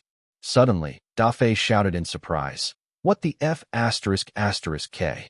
Executive producer Hu Fei said in a speechless manner, Da Fei, don't always get surprised by everything. Dong Shanshan, Ho Gu, Ho Di, and the others also looked over. What's the matter? Da Fei was holding up his cell phone with his mouth agape. Just a few minutes ago, the latest news update reported that teacher Zhang Ye has sued Central TV in court. What did you say? Hu Fei lost his footing and nearly tripped over. Xiao Lu, Ho Gu, and Ho Di slumped over in their chairs. Holy shit.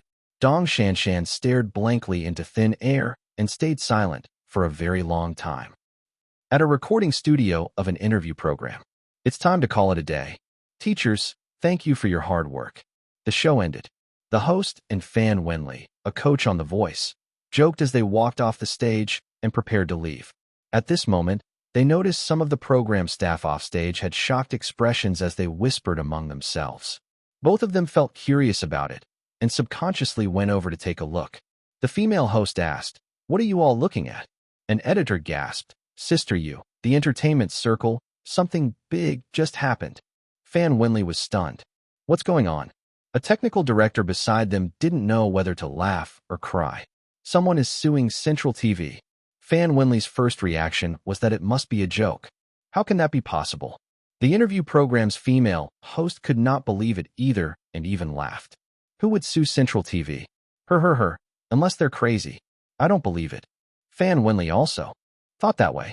Unless it was a madman, no one would have done that. However, just as she thought of this point, Fan Wenli's heart suddenly sank. She suddenly remembered a person. If there was anyone in the entertainment industry, whether domestically or overseas, who was crazy enough to sue Central TV, then Fan Wenli could almost confirm that in the entire entertainment industry, only that madman would dare do it. The truth proved that Fan Wenli's sixth sense was correct. She heard the technical director laughing sardonically. It's Zhang Ye. Because of a delayed salary payment of about 8,000 renminbi by a day, it ended up with him suing Central TV. Fan Wenli's expression changed greatly. The female host also nearly fainted. Are you for real? The technical director answered. The news already reported about it. They're also talking about this everywhere on the internet. It's chaos. Their conversation was heard by the others around them, and it left many of the other staff dumbfounded all at once. What did you say? Holy shit. Quick, let me see. Come on, let me see. Heavens. He really sued Central TV. How bold is this? The entertainment circle will become lively again this time. Beijing Times. The editorial department of the newspaper firm was in an uproar.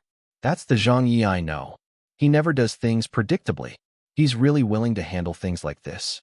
Who said that he is going to succumb to the pressure this time? Who said that his silence meant he was going to compromise? Bull F asterisk asterisk king shit. Zhang Ye is still Zhang Ye. That hooligan is still that hooligan. He's determined not to back down even if he has to perish together with Central TV. This is breaking news. Zhang Ye is too awesome. This piece of news will definitely go down in history as one of the greatest headlines of the entertainment industry. Regardless of whether Zhang Ye or Central TV Department 1 wins the lawsuit, this battle will cause great harm to both sides. I'm feeling a mixed bag of emotions right now. Although Zhang Ye is not tall and does not have a strong stature, when it comes to the fighters of the entertainment industry, Zhang Ye is definitely the top. He's absolutely a true warrior. Hurry up, quickly go and find out the first-hand information about this news. Old son, you head to the court. Old who? Go stake out Central TV Department 1. Everyone, let's get going now. We are already late and have fallen a step behind the others. We must snatch this news away. Everyone move. Each and every one of you who are working overtime on the entertainment news, go along too. Drop everything else that you're doing for now. You shouldn't be focusing on that for now. Understood? We guarantee that we will do a good job. The reporters were crying out in excitement. This piece of news could really be said to be an explosive one. It was so astonishing that it startled the entire entertainment industry. Many of the celebrities turned their attention to this news in astonishment. There were even celebrities from Hong Kong and Taiwan who were not so familiar with the domestic Chinese celebrities and had come to learn of Zhang Ye's illustrious name for the first time today.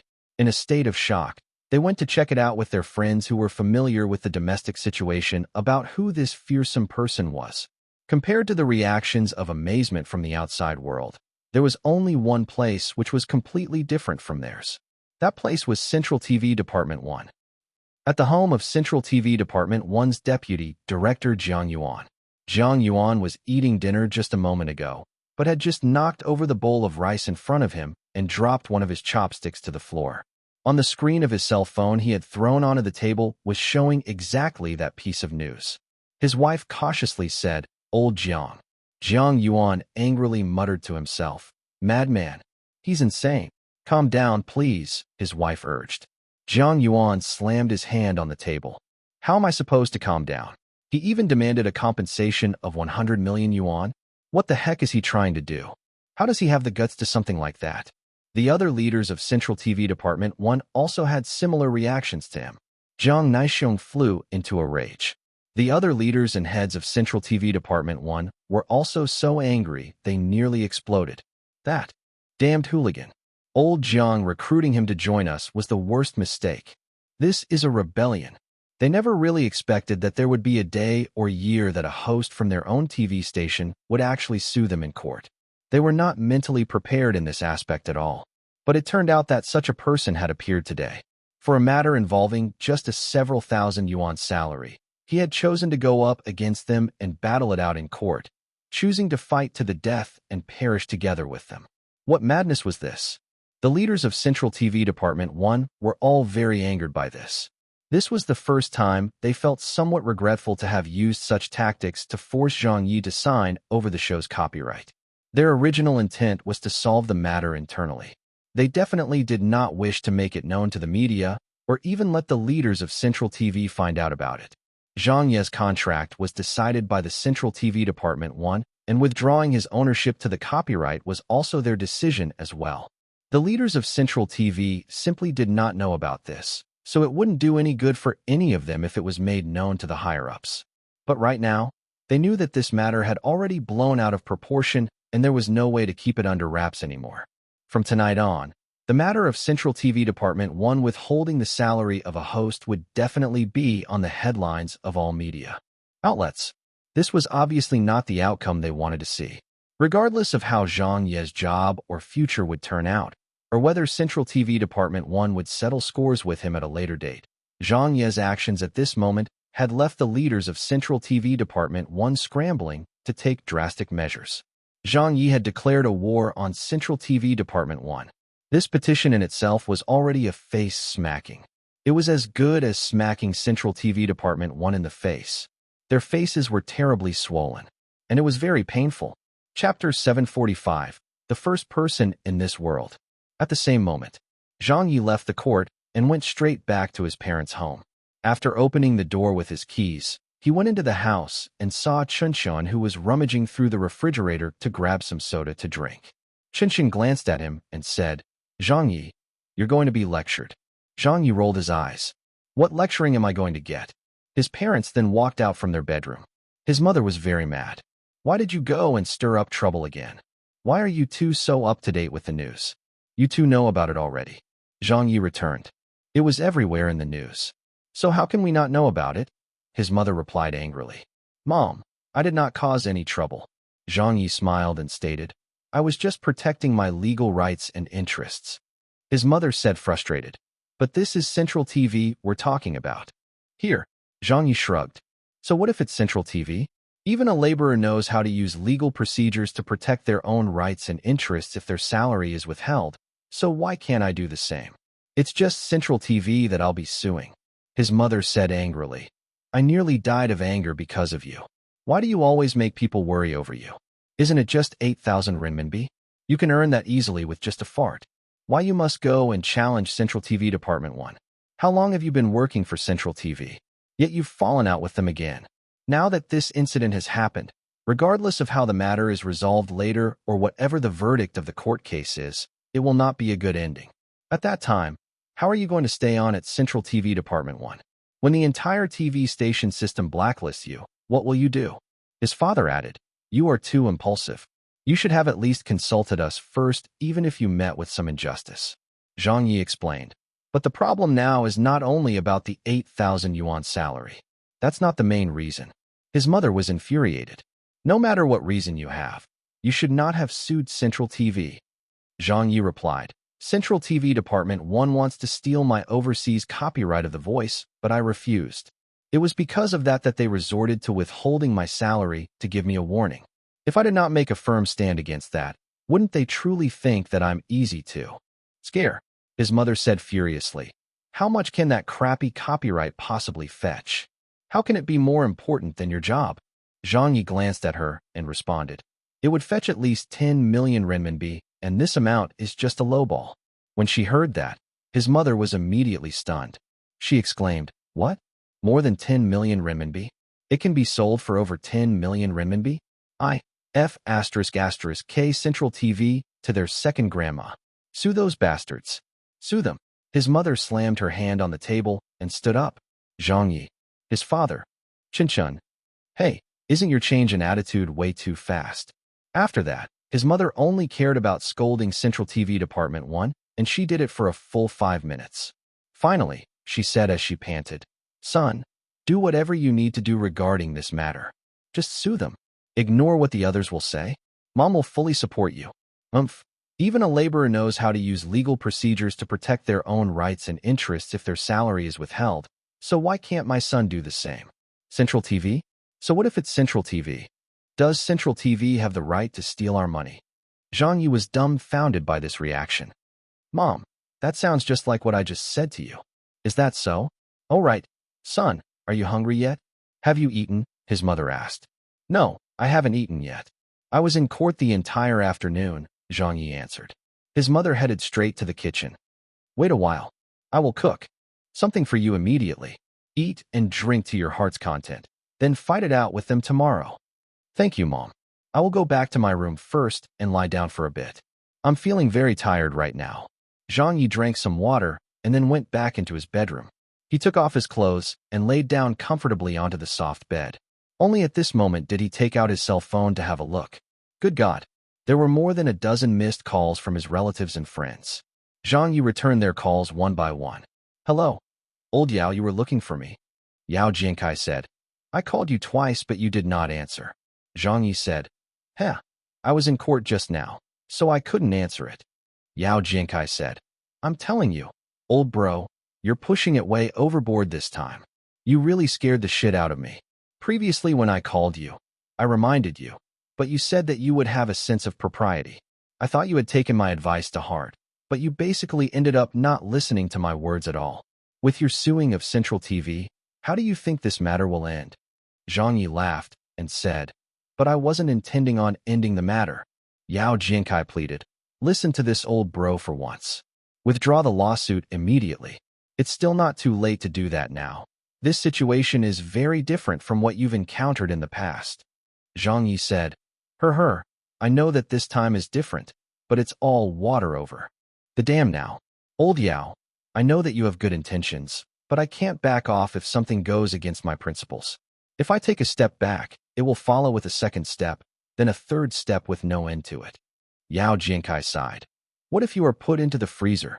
Zhang Yi said, It doesn't matter. Yao Jiankai asked, Do you not plan to appear at Central TV Department 1's Spring Festival Gala in your lifetime? Zhang Yi replied, It doesn't matter. Upon hearing that, Yao Jiankai said helplessly, All right, then I won't try to dissuade you any further. Zhang Yi remarked, I've been possessed by a warrior, so no one can talk me out of it. The call had just ended on this side. Then another call came in from the songstress Zhang Xia. Zhang Yi, Grandma Zhang, you called? Zhang Xia said in a helpless tone. An old friend of mine from Central TV came to me and asked if I could talk to you and persuade you to resolve the matter internally. Then you, Zhang Yi was about to ask. Zhang Xia interrupted. But I'm not prepared to intervene since I know what your temperament is like. I just called you to check on your current situation. Zhang Yi laughed. Me? I'm fine. Zhang Xia asked.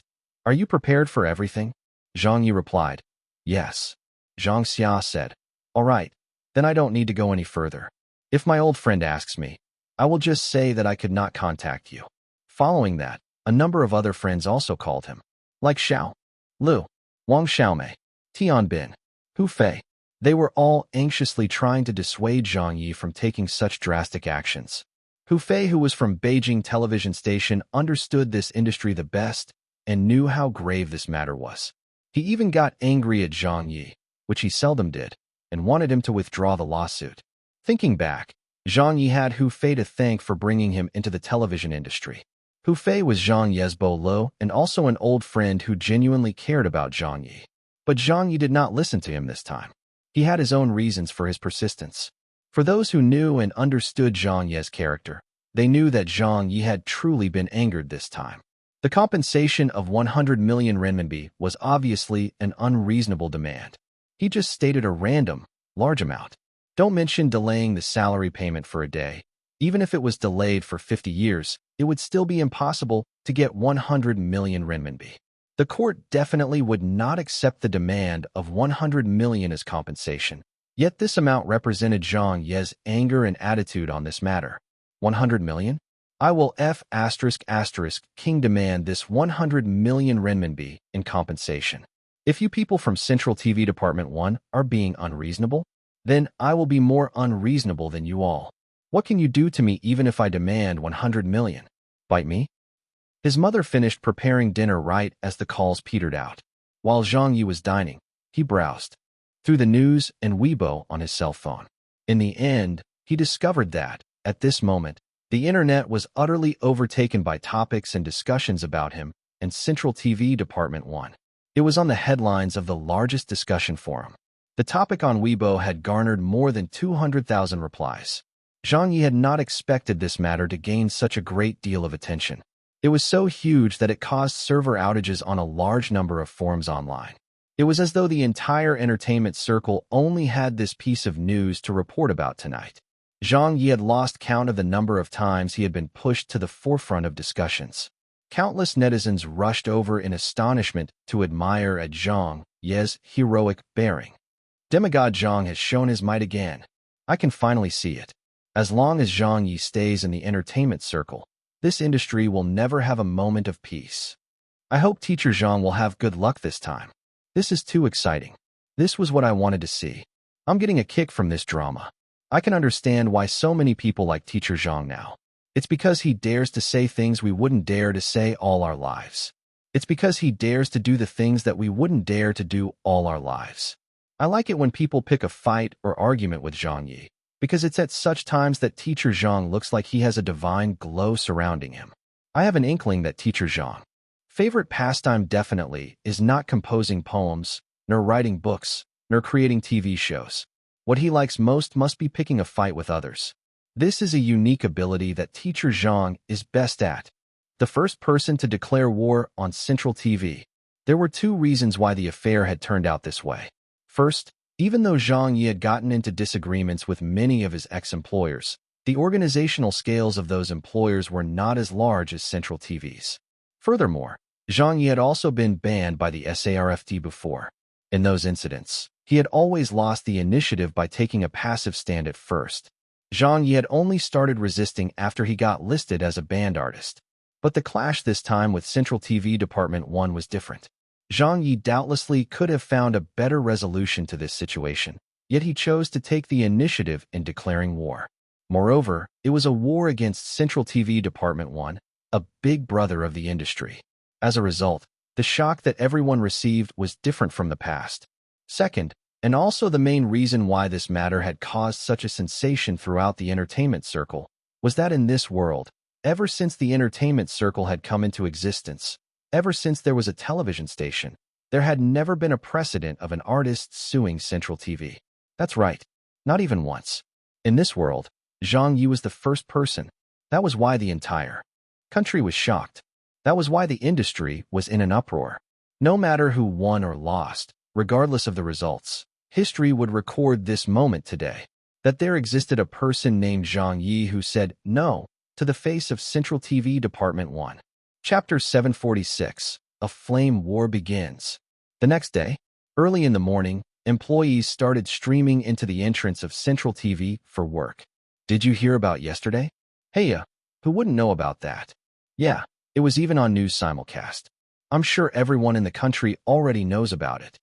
Director Zhang has no chance of staying on in Central TV Department 1 any longer.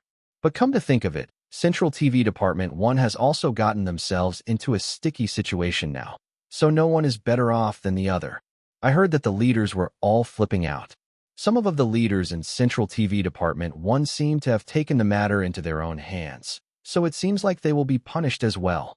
Right? This is as good as perishing together. How many people can be as bold as Zhang Ye? Everyone who came to work today were all discussing this incident with fervor. Suddenly, someone screamed in surprise. Look, Zhang Ye's here. Are you sure? What? It's really him. Why did Director Zhang come to work today? I don't know. Ahem. Could Director Zhang be here to work? How's that possible? He's already fallen out with the station. Why would he still come to work? Everyone couldn't be more surprised by his appearance. But then they saw Zhang Ye slowly making his way into Central TV Tower and headed for the elevator to go upstairs. From the looks of it, he behaved no differently from usual. In fact, everyone even had an odd feeling that Zhang Ye looked happier than usual, with a grin on his face like nothing was troubling him. Did Director Zhang come back to stir up even more trouble? I think he might be here to pick a fight. Maybe he came to talk it through with Central TV Department 1. Come on, let's go and watch. Some of the Central TV staff hurriedly followed along and entered the elevator together with Zhang Ye because they felt extremely curious and wanted to see what would happen next. However, it surprised all of them when Zhang Ye did not go to the leader's office. Instead, he headed straight for the Voices program team office. Inside, Ha Chi-Chi, Zhang Zhua, and the rest were anxiously discussing and holding an emergency meeting. Little Wang was going around in circles, asking, "What do we do now? What do we do now?" Ha Chi-Chi also had a look of despair. I think this new program is definitely going to change hands and be given to another program team. Not only the program. Zhang Zhua despaired. Even our program team's leader is going to be changed. Director Zhang won't be leading us anymore. Wu Yi said angrily. How did it end up this way? After he said that, Zhang Yi stepped into the office. Yo, you're all here? When they heard this voice, Ha Chi-Chi and the others turned their heads in surprise. Director Zhang? You, why are you here? Clearly, they couldn't react to his appearance at the office. Zhang Yi stood there, blinking as though nothing had happened. What do you mean by why am I here? He looked at his watch. It's already time to start working. If I don't come to work, where would I go? Zhang Zhua, Ha Chi-Chi, and the rest were all dumbfounded by this answer. The Central TV staff outside were also taken aback by what they heard. Work? You've already scolded the leader, made trouble in the finance department, and even brought Central TV Department 1 to court. There's already blood all over your hands. Yet here you are talking about coming to work? Everyone fainted all at once. Only at this moment did they realize that Zhang Ye was indeed no normal person. His thought process and handling of matters weren't done in accordance to a typical person's logic. However, if you consider things, if Zhang Ye was really just like any other person, he couldn't have possibly brought Central TV to court in the first place.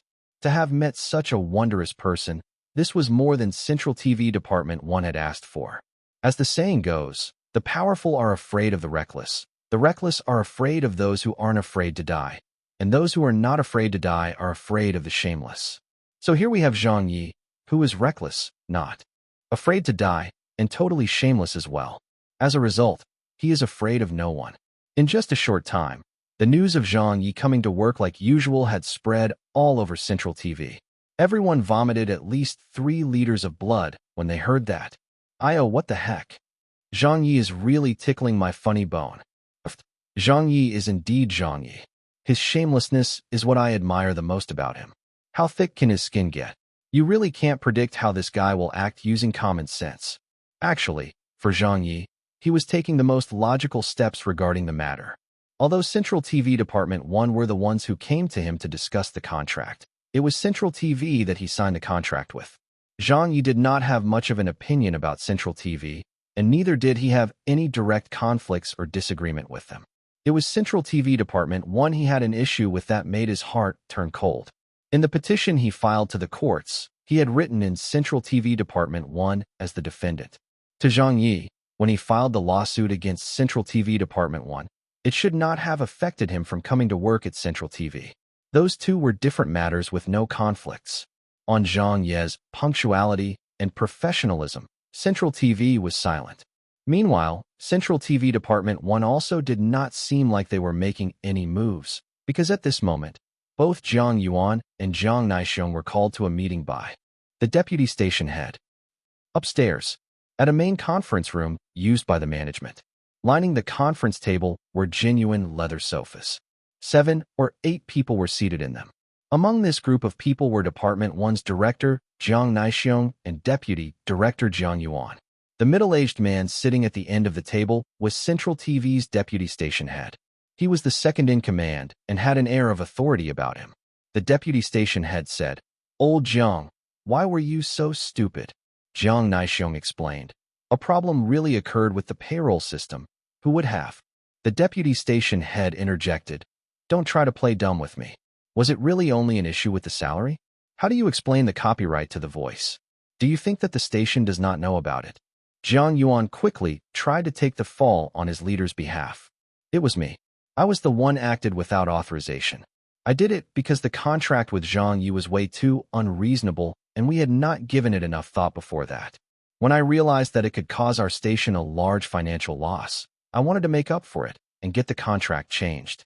I did all of that in the interest of the station, but the matter with the salary wasn't really done on purpose. It was truly a system error. Don't bother explaining to me." The deputy station head became even more angry listening to them. He pointed to the outside and said, "Go and explain it to the media reporters. Go and explain it to the people." Both of them stayed silent. Another executive beside them was also very angry. The entire country is now talking about Central TV, delaying salaries, forcefully stealing an artist's copyrights. They're all making jokes out of us. When I left my house this morning, there were already several reporters camping at my doorstep. They asked for an explanation on why we delayed Zhang Ye's salary payment. How would I know? Zhang Naixiong sighed. We were not diligent enough and brought about this damage to our station's reputation. The deputy station head reprimanded. It's not that you guys weren't diligent. It's because you two were stupid. Now look at this. You two have totally gained face for Central TV. Just look at all of the newspaper headlines talking about us. How glorious. We're the talk of the town. Slamming a fist on the table, he shouted. I've been utterly embarrassed by the two of you. Zhang Yuan muttered. We couldn't have expected Zhang Ye to sue Central TV. The deputy station head said. You think you can get away just by saying that? Just what were you thinking? The executive beside them added. What kind of a person is Zhang Ye? At the Central TV held crosstalk competition, he caused enough trouble to turn everything upside down. He even got the competition to be ordered off air. He even risked scolding SARFT.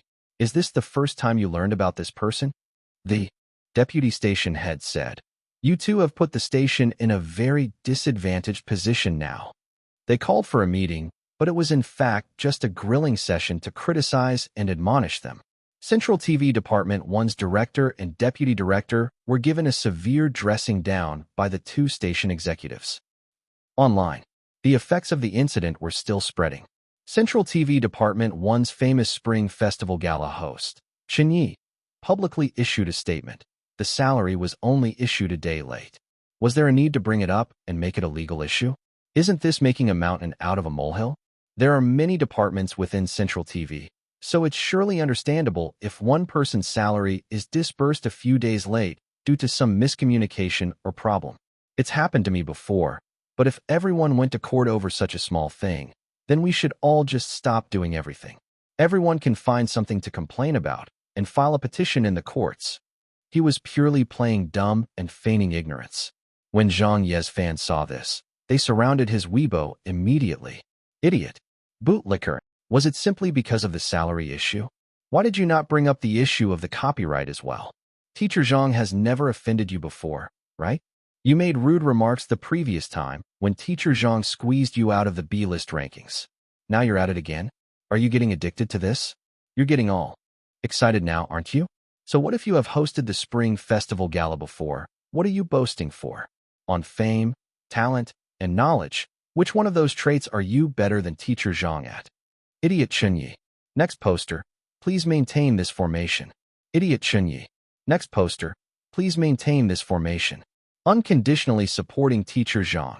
Suddenly, Big Saber Bro appeared out of nowhere. F***K. I've been too busy at work for the past few days and didn't have any time to come online. How did such a big incident happen? Everyone charge. Follow me and let's return the scolding. Kill. My large saber is again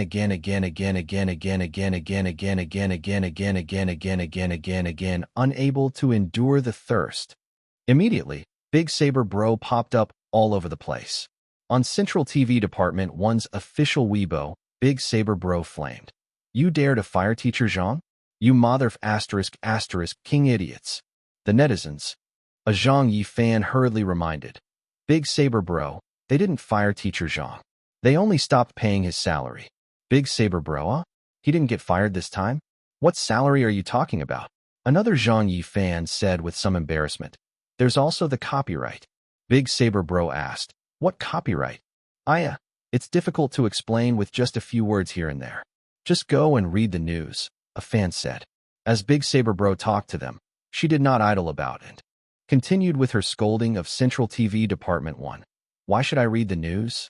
I don't care if it's about some salary or whatever copyright. I will scold them regardless. After scolding, we can talk about it again. Charge. Zhang Ye's fans. Zhang Ye's fans. Weibo netizens. When some of the other celebrities in the entertainment circle saw this, they didn't know how to react. They could only look on and think to themselves, this is what you call a goddamn hardcore fan. Just coming online without a clue as to what was happening. Without even bothering to find out about the situation, the first thing the fan did was charge into battle and start scolding. This was totally what you would call a fan's role model. A flame war broke out online. It added more fuel to the fire that was the incident. Right now, the entire media and entertainment circle's focus was on this lawsuit between Zhang Ye and Central TV Department 1. How the lawsuit would develop, what Central TV Department 1 would do to fight back, and whether Zhang Ye would accept an intervention. Everyone wanted to know who would emerge the victor in this first ever court case between Central TV and one of its artists. This was the very focus of everyone's attention. Chapter 747, The Court's Verdict. Today, it was the day of the official hearing of Zhang Ye's court case against Central TV Department 1. Online, Zhang Ye's fans were already riled up. Teacher Zhang will definitely score a victory in the opening battle. Evil shall not prevail. The truth will live on forever. Teacher Zhang, I'll be cheering you on. It's finally the day of the court hearing. How nerve-wracking. Looking forward to Teacher Zhang's triumphant return. All debts must be repaid. It's perfectly justified. In recent days, society's attention had been focused on every development and change that would affect the case. On the second day after Zhang Ye submitted his petition, the court rejected his request for a compensation of 100 million renminbi. perhaps due to the ridiculous amount of compensation requested. After some communication with Zhang Ye, the petition's requested compensation was changed to about 17,000 renminbi, 2 times the amount of his salary. 2 days later, in the first out-of-court mediation session, a representative of Central TV Department 1 agreed to an out-of-court settlement, but were only willing to compensate Zhang Ye his salary for the month. Other than that, there would be no further compensation, so Zhang Ye rejected the settlement. On that same day, Zhang Ye was involved in an altercation outside the court with the representative of Central TV Department 1 and their attorney.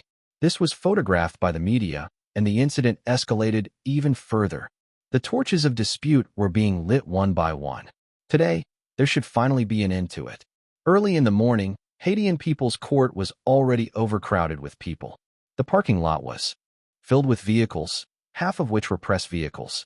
The entire nation's numerous reporters from the newspapers, media, and television stations were all carrying their camcorders or cameras and waiting outside the entrance. The district court was packed with people on both the inside and the outside, in the front and backyards of the court. There was another group of people on location. The residents living nearby had come to observe the proceedings as well. Hello, everyone. Everyone, I am currently standing outside Haitian People's Court. The lawsuit between Zhang Ye and Central TV Department 1 that everyone has been paying attention to will start its proceedings in an hour, but the venue right now is already fully packed with the media and onlookers.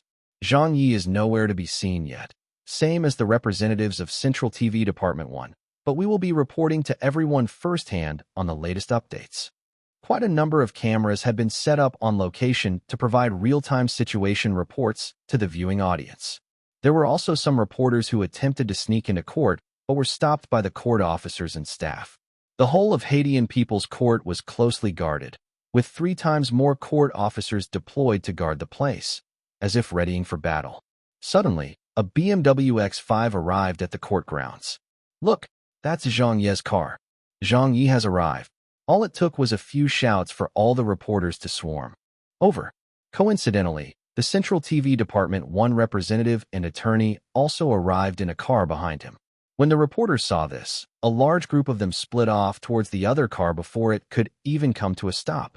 Everyone pushed their microphones towards the car's windows, gradually becoming louder and making a commotion with their questions. Can you tell us if Central TV Department 1 often delays the salary payment to their employees? A female reporter asked. The Central TV Department 1 representative was Zhang Yuan. When he heard that question, he rebuked. Watch your words. This is not a case of delaying the salary payment. The reason for the late salary payment was due to a system error. The female reporter questioned further. Then why did everyone from Department 1 receive theirs except for Zhang Ye? Zhang Yuan frowned. It was an error with the system. How would I know? But his salary has been paid to him now. A male reporter quickly asked, Deputy Director Jiang, what do you think the odds are of winning this lawsuit? Zhang Yuan answered confidently, we believe we can win. On this, we have a clear conscience and also believe that the court will hand down a fair ruling. A reporter next to the previous one asked, when the case ends, what are the future plans regarding Zhang Ye's work arrangement? Zhang Yuan did not answer. He stepped out of the car and squeezed forward through the crowd. Make way, make way. The Central TV Department 1 attorney stood in front and helped clear the way for Zhang Yuan. The court will be in session soon. If you all still have questions, please ask after the trial is over.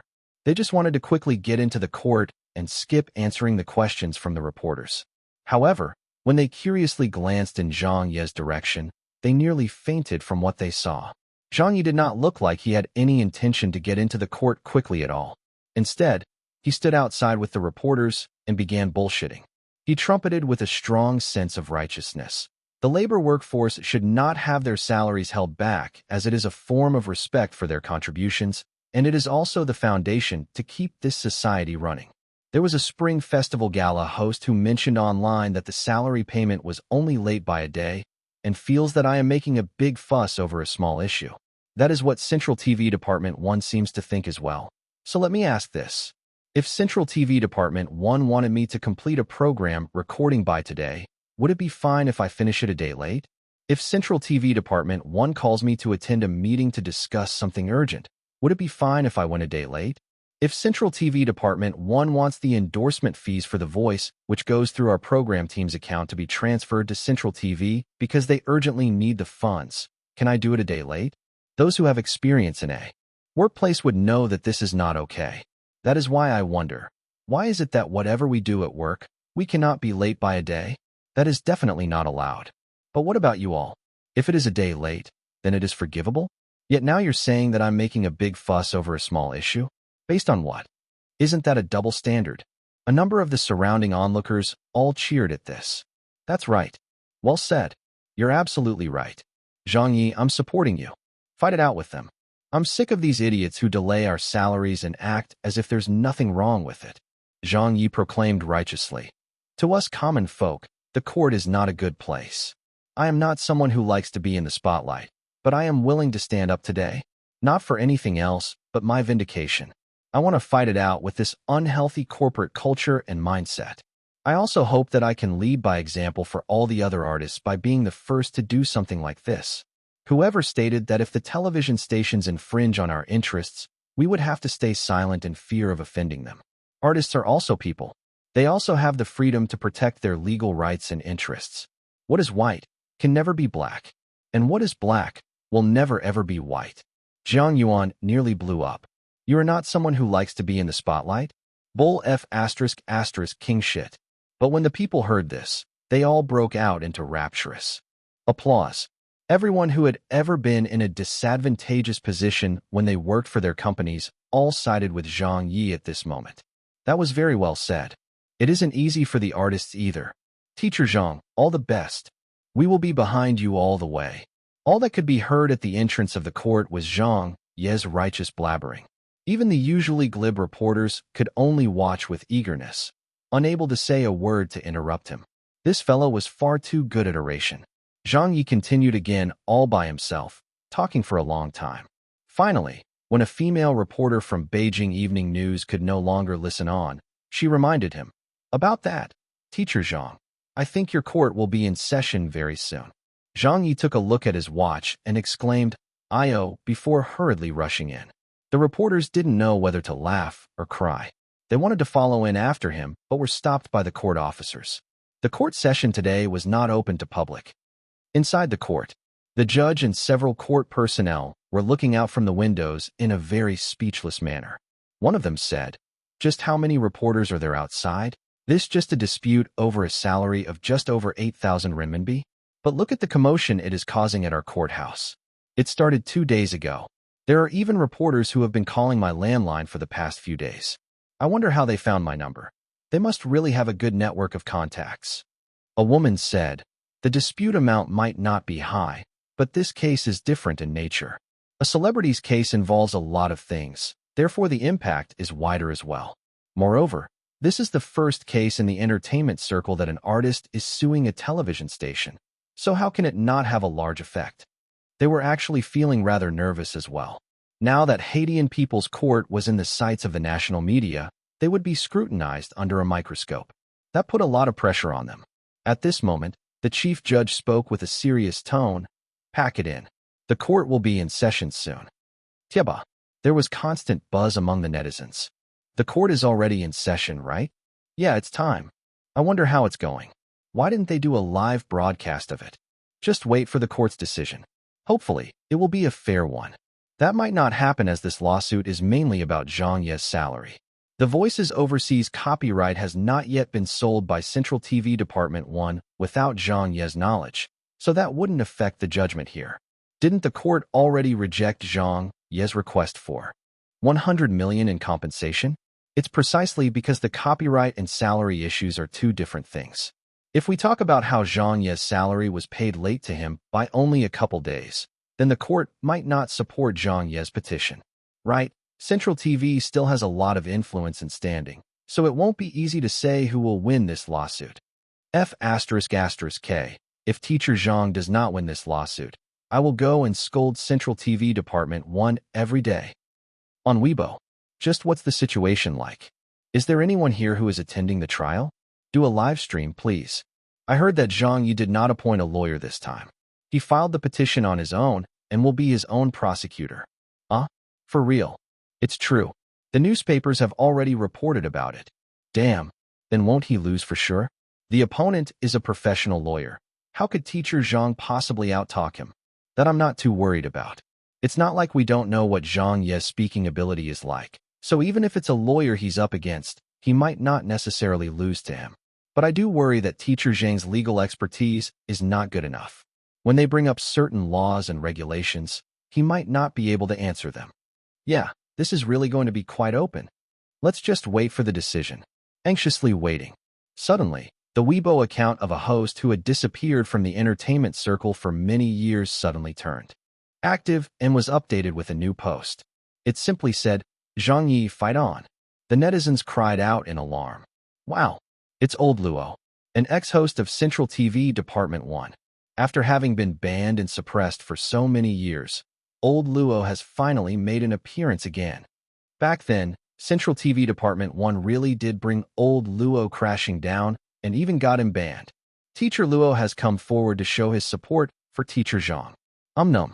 Somehow, I feel like I'm suddenly overcome with emotions. Teacher Luo, teacher Zhang, you're both heroes of our times. Old Luo replied on his Weibo. I'm not, but Zhang Ye is. Following that, another two artists who had previously been banned by their provincial satellite stations, and as a result, left the entertainment industry, also publicly showed their support for Zhang Ye. It's old Lao. Big Sister Nyo is also showing her support for Zhang Ye. Big Sister Nyo, where have you gone to all these years? They're all veterans. Awesome. Everyone is starting to come forward. I really wish that teacher Zhang could see this now, so that he knows that he has the support from those in the same industry. It was only because they did not dare to stand up for him in the past, and were pressured not to give him any support.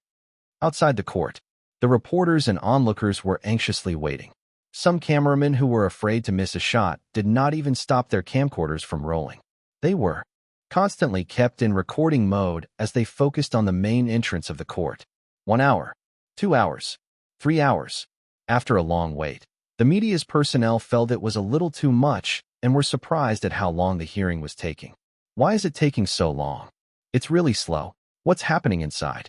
Why is it taking so long to come to a decision? It's just a salary dispute. Surely the hearing can't last for 3 hours? Yeah, Zhang Ye isn't a professional lawyer after all. Without any legal foundation, would he be able to argue with the attorney for so long? Let's wait a little more. It should be over soon. Could there be some changes somehow? Could the lawsuit have been overruled by the judge? At 11:40 a.m., there was news coming from inside that the trial had ended. In an instant, the reporters were camping at the entrance with their equipment in hand. What's the outcome? How did it go? What was the decision by the court? Who won? The media personnel were all fully concentrated with their eyes open wide. Shortly after, they saw the court personnel walking out, followed by Central TV Department 1's deputy director Jiang Yuan and the attorney. The two of them had rather sunken expressions at this moment, and even the way they were walking out carried a hint of anger. The media personnel looked at them in shock. At the same moment, the verdict was also explosively revealed. Haitian People's Court had ruled in favor of Zhang Ye receiving a compensation from Central TV Department 1, a sum totaling 17,567 renminbi. Zhang Ye won. Chapter 748. Just who is the professional lawyer here? Outside the court, the surrounding onlookers clamored unceasingly. Ayo, Zhang Ye won. Holy shit. Central TV Department 1 actually lost. They really lost. The compensation is twice the amount of the owed salary? That should already be the maximum compensation allowed, since the salary was only late by a day or two. What the hell? Zhang Ye could even emerge as the victor after suing Central TV Department 1? How awesome. It's too awesome. This has to be yet another first in the entertainment circle. Teacher Zhang's lawsuit has an absolutely historical meaning to it. It should at least be written into the history books of China's entertainment industry. This is the first time in which an artist has brought a television station to court and even went on to win the case. It really sets your blood on fire. Teacher Zhang is extremely powerful. Everyone was marveling at this news. The reporters outside also reacted shortly and surrounded Jiang Yuan and the Central TV Department 1's attorney, dropping questions on them one after another. Can you tell us why you lost the case? Does Central TV Department 1 have any plans to file an appeal? Deputy Director Jiang, what is your view of the court's decision? Mr. Hua, where exactly did you all lose? Jiang Yuan had a dark expression on his face. Make way. The attorney, Mr. Hua, also had an unnatural expression on his face. No comment, no comment. Right now, Mr. Hua did not wish to say anything at all. He felt that today was his darkest day in his entire career. In all fairness, from Mr. Hua's point of view, Zhang Ye definitely had the advantage in this lawsuit as he was the plaintiff. The court was more likely to stand on his side. However, this was not absolute either. The court debate mattered the most in the lawsuit. If they could take the absolute initiative in this area, Mr. Hua believed that their chances of winning this case would be greater. Besides, it couldn't be forgotten that Zhang Ye did not have a prosecuting attorney as he chose to represent himself. Mr. Hua was a card-carrying member of the Bar Association, so when faced with a layman who knew nothing about the law, he felt absolutely confident and believed that there was a 70 to 80% likelihood of him winning. But that was exactly where they lost. Mr. Hua would never be able to forget that scene in court. It was only at the end of the court debate that he realized that Zhang Ye was even more king familiar with the law than he was. 3 hours ago, in the courtroom, the court clerk said, "The court is in session now for the hearing of the case. Please remain quiet. Would the involved parties and legal representatives please enter the courtroom?" Zhang Ye walked in and stood at the plaintiff's desk. Jiang Yuan and lawyer Hua both entered the court together and took their place in the dock. The court clerk said in a serious tone, "I hereby announce the rules of the court. 1. The gallery is to adhere to the instructions by the judge. All communication devices must be switched off and order must be followed in the court. Smoking is prohibited. 2. Silence must be observed at all times during the hearing. Visitors are not to shout, clap, interrupt, or leave the courtroom at any time during the hearing. They are not to cross the bar." About 4 or 5 rules were read. At the end, he turned around and said, "All rise. The court is now in session." The honorable judge presiding. Then the court case began its opening procedures. The plaintiff was introduced, and the defendant, as well as the legal representative, were introduced. Following that, the proceedings started. It first began with the plaintiff stating his claim, as well as the facts and reasons. Zhang Ye said, 5 days ago, while I was working in Central TV Department 1. At the start, it was just the standard proceedings. Zhang Ye spoke with proper bearing, as did Mr. Hua. This was not the court debate segment yet, just the opening statements presented by both sides to the presiding judge and other court personnel to have an understanding and overview of the matter. It was a very slow process and took 30 minutes to complete. The presiding judge raised questions. Zhang Ye answered. The presiding judge raised questions. Mr. Hua answered. After the presentation was done, it was finally time for the plaintiff and defendant to submit their evidence. Mr. Hua was the faster one and made his move first. "I would like to question the plaintiff's lack of communication with my client immediately when he found out that his salary had not been disbursed yet. It is well known that you're a veteran of the television industry and you have worked under several television stations and other employers.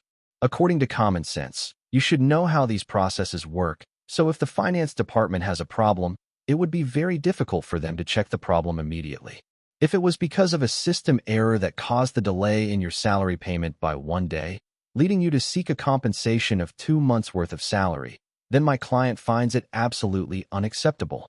We even reserve the right to serve a counterclaim on the plaintiff for suspected fraud." At this moment, Zhang Ye, who had just sleepily repeated his words by rote earlier, suddenly looked like a different person. His eyes lit up and his back also straightened. It was as though a sword had just been pulled from its sheath. He looked very high-spirited. "Oh, please do go on. Go on. What do you mean by go on?" A male judge on the panel leered at him. Mr. Hua was also not too used to this. He had fought many lawsuits before, but those were all against other professional lawyers. Which of them had ever spoken in an odd manner to him like this before? Didn't their replies always press back very hard on him? "Go on," was a response that he didn't know how to react to. "Forget it. This is just what you'd expect from a layman anyway." Hi. It would surely be very tiring to fight a lawsuit against a layman. It was too unprofessional to handle it like he always did. Lawyer Hua was even more certain now that he would have an 80 to 90% chance at victory, so he added, I have here several testimonies from the employees of Central TV's finance department. They can prove that on the day of the incident, the plaintiff did not engage in proper communication with my client. Other than resorting to scolding, he had also used interrogative techniques on my client's finance employees and greatly insulted them with personal attacks. This led the matter of the system error which resulted in the salary not being issued to not be immediately resolved that day. As such, the plaintiff has an undeniable responsibility to this outcome. The evidence was submitted to the panel. The presiding judge and assistant judges had a look at it. The presiding judge asked, "Plaintiff, how do you explain yourself?" Zhang Ye had a look at the evidence as well. He smiled while looking at Mr. Hua and stated, "Your mother is your mother. Your grandpa is your grandpa. Is this an invective? Why can't I tell?" Lawyer Hua immediately countered, "Objection. The plaintiff is engaging in malicious slander." The judge said, "Sustained." Zhang Ye said, "Your Honor, the evidence the defendant has just submitted was only one side of the story and given out of context. I also have a testimony here which will explain the entire account of the incident. When I realized that my salary was not credited into my bank account, I immediately approached and inquired the defendant's finance employees. The other party had first used the excuse that it was already time for her to knock off from work, so she refused to help me with my salary situation. Then, she gave the excuse of having no authority to check the system for details and rejected my request. Finally, she wanted me to go to the relevant departments to get proof that I did not receive my salary, and also further requested that I prove that my bank account was my bank account. In such a situation, I also requested that she produce proof of why she had the right to ask me to produce proof to her. This followed with me requesting that she demonstrate proof that her mother was her mother and her grandpa was her grandpa. During this time, our exchange of communication was very smooth and harmonious. So in what way did I insult anyone? You call this a harmonious communication? Harmonious, your sister. The people in the gallery. Mr. Hua immediately said, "The plaintiff is speaking in an insulting manner again." I object. After looking through the submitted evidence, the presiding judge kept silent for a second. Overruled. In other words, the court supported the evidence that Zhang Ye submitted to be relevant and agreed that his words were non-invective, so denied Mr. Hua's objection. "Thank you, Your Honor." Zhang Ye continued, "The defendant keeps stressing that the affair started because of me, and that makes me wonder what their motive and purpose is. I have reason to believe now that the defendant had a premeditated intent to withhold my salary, not because of a system error." Mr. Hua frowned. "Is the plaintiff able to produce evidence of that?" "Absolutely.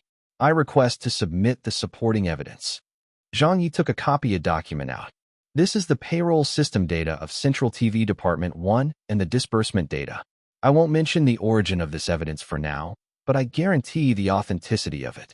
It will stand up to verification. The evidence shows that only I, among all the employees of Central TV Department 1, did not receive my salary that day. This was not due to a system error, but because someone had altered my records on the payroll system at 2:05 and 17 seconds p.m. on that particular day. Then, at 2:09 p.m., the records were altered again. That was the reason for my salary not being disbursed on time.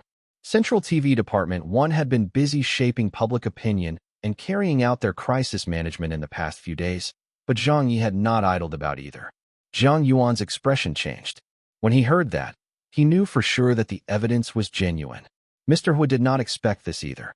Central TV Department 1's payroll system data? There were even details of the time the actions took place? F***KU. How did you get your hands on that? Which internal staffer was spying for Zhang Ye? But they did not know that it was not only the payroll system of Central TV.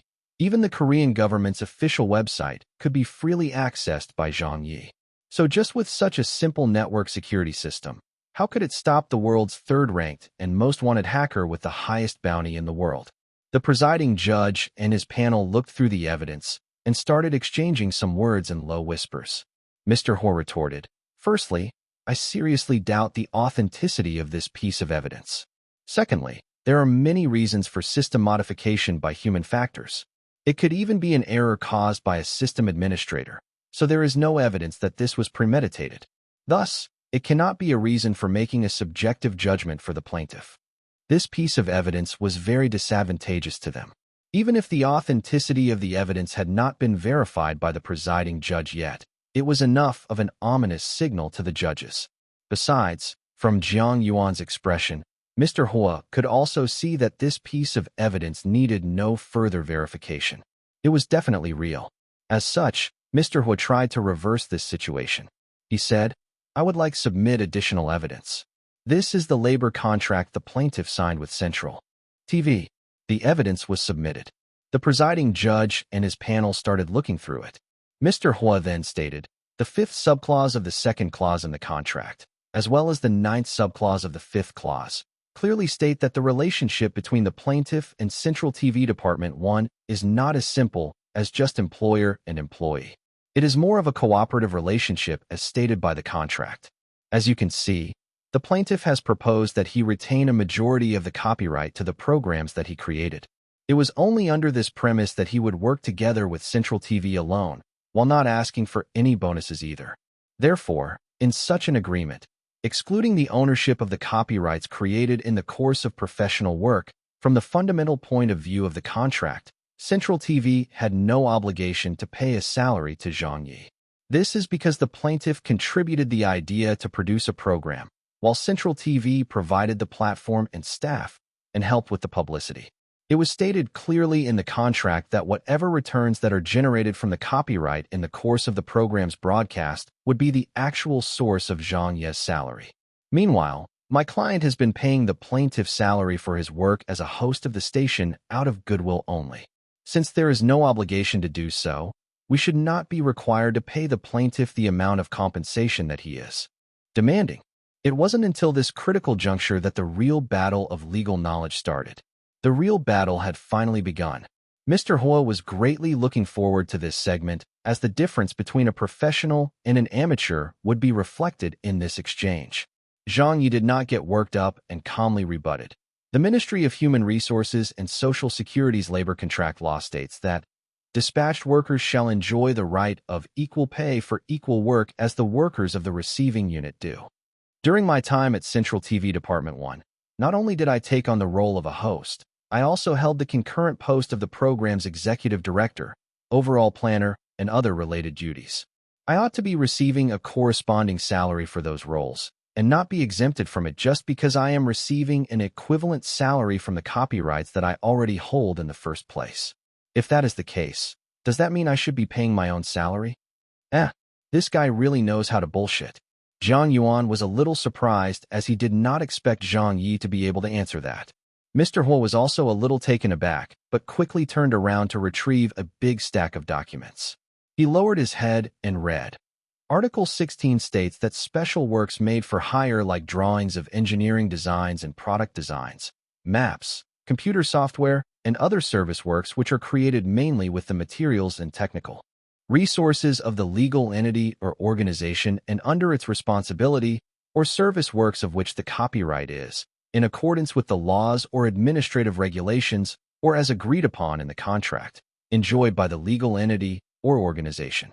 In the above cases, the author of a service work shall enjoy the right of authorship, while the legal entity or organization shall enjoy other rights included in the copyright.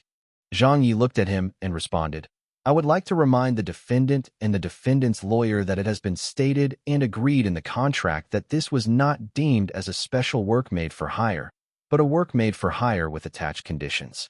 The copyright law states that the copyright of such a work shall be enjoyed by the author, but the legal entity or organization shall have a priority right to exploit the work within the scope of its professional activities. Moreover, I have to state clearly that the copyright ownership was already reflected in the labor contract. Therefore, in the understanding that there are no further disputes over the contract, the defendant refusing to pay my salary is already inconsistent with the labor law. Mr. Hua was about to say something, but Zhang Ye continued from where he left off. The labor law states that workers shall have the right to remuneration for labor. The rights to remuneration for labor are the workers' guaranteed rights that must not be taken away. According to Article 2 of the Labor Law, this law shall apply to enterprises, individual economic organizations, and workers who form a labor union therewith the territory of the People's Republic of China, organs of state, institutions, and public organizations as well as workers who form a labor contract relationship therewith shall be bound by this law. Lawyer Hua immediately spoke. The labor law. Zhang Ye interrupted. While I was employed by Central TV Department 1, I created monetary value for the defendant and did actual labor for the defendant. The labor relationship between the two parties is not to be doubted. Then, as an official employee of the defendant, I have reason to request that the defendant pay me a salary. Lawyer Hua interjected. The plaintiffs. Zhang Ye beat him to it again by saying, according to our country's labor law. After being interrupted a few times, Mr. Hua was vexed as he declared, Your Honor, I strongly object to the plaintiffs. Zhang Ye interrupted him for a fourth time. I am not done with my statement yet. May the defendant please cease the interruptions. The presiding judge looked at Mr. Hua and said, Objection overruled. Plaintiff, please continue. Mr. Hua's face turned blue. Zhang Ye continued eloquently. In Article 50 of our country's labor law, the words delayed without reason can be understood to mean that the employer did not pay a salary to the worker in a timely manner without good reason. In Article 4 of the Ministry of Human Resources and Social Securities, the supplementary provisions to the tentative provisions on payment of salary, it stipulates the conditions for, without reason to be. The delaying of salary without reason do not include 1. The inability to distribute salary due to the occurrence of reasons beyond the enterprise's control, such as natural disasters and wars. 2. The enterprise encounters financial difficulties, resulting in cash flow problems. By receiving the enterprise's union agreement, the enterprise is able to delay the payment of salary to the worker. The limitation to the period of delay is determined according to province, autonomous region, or municipality. All other situations regarding the delay of salary will be deemed without reason. Thinking that Zhang Ye was done, Mr. Hua blurted, regarding the plaintiffs. However, Zhang Ye was still not done. He seemed to be deliberately waiting for Mr. Hua to interrupt. The moment he spoke, Zhang Ye continued, and the company in question did not encounter any natural disasters or wars that were beyond its control, nor did it have any financial difficulties or cash flow problems that would affect the delay in salary payment. Therefore, the defendant has no reason to not pay me my salary. Lawyer Hua blew his top. The plaintiffs. Zhang Ye was composed as he cut Mr. Hua off again for the umpteenth time. In the circular, measures for economic compensations due to violation or rescission of labor contracts. From the Ministry of Labor, when an employer deducts a worker's salary or delays the payment thereof, or refuses to pay the salary remunerations for additional working hours to the worker, it shall, in addition to paying the full amount of salary remunerations to the worker within the prescribed time limit, pay the additional economic compensations equal to a certain percentage of the salary remunerations. The presiding judge stared at Zhang Ye. The other judges' eyes met. The surrounding court staff and people in the gallery were dumbfounded. They were utterly dumbfounded by what they heard. Furthermore, they suddenly realized to great astonishment that Zhang Ye did not lower his head even once from the very beginning. That was because, unlike Mr. Hua, he did not even have any notes with him. All he did was rely on his mouth. A professional lawyer was stammering, unable to interrupt despite having a stack of notes in hand. An amateur plaintiff was speaking without notes, throwing out one law after another. F***K. The situation was developing in a completely unexpected way. Hey, just who the F***K is the professional lawyer here? Zhang Ye still had things to say. Due to the unending stir in public opinion, it has dealt a severe social impact and caused me a great deal of emotional distress. I would like to request that the court uphold the principle in favor of the weak found in the labor law, as well as the obligations to protect the workers found in a series of articles within Chapter 2 of the Constitution of the People's Republic of China to seek a compensation of twice the amount of my expected salary plus a symbolic sum of 1 renminbi to make up for my emotional distress suffered, as well as a public apology from the defendant. I request that the court support my claims. Mr. Hua glared at Zhang Ye as he waited for him to continue. Zhang Ye said, then, 1 second. 2 seconds. 3 seconds. Zhang Ye was finally done this time. But this was where Zhang Ye was being extremely sly, as he did not make it clear he had finished speaking. After saying all that, He continued looking in the direction of the defendant and cleared his throat while still moving his lips slightly. He even said, then, to give Mr. Hua and Zhang Yuan the impression that he was not done speaking. That was the reason why they waited for him to stop. Only when the presiding judge said, "Does the defendant not have anything to say in defense?" did lawyer Hua react. Damn, he had been tricked by Zhang Ye again. He was waiting for Zhang Ye to finish speaking before launching his counterattack, but the atmosphere in the court did not reflect that. The judges did not know this either. What everyone saw was that after Zhang Ye had finished expressing his opinion, he had left the defendant's side of lawyer Hua and Zhang Yuan in silence. It was as though Zhang Ye had made them admit they were wrong. That made them appear at a disadvantage immediately. Their momentum had been broken by Zhang Ye. Mr. Hua was feeling extremely shocked. Shit, he had underestimated his opponent. He truly failed miserably at an easy task. Who said that grandson was a king host? Who said that grandson was a mathematician or a man of letters?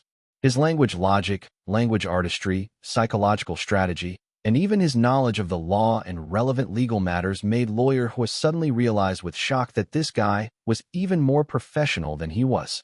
How did you memorize so many legal provisions? You didn't even need to refer to your notes? On top of all that, you could even king handily quote without stammering some of the legal provisions and mention in an impromptu fashion? K. Could it be that you have memorized the entire Constitution and civil law? However, lawyer Hua could not have expected that he had guessed it right. This psycho called Zhang Ye had actually spent a day's time yesterday memorizing every constitution and civil law of this world without missing a single word. Chapter 749, Quatrain for a Summer's Day. Outside, first-hand account of the verdict had spread outside from the courtroom in an instant. Zhang Ye's parents' house.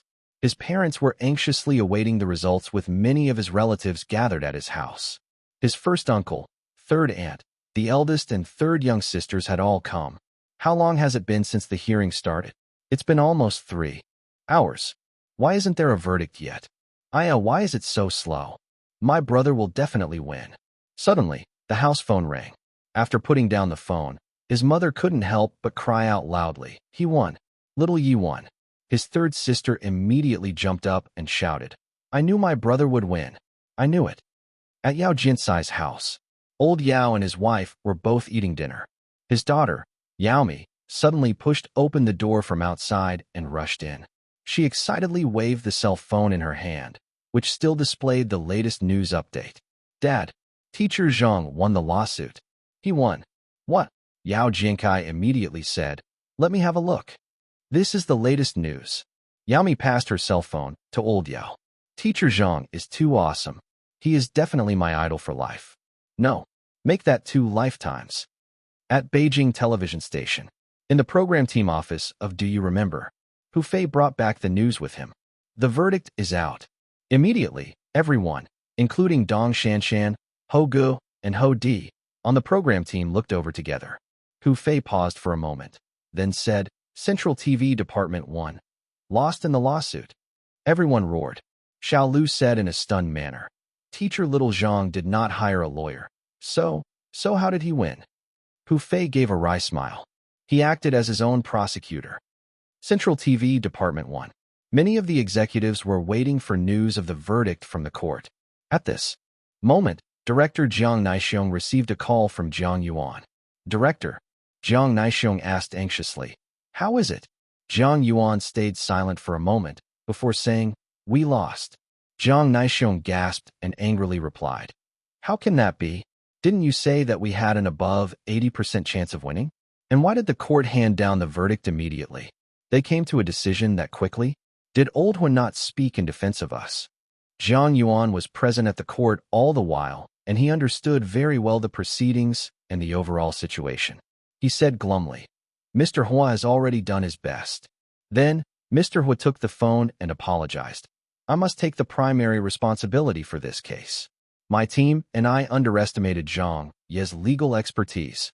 Jiang Naixiong said in annoyance. "He's only a layman. What legal expertise could he have?" Mr. Hua muttered to himself, then responded, "If Zhang Ye can be considered as a layman, then more than 90% of the lawyers in China would have their licenses suspended. Zhang Naixiong was so angry that he laughed. Old Hua, are you trying to tell me that Zhang Ye's legal expertise is better than 90% of the lawyers we have in the entire country? Are you trying to be funny? Frankly, it might even be a higher figure than 90%. Mr. Hua said, a math professor? In my opinion, he seems more like a law professor. If someone said that Mr. Hua lost because he couldn't compare to Zhang Ye with his speaking ability, he wouldn't raise an objection to that. After all, everyone knew about that mouth of Zhang Ye's. He was very good at wrangling and scolding others, with hardly anyone able to come up against him. Who in the country did not know about this person? But what Mr. Hua found most unacceptable was that he had lost in terms of his professional knowledge. Zhang Ye easily brought up different legal provisions and confused Mr. Hua with them. As he did not prepare well enough, he had to quickly flip through his notes to prepare his counterargument. Yet before he could even bring up the relevant laws, Zhang Ye was already mentioning the next one. Lawyer Hua could only go back to checking through his information for the next counterargument, but even that was met with yet another attack by Zhang Ye. Constantly bogged down, unable to take charge. That was what Mr. Hua felt about this court trial. He had lost, but after calming down, Mr. Hua was still convinced by the results. He knew that even if he did not take his opponent lightly, even if he had done all necessary preparations, he would still be unable to win this lawsuit. A lawyer who was even more professional than him, taking on a case he already had an advantage and initiative in, Zhang Ye had no reason to lose this. Online, the court's decision was already spreading all around. Some of the netizens screamed in celebration, while some people were feeling incredulous at the outcome. They raised an important question at this moment. How on earth did Zhang Ye win? The media answered them. The news answered them. The details of the court hearing were revealed by someone. What? K. Teacher Zhang acted as his own prosecutor? I only heard about how Zhang Ye did not hire a lawyer, but I never knew that he was representing himself. Did you guys get it wrong? How could Zhang Ye turn into a lawyer? He was even better than Central TV's lawyer? He did not even need to refer to any notes when he talked about the legal provisions. He left the opposition lawyer at a loss for words and unable to argue back. You guys must be telling us a story, right? Heavens, my titanium dog eyes have been blinded. Does it need to be so dramatic? This must be totally unexpected to everyone. Puffed. Central TV Department 1 has been defeated this time. Not only were they beaten, I'm guessing Central TV Department 1 must feel extremely shocked right now. I bet they were expecting to win for sure when they saw that Zhang Ye did not appoint a lawyer. But it somehow turned out that Zhang Ye even has lawyer skills. This is too damn face-smacking. Face-smacking Zhang has done it again. Having provoked him, this must be really troubling for Central TV Department 1. I am still in disbelief. Since the trial's details have already been leaked, then this must be true. What the hell? Zhang Ye is going to gain yet another title. An amateur lawyer who is even more professional than a professional lawyer. Is this the first day you guys learned about him? This is just who Zhang Ye is. Just his existence alone is a miracle. You can't measure him using common sense. But how the hell could he be even more familiar with the law than a professional lawyer? Previous poster, why don't you explain to us first why Zhang Ye can fly a plane, especially commercial airliner? Okay, for Zhang Ye, nothing is impossible. From under which rock did this guy burst out? Zhang Ye has even become a barrister? I nearly pissed myself laughing. The netizens expressed their shock one after another and said all kinds of things. It was chaos online. The news blew up. Whether it was Zhang Ye winning the lawsuit or his shocking talent as a lawyer, it felt unacceptable to the people at this moment. Everyone needed some time to digest this bizarre news. Compared to the buzz in the outside world, the entertainment circle that was most closely implicated with this matter remained silent. Almost no one from the industry issued any statements of any kind, as though they had already discussed prior to stay silent on this extremely sensitive lawsuit. Compared to the excitement online and in the news, this was somewhat odd, and at the same time, somewhat dreary. The celebrities all had a tacit understanding. While Central TV Department 1 was scary quiet, the netizens who noticed this mood started talking.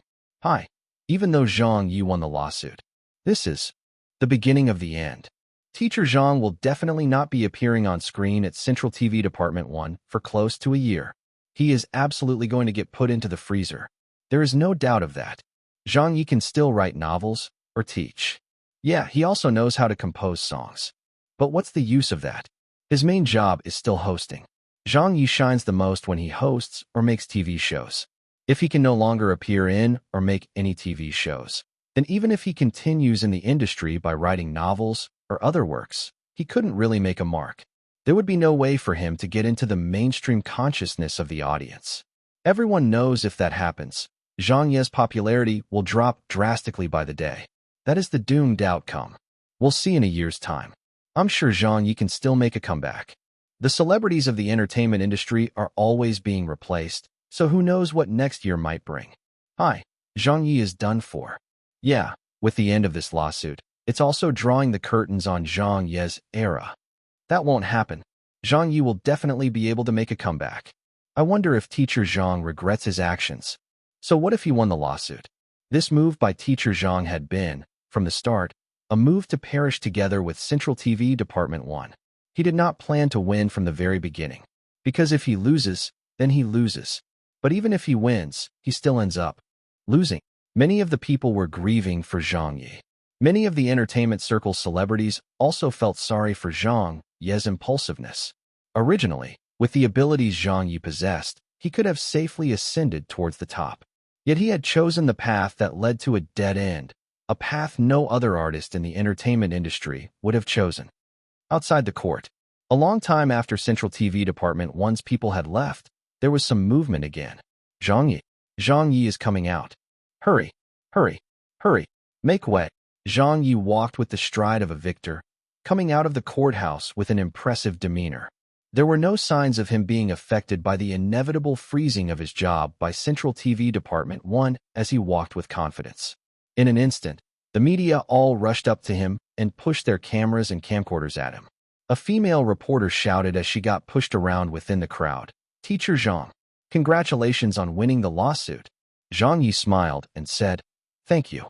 A male reporter from Beijing television station yelled, "What are your thoughts right now?" Another person who was holding a microphone and had almost squeezed his way through toward Zhang Ye asked, "You won the case against your employer. Can you tell us if you have thought about the situation you will be in from here on out? Are you prepared to spend the next year being frozen by them?" A female reporter who looked to be over 40 and was standing at the outer perimeter of the crowd raised her audio recorder up and shouted toward the interior, "Teacher Zhang, why did you come to a decision like that, which seems so inconceivable to everyone? Everyone knew how this incident would turn out, and I'm sure you did too. So why were you still so determined to do it? To contest Central TV Department 1 in court? Do you regret this decision?" Zhang Ye chuckled. "I have never regretted the things that I've done." A young reporter quickly followed that question with, "If you were given another chance, would you still take that decision?" A pretty female reporter added loudly, "Are you willing to give up your job for just several thousand RMB worth of salary? Willing to fall out with such a big channel like Central TV Department 1? Why is that so?" Of Zhang Ye's decision, no one could understand it. The people could not understand. The entertainment circle could not understand. Central TV Department 1 could not understand. The media also could not understand. Perhaps it was more accurate to use the phrase, could not figure out. They could not figure out why there was still a person like him who could be so stubborn, unreasonable, and inflexible in the muddied waters that was the entertainment circle. He would rather sacrifice himself for a consequence he could not afford to bear, by fighting to the bitter end with Central TV Department 1 and hoping they would perish together. Zhang Ye chuckled and looked at the hundreds of media reporters in front of him.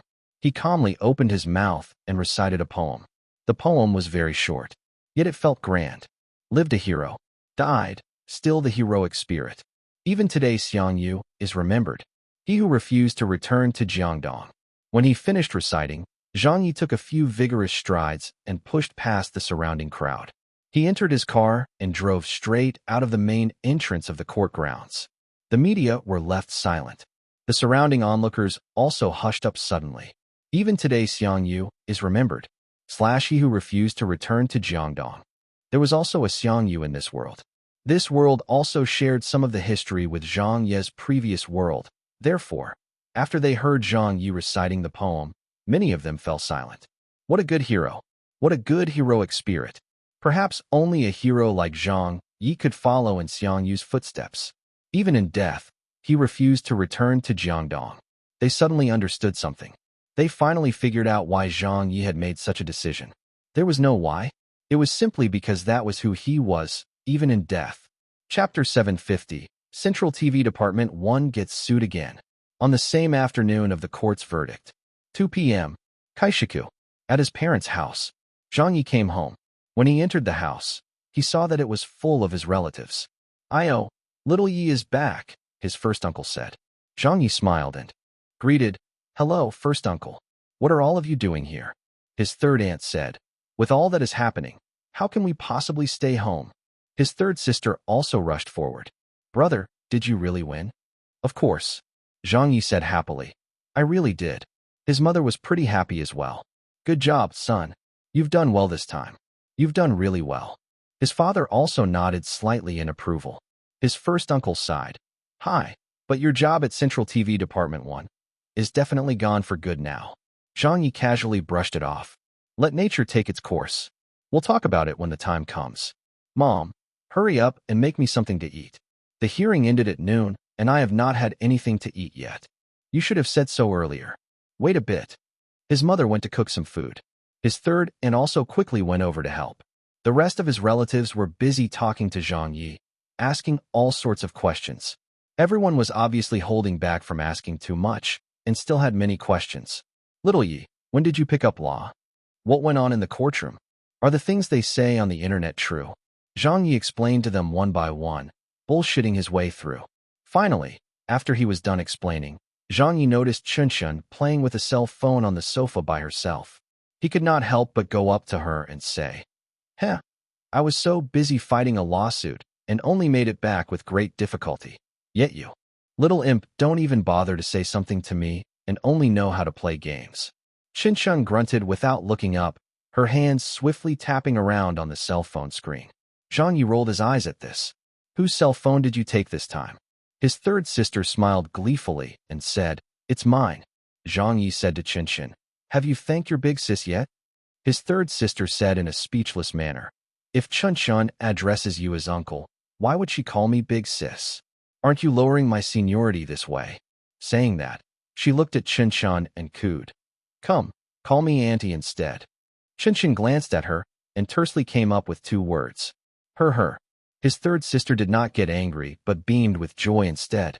"Io, she's so cute." "Why is she so cute?" "Chunshun," his father stated with a laugh. "Chunshun is a very smart kid. That recent largest burglary case was cracked by her. She has already been commended as one of this year's national student role models. She is even the youngest recipient and received quite a large sum as a reward. There was also a silk pennant the Public Security Bureau presented her." Only at this moment did Chunshun put down the cell phone and add, "It was the deputy chief of the Municipal Public Security Bureau who personally presented the silk pennant to me." His third sister praised, "Wow, Chunshun is so amazing." Chunshun nodded in acknowledgement. His first uncle also praised. That incident was even reported on the news for 2 straight days. Heroes are truly born from youth. Zhang Ye couldn't help but laugh. "Don't praise her too much. If you do, she'll get cocky." After the meal, his relatives gradually left. Only then did Zhang Ye go back into his room and power on the computer to go online. He was browsing through the news when he noticed that the netizens were bubbling with excitement. The atmosphere was hectic with even more discussion and chatter than before the court case. It was like a pot of water that had reached its boiling point. A poem had also been pushed to the front page of Weibo by the netizens with their endless commenting and crazy forwarding of the subject. The amount was explosively increasing by the thousands. It was that quatrain for a summer's day. It was a poem by Li Qingzhao from Zhang Ye's previous world. He had brought it into this world now. Zhang Ye used it to express his conviction to his principles and how he would not retreat from them. 1. This poem resonated with many of the people. "That's so great. I can feel my blood burning with excitement. I like Zhang Ye so much. I really, really like him." Face-smacking Zhang has not composed a poem in a long time, but when he does, it is always an earth-shattering one. In the entire entertainment industry, What I like about Zhang Ye is how he can express feelings from deep within. It's not that I am stepping on or belittling the other celebrities, but how can anyone compare to him? There's really no way. What a good, even today Xiang Yu is remembered, / he who refused to return to Jiangdong. How much of the mood of our ancient scholars can we still feel these days? How much of those feelings can still be preserved in modern works? Zhang Ye's poems really possess such a power that can draw you in suddenly. It can really make one feel ashamed or sets their pulse racing hard. In my opinion, this is what literature is truly about. This is what you call the highest level of literary arts. Teacher Zhang is bursting with cool. Teacher Zhang is still as valiant as before. What a good act of showmanship he's put on. So what if he offended Central TV Department 1? K that. Just fight it out with them. Right? Big deal if he doesn't work for them anymore. Supporting Zhang Ye. Fight it out with them to the end. Those who are still scolding Zhang Ye are king cowards. That's right. Let me see who still dares to say anything bad about Zhang Ye. I'll be the first to take it up with them. I won't allow any of that either. On the internet, no one was reaching out to Zhang Ye and trying to teach him what to do anymore. He shouldn't have fallen out with Central TV. He shouldn't be so impulsive. All those voices had disappeared. It was replaced by a sea of likes that cheered for Zhang Ye. Countless Zhang Ye fans were out in full force to show their support. But of course, this was only limited to the general public. Those who were from the entertainment circle mostly stayed silent, adopting a wait-and-see attitude about the situation. Chen Yi and some others of Central TV Department 1 also chose not to go against the riled-up public by picking on Zhang Ye again. Similarly, those celebrities who had had their frustrations vented through Zhang Ye's actions found it wise to not say anything that went against Central TV Department 1 either. At a time like this, it was too sensitive to comment about anything. The people applauded. The industry insiders kept quiet. An entire afternoon passed with such an atmosphere. Until evening, as the matter started to die down, with the noisy chattering online slowly burning away. The netizens had already shouted what should have been shouted and said whatever should have been said. Some people summarized it this way. In this case, there is no winner. Central TV Department 1 has lost their face and reputation and attracted the disgust of the people. It still remains to be seen how badly the future viewership ratings would be affected, but it will surely be affected to a certain degree. While Zhang Ye has won the lawsuit, he has also thrown away his job and is likely to be frozen for close to a year. But all that just for his vindication? In this lawsuit, both parties have suffered losses. But suddenly, a piece of news was announced that caught everyone off guard. No one had expected to see this news. In an instant, it restarted the incident that was already coming to an end, pushing it to yet another climax. At 8:20 p.m., an ex-host of Central TV Department 1, Luo Yiqiang, announced that he had officially filed a petition to the Haitian People's Court and would be suing Central TV in court. He demanded that Central TV Department 1 return his endorsement fees they withheld, as well as his salary and bonuses before he was put in an inactive role, totaling a sum of 175,000 renminbi. Although the legal entity on the petition's accusation was Central TV, the content of the petition was actually pointing at Central TV Department 1. Not even a day had passed, but Central TV Department 1 was getting sued again. It caused an uproar. After Zhang Ye's case, the netizens and the entertainment circle were stunned once again. 1. Li Qingzhao was a Song Dynasty Chinese writer and poet. She is considered the greatest woman poet in Chinese history. Chapter 751. From this day forward, I will no longer remain silent. This piece of news was too surprising, but also very uplifting. Holy F***. K. Old Luo, you're really awesome. Old Luo, well done. You've finally emerged again. You finally spoke up. My eyes are tearing up. Back then, Central TV Department 1 really destroyed Old Luo's career. Sue them. We'll all support you, Old Luo. Everyone knew who was in the right and who was in the wrong regarding what had happened at that time. Why did you only start speaking up now? Luo Yiqiang replied on Weibo. Thanks. To those friends who have been supporting me all this time. I know that this petition is somewhat late, but it still arrived after all. Regardless of the verdict, I will definitely fight in this lawsuit against Central TV Department 1. This is because a poem kept ringing out in my ears this afternoon. It constantly appeared, and I was unable to hide from it. Lived a hero. / died, still the heroic spirit. / even today Zhang Ye is remembered. / he who refused to return to Jiangdong. Thank you, Zhang Ye. You have created a good start for artists like us in the entertainment circle. From this day forward, I will no longer remain silent. Dear entertainment circle, I'm back. Old Luo's fans all came surging over. Old Luo, we were waiting for you all this time. Sue them, and then come back. Everyone really misses you. I'm so excited. Old Luo, you're finally coming back. Zhang Ye, I represent all of Old Luo's fans to thank you. And at Zhang Ye's fan club, if you guys need any help in the future, just say the word. If you have a war to fight in the future, count us in as well. We will definitely do our best. Without hesitation, Big Saber Bro represented Zhang Ye's fan club and replied, Thank you, my friends from a distant place. If you need any help, you can also tell us. Then, she declared with an air of dominance. Teacher Zhang Ye's fans might not be good at many things, but we make up for that in numbers. Old Luo's fans responded, Thank you, friend. Old Luo will be fighting a lawsuit soon, so we could really do with your people's advice and experience. That's right. We have to build on the momentum for Old Luo somehow. Is there any experience you can impart to us, my friend? Big Saber Bro replied. We don't have any experience. We only scolded them. Continuously scolding them. Continuously scolding them for 24 hours. Scold them until they have nothing to say. Scold them until they are speechless. Old Luo's fans. Zhang Ye's fans were too overwhelming. In recent days, all the netizens saw for themselves how very awesome this fan club was. It was just like what the leader of Zhang Ye's fan club, Big Saber Bro, had described. They had too many members such that it looked like the entire Weibo and Tieba netizens were all his followers. If there was someone who said something bad about Zhang Ye, they would counter back with hundreds of replies to scold the other party. Just the day before yesterday, there was an incident of someone who insulted Central TV Department 1 on Weibo with some vulgarities. Within an hour of that, Zhang Ye's fans had forwarded it everywhere in crazy numbers and bumped the popularity of this post to the top 10 trending topics on Weibo's main page. Only when Weibo's staff chanced upon the scolding did they hurriedly delete the posts that they forwarded. From this incident alone, everyone came to know about the combat strength of Zhang Ye's fan club. They were way too united.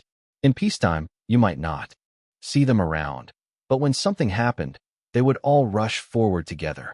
Just when the countless netizens and industry insiders were shocked by this news, yet another ex-executive director of a program team at Central TV Department, one who had gone into obscurity for a long time, suddenly appeared.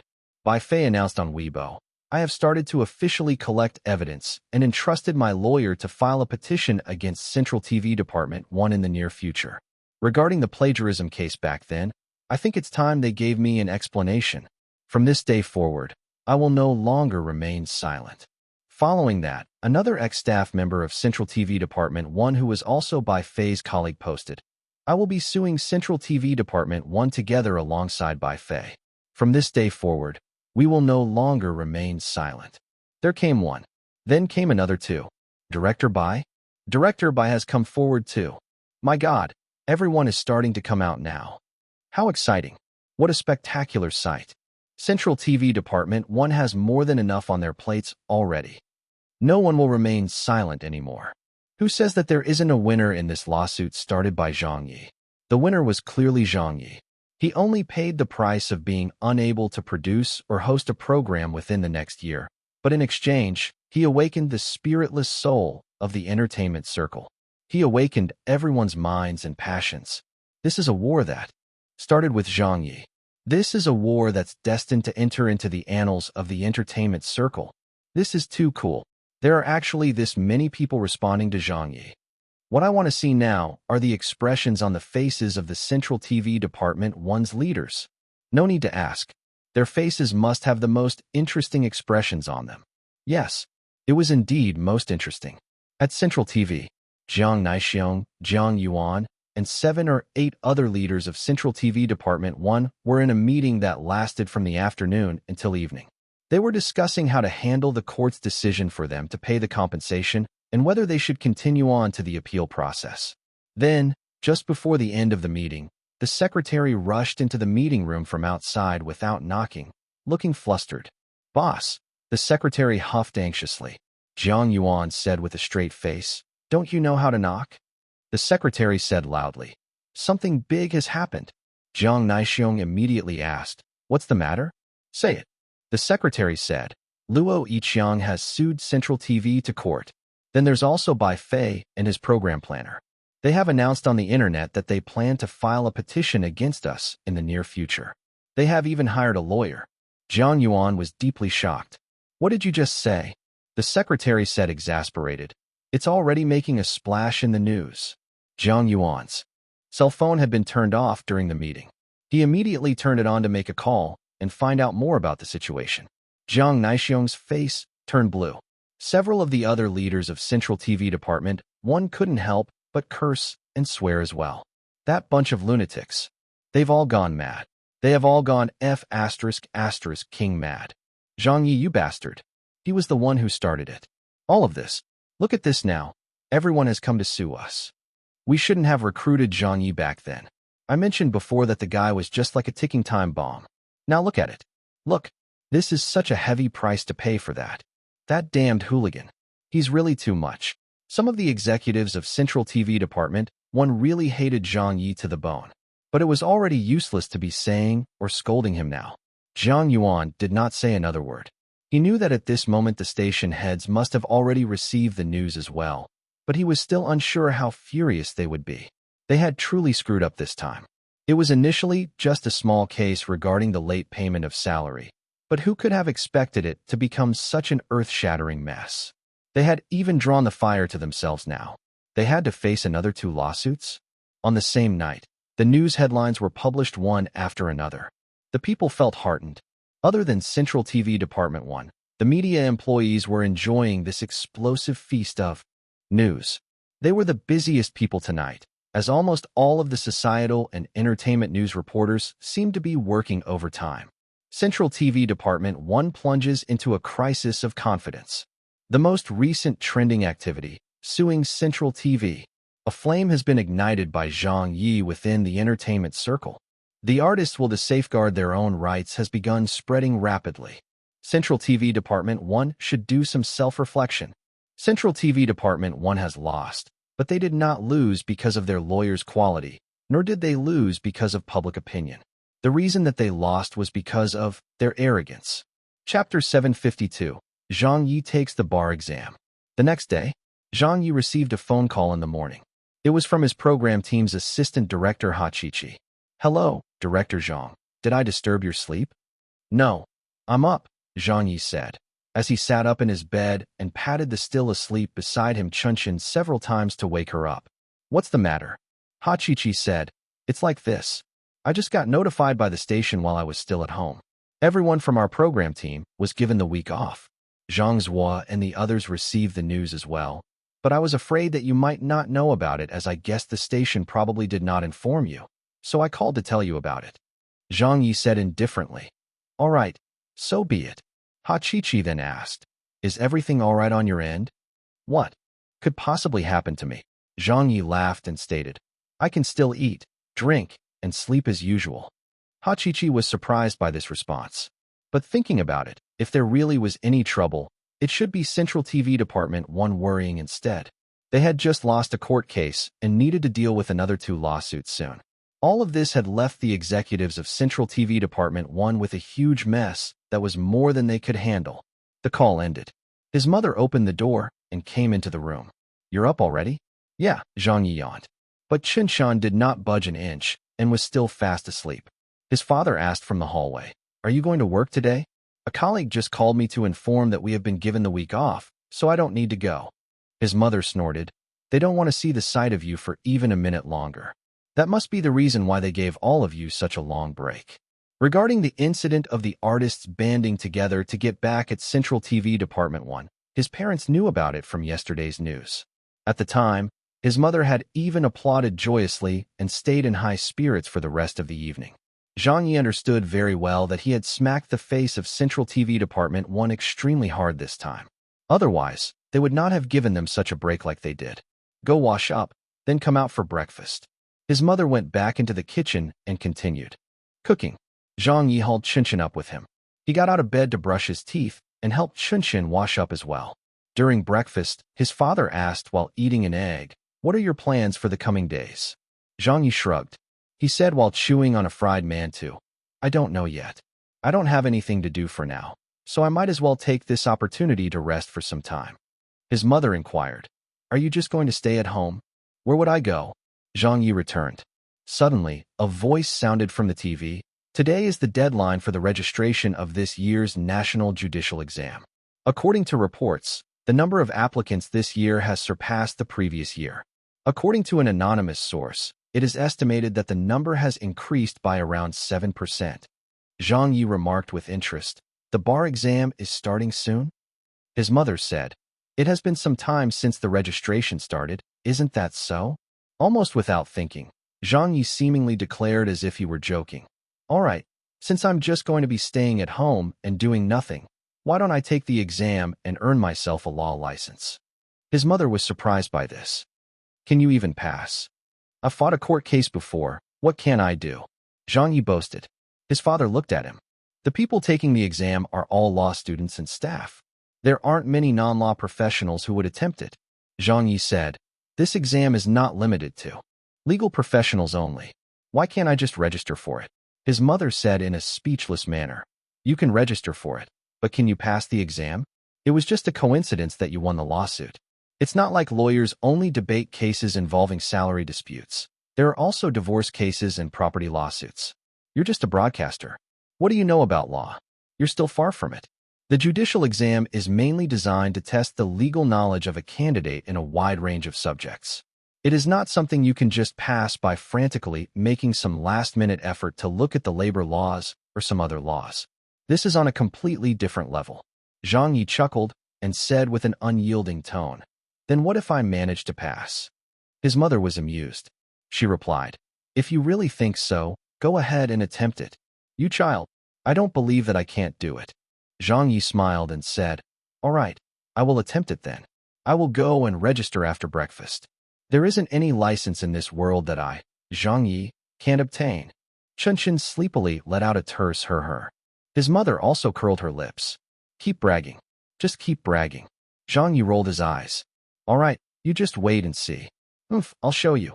He bickered back and forth with his parents for a long time. Actually, he did not have much confidence either. He had only won the lawsuit this time because he memorized the entire Constitution and civil law, not because he had the standards of a professional lawyer. He had never eaten any legal profession skill experience books before, so strictly speaking, there was still a certain disparity between him and a real lawyer. You couldn't become a lawyer just by memorizing some laws and regulations. It would have been easy for him if that were the case. But when faced with a challenge, Zhang Ye had never shown fear. Since he could foresee that he wouldn't have any work or activities in the coming couple of weeks, and staying home would be a waste of time, why not find something to do instead? If he could appear in the news, it would help maintain his popularity. Besides, earning an extra certificate was also a good thing. An additional skill would mean an additional way to gain fame. This had always been the way Zhang Ye had led his life up until now. After breakfast, Zhang Ye immediately turned on the computer to understand the registration process and syllabus of the judicial exam. First, he found that there were some differences between the judicial exam of this world and his previous world. The main difference was the time between the registration and the actual examination was not as far apart. In his previous world, he would have to register a few months ahead of time, but over here, he could take the exam 5 days after the registration deadline. The efficiency of the process was very high. He filled in the application form, then prepared a photocopied proof of identification and other relevant documents. After he was done, Zhang Ye drove to the registration venue immediately. He wore his sunglasses and queued for about half an hour before it was his turn to enter. The staff in charge at the registration desk did not recognize Zhang Ye at first because he was wearing a face mask and had sunglasses on, which concealed his face very well. But after seeing the photocopied identification and the other registration information he submitted, a few of the staff suddenly exclaimed with alarm, "Zhang Ye, holy shit, you are teacher Zhang? What did you come here for? Did you come to register?" A few of them were dumbfounded. They could never have expected that Zhang Ye would actually come to register for this year's judicial examination. Hey, did you walk through the wrong door, good sir? Are you even still a goddamn host? Why would you come and attempt the bar exam? Can't you just host your programs obediently? Must you be such a jack of all trades? However, when they remember how Zhang Ye had just represented himself in a lawsuit yesterday, their shock slightly subsided. In their opinion, Zhang Ye probably did have a bit of a legal background, or perhaps he had prepared very well for that case by reading ahead on the legal provisions and planning on how to take on the opponent lawyer. Otherwise, he couldn't have possibly won the case against Central TV Department 1. However, to represent yourself in court and taking the judicial exam were two different cases. Each year, the judicial exam covered a wide range of subjects in the legal assessment criteria, so unless you were some self-taught genius, there wasn't much of a chance that you could pass the exam if you were not a graduate from a school of law or a person involved in legal work. The entire exam's passing rate was less than 10%, so you could imagine how difficult it was. Even for those who studied law, a majority of those people would still be unable to pass it.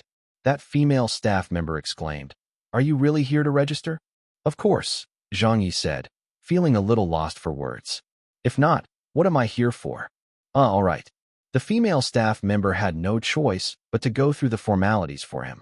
Finally, she looked at Zhang Ye and said with good intention, "Teacher Zhang, the judicial exam this time is likely going to be more difficult than the previous years. We have just received some internal news, so if you really want to take the examination, then you have a lot of prep work to do." Zhang Ye blinked. "Or why don't you recommend some study materials to me?" The female staff member coughed once, then looked at the door and saw that it was closed rather securely. After that, she quietly pulled open her drawer and took out around 8 books which were very thick. "I'll give these to you." Zhang Ye asked, "Is this appropriate?" The woman smiled and replied, "These contain my personal notes and information. I'm giving them to you in my personal capacity." The 2 Judiciary Exam Board staffers beside them pretended not to see and lowered their heads to photocopy and stamp the documents. "Great, then thank you so much." Zhang Ye was very grateful. The women said, "If you can memorize all these, you might barely churn out a pass. But if you want to be assured of a pass, then there's still some more books you have to review. Anyway, it's only going to be helpful if you can read more, especially those law books that have case studies. Unfortunately, I don't have those type of books here with me." Zhang Ye took the books and responded, "I won't say anything else, other than you have my thanks." The woman waved it off. "There's no need to thank me. I'm a fan of you after all." This was the advantage of being a celebrity. It made it more convenient to handle things, as people tended to give them some respect. Leaving the registration venue, Zhang Ye went back into his car, but did not start the engine.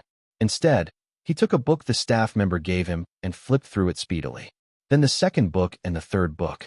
After he finished flipping through all the books, Zhang Ye immediately went into the Game Ring's merchant shop and bought some memory search capsules. He had almost used up all the reputation points from the previous draw, and also used up a lot when he memorized the Constitution and civil law later.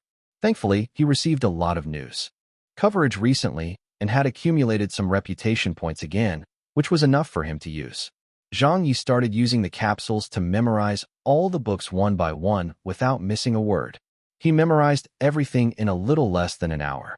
Zhang Ye felt that it was still not enough for him to pass, and that it still wasn't enough. Therefore, he started the engine and stepped on the accelerator. He headed straight for the bookstore in Shidong. After he put on his face mask and sunglasses, he went straight to the legal profession section. Without stopping, he randomly picked out a book and started flipping through the pages. Following that, he picked up another one and another one. When many of the surrounding customers at the bookstore saw this, they found it to be both funny and ridiculous. They wondered to themselves who this person was. "Are you even reading? You just started flipping through the pages the moment you picked up the books. At that speed, can you even see the words at all? After reading for a while, you even rested your eyes momentarily? Did you go crazy?" It wasn't that no one noticed that he looked like a certain celebrity, but to be behaving like this in public in a way no one could understand made them subconsciously not link this to Zhang Ye. They somehow believed that it was impossible for big-shot celebrity to appear here. 10 books, 20 books, 30 books. Knowledge of the legal profession rapidly increased by the second inside Zhang Ye's mind. Chapter 753. The National Judicial Examination begins. On this day, today was the first day of this year's National Judicial Examination. Some rumors kept on coming up on Weibo during the past few days. The National Judicial Examination has started. I heard that Zhang Ye is taking part in it as well. Those are definitely rumors. But there are so many people saying so. There's no smoke without fire, right? He still has a ton of trouble to deal with at his job. So how can he possibly have the time to attempt this judicial exam? I think it's just a rumor as well. As a host, why would he attempt a bar exam? Does he really want to become a lawyer in the future? Even if he passes the exam, he still has to work as an intern in a law firm for a year before he can obtain a law license and practice in court. Why would he take the exam then? It might not turn out that way, since most people don't understand how Zhang Ye thinks. F***K, the previous poster is right. I can't come up with any response to that. Whether it's true or not, we'll find out today. Beijing. At the entrance of number 66 High School. At one of the exam venues borrowed from a high school for the National Judicial Examination. At this moment, there was still another hour before the start of the exam and groups of examinees were gradually arriving. In order to prevent any cheating or substitute examinees, the security check inside the hall was very strict. Just the security staff alone numbered more than 20 people. Please produce your ID card and exam admission slip. That will do. Please enter the venue. Next, inside the BMW X5 parked on the side of the road, Zhang Ye was happily talking to his mother on the phone. Zhang Ye said, "I've arrived." His mother was a bit speechless. "Were you serious about taking the exam?" "Of course. Didn't I already say so earlier?" Zhang Ye said exasperatedly. His mother said, "I thought you were just joking. Why would I joke around about this?" Zhang Ye laughed. "All right, I need to hang up. It's almost time to enter the exam venue. In any case, just wait for the news of my impending victory." His mother said, "Don't score too low. If the newspapers report about it, you'll be made into a laughing stock." Zhang Ye said, "Stop putting me down like this. Humph. We'll let the facts do the talking." After hanging up, Zhang Ye got out from his car. However, a call from Dong Shanshan came in. Zhang Ye answered the call as he walked to the examination venue. "Hello, old classmate. Is something up?" Of course. He could hear Dong Shanshan laughing on the other end. She said, "There's a lunch meetup over here at noon. Director Hu Fei is treating. Since they're all your old colleagues, do you want to join us?" Zhang Ye looked at his watch. "I can't make it today. I'm going to be busy the entire day." Dong Shanshan laughed and stated, "You're basically out of a job. What can you be so busy with?" "I'm taking the judicial exam." Zhang Ye said, "I'm already at the exam venue." Dong Shanshan was startled. "Huh? You're really going to take the judicial exam?" Zhang Ye said, "Yes, I really am." Dong Shanshan replied, "Whoa, I thought those were just rumors on the internet." Zhang Ye laughed and said, "Let's end the call here. I have to go now. We can arrange to meet up another day instead." After Dong Shanshan set down the phone, she immediately told Hu Fei and the rest of the people in the office about this. When they heard that Zhang Ye truly went to take the judicial examination, the group nearly fainted there on the spot. Xiao Lu wiped away her sweat. Only teacher Zhang would try to dabble in so many things. Hoga didn't know whether to laugh or cry. He's really doing things too randomly. Dafei said, "Teacher Zhang was a professional broadcasting host at the start, but look at what he's become now. He carries so many titles, such as mathematician, musician, poet, advertiser, crosstalk actor, etc. So many that I can't even count them with the fingers on my hands. Now teacher Zhang is even going to attempt the bar exam? Is there any end to it? Isn't he dabbling in too many fields? In the whole of China, no.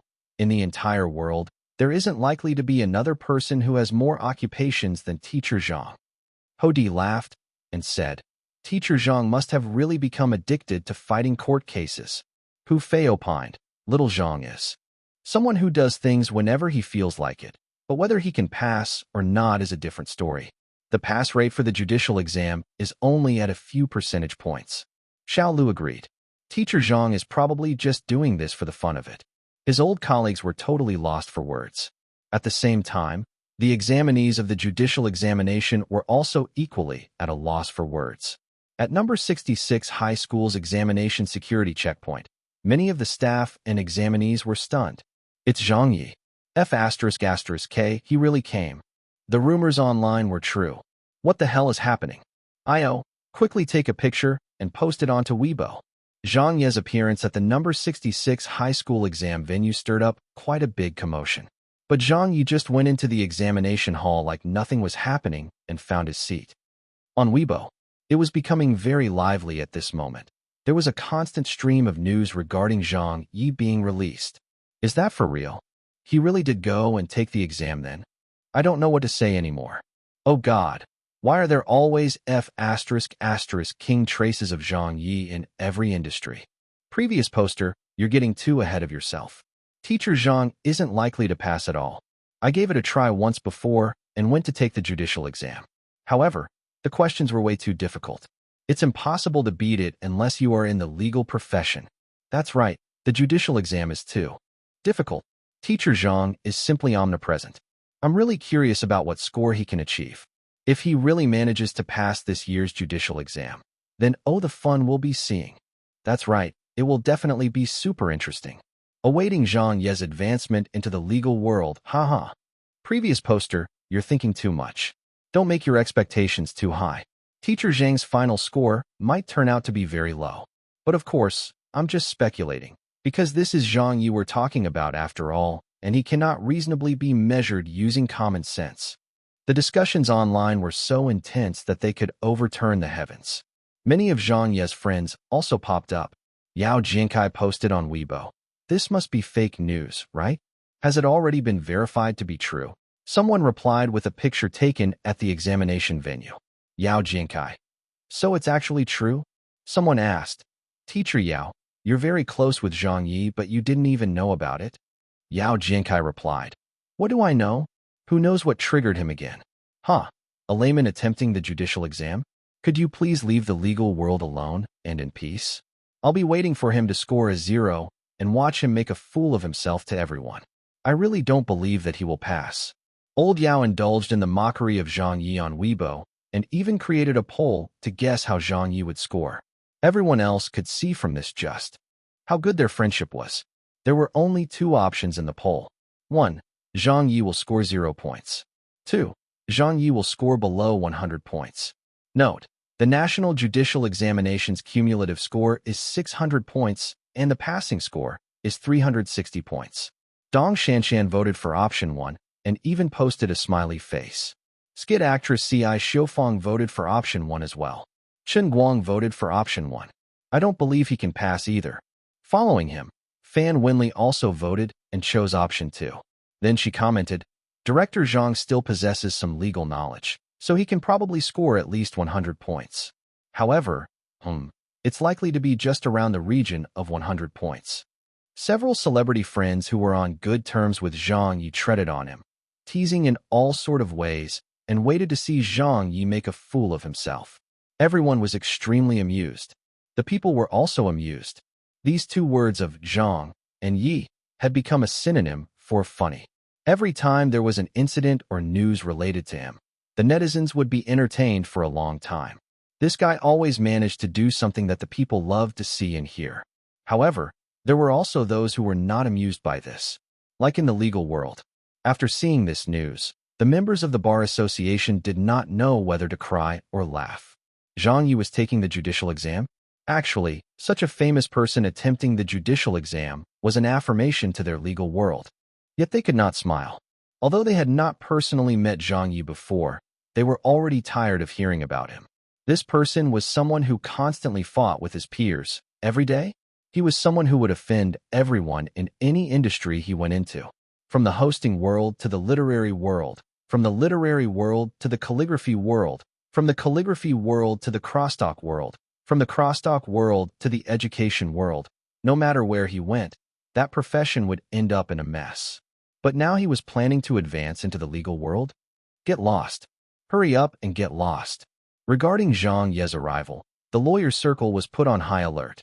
It wasn't because they were too cautious, nor did they act this way based on some hearsay. It was simply because this guy's reputation was just that terrible. However, after some thought, they were more assured since they felt that their worries were actually unnecessary. Zhang Ye was just a layman. In their opinion, It was impossible for him to get through this highly specialized judicial examination. Moreover, they'd heard that this year's exam questions were extremely challenging. Chapter 754. The results of the National Judicial Examination are released. At the examination venue in number 66 high school, in the classroom farthest on the left on the second floor, Zhang Ye was seated at a table in the 5th row near the windows. He got out his stationery and then closed his eyes to focus and prepare himself for the exam, not affected by the large crowd of examinees who were all staring at him. A female examinee gathered up her courage and walked over to him. "Teacher Zhang, could I get your autograph?" Zhang Ye opened his eyes and smiled. "Sure. Really? Thank you so much."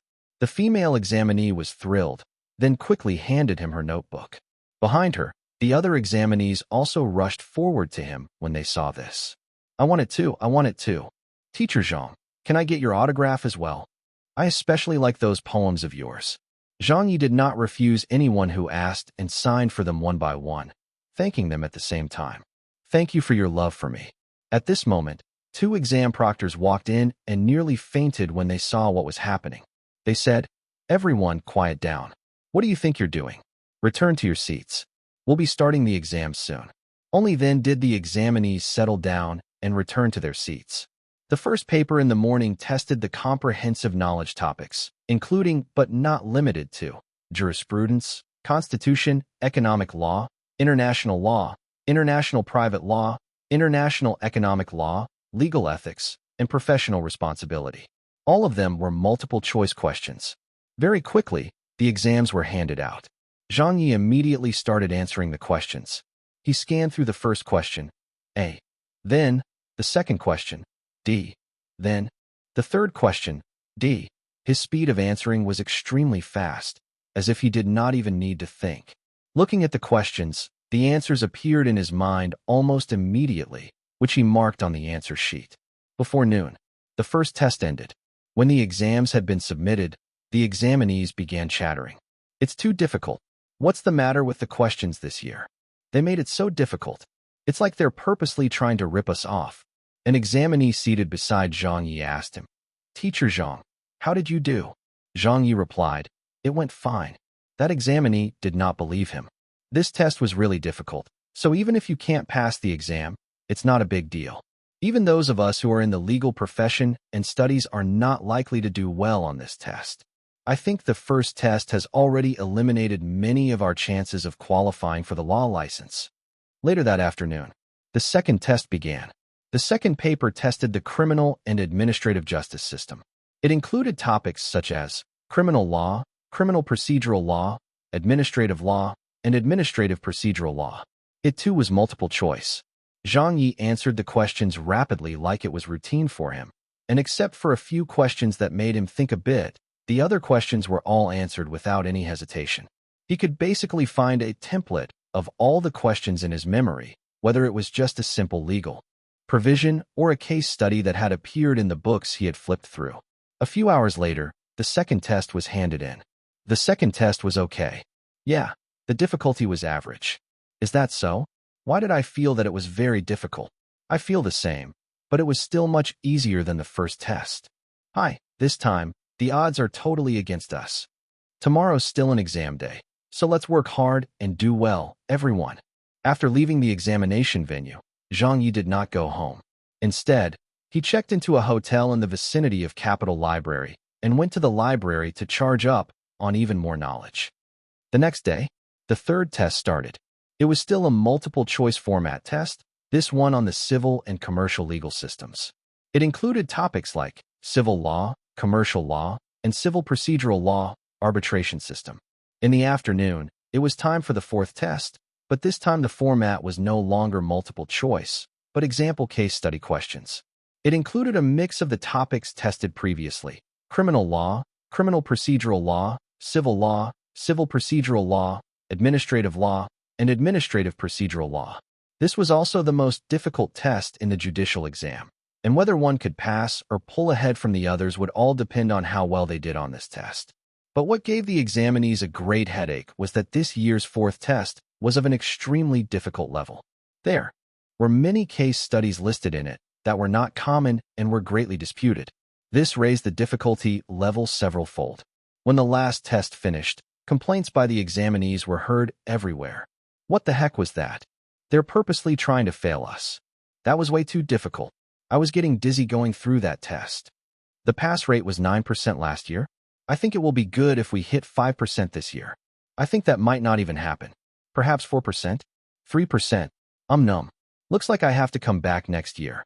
As he walked out of the examination venue, Zhang Ye could hear the people around him complaining. He blinked his eyes at that, not having much of an opinion on the difficulty of the exam. It wasn't that he felt that the exam was too easy, just that he did not have a concept of the difficulty. After all, he did not have any foundation and experience in law before this, and had not taken law exams before, so he did not know what would be considered easy or difficult. He returned home.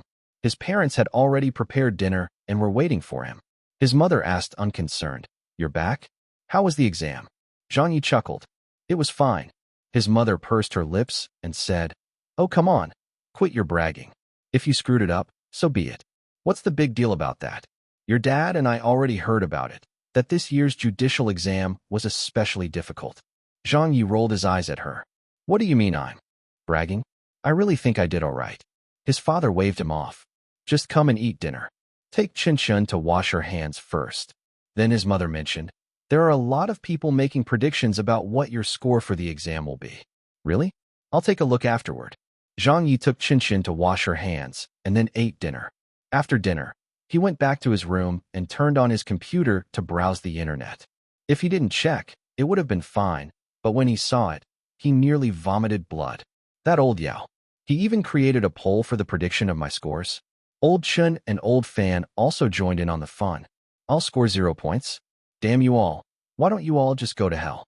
Aren't you all looking down too much on this, bro? You people really don't know a treasure even if it's placed in front of you." Zhang Ye immediately logged into Weibo and posted an angry emoticon. The netizens were all tickled. "Ah, Zhang Ye has appeared. How funny. Director Zhang has been totally trampled over. Teacher Zhang, are you done with the exam already? I suppose Teacher Zhang has already been brought to tears by this year's judicial exam." Yao Jiankai came online very quickly and posted on Weibo. "How many points did you get, old bro? I wonder why you chose to go and make a fool of yourself instead of concentrating on your main occupation." Zhang Ye. Chen Guang was all laughs. "Old Fan and I made a bet on how many points you'd score. I bet on you scoring below 50. My wife bet that you'd get below 100. The loser will have to do the dishes for an entire month." Grandma Zhang Xia also posted. "Little Zhang has always given people the impression that he is amazing at everything he does. Look like we can finally witness this kid becoming the joke this time. It feels like so much fun, her. Zhang Ye. Many of his celebrity friends had come to make fun of him. Even the veteran songstress, Grandma Zhang Xia, came to rib him a little. Zhang Ye constantly rolled his eyes and thought, "Great. You guys are great. Everyone is waiting for me to make a fool of myself. You guys are so mean. Hey, this is incredibly infuriating." At the same time online, a number of news articles were published. Zhang Ye laughed at by a multitude of celebrities. This year's national judicial examination will be the blemish of Zhang Ye's life. The judicial exam says to Zhang Ye, "See you again next year." Just how difficult was this year's national judicial examination? Famed host Zhang Ye leaves examination venue in tears.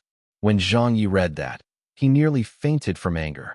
"When the heck did I leave the examination venue in tears?" "In tears, your sister. Are you guys organizing mobs to come ridicule me?"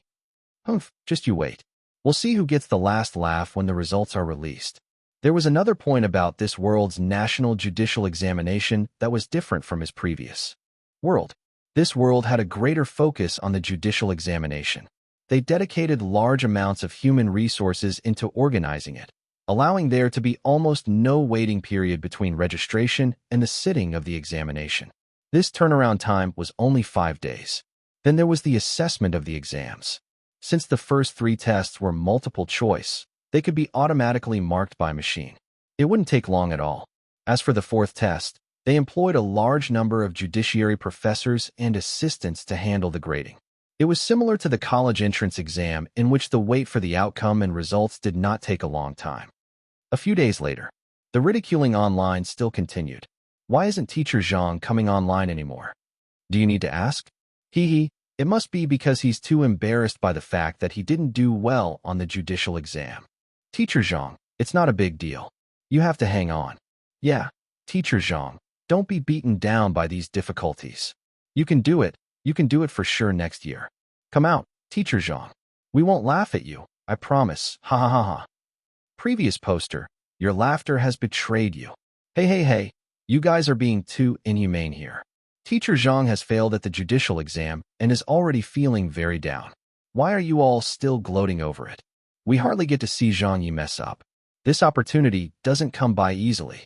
I really wish to know right now how much Teacher Zhang scored on the judicial exam. The results should be released soon, right? For the past few days, an atmosphere of ridiculing Zhang Ye had been building up, whether it be the media, fellow celebrities, or netizens. Everyone partook in this ridiculing.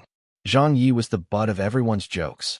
But on this day, when many people were still laughing and making fun of Zhang Ye on Weibo and the forums, the national judicial examination results were released.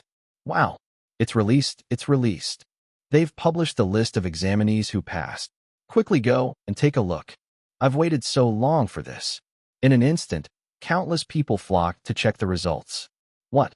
The pass rate is that low. Why did most of them only get 100 to 200 points? That's far too low.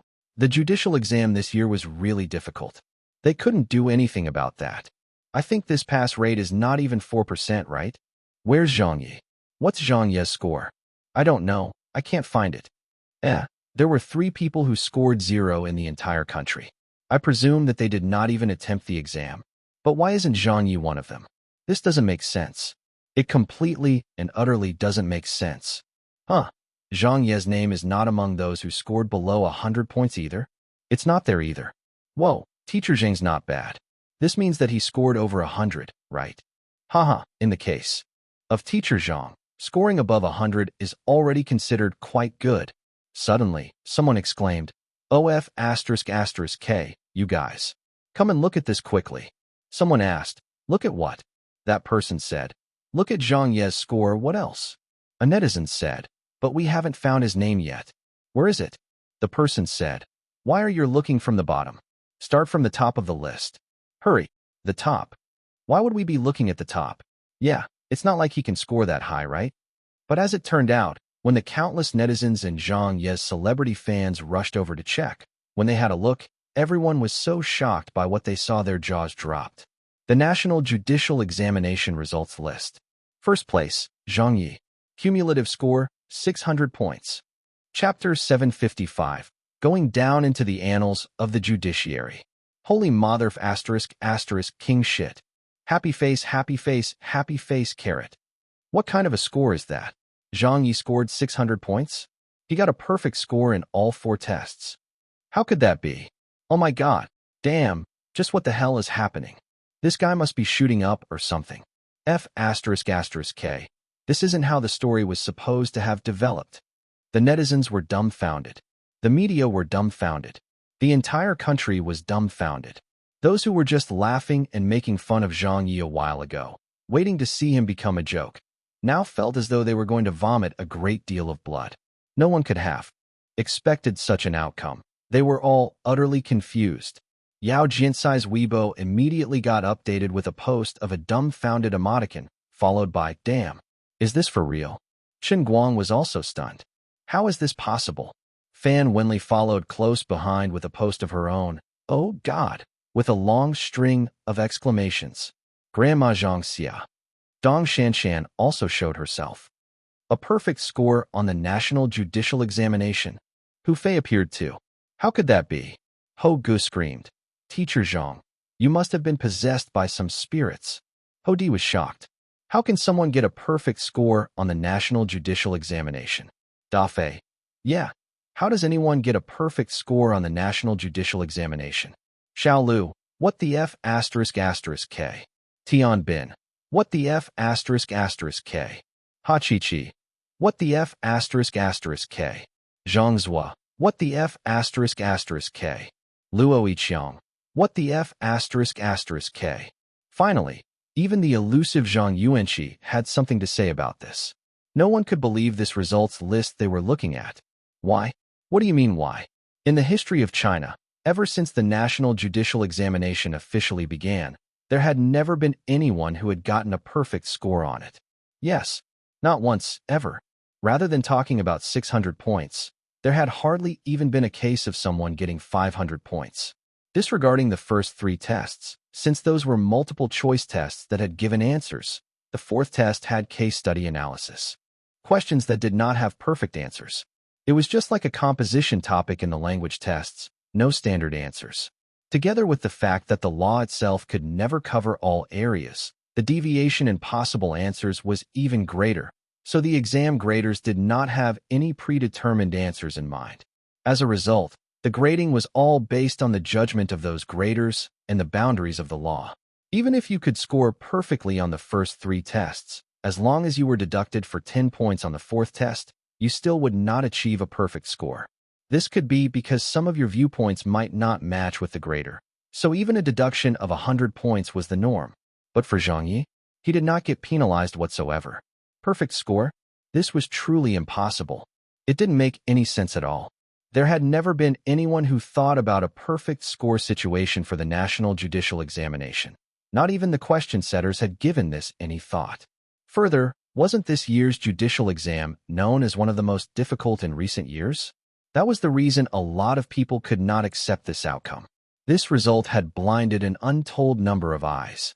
The scores of the national judicial examination in this world were open, which meant they were public for all to see. This was to allow people to scrutinize the results and check if anyone had cheated. Thus, the results of all the exam takers could be seen at a glance. Just by looking at the scores of the other candidates ranked behind Zhang Ye, one would know. 2nd place, Tian, cumulative score of 451 points. 3rd place, Yu Chun, cumulative score of 449 points. 4th place, Xiao Chaoqua, cumulative score of 447 points. 5th place, Chun Huali, cumulative score of 447 points. All of their scores were in the 400 range. This was also the batch with the highest scores in this year's national judicial examination. But Zhang Ye, 600 points. He scored almost 150 points more than the 2nd-place examinee. When this number was placed together with those other top scorers, it formed a vast gulf between them. The feeling it gave was that Zhang Ye did not take the same exam as the others. What kind of a concept was this difference in scores? It was like the difference between the heavens and the earth. The people were all very shocked. Just what kind of a common-sense-defying knowledge of the law did you need in order to get a perfect score? The netizens were in an uproar. Did someone say that Zhang Ye was brought to tears by the judicial exam? Brought to tears your grandpa. Who said that Zhang Ye wouldn't be able to score above 100 points? Who was it that said that?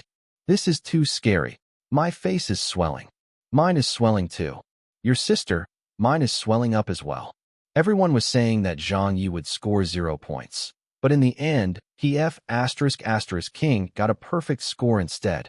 Face-smacking Zhang is not called face-smacking Zhang for nothing. This time, he has smacked all of our faces. This face-smacking was way too painful and too harsh. I was still waiting to see teacher Zhang make a joke out of himself. So where's the joke now? Where did the joke go? What joke are you still talking about? That Zhang Ye fellow must already be making a joke out of all of us. I'm crying. Teacher Zhang, I guess you're still more ruthless than we are. I am utterly convinced. Utterly. How on earth did you study about all this legal knowledge and stuff? Yeah, how did you do it? Are you actually on drugs or something? Nobody had the impression that Zhang Ye had cheated. The reason for this was because there was no way he could have done that. If the answers were the same, the graders would have immediately given it 0. That was probably the reason for those who scored 0 this time. Furthermore, the examinee ranked 2nd behind Zhang Ye only scored 451 points. So even if Zhang Ye was coincidentally sitting behind or in front of this person in the exam hall, he couldn't possibly copy the answers from an over 400 points exam paper and turn it into 600 points on his end. If one of them had gotten 449 points and the other 450 points, then it might still be possible. But a difference of almost 150 points, how could anyone possibly have copied that in such a situation? That is why everyone knew that this perfect score by Zhang Ye was a true reflection of his standards. But the more they figured it to be this way, the more they didn't know whether to laugh or cry. Teacher Zhang is going crazy. He was already crazy to begin with. The history of the legal world needs to be rewritten. After the many years of the national judicial examination being held, a heaven-defying examinee who got a perfect score has somehow appeared. F***K. And even more surprisingly, this person who got a perfect score is not someone born of the legal world. He's just a layman. Teacher Zhang has also conveniently given the legal world a great big slap across its face. After studying so hard for many years, with the legal world deliberately nurturing their talented legal professionals. But in the end, those talented legal professionals discovered that they were no better at the law than a layman. Just think about it. Think about how face-smacking that is. Zhang Ye only has 2 skills in his life. 1. Smack faces. 2. Doing a run-up before smacking faces. This is brilliant. Ha ha ha. Why is everyone so funny? Everything was chaotic online. At home, Zhang Ye's parents pushed his bedroom door open. Son, you passed? Did you really pass? His mother said, looking extremely surprised. She had found out about it from the news. Zhang Ye chuckled. Yes. His mother asked in shock, how did you manage that? His father also remarked with disbelief, perfect score. Zhang Ye was full-on flaunting by now, as he started bragging. Well, it's just an exam with a cumulative score of 600 points. If the exam was based on 1,000 points, I would have scored 1,000 points too. I've already told you before, the judicial exam is just child's play to me. But you guys didn't believe me and insisted that I was bragging. You two even ridicule me daily. Mom, so what do you think now that you've witnessed how capable your son is? There's no certificate in this world that I cannot qualify for. How hard can it be? His mother was getting excited. My son is going to become a lawyer in the future? Zhang Ye laughed.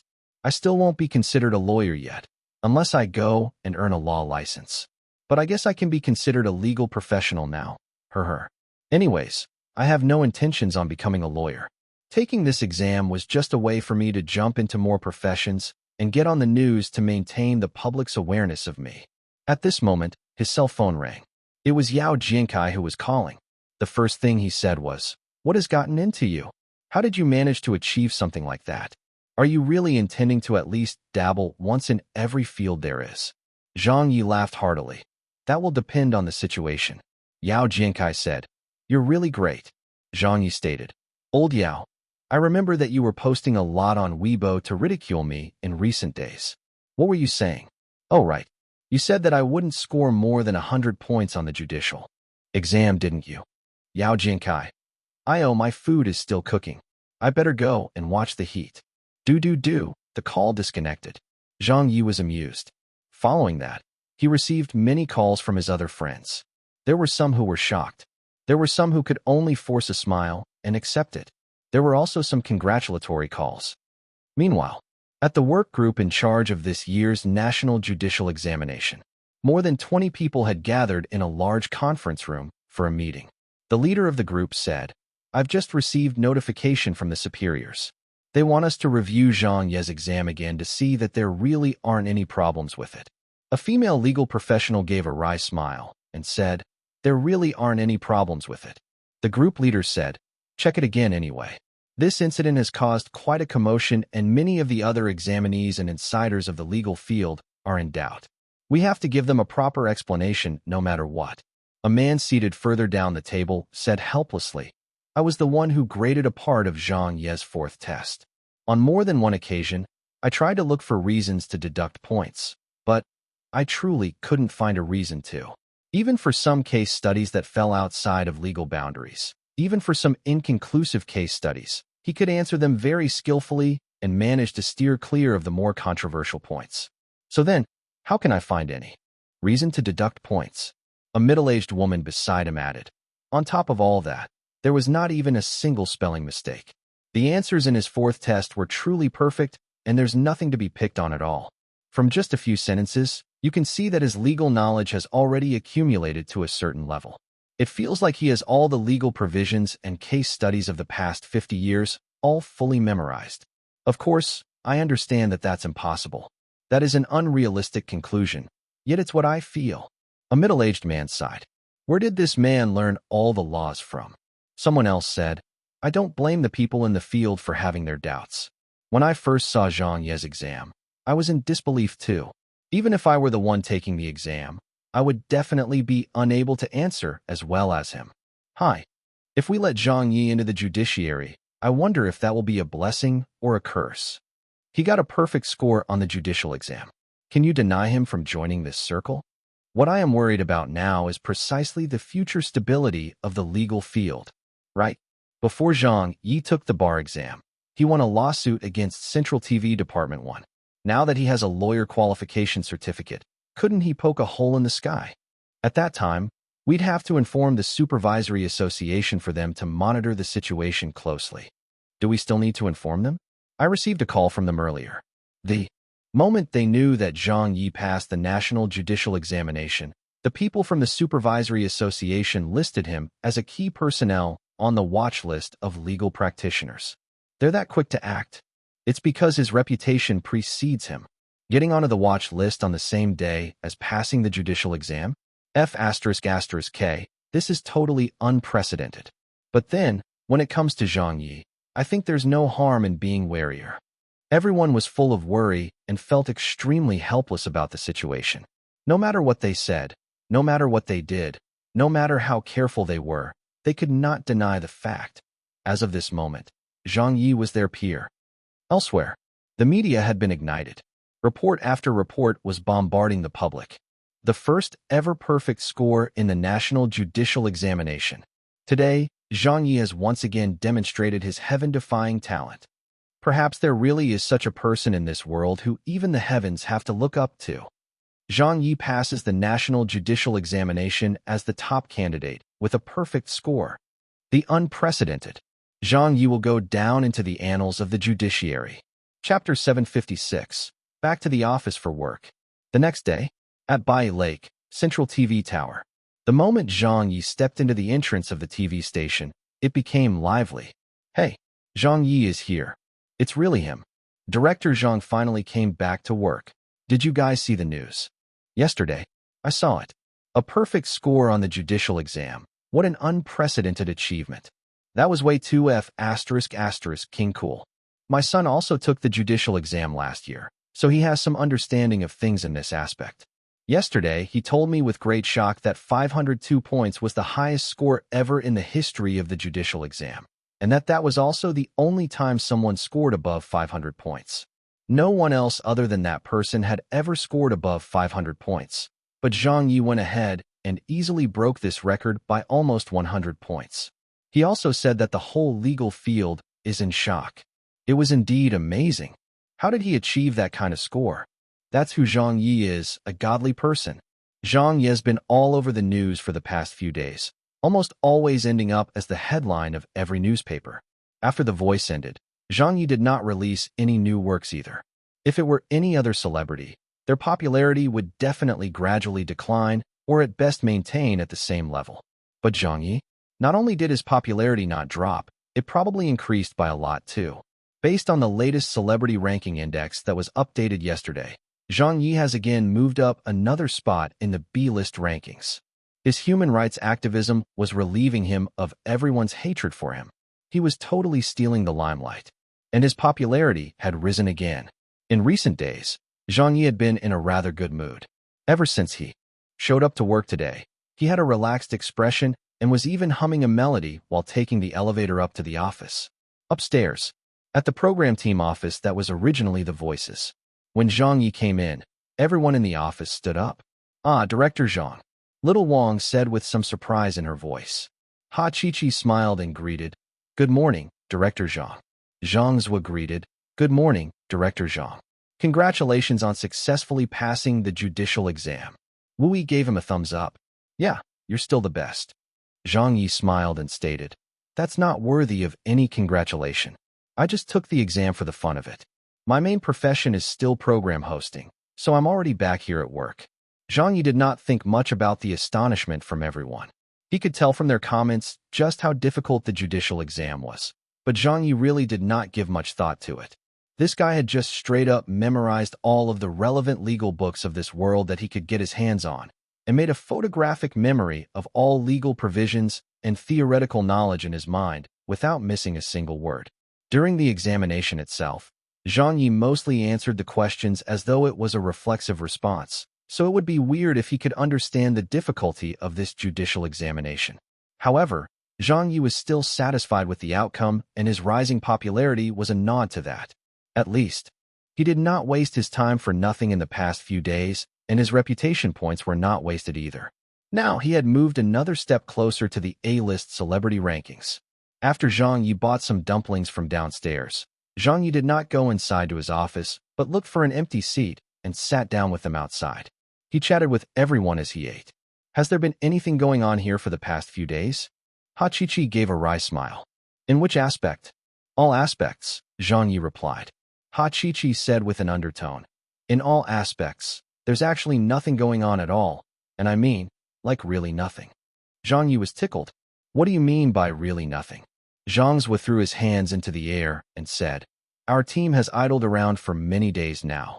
After that incident, there was no more news regarding the new program. As for other jobs, the higher-ups did not give any tasks or assignments to us. In recent days, no one other than the people from our program team has stepped foot in our office, so we didn't do anything either. We just stayed around in the office and played some online games or chatted around. The higher-ups have probably already forgotten about our program team, and many of the colleagues even shun walking near our office. Little Wang corrected. It's not that they have forgotten. They must have already abandoned us. Zhang Ye looked at them and said, I was the one who dragged everyone down. Sorry about that. Zhang Zhe hurriedly said, Listen to what you're saying. How could that be? Ha Chi-Chi added, If it wasn't for you, would our program team be enjoying this glory today? Would there be us? If you put it like that, you're treating us as outsiders. Director Zhang. Wu Yi also understood. Ever since Central TV Department 1 set their eyes on your copyright, they were prepared to leave us behind, so we can't blame you for this. Zhang Ye waved it off and stated, No matter what the reason was, the lawsuit between Central TV Department 1 and me was my personal decision and choice.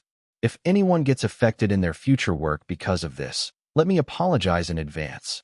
But if anyone wants to quit or no longer plans to stay on at Central TV anymore, you can tell me, and I'll help you contact some people. I will definitely find you a good workplace. Although my reputation in the industry is quite poor, I still command some respect. Ha Chi-Chi remarked. Why would we leave if you're still around? Zhang Zhe followed up.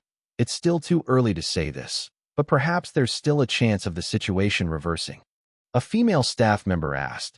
Then, Director Zhang, what should we be doing now? Little Wang said. Right? Please assign some tasks to us. Now, Zhang Ye considered for a moment then replied. Everyone, you can watch some movies for now. Someone gave that suggestion some thought and immediately observed. That's right, we should watch some movies too. Recharge ourselves with ideas.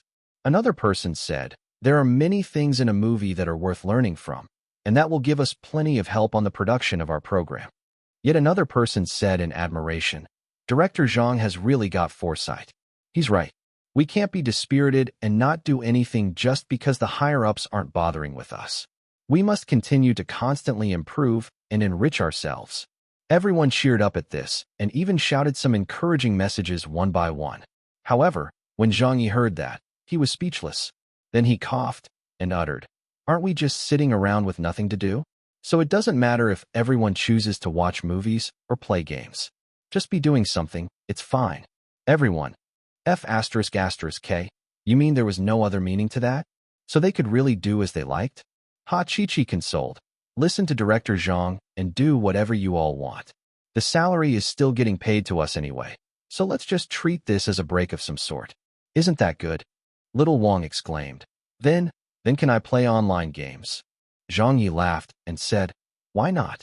No one will bother us anyway. Little Wang replied delighted. Wow, that sounds good. I never thought we'd have it so good. Zhang Ye maintained. That's right. Our lazy days will officially start now. Whatever you guys thought was inappropriate to do in the office in the past, I now give my approval for you to do it. Just do whatever you feel like doing. As long as you don't destroy the office, it is acceptable to me. If you wish to take the day off, I will approve it. Even if you're absent from work, I'm fine with it. None of that will be considered skipping work. All right, Thank you, Director Zhang. Man, aren't we too relaxed here?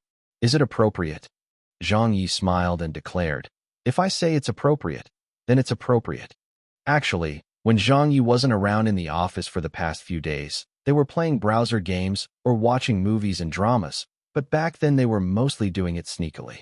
If there were people passing by outside the office, they would instinctively minimize the window for fear of being seen by the executives. But now that their director, Zhang Ye, had given his explicit permission for everyone to play games or watch movies as they liked, it left them feeling a little unused to it. The moment Zhang Ye went back to his office, everybody started to become active. Little Wang launched a very famous overseas strategy puzzle game called Fishing Master to play. Little Li beside her blinked at this and said, "You're really going to play just like that?" Little Wang replied, "Didn't Director Zhang already say that we could?" "Damn, you're seriously helping yourself." Little Li nearly fainted. Little Wang chuckled. "Why wouldn't I help myself? I'm just following the instructions to play games. So do you guys want to play as well? This game is extremely good and is very popular both domestically or overseas, and is the pinnacle of strategy puzzle games at the moment. The key is that we can even join a network within some of its features to exchange items with other people." Hachichi looked over. "I've also heard about this game before." Zhang's was said, "I've already completed that game, but since I have nothing to do, I'll play again with you guys." "I'll play as well." "Little Wang, how do I connect to the network?" "I'll also play. Let's catch some fish together." "Ah, I caught a big one. It's golden in color." "What? Give it to me, give it to me. Give it to me quickly." "Go away, I'm not giving it to you. I caught it." "Aya, that golden fish is a necessary item to fight the boss. I've been stuck on that level forever." Suddenly, the whole program team office of The Voice was noisy with mouse clicks and keyboard tapping, as well as everyone's excited screams. It truly was a lively atmosphere. At this moment, a few Central TV Department 1 staff who were passing by saw this scene from the outside. The few of them looked at each other with their jaws dropped. F***K. What the hell was this? This group of people were not working but playing games together instead? Aren't they enjoying themselves too much? Some people thought that Zhang Ye's program team would have a difficult time after the incident. But as it turned out, their program team had turned into the most King carefree office in the whole of Central TV. Don't you guys know that you've been blacklisted already? Do you know that you've been placed in the frozen cellar by the station? Why are you people still so unaffected by it? At a time like this, you people can still be playing games together so happily? What the hell? We've seen people be unaffected by problems before, but we've never seen people who could be so unaffected like you all. Those staff members were feeling angry and tickled at the same time. They had been working so hard in recent times that when they saw this sight, they naturally felt that it was very unfair. They had the thought of telling them off, but when they remembered that Zhang Ye seemed to have come to work today, none of them dared to go in to tell them off. Who could ever outtalk Zhang Ye? In the entire Central TV Department 1, was there still anyone left who would dare to provoke this fellow? Being helpless to stop them, they could only walk away silently. Out of sight, out of mind, whatever. The staff on Zhang Ye's program team spent the entire morning playing games and enjoying themselves. During this time, there were countless waves of their Central TV colleagues passing by outside their office. Even the chief of a department in Central TV Department 1 saw this sight. This left each person feeling even more speechless than the last. But in the end, no one said anything. They just stayed as far away from here as they could. No one dared to bother them. And no one could be bothered to do so either. Central TV Department 1 was currently mired in 2 lawsuits. Although the lawsuits had pointed to Central TV as the legal entity, they were primarily targeting Central TV Department 1 as they were the department involved in the incidents. Many of those who had been implicated by these incidents in the past were busy helping Central TV Department 1 collect evidence and talking to those other staff members who had also been involved. Then, there were still their own programs to manage, so they were almost going crazy with the mountains of work they had to handle.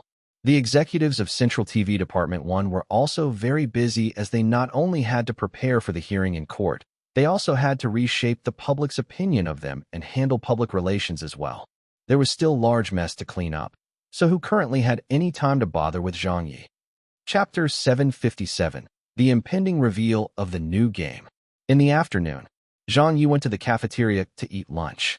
However, the moment he stepped in, he immediately became the focus of everyone's attention, with many of them stealing glances at him. Everyone shunned him, subconsciously keeping a given distance away from him.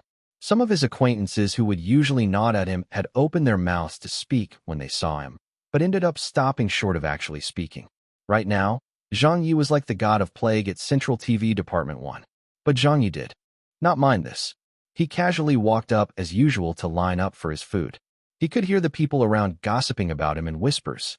Zhang Ye simply laughed it off. I heard that Zhang Ye's program team was playing games the entire afternoon yesterday. Yeah, how cool. I'm so envious of them. What are you envious for? Their program team is as good as banned. They can play games every day and still continue to receive their salary. If I could spend my days this way, I'd rather get banned. Haha you. It's not that I want to speak ill of you, but even if you wish to get banned by Central TV Department 1, you're not qualified enough to do so. Besides, you're neither ambitious nor have any greater goals. All you want to do is earn your salary by doing nothing. But Zhang Ye is not like you. He aims to be an A-list celebrity, so even though a ban sounds good to you, for him, it's as good as a fatal blow. Moreover, he's also bound by the contract he signed with Central TV Department 1 for at least another half a year or so. The freezing of Zhang Ye has already begun. I wonder what Zhang Ye will do this time. What else can he do? With the contract stipulations, he can't leave for any other TV station either. I heard that Beijing television station contacted Central TV Department 1 with the intent to bring Zhang Ye into their fold. They were even willing to buy out the remainder of the contract. But as I understand it, the Central TV Department 1 leaders only had one word for them, no. It seems like Mango TV also wants to bring Zhang Ye on, but that didn't go through either. Seems like they're trying to drag it out so that Zhang Ye meets his contractual liability. For the next half a year or so, I'm afraid that Zhang Ye has to fritter away his time together with Central TV Department 1. Due to the lawsuit and the judicial exam, his popularity exploded in recent days, but after all this cools down, his popularity will surely slide if he cannot produce any new variety shows or get any screen time. In fact, I believe it will cause his popularity to drop drastically. Yeah, I think so too. Hi, Zhang Ye's coming over. Let's go. We should stay far away from him. There aren't many people in the entirety of Central TV Department 1 who dare talk to him anymore. If any of the leaders sees it, who knows if they would suddenly get implicated together with Zhang Ye or not. Whoever gets too close to Zhang Ye now is only asking for trouble. The Department 1 leaders lost the lawsuit, so they're definitely biding their time to see when they can settle the score. Actually, I still quite like Zhang Ye as a person. Then you better get farther away. This is a fight between gods. We can't afford to get involved. After lunch, back at his own office, Zhang Ye was playing some music on his computer, listening to Zhang Yuanxi's new song. He thought it wasn't too bad, so he repeated it. It didn't at all. Feel like he was getting frozen by Central TV Department 1. At this moment, his cell phone rang. He looked at the caller ID and saw that it was Beijing Television's Hu Fei. Zhang Ye laughed as he answered the call. Hello, brother Hu. Hu Fei said, is it convenient to speak now? Yes, it's fine. Why are you looking for me? Zhang Ye asked. Hu Fei said, I spoke to the station head about you yesterday and indicated that I would like to bring you back over to our station, first to help you out of your situation, and second, so that the two of us can have a chance to work together again. Beijing television station called for a meeting over this matter and came to a decision that they could buy out your contract, but after communicating with Central TV Department 1, they were rejected. What's more, Central TV Department 1's stand on the issue was very firm. It does not seem like they will let you go under any circumstances, so your old bro, me, is powerless to do anything about it. Zhang Ye gladly replied. Thanks, brother Hu, for worrying about me. Hu Fei questioned. Tell me honestly, what do you plan to do now? Zhang Ye answered. I don't have really any plans. I'm just going to take it one step at a time. Hu Fei sighed. Then you'd better be ready to get frozen for 7 months. But Zhang Ye chuckled at that. I don't intend to prepare for something like that. Oh, what do you mean by that? Hu Fei knew something was up. Zhang Ye laughed and said, back. Then, even the SARFT could not keep me banned. So can Central TV Department 1? Besides, Hu decided that if I don't do hosting, I won't be able to get exposure. If I really want to gain greater exposure, I have many ways to do so. After ending the call with Hu Fei, Zhang Ye received a long-awaited call. It was from old Wu's elder sister. Fat Sis sounded very excited on her end. Little Zhang. Zhang Ye immediately asked, "How is it, Fat Sis?" "It's a success. Haha, we managed to rush it out on time." Fat Sis said very excitedly. "It was too ****king close.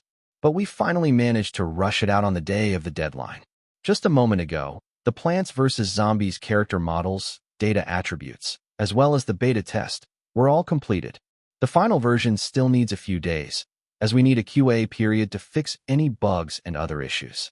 But the demo version is definitely not going to be an issue. We've already created it with a total of 3 levels. It's perfect." Zhang Ye snapped his fingers. "It's great that it got completed on time." Fat Sis said, "All thanks to your attribute table. It saved us a great deal of design hours. For the movement speed of every type of zombie, their attack frequency, the planting speeds, etc., all of those actually require a vast amount of man-hours to test. As the balance of the game is very important, with the attribute table that you supplied to us, it has simplified our workflow by a lot. You're truly one of our country's top math professors. Even my company's software programmers are convinced and in great admiration of you. They claimed if the task was left to them, they probably couldn't have finished it even if they had 2 months." Zhang Ye laughed. "It was nothing. I just happened to know some math, that's all. For anything else, I wouldn't be of any help." Fat Sis was in a good mood. Tomorrow is the start of the annual National CG Gaming Expo. Almost all of the well-known video game companies and publishers in the country are going to be there, as well as the national media and gamers from all across the country. You'll be making a trip to the Gaming Expo, right? You could see just how spectacular this industry is. On top of that, this year will set a record for the number of new releases. The titles are increasing year by year. MMOs, RPGs, action games, browser games, mobile games, puzzle games, anything you can think of, there's a genre for it. I can give you some tickets if you want to come look around tomorrow. It's at the National Convention Center." Zhang Ye did not even give it a second thought and spoke. "I'm free these days anyway. Of course I'll go." This world's gaming expos were very similar to Zhang Ye's previous worlds. However, there would likely be some difference. Zhang Ye had unfortunately never attended one back in his previous world before, so had never seen the legendary booth babes with his own eyes. Now that a game of his was going to be exhibited, he definitely had to go and take a look. Fat Sis laughed heartily. "Great. The expo will be using digital admission passes this time, so I will send them to your cell phone. Our entire company, from top to bottom, is full of confidence about this game you've designed. It's an unprecedented level of confidence that I've never witnessed before. After holding it in for so many days, it's finally time to showcase our new game to all the gamers in the country." After putting down the phone, Zhang Ye smiled. "Put me into the freezer? You're all being too naive. I am not limited to making programs and hosting. This bro knows more things than you can even imagine. Just look, the chance to increase my popularity has come my way again. Isn't that right?" Chapter 758, The Debut of Plants vs. Zombies. Later that afternoon, an internal email was circulated within Central TV Department 1. Having just read it, Ha Chi-Chi said, "The management has just informed all departments and program teams to send someone to the head office to collect the admission passes for tomorrow's National CG Gaming Expo." Zhang's was said. "Oh, it's part of the employee benefits?" Little Wang asked, "Is the Gaming Expo any interesting?" A youth beside her replied excitedly, "Of course it's interesting. It's a good place to be. Every year, there are always countless beautiful girls." Wu Yi remarked with a chuckle. Another youth also appeared to be very excited. "Those admission passes are really difficult to get. You can't buy them off the market anymore now. And because they're all digital admission passes, you can't find them in the black market anymore either. There's basically no more supply available. I bet Central TV Department 1 had an arrangement with the organizer and was allocated a portion of the admission passes. Otherwise, we wouldn't be getting them. You guys might not know this, but the price of a single admission pass to the National CG Gaming Expo has been speculated to be in the high hundreds. But even at that price, you might not be able to get one. I've always wanted to go as well. I was planning to book my admission pass last week, but I missed out. It's being held in Beijing this year. This is an incredibly rare opportunity. That place is like heaven for gamers." Ediha. Help us get a few passes. Yeah, AD huh? We're all depending on you. There were several video game fans in the program team, but several guys who weren't video game hobbyists also shouted in excitement when they heard this. They'd all long since heard about this gaming expo. Hachichi looked at them. All right, I'll go inquire about it. With that, she proceeded upstairs. After about half an hour, Hachichi came back seething in anger. Little Wong hurriedly asked, Sister Ha, what happened? Everyone looked over as well. Hachichi said with annoyance, the management is taking this too far. All the departments of Central TV Department 1 were allocated a few admission passes. Some even had close to 10 passes, but only our program team did not get any. Little Wong exclaimed, damn. Wu Yi was also furious. Isn't this supposed to be part of our benefits? We're also official employees, and since everyone else got them, why aren't we given our share as well? Aren't they totally targeting us? The door opened behind them. Zhang Ye came out from his office. Whoa, what's the matter here? Hachichi immediately complained. Director Zhang, not only has the management abandoned us this time, they're even taking away our employee benefits. Zhang Ye laughed amused. What are you saying? Once again, Hachichi related the entire situation. After hearing it from her, Zhang Ye could more or less understand the whole situation. This was still within his expectations. Don't worry, it's just a few admission passes, right? They don't want to give us our share? Then we'll just go there on our own. Little Wong seemed a little startled. How can we go? Zhang Ye gave a smile and said, who wants to go? Me. Me too. Director Zhang, I want to go as well. Me too, me too. More than half of the staff raised their hands. Zhang Ye did a count and then nodded. All right, let's meet at the convention center tomorrow. I'll arrange for your tickets. Little Wong said with amazement, Director Zhang, you even know people in the video game industry? Zhang Ye smiled in satisfaction. I know a few. Little Wong said, it's still Director Zhang who can get things done with his reputation. That's great. Thank you, Director Zhang. The next day, Saturday morning, September's Beijing weather was getting unpredictable. A large amount of rain had fallen on the first 2 days of the month, and it became cold just like that. The weather was moody. Zhang Ye changed into a long-sleeved shirt and pants, ate some breakfast, then headed straight to the convention center. The National Convention Center was located in the north, and the name of this place sounded very grand as well. But this wasn't where the country's leaders held their meetings. It was just a place that was rented out. It was basically no different in concept from the National Agriculture Exhibition Center, just that the name of the place was more glorified and the area it covered was several times larger. When he got there, he was stuck outside the parking lot as there were too many cars. Zhang Ye waited in a line for a full 20 minutes before he could enter. After he found a spot and parked his car, he hurriedly called Hachichi and the others. Hello, where are you guys? Director Zhang, we're waiting at the main entrance. Where they check your admission tickets? No, the place where we enter the convention center. Okay, I see you guys. See you in a bit. After hanging up, Zhang Ye waved to them from afar. In their group, Hachichi, Little Wong, and the rest all saw Zhang Ye. They slowly pushed and squeezed forward against the stream of the crowd and walked towards Zhang Ye. Little Wong exclaimed, there's too many people. Hachichi gave a wry smile. I'm about to fall apart. Why are there so many people? Zhang Ye, who also underestimated the turnout by a lot, said, yeah, I spent almost half an hour trying to park my car. No wonder they limited the amount of admission passes sold. If they didn't, the halls inside would probably be fully packed to the brim. Then there wouldn't be any need to hold a gaming expo. Other than people's heads, we wouldn't be able to see anything. Saying that, he walked up to the front of the group and led them. Let's go and get our passes verified first. We'll go inside and see what to do next. Elsewhere, outside the main entrance, Jiang Yuan also arrived at the convention center. He seemed to have brought his child with him, a teenager who looked to be 15 or 16 years old. He was sticking close to Jiang Yuan. A few employees of Central TV Department 1 who had arranged to meet up saw Jiang Yuan. Director Jiang. Director Jiang. You came too. Jiang Yuan nodded and said, I brought my son to have a look. Those several lawsuits in recent days had nearly driven him crazy. Now that he got the rare day off, he decided to come out and take a breather. Since his son kept asking for permission to come to the gaming expo, Jiang Yuan, who would be a little worried if his son went alone, decided to accompany him. They were lining up to verify. their admission passes.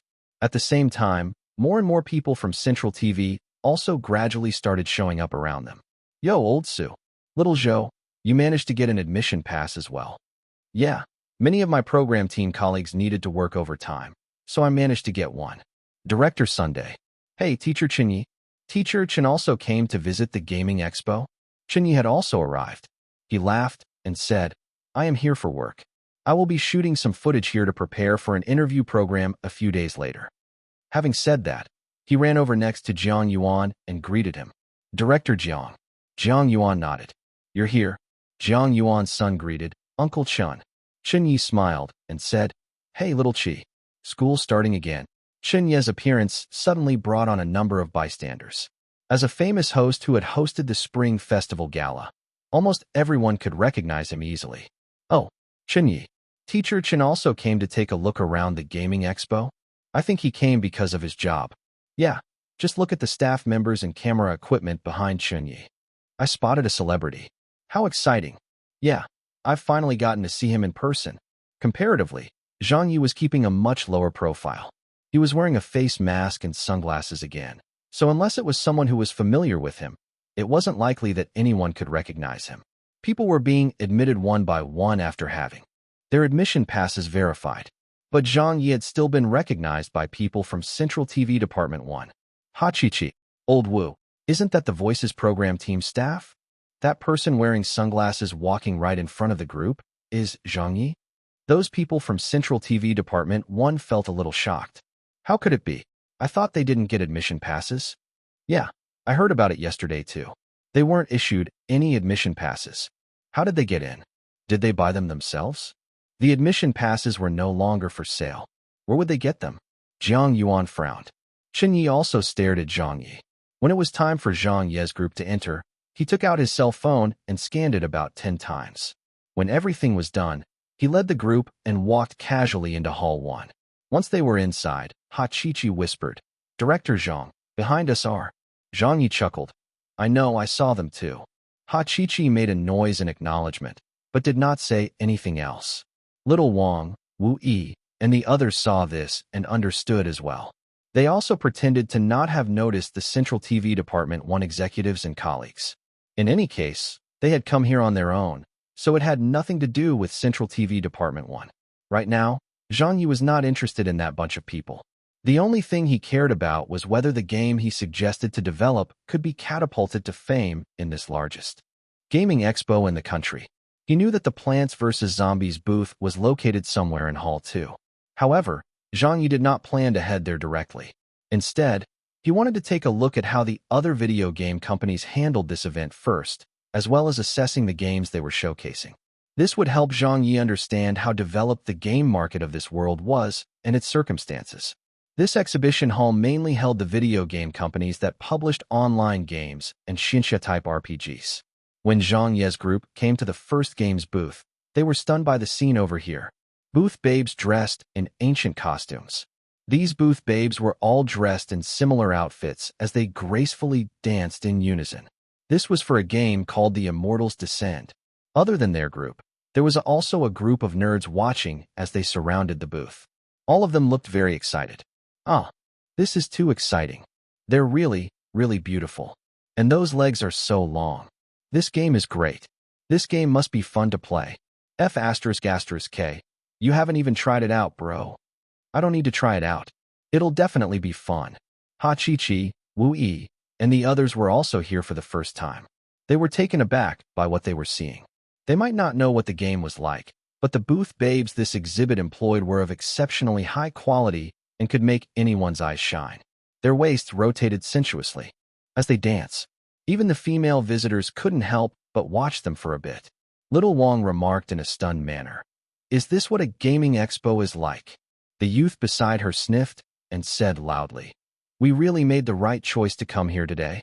This place is just like heaven. Thank you, Director Zhang. Thank you for organizing this. He immediately went up, wanting to give the game a try, but the entire floor was quickly filled up by eager fans and a line was formed for the dozen or so consoles with demos.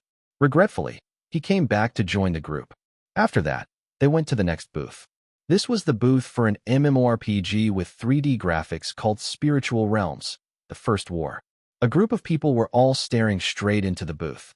It was yet another group of beautiful girls, this time dressed like fairies. Some of them even wore cat or bunny ears, wagging their tails and smiling to the visiting gamers. It left them wanting for more, especially when a few booth babes revealed a great portion of their long, slender legs. The geeks were all extremely excited by the sight of this. I like that girl. I like the one who has the bunny ears on. She's so pretty. I want to try this game out.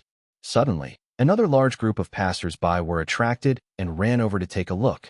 Compared to the first two booths, it seemed a little quiet over at the third booth. Although the game consoles with the demos were all taken up, there was not much of a line. There, the visitor flow was much more normal. When he looked at their booth babes, Zhang Ye understood immediately. There were only two booth babes employed by this game exhibit. One stood on the left and the other on the right of the booth, making them seem like greeter girls. Their costumes were not too outstanding either, but the important point was that they were wearing too much. As a result, the atmosphere at this booth was less exciting. Having looked at all this, Zhang Ye couldn't bear the heaviness in his heart. He felt that he had taken the gaming expo too lightly this time. Would a game become famous just because it was good? That might not necessarily be true. Look at this, just look at this. This is what reality looks like. It was the first time Zhang Ye had doubt about the debut of Plants vs. Zombies. How could a tower defense game like theirs ever compare to the booth babes these MMORPGs invited? Slutty. Too slutty. Zhang Ye felt a sense of anger from within. This kind of an atmosphere was too disgusting and was too unworthy of being promoted. It was little wonder that action had been taken against those Gaming Expo exhibits back in his previous world, where they had been issued with dress code restrictions. It was clearly for a good reason that they did something like that. Hachichi glanced at him. Director Zhang, what's the matter? Zhang Ye did not even lay his eyes on the group of beautiful girls and just said, let's go on ahead and see what there is. Okay. Wu Yi and a few other guys from the program team looked at Zhang Ye in a curious manner, wondering to themselves why Director Zhang did not even look at all these beautiful girls. They went on ahead. The fourth booth farthest on the left side was also bursting with popularity. This was the booth of a famous game development company's single-player RPG. The booth babes they showed off numbered a total of 17. Although, among them, there were some who were beautiful and some just average-looking. The main attraction here was their short skirts. All dressed the same. The gorgeous girls made those nerdy gamers who had gathered around this booth scream. With a loss of judgment, they urgently rushed up to line up to try out the game. Many of the reporters who were there also came running over and surrounded this booth, busily snapping photos. Attracting the attention of the media would be a great help to the marketing of the game. Zhang Ye was despising this. Shameless. Too shameless. Continuing on, they saw even more of such scenes. Zhang Ye's heart was getting heavier, and he became even more pessimistic. Were they comparing to see which game's quality was better, or was it a competition of whose booth babes were less? Why aren't you all putting the focus on the games instead? Can you all not be so vulgar? You all are going to judge the game based on the beautiful girls and their long, slender legs? Where are your principles, people? Dirty. Too. Dirty. The more Zhang Ye saw, the angrier he became. It seemed like the debut of Plants vs. Zombies was going to just be a failure now, so he prepared himself for this worst possible scenario. It was now 9 a.m. After making a round in the large hall 1, Zhang Ye said to his fellow colleagues, let's roam around freely now. It's okay if we're separated, so feel free to line up and try out the games you like. Hachichi asked, what will you be doing? Zhang Ye said, I'm heading to hall 2 to take a look there. Hachichi smiled and said, then me too. I'll go along with you. Little Wang said, I'll follow Director Zhang too. I want to have a look at the puzzle games there. I think Fishing Master 2 has come out. Zhang Ye, with a heavy heart, brought the two of them along with him to Hall 2. As they headed to the booth of Plants vs. Zombies, he looked at the surroundings filled with booth babes in all kinds of costumes. He could only denounce this vulgar atmosphere in his head, wondering if old Wu had any say in regulating these things. He wanted to give her some feedback about this, knowing that such an unhealthy atmosphere could not go on any further. He decided that it had to be firmly boycotted and resolutely eradicated from the scene. Otherwise, the consequences would be terrible. Over time, the nation would be in peril. Finally, they arrived at the exhibit of Plants vs. Zombies. When they had just arrived, before Hachichi could make out the title of this game or learn what genre it belonged in, what she saw left her utterly shocked. Also surprised, little Wong exclaimed, "I-oh, there were gamers everywhere. A sea of gamers." A group of media reporters had also gathered around here, busily snapping away with their cameras. Then, they saw that there were 20 booth babes standing around the exhibition zone of the Plants vs. Zombies booth, divided into two groups. In one of the groups, they were dressed in bright colors of red and green, with floral patterns printed on their dresses. Some of these booth babes were also wearing hats with plants decorations on them and were in low-cut dresses. Among them, there were even two booth babes who did not even wear dresses and just stood there in their bikinis. They were basically showing everything. At the other side, the other group of booth babes were dressed like zombies. Some of their faces were stained with blood, some had rotting wounds on them. And their dresses were also rather torn and tattered, some so tattered that it was unable to cover much on the skirt end, while some of the others had blood stains on their tattered dresses. It was almost no different from not wearing anything, as their legs and bikinis were in full view. It was an image that would give people a nosebleed. Sexy, revealing, with a tinge of gore. This was likely this year's National CG Gaming Expo's exhibition booth that most pushed at the limits. The gamers were dumbfounded. The media was dumbfounded. Zhang Ye was also dumbfounded. F***K. What is going on with you all? Why are the booth babes you employed also wearing so little clothing? And they're even wearing less than the others? Even more revealing than the others? F***K that. You all have simply executed it beautifully. Executed it way too beautifully. Hi readers. Thank you for your support and love for Iris, smiley face. PVSC is beginning. Chapter 759. The organizers are alerted. At Hall 2, in front of the Plants vs. Zombies booth, the crowd began to stir as countless nerds screamed over the dance music. Many of them nearly had nosebleeds as they stared fixedly at the booth babes' figures with eyes wider than the last, not wanting to miss a thing.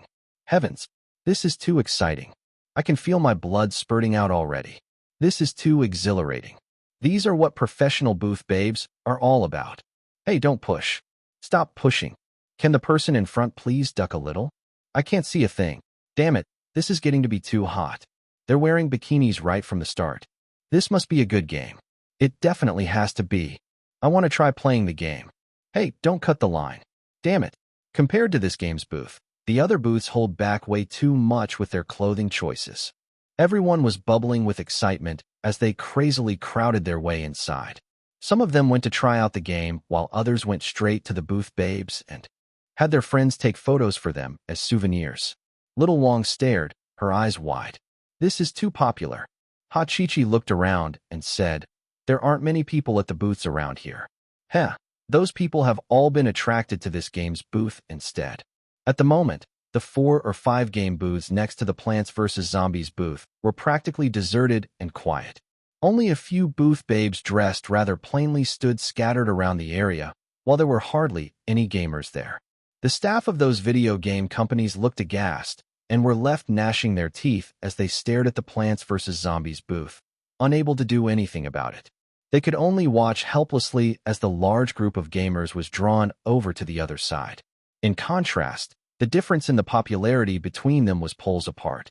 Over here, the staff at this booth were very busy. Please line up, one by one. Hey, don't cut. That guy over there, please keep your distance from the booth babes. Thank you. Of all the Plants vs. Zombies staff, Zhang Ye had only seen 1 or 2 of them before and did not know the rest. There was also no sign whatsoever of Fat Sis. But giving it some thought, as the CEO of the video game company, Fat Sis was probably not going to personally participate in prominent activities such as this. However, all the planning and the attires of the booth babes were definitely handled and approved by Fat Sis herself. Well done. This was exactly the type of effect that he wanted. Zhang Ye, who was standing not too far away, also looked very excited. Little Wong took out her cell phone and sent a message to her colleagues. Come quickly to Hall 2. There are a lot of pretty girls in bikinis over here. It's definitely more popular over here than where you are. After just 5 minutes, Wu Yi and the others arrived. Where are they? What bikinis? Is it true? Holy shit, it really is true. This is heaven. I have a nosebleed. The Voices program team staff were all dumbfounded by what they saw. More and more people were gathered at this side of the hall, creating a commotion that only got bigger and bigger. Not only did they attract almost everyone from within Hall 2, even visitors from Hall 1 and 3 rushed over with curiosity when they heard about it. They wanted to see what the excitement was about. When they saw it, everyone was stunned with astonishment. Revealing. It was too revealing. Suddenly, those who were trying out the games in the booth also exclaimed loudly, "This game is really fun to play. The creativity of this game is just godly. What a surprise. I thought this game wouldn't amount to much. Is this still a puzzle game? Surely not, right? Why does this game play like a real-time strategy game? This game design is too awesome and so enjoyable to play. Old Lou, come here quickly. This game is awesome. Seriously? Let me try it. First, plant a sunflower to produce sun so that you can buy and plant other plants. Whoa, it can even be done this way. Yeah, this design is so cool. I've already completed the demo. Damn, why does it only have 3 stages? I haven't had enough. Which company's game is this? How did they make something so awesome? I don't know. I've never heard of the company's name before, so it probably hasn't been established long or have any well-known titles to it. Otherwise, I would surely have known about them. Hehe. My friend, is this game really that fun? Aren't you exaggerating? You guys must be saying so because the booth babes are wearing so little, right? K off. It really is fun to play. Right, if you don't believe us, wait for your turn and try it out yourself. It was a very lively atmosphere at the booth. It could be said that at this moment, this was the most popular game booth at this year's National CG Gaming Expo. The amount of people gathered here kept increasing, and the scene was almost getting out of control. Zhang Ye, Little Wang, Ha Chi-Chi, and the others who wanted to try out the game got into the line too, but there were already dozens of others in front of them. There were a total of 10 game consoles with demos, and every line was similar. Judging by this, even if they waited in line until noon, they still would not get to play.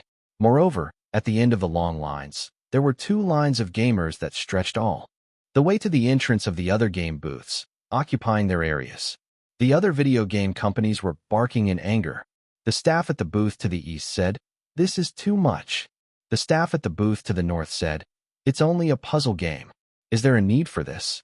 The staff at booth number 271 to the south said, "It's only skimpy clothing. Are they competing over the game's quality or fighting to see who can wear the least clothes?" In the end, the organizers of the expo were alerted. The security guards came to disperse some of the crowd to maintain order. In the end, it wasn't known why, but even some of the organizers' managers arrived. They had a quick discussion after they witnessed the scene, then made several calls before finally ordering that the booth babes at the Plants vs. Zombies booth be withdrawn. The staff of the Plants vs. Zombies booth were not having any of this. But why? The organizer's manager said, "You have affected the other game booths. A lot of them have jointly lodged a complaint against your booth. Besides, your booth babes' attires have seriously violated the rules. They must to go immediately. Her, and her. They can remain behind, but the rest wearing bikinis must go. Otherwise, we will penalize you and take away your rights to put on an exhibit here." They were just following procedure as the clothing of the booth babes at this booth had indeed crossed the line. It would not be a problem if there were only the gamers around. But since there were also many reporters from all over the country present, if they reported in the media about this matter, it would definitely attract quite a controversy. If they as the organizers let this matter slide, it would definitely affect them greatly as well. This was why they decided to deal with the matter at once. Upon hearing that, the players were not happy either. What's the matter? Isn't this great? That's right. It isn't easy for them pretty girls either. They're very well covered. I feel that they're dressed within the limits. So based on what are you asking them to leave? Don't make them leave. We still want to see them. Many of the nerds began to boo loudly. But the organizers maintained their stance and insisted on dealing with this matter as a violation. Zhang Ye was also extremely annoyed seeing this. Why are you treating this as a violation? What rules have they violated? Isn't this still quite acceptable? Don't they still have their clothes on? What's wrong with wearing bikinis? What's wrong with it? If this is unacceptable, then all the beaches in the entire country should be cordoned off. All the malls in the entire country shouldn't be selling bikinis anymore. What wrongs have the bikinis committed? What crimes are the bikinis guilty of? The bikini is one of the greatest inventions in human history. What you all are doing right now is an insult to the collective wisdom of mankind. It's a lack of respect for the masses. A conspiracy. There's definitely a conspiracy afoot. This is utterly despicable. Zhang Ye exploded with anger and cursed all 8 generations of the organizers' ancestors. As for him previously mentioning firmly boycotting and resolutely eradicating such behavior, and how over time the nation would be in peril, this guy had obviously clean forgotten everything he had believed. Chapter 760, an instant hit. Take them away, take them away. Hey, manager, please cooperate with us a little. Under the strong urging from the organizers, more than half of the booth babes of Plants vs. Zombies were withdrawn, and only some girls with attires that could pass the regulations were left behind. The video game company's staff felt very down, but could not do anything about it since it was the official authorities who asked, so they could only do as they were told. As a result, after those booth babes left, a majority of the people who had gathered at this unusually popular booth started leaving in an instant. Everyone was saying, "How boring," as they walked away. As for the game, what sort of crappy game was that? Plants vs. Zombies? When have plants ever been able to fight zombies? There was hardly anyone who could understand the casualness of the game's name and felt that it wasn't very attractive. In addition, when the visitors saw the banners introducing it as a puzzle game, many of them lost their interest immediately. Since they had spent a lot of money to come to this expo, if they were to find something, they would rather look at those large-scale RPG games or MMO games made by the huge video game companies. Who would come here to play some puzzle games, especially a demo version of it? As a result, without the gimmick of the booth babes, the crowd naturally dispersed with only a few of them remaining behind. Zhang Ye hated this greatly. Little Wang, who had also lost her interest, remarked, "Director Zhang, let's go too." Hachichi turned and pointed to a booth. "That's the display booth for Fishing Master 2. Let's go and have a look." This was the game that their entire program team was playing in the office. However, Zhang Ye said, "Go on ahead by yourselves. I want to walk around on my own." Hachichi looked at him and said, "All right, we'll come look for you in a bit."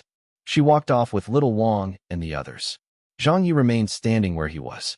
He was still thinking about the promotion of his game with a heavy heart. A promotional event filled with positive energy and booth babes was spoiled by the organizers just like that. Their attire has violated the regulations? Bullshit. For show. This is all for show.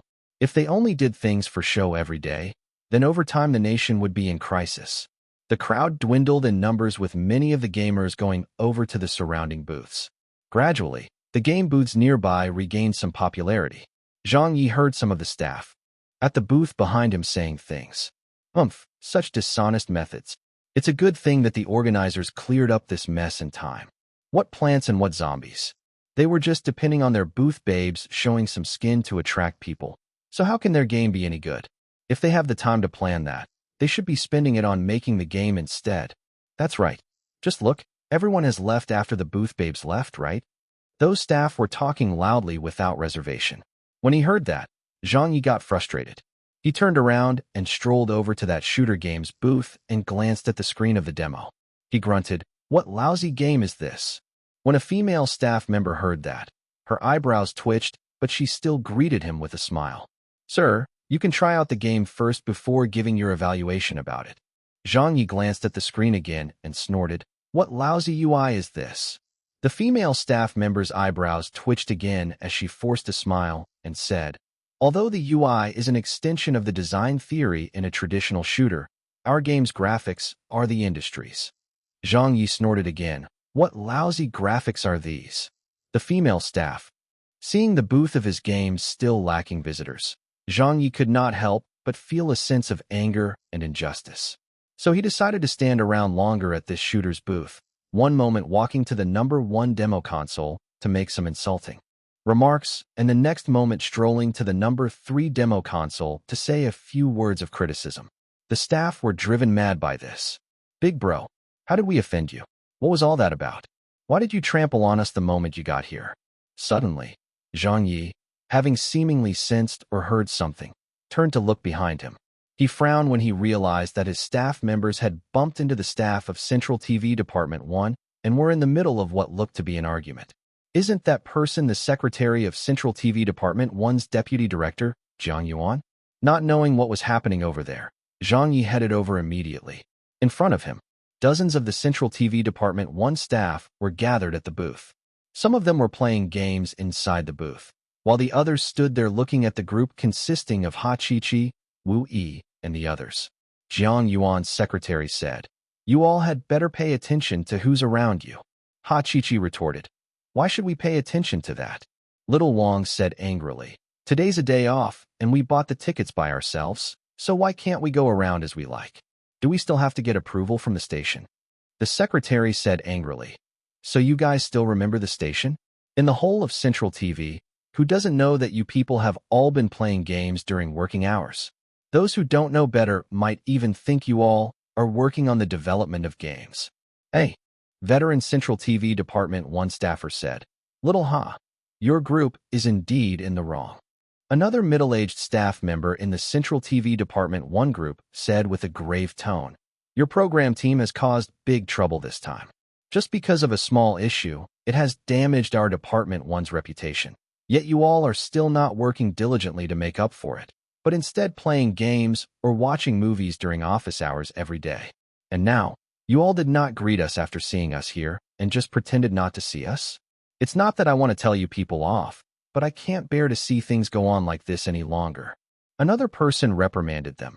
"It's only because Director Jiang is taking his kid around the front that he did not see this.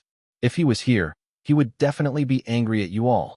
It was clear that these fellows were determined to follow along in their leader's footsteps. Ha Chi-Chi, Little Wang, and the others got a little bit angry, but as they were still considered inexperienced at Department 1, there were certain things they could not say, nor was it good for them to sass too much. However, at this moment, unknown to them, Zhang Ye appeared right behind them. "Whoa, who is telling stories to my people again?" Zhang Ye spoke without giving them any face at all. "Why don't you tell me a story as well? I really enjoy listening to stories." Little Wang called out happily, "Director Zhang." The Voices program team staff immediately straightened their backs as though they had gained a supporting pillar. When the group of Central TV Department 1 staff saw Zhang Ye, they were startled a little. Jiang Yuan's secretary said with a darkened expression, "Zhang Ye, what are saying? Your staff pretended like they did not know us and did not greet us when they saw us. What kind of behavior is that?" Zhang Ye looked at him and said, "Are you the country's president or the Secretary General of the United Nations? We still have to greet you if we see you." The secretary was infuriated. "You," that old staff member said. "Little Zhang, how can you talk in that way?" "This is how I always talk." Zhang Ye had always spoken in a manner that did not give face to anyone, no matter their rank or qualifications. The several Central TV Department 1 people also knew that Zhang Ye was a thorn in everyone's side. Not even calling him a thorn was enough to describe him. This fellow had become the largest tumor in Central TV, so much less the several of them. Even the executives of Central TV Department 1 could not do anything regarding this person. Just a court case alone was enough to them pay Zhang Ye's salary in obedience, which was even 2 times the amount he was supposed to receive. So the several of them definitely weren't going to be able to do anything to him. As a result, they walked away quickly after lecturing them for a bit, and did not bother to reason further with Zhang Ye. From a distance away, Jiang Yuan, who was bringing his son around, saw all that had happened. His heart turned cold. The freezing of Zhang Ye's career had already begun. "Zhang, from this day forward, you can only watch helplessly as your popularity declines day by day. I want to see how much longer you can last like this. Let's see if you can still laugh in the future." Little Chi said, "Dad, there's a Plants vs. Zombies booth over there. What an interesting title. I want to try out that game." Jiang Yuan's expression changed immediately, as he said with a kind expression, "Sure, sure." The people of Central TV Department 1 walked off. Little Wang said to Zhang Ye, "Director Zhang, thank goodness you came over just in time. Otherwise, we would surely have gotten bullied by that bunch of people. Just because we didn't greet them, they used that as a reason to give us a lecture? That's too unreasonable." A female editor said while gnashing her teeth, "Our program team has become a target for everyone now.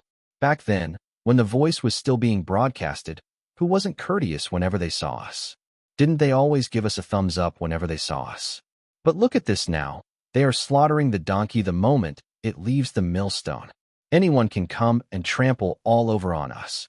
Hachichi gave a grim smile and said, as long as Director Zhang is around, who would dare to trample on us as they please? Just look at what happened. The moment Director Zhang got here, that bunch of people ran away. Little Wang clapped happily and said, that's right, they only risked telling us off. When they saw Director Zhang, all of them ran off in fright. Zhang Ye said in amusement, am I that frightening? Wu Yi put it in a nice way. Director Zhang is well known for his reputation. Everyone chimed in one after the other, but Zhang Ye's focus was not here. He was still thinking about the matter regarding his game. The reason he came by today was because of this business. In his current situation, it took a lot of effort to earn more popularity. After putting in so much effort, Zhang Ye definitely wanted to earn any popularity that the Plants vs. Zombies game could gain him. As a result, he had to ensure that this game could become an instant hit. Otherwise, he would actually let those people who were waiting to see him make a fool of himself get what they want. What should he do? The organizers had already left, so should he get those bikini booth babes to come back? Engage in a round of guerrilla warfare with the organizers? When the enemy advances, we retreat. When the enemy retreats, we pursue. Good idea. While this guy was fantasizing about what he could do, a voice suddenly came from the clamor not too far away. Old you, come quickly, come quickly. What's the matter? F***K. This game is too cool. Plants. Zombies. What's with all of these? You'll understand when you play it. Hurry up and start lining up. The line will soon be long. Why are there so many people all of a sudden? It's because this game is really fun. Zhang Ye was stunned and quickly turned to look. He saw that the Plants vs. Zombies booth that was still rather empty a moment ago was now packed with a sea of people again. This game is really the best. I didn't think much of it when I saw the name earlier, but how did this game turn out to be so fun? Yeah, I was also initially attracted to this booth because of the booth babes and thought this game was just going to depend on flashy showmanship to attract gamers. I didn't expect that I would get hooked on this game after I tried it out. This is definitely the best puzzle game I have ever played in my entire life. Besides, is this really considered as a small-scale game? This is the first time I've realized that puzzle games could actually be made into something like this. There is nothing about the innovative gameplay I can criticize. It's really fun. Brother up ahead, have you finished trying out the game yet? Can you please hurry up? A lot of us are still waiting over here. Is it my turn yet? Is it my turn yet? Not only were the gamers who wanted to try out the game joining into the long line, there were also countless gamers who joined the long line after they were tempted to try it out from watching others who played. When it was empty, there was not a single person, but as the amount of people increased, the resulting chain reaction was also becoming more and more obvious. With the ruckus and shouting over here, the majority of those visitors who had left after watching the Booth Babes performance were coming back once again. Zhang Ye laughed as he saw this. Indeed, quality goods need no advertising. Like I said, for the most popular puzzle game of this bro's previous world, how could it not even cause a ripple in this world? Chapter 761. This game is a Zhang Ye creation? There was an explosion of interest for the demo at the booth. Voices of unexpected surprise by the gamers were constantly sounding. Hachichi wondered and asked, the Booth Babes have already left, but why are there still so many people? Plants vs. Zombies? Little Wang hesitated for a moment, then said, how can a game with such a title be any fun? Could these people be shills paid for by the video game company? Why are so many of them praising the game? How much money did they spend to employ them? Shills? Shills your sister. Zhang Ye rolled his eyes at her. Wu Yi came up from behind them. Looks like there's a lot of praise for this game. I'm also going to give it a try. Wu Yi want to join the line. When Little Wang and a few others from the Voices program team saw that, they were also itching to give it a try. Ultimately, they ended up joining the line to give the game a try as well. When it was their turn to try, their indifference at the beginning turned to shock. When the game started for Hachichi, she was startled. For a moment. It was the same for Wu Yi. He immediately started clicking the mouse and was so focused on the game that he couldn't hear his colleagues talking even though they were right beside him. His full attention was squarely on the game. Little Wang even exclaimed, this game is 10 times more fun than Fishing Master. Is this a new game or a sequel? Why haven't I heard about this game before if it's this fun? Wu Yi marveled. After just 2 levels, even a person like me who doesn't usually play games is getting a little addicted. This creativity, graphics, design, and the attention to detail. This should be a game made by some foreign company, right? A female editor pointed at something. No, look there. It's a domestic video game company. Wu Yi said, unbelieving. There's actually a domestic video game company that can create such an excellent product? Little Wang immediately waved to the area outside the booth. Director Zhang, come and try it out. Zhang Ye laughed. I'm fine here, thank you. It's super fun, really. Little Wang praised loudly. Thinking about it, Zhang Ye also joined the line. Of course, he knew how good this game was. Back in his previous world, be it Plants vs. Zombies or Plants vs. Zombies 2, he had played them both. The reason he was going to give the game a try was mainly because he wanted to see how close to the original game Fat Sis's company had managed to make it. He wanted to know if they closely followed his plan and design. In addition, if there were any bugs, he could inform Fat Sis to get them fixed in time. Once he started the game, Zhang Ye had a good grasp of it. The restoration level was very high. It was probably at about 90% of the original game. Knowing this, Zhang Ye began to feel reassured. He knew that Fat Sis and her staff had made this game in accordance to his design, without adding any modifications of their own. The design of the plants, the zombies' speed and health, the graphic style, every plant's cooldown times, they were mostly all the same as the original. At this moment, a few media representatives from a video game magazine and some newspaper publishers headed over when they heard about the popularity of this booth. Extremely curious of all that was going on, they also joined the line to give the game a try. As a result, the few of them ended up looking at each other and could see the shock in each other's eyes. Immediately, they lowered their heads again and continued to research this game. Judging from their expressions, they were quite stunned with amazement at this Plants vs. Zombies game, and simultaneously felt that it was incredible. A domestic video game company? It's even a small, unknown video game company, and yet their game is fantastic. But no one has ever heard of a domestic video game company that had such standards. Which rock did they pop out from under? What exactly was a puzzle game? To the countless people in this world, their concept and understanding of a puzzle game would surely be simple graphics, simple gameplay, and simple controls. However, on this day, Plants vs. Zombies had made them open their eyes and made them get a renewed understanding of puzzle games. Real-time strategy, combined with tower defense features. Looking at those demo versions with their grayed-out game modes, there was even an adventure mode included, Zen Garden, mini-games. The depth of richness of this game and replayability was simply many times greater than other puzzle games. If puzzle games could be segregated into large, medium, and small, then Plants vs. Zombies was clearly considered as a mega-scale puzzle game. These video game media personnel were in disbelief. Around them, the gamers who had tried out the game also thought that this game was a great surprise to them. I have a feeling that this game will definitely be an instant hit. This is really uplifting for our countrymen. Yeah, can you think of a time when a video game company from our country made such an amazing puzzle game? In the past, haven't we always just been imitating the foreign games and picking up their leftovers? Although I don't wish to admit it, the development of our country's puzzle games is much poorer than puzzle games from other countries. Their game production standards are ahead of ours by 4 or 5 years, like that very popular Fishing Master which was developed overseas and was only licensed by a domestic video game company. If I have to say it, then there are no puzzle games made by our domestic video game companies worth mentioning. But all of that has changed now. A worthy name has appeared. This game is definitely world-class standard. Not only that, I think that Plants vs. Zombies is even leading the overseas standards by a couple years. I've never heard of any foreign video game companies that could create such an excellent game. It's way too much fun. When does it go on sale? I can't wait. Fuck, I've always pirated games in the past, but I think I should definitely support the original this time. It's so rare that we finally get a game that can match a foreign-made game. At Hall 3, some of the staff members at several game booths were chatting. Why is the crowd getting smaller and smaller? Yeah, where did everyone go? It's not even lunchtime yet. Weren't there a lot of people just a while ago? Why did it become so deserted now? It has never been like this in the past years, has it?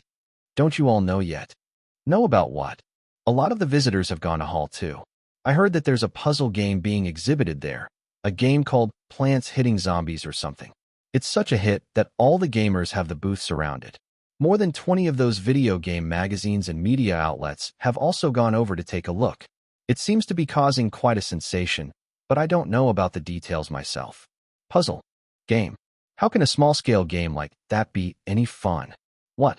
Rather than coming to try out our large-scale 3D graphics games, everyone went over there to play some puzzle game instead? How's that possible? Those people must be confused, right? I wonder about that too. At the booth of Plants vs. Zombies. Right now, this place was extremely packed, with the visitors gathering and extending to the outside of the booth for dozens of meters. It was basically full of people.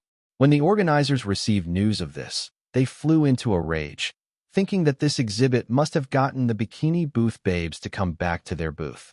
They immediately brought a team of security personnel and rushed over, but when they got there, they were dumbfounded by the scene they saw. Rather than the bikini booth babes, they saw that the booth babes who were within the dress code had all been nudged out of the booth to someplace else instead. The entire booth was filled with gamers. A sea of gamers. What was this situation? Fuck, why are there so many gamers gathered around here? And they were still wondering why the other games booths in Hall 2 were so empty. So it was because everyone had come running over here. Are you guys giving out games or giving out cash? The popularity over here is getting too hot to handle.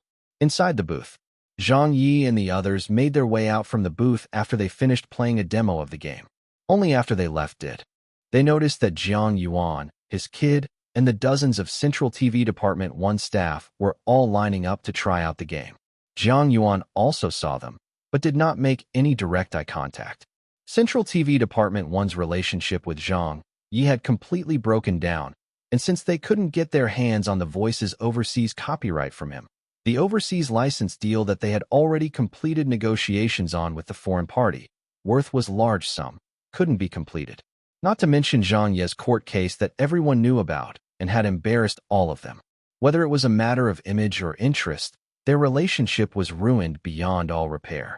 The only relationship that the two parties had right now could only be described with one sentence. Fight it out.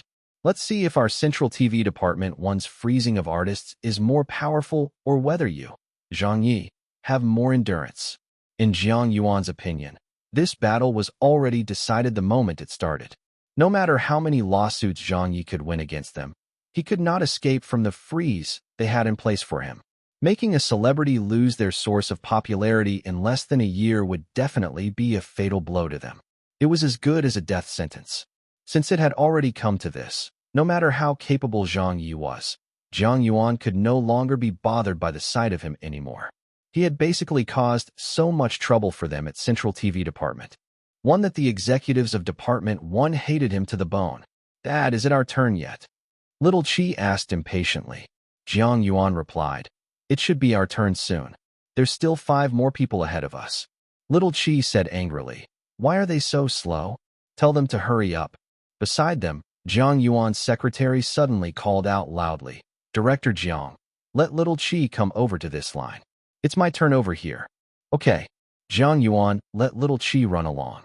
After a short while, a young staff member from Central TV Department 1 flanking him fawned. Director Jiang, come over to my line. I've got a spot for you. Zhang Yuan did not stand on ceremony as the console with the demo was coincidentally situated right beside his son. He strolled over casually and picked up the mouse to accompany his son to test out the game. Innermost of the booth, a woman who was in charge of the booth for Plants vs. Zombies finally freed up some time to welcome the media. Hello, everyone. Sorry to have kept you waiting. I will start accepting interviews from the media now. Looking at her, she seemed very excited, probably because she hadn't expected such an explosive scene today. She had just gotten off the phone a moment ago after making several calls to report to the company on the situation here. At this moment, more than 15 media outlets surrounded her. They included those from the video game magazines, newspaper firms, and even Central TV. A reporter from one of the top video game magazines in the country quickly kicked off the interview. This is just the first day of this year's National CG Gaming Expo, but your company's game is already getting all the headlines. You're even outclassing other titles like Spiritual Realms, The First War, The Immortals Descend, and other anticipated MMO and RPG titles that the gamers were looking forward to for a long time now. It could be said that this is the greatest dark horse to emerge in this year's National Gaming Expo.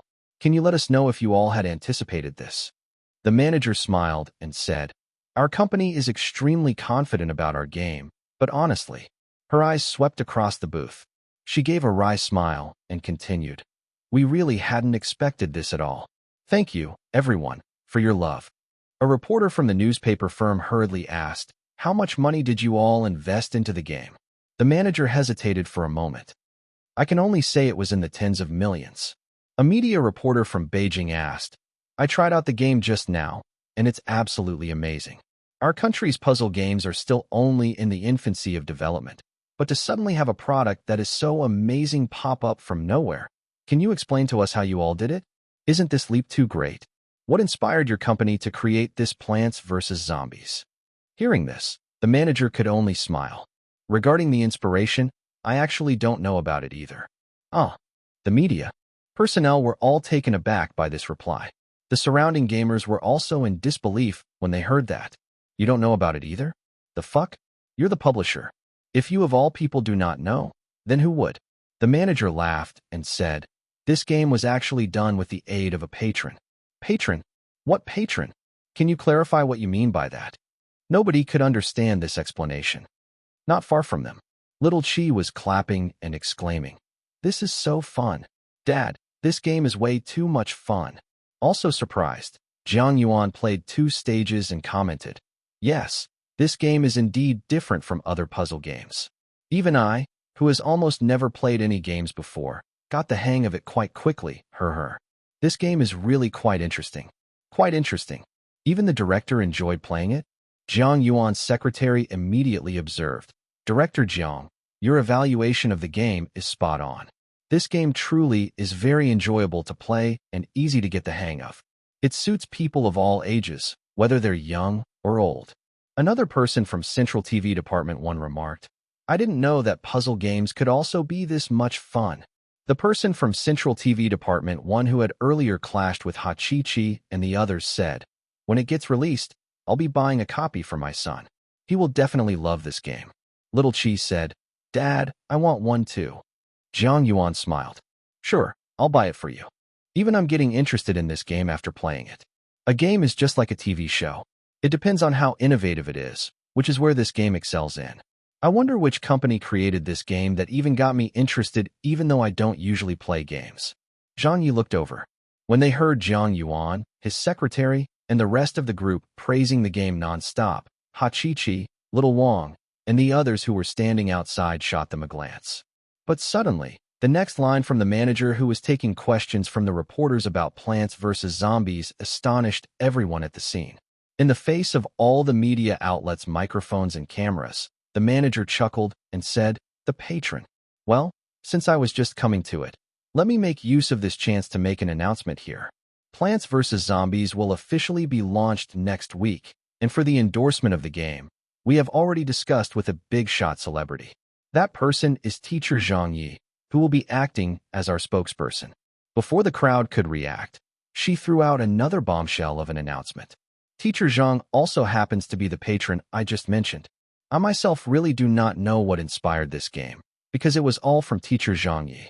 He contributed to the game's name, Plants vs. Zombies, the character models, the graphics palette, technical support, mathematical attributes, level designs, and many other things. The entire concept of the game was by teacher Zhang Ye, so you can say that this game was a collaboration project between teacher Zhang Ye and our company." At that moment, the entire venue burst into an uproar. "What? Damn. Teacher Zhang came up with the concept. Fuck, is this for real? Did Zhang Ye cross over to the video game industry as well? What the hell? It's Zhang Ye again? It's Zhang Ye again." The media was stunned. The gamers were dumbfounded. No one knew how to react anymore. Hachichi was staring with her eyes wide. Little Wang stared dumbfounded at Zhang Ye, who was next to her. Wu Yi shouted out "fuck" and went into shock. Then, after the shock, Hachichi, Wu Yi, and the others suddenly turned their sights in unison to Zhang Yuan, his secretary, and the entire group who were still playing the Plants vs. Zombies demo. They looked at them without batting an eyelid. Zhang Yuan's face turned green. Zhang Yuan's secretary let out a swear and dropped the mouse in his hand. The other Central TV Department 1 staff, who were just praising how good this game was, were all staring at each other with their mouths agape. Their faces flushed red and paled at the same time, their expressions looking somewhat distorted. Zhang Ye, having praised the game so much, they discovered now that this game was created by Zhang Ye. Suddenly, a few gamers in the crowd suddenly cried out, look at that person who's playing the game. Why does he look so familiar? Isn't that the person who was fighting the lawsuit with Zhang Ye? Oh, I remember. I saw him on television a few days ago. He is Zhang Yuan, the Deputy Director of Central TV Department 1. The Central TV Department 1 executive who did not issue teacher Zhang's salary to him, and even tried to steal his copyright. Surely not. He was really enjoying the game just now, and even praising it to the high heavens. Yes, that's him. That's definitely him. Zhang Yuan. His secretary. When those words were said, the entire venue quieted down. Everyone was staring at Zhang Yuan and the people from Central TV Department 1 with subtle looks in their eyes. Silence. Dead silence. At this moment, it was as though the sound of face smacking was reverberating out from nowhere, as the invisible hand smacked across the faces of Zhang Yuan, his secretary, and their group of people. Ha Chi-Chi mouth twitched. Little Wang held in her laughter until her face turned red. The Central TV cameraman who was holding the camcorder up for the interview was also dumbfounded, as he stood still where he was. Wu Yi also stood there in amazement for the longest time. He had seen before how Director Zhang face-smacked others, but this was the first time he was witnessing such a harsh face-smacking. This was far too ruthless. This face-smacking was so hard that it nearly left its victims shitting in their pants. Right now, Zhang Yuan only had one thought. If there was a sewage pipe in the ground, he would have definitely crawled inside to escape all this. Zhang, fuck your grandpa. Chapter 762. How lively it was. Zhang Ye became famous. Plants vs. Zombies also became famous. And yes, even Central TV Department 1's Deputy Director Zhang Yuan became famous along with them. Monday morning, Zhang Ye arrived at Central TV Tower for work. However, he discovered that his colleagues of Central TV Department 1 gazed in awe at him. Those who usually stayed an arm's length away from him were now avoiding him like the plague. It was as if anyone who walked within 10 meters of Zhang Ye's vicinity would experience an imminent disaster. Among all of them, it was the Central TV Department 1 staff who behaved the most prominently in this manner, looking like they couldn't want for more than to stay at least 100 meters away from him. Zhang Ye was made speechless by this, thinking to himself that they must be insane. Did you guys really think that I had deliberately wanted to smack the face of Central TV Department 1's deputy director? It was just his bad luck that he appeared in the wrong place at the wrong time. So what could I have done? Thinking back on the scene that happened at the gaming expo, Zhang Ye couldn't help but find it funny, too. Zhang Yuan was indeed very unlucky. To be fair, Zhang Ye hadn't really planned on giving him a face smacking. He hadn't even intended to do so. That was because all he could think of that day was the reception Plants vs. Zombies would get. So how could he have been bothered by anything else? Yet Zhang Yuan had to bring his people along and put themselves in the line of fire. It was just a coincidence that on this occasion, the venue and the setting of everything was just right. So who could be blamed for what had happened? By now, news of this incident had spread throughout Central TV. At the main entrance, in the elevators, in the offices, this topic was constantly brought up in discussions. Who did you think Director Zhang has offended this time? Looks like this incident has really blown up quite a lot. Be quiet. Don't let people hear us talking about this. I know, everyone knows that. Hi, Central TV Department 1's Zhang Yuan has really suffered a big loss of face this time. How many times does he have to suffer a downfall at Zhang Ye's hands? The face smacking he received. Even I'm beginning to feel painful on Director Zhang's behalf. Yeah, I saw it on the news yesterday. Even though the footage was focused on the manager of the Plants vs. Zombies booth, Director Zhang, his secretary, and some other people of Central TV Department 1 could all be seen on the left side of the shot. At that time, Director Zhang was even playing Plants vs. Zombies with a delighted expression, having fun as he tried out the game. He looked like he was full of praise for the game. When I replayed it a few times to watch again, I felt the pain as, well, it was too painful. The pain from that slap on the face is unlikely to fade for Director Zhang and the others for several months at least. Yeah, I agree. So many of the people at the station who saw the footage cried with laughter. This is really going to be fun to watch from now. How do you think Central TV Department 1 will get out of the embarrassing situation this time? They can't. Face-smacking Zhang isn't called face-smacking Zhang for nothing. But it's really not Zhang Ye's fault this time. It was seriously bad luck on the part of Director Zhang. He put himself into that situation. Let's stop talking about this already. If we go on any longer, I won't be able to hold it in anymore and will feel like laughing. Just how on earth could it be so coincidental? Zhang Ye too. How did he end up going to the video game industry and stirring up something again? Since Central TV Department 1 has already put him into cold storage, what else can he do except take up another side job? I heard that the game is really fun to play. That's right. A colleague from my office went to the expo, and I quote directly from him. I've never seen such a classic puzzle game before. His praise for it was that high. That teacher Zhang, he's really a godly person. He might be a godly person, but we better steer clear from him to be safe rather than sorry. Yeah, that guy is going to tear Central TV Department 1 apart soon. Suddenly, a car arrived. Outside, the people who were just arriving for work were slightly startled. They immediately stopped their discussions. It's Director Zhang's car. Shoo, the main character has arrived. Let's stop talking. Even though no one said anything, they could not help but turn their attention to Zhang Yuan's face as he got out from his car. It was an extremely stern expression. Other than being stern, there were no traces of any other emotions on his face. At first, this stern expression helped in his show of strong mental fortitude. However, after he got out of his car and noticed countless eyes focused on him, even with over a decade of experience as a boss who had acquired a thick skin, he couldn't help but lose his footing while dropping his stern expression. What are you all looking at? Zhang Yuan shouted, getting angry from the embarrassment. Everyone dispersed immediately. His driver, also his secretary, got out from the driver's seat afterwards and was also visibly angry, so much so that his neck even turned red. How embarrassing. This was too damn embarrassing. If not for the exception of a meeting today, the secretary would surely have asked for the day off. In all his life, he had never felt so embarrassed.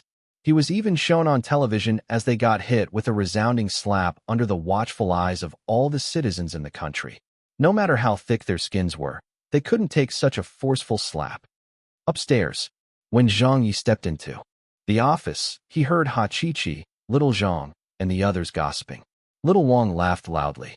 It sucks that you guys didn't go. You missed a once-in-a-lifetime show. Wu Yi said, the images and scenes at that time, well, they would really be difficult to describe in words. We went to visit the expo with Director Zhang, but who could have expected to witness a face smacking as well? That trip was well worth it. Hella worth it.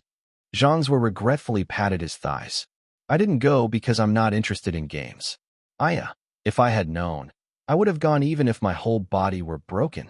Those from the program team who did not go to the National CG Gaming Expo all badly regretted it.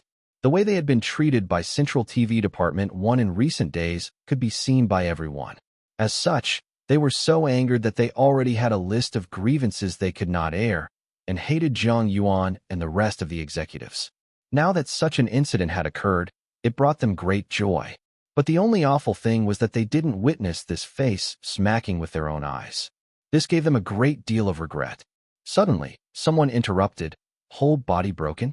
Wouldn't that just make you cremains? Director Zhang. Haha, Director Zhang is here. Director Zhang, quickly tell us about that event. Yeah, how the hell could they be so unlucky? Seeing that Zhang Ye had arrived, everyone was even more fired up. Zhang Ye laughed and said, I don't know why they were so unlucky either. Zhang Ye quickly asked, then how did you get into video game development? Zhang Ye casually answered, a friend asked me for help, so I just did them a favor. Just doing a simple favor like that has probably caused a big commotion in the gaming industry. Ha Chi-Chi said flatteringly, right now, on the internet and in the media, everyone is discussing Plants vs. Zombies. Zhang Ye blinked. Is that so? Little Wang said. Just have a look for yourself online. When he went back into his own office, Zhang Ye had Little Wang get him a cup of tea and then turned on his computer to browse the internet. Sure enough, news of the game was raging like a storm online. There were already plentiful of reviews of the game, Plants vs. Zombies, and analyses of its items. The demo of the game was released last night over the internet, and the number of downloads was constantly increasing. It's truly a good game. Recommending it with my life on the line. How cool, this is how a game should be. Yes, after I finish playing Plants vs. Zombies, when I take a look at all the puzzle games that I played in the past, I find that those games were really out to scam us and take us for a ride. A product of Zhang Ye's is surely a product of good faith. Why did Zhang Ye jump over to develop games now? That guy has never done things by the book. Who knows what goes on in his head? Though I am appreciative that he chose to be such a jack of all trades this time. Otherwise, from where would we get such a good game? Actually, I was wondering at the start why such a good puzzle game could have originated from a domestic video game company. I knew that our domestic market did not have the capabilities to create something like that. But it was only after I watched the news that I realized the game was actually produced by Zhang Ye himself. Only then did it dawn on me that a puzzle game of this standard could only have come from the mind of Zhang Ye. Did you guys read the first-hand reviews by videogames.net? They gave Plants vs. Zombies a score of 9.9 out of 10. It's the top score in the history of puzzle games. Videogamerreviews.net also gave them 9.8. I'm just waiting for the official release of the game now. Yeah, whatever scores it gets are all for nothing. What matters most is still its sales. I heard that it will be launched in another 2 days. I wonder how it will fare. A creation of Zhang Ye's will surely do well. That's right. Just based on Zhang Ye's name on this game, I'll definitely buy it. Online, the video game fans were applauding the game with wave after wave. As the celebrity spokesperson of Plants vs. Zombies, Zhang Ye would naturally do his best for it. After logging into Weibo, he immediately posted a promotional review regarding the game. Meanwhile, news of the game was appearing all over the place. Puzzle game comes out on top at National CG Gaming Expo. Reviews of Plants vs. Zombies are out, likely to set off a flurry of domestically produced puzzle games. Zhang Ye makes his move into the gaming industry. Citizens express their shock. Even before his lawyer qualification certificate has been filed away, Zhang Ye breaks into the gaming industry. Zhang Ye, a versatile celebrity? Of course, there were also some tabloids that were fearless and unafraid of trouble, daring to write any kind of headline. Central TV Department 1's Deputy Director Jiang Yuan drops by personally to support Zhang Ye's new game. Pictures included. Approving even after losing a court case. A leader's love for his employee. Face-smacking Zhang smacks faces again. Jiang Yuan flees with his minions from Gaming Expo. Central TV Department 1 begins placing him in cold storage, but Zhang Ye strikes with another slap across Department 1's face. There were all kinds of headlines. How lively it was. Chapter 763, Launch Day? Noon. Fatsis called him. Zhang Ye had just finished eating lunch at the cafeteria and was taking the elevator to go upstairs. In the face of several of his Central TV Department 1 colleagues who saw him as the god of plague while looking down and whispering to each other, Zhang Ye was not affected by it and did not bother them. When he reached his floor, he got out from the elevator alone and answered the call. Zhang Ye, Fat Sis. The moment Fat Sis started to speak, she no longer addressed Zhang Ye the same as before. It was becoming even more casual now. Zhang the demo of our game has created a big splash. Zhang Ye laughed. Haha, I saw it. Fat Sis was very emotional. Right now, the public media is promoting our game for free. I guess this is all down to your influence. Those reporters and media outlets all seem to shoot up whenever a story gets linked to you. The gamers are also giving you a lot of face. When they heard that you were the game's designer, they were all very supportive of it. In the past, Big Sis did not know how many fans you had, but looking at it now, it seems like you really have a lot of fans. Zhang Ye. Everyone's just giving me a little face. Fat Sis. The game will officially be launched 3 days later. Zhang Ye. Okay. I'm just waiting for that day to come. Fat Sis. The entire company is looking forward to it as well. What are your expectations of the sales? Zhang Ye. What is the distribution method? Fat Sis. For the company's previous game, We did it the traditional way by distributing the game by physical CD-ROMs. As a result, we suffered a loss on our base costs, so let's not mention that anymore. Fuck. This time around, we will definitely not do that again, since I can see that sales of physical media is just going to go downhill. This is the world of the internet now, so the distribution of Plants vs. Zombies will be via internet downloads. The download itself is free and will be free to play for 3 days, but after that, there will be a requirement to register to purchase a serial code. However, we've been thinking about what to set the price as for a long time now. We feel that a price between 5 and 15 renminbi would be more suitable, but that has not been decided yet, so I would like to listen to your opinion about this. Zhang Ye thought over it for a bit and replied, then let's set it at 5 renminbi. A higher price would affect the popularity of the game, so why don't we go for quantity over profit margins and lay the foundations for this game first? With a solid foundation for the game, there will be other ways to seek profit in the future. Based on what you're saying, do you mean that there will be a Plants vs. Zombies too? That's a must. Ha. Good. Let's not get too ahead of ourselves now. Nothing is confirmed as of now.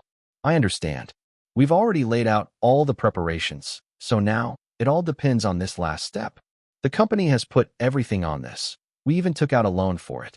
If Plants vs. Zombies does not sell well, then the company will have to be shuttered. Damn, surely it won't come to that, fat sis. I know. I'm just readying myself for the worst-case scenario. But I, of course, have also made plans for the best-case scenario, huh? After putting down the phone, Zhang Ye went back to his office and sat down, crossing his legs. In his mind, he went through the entire process once over. Generally speaking, he was quite optimistic and was full of confidence for this game, Plants vs. Zombies. He distinctly understood that this game had a good lead on all of this world's puzzle games, which had been verified by the video game market in his previous world. But even though the game was good, the sales figures definitely wouldn't mirror that of the originals. This world had its own rules and also slight differences. For example, the distribution channels, the debut country of the game's release, the business model. Both worlds had its differences, and Zhang Ye could only guarantee a 95% similarity in game replication of Plants vs. Zombies from his previous world. But he could not dictate the distribution channels and regions in accordance to his previous world. He did not have the power to do so either. This was a game that was made by foreigners in his previous world, but he couldn't possibly choose to launch this game in an overseas market first, right? As such, Zhang Ye could only do his best and leave the rest to the market forces. Have crossed into a new industry this time. Zhang Ye was undoubtedly placing great importance on this game, knowing that he couldn't afford to make a mistake. Having been put into the freezer for so many days now by Central TV Department 1, his popularity was already slipping. Right now, he could only depend on Plants vs. Zombies to help him achieve another rise in his popularity. In the B-list celebrity rankings, the competition at this level was so fierce that an industry outsider couldn't understand it. If a celebrity was a B-lister, their name would be very well known to the people. Basically, more than half the country's people would have heard of or been able to say their names. This was a level of stardom that had an established fan base, so the unpredictability in standings was also greater. Who knew when one of these B-list celebrities might suddenly get a break in their acting career and star in a popular movie with a box office earnings of over 1 billion renminbi? If that happens, their popularity would surely skyrocket. It wasn't an uncommon or unusual occurrence at all. Zhang Ye naturally knew this and understood the principle of not progressing, but instead regressing in popularity. In the world of entertainment, what did people compete on? To put it bluntly, it was just a competition of popularity. Zhang Ye could not let himself have no progress at all. On Weibo, a group of haters suddenly appeared out of nowhere, discussing about things that were about Zhang Ye but were targeted at discrediting Plants vs. Zombies instead. Are you all blind? What's so fun about this game? Just look at the graphics and you'll know. It's such a rubbish game. Plants fighting zombies? That's a bunch of nonsense. Only a retard would play this type of games. If this game sales cross 500,000 renminbi, I will jump off a building. Haha, you're thinking too much. 500,000. If it even gets 200,000, they would be laughing.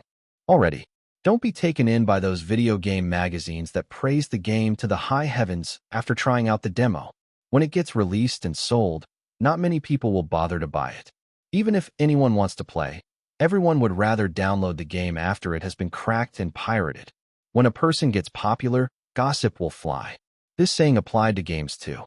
Quite a number of supporters of Plants vs. Zombies immediately launched a counterattack, and both groups of people started flaming each other.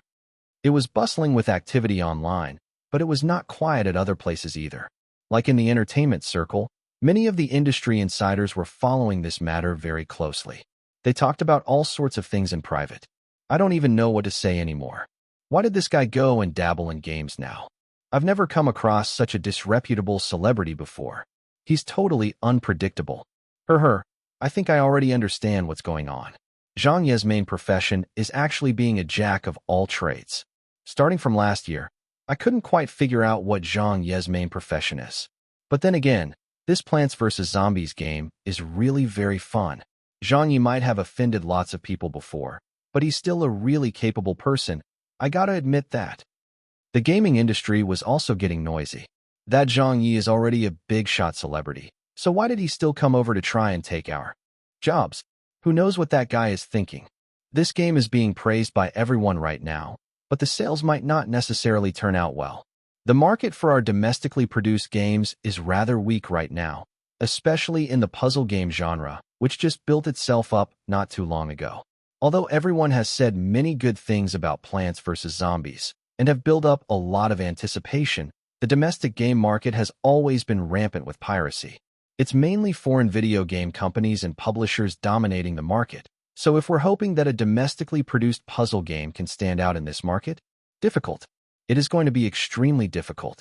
Indeed, the sales figures probably won't be too high, but it's still a good start. At least our country can still produce a puzzle game that we're proud to show off. Even if it fails, it's fine. This is still a moral victory for us. That's right. There definitely has to be someone to open up the market for our domestic games. Even if it loses money, we can only wish them luck on their release. The sales might not turn out badly either. Who knows? Our domestically produced game might be able to create a miracle this time. Who is to say that our domestically made games will always perform worse than foreign games? There were also some unfriendly voices against Plants vs. Zombies in the gaming industry, but the majority of the industry professionals still strongly supported it.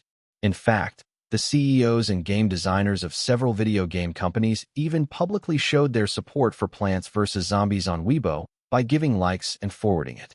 It was very rare that Zhang Ye's crossover into another industry was not met with a call for boycott or doubt, but instead received the blessings of countless video game industry professionals.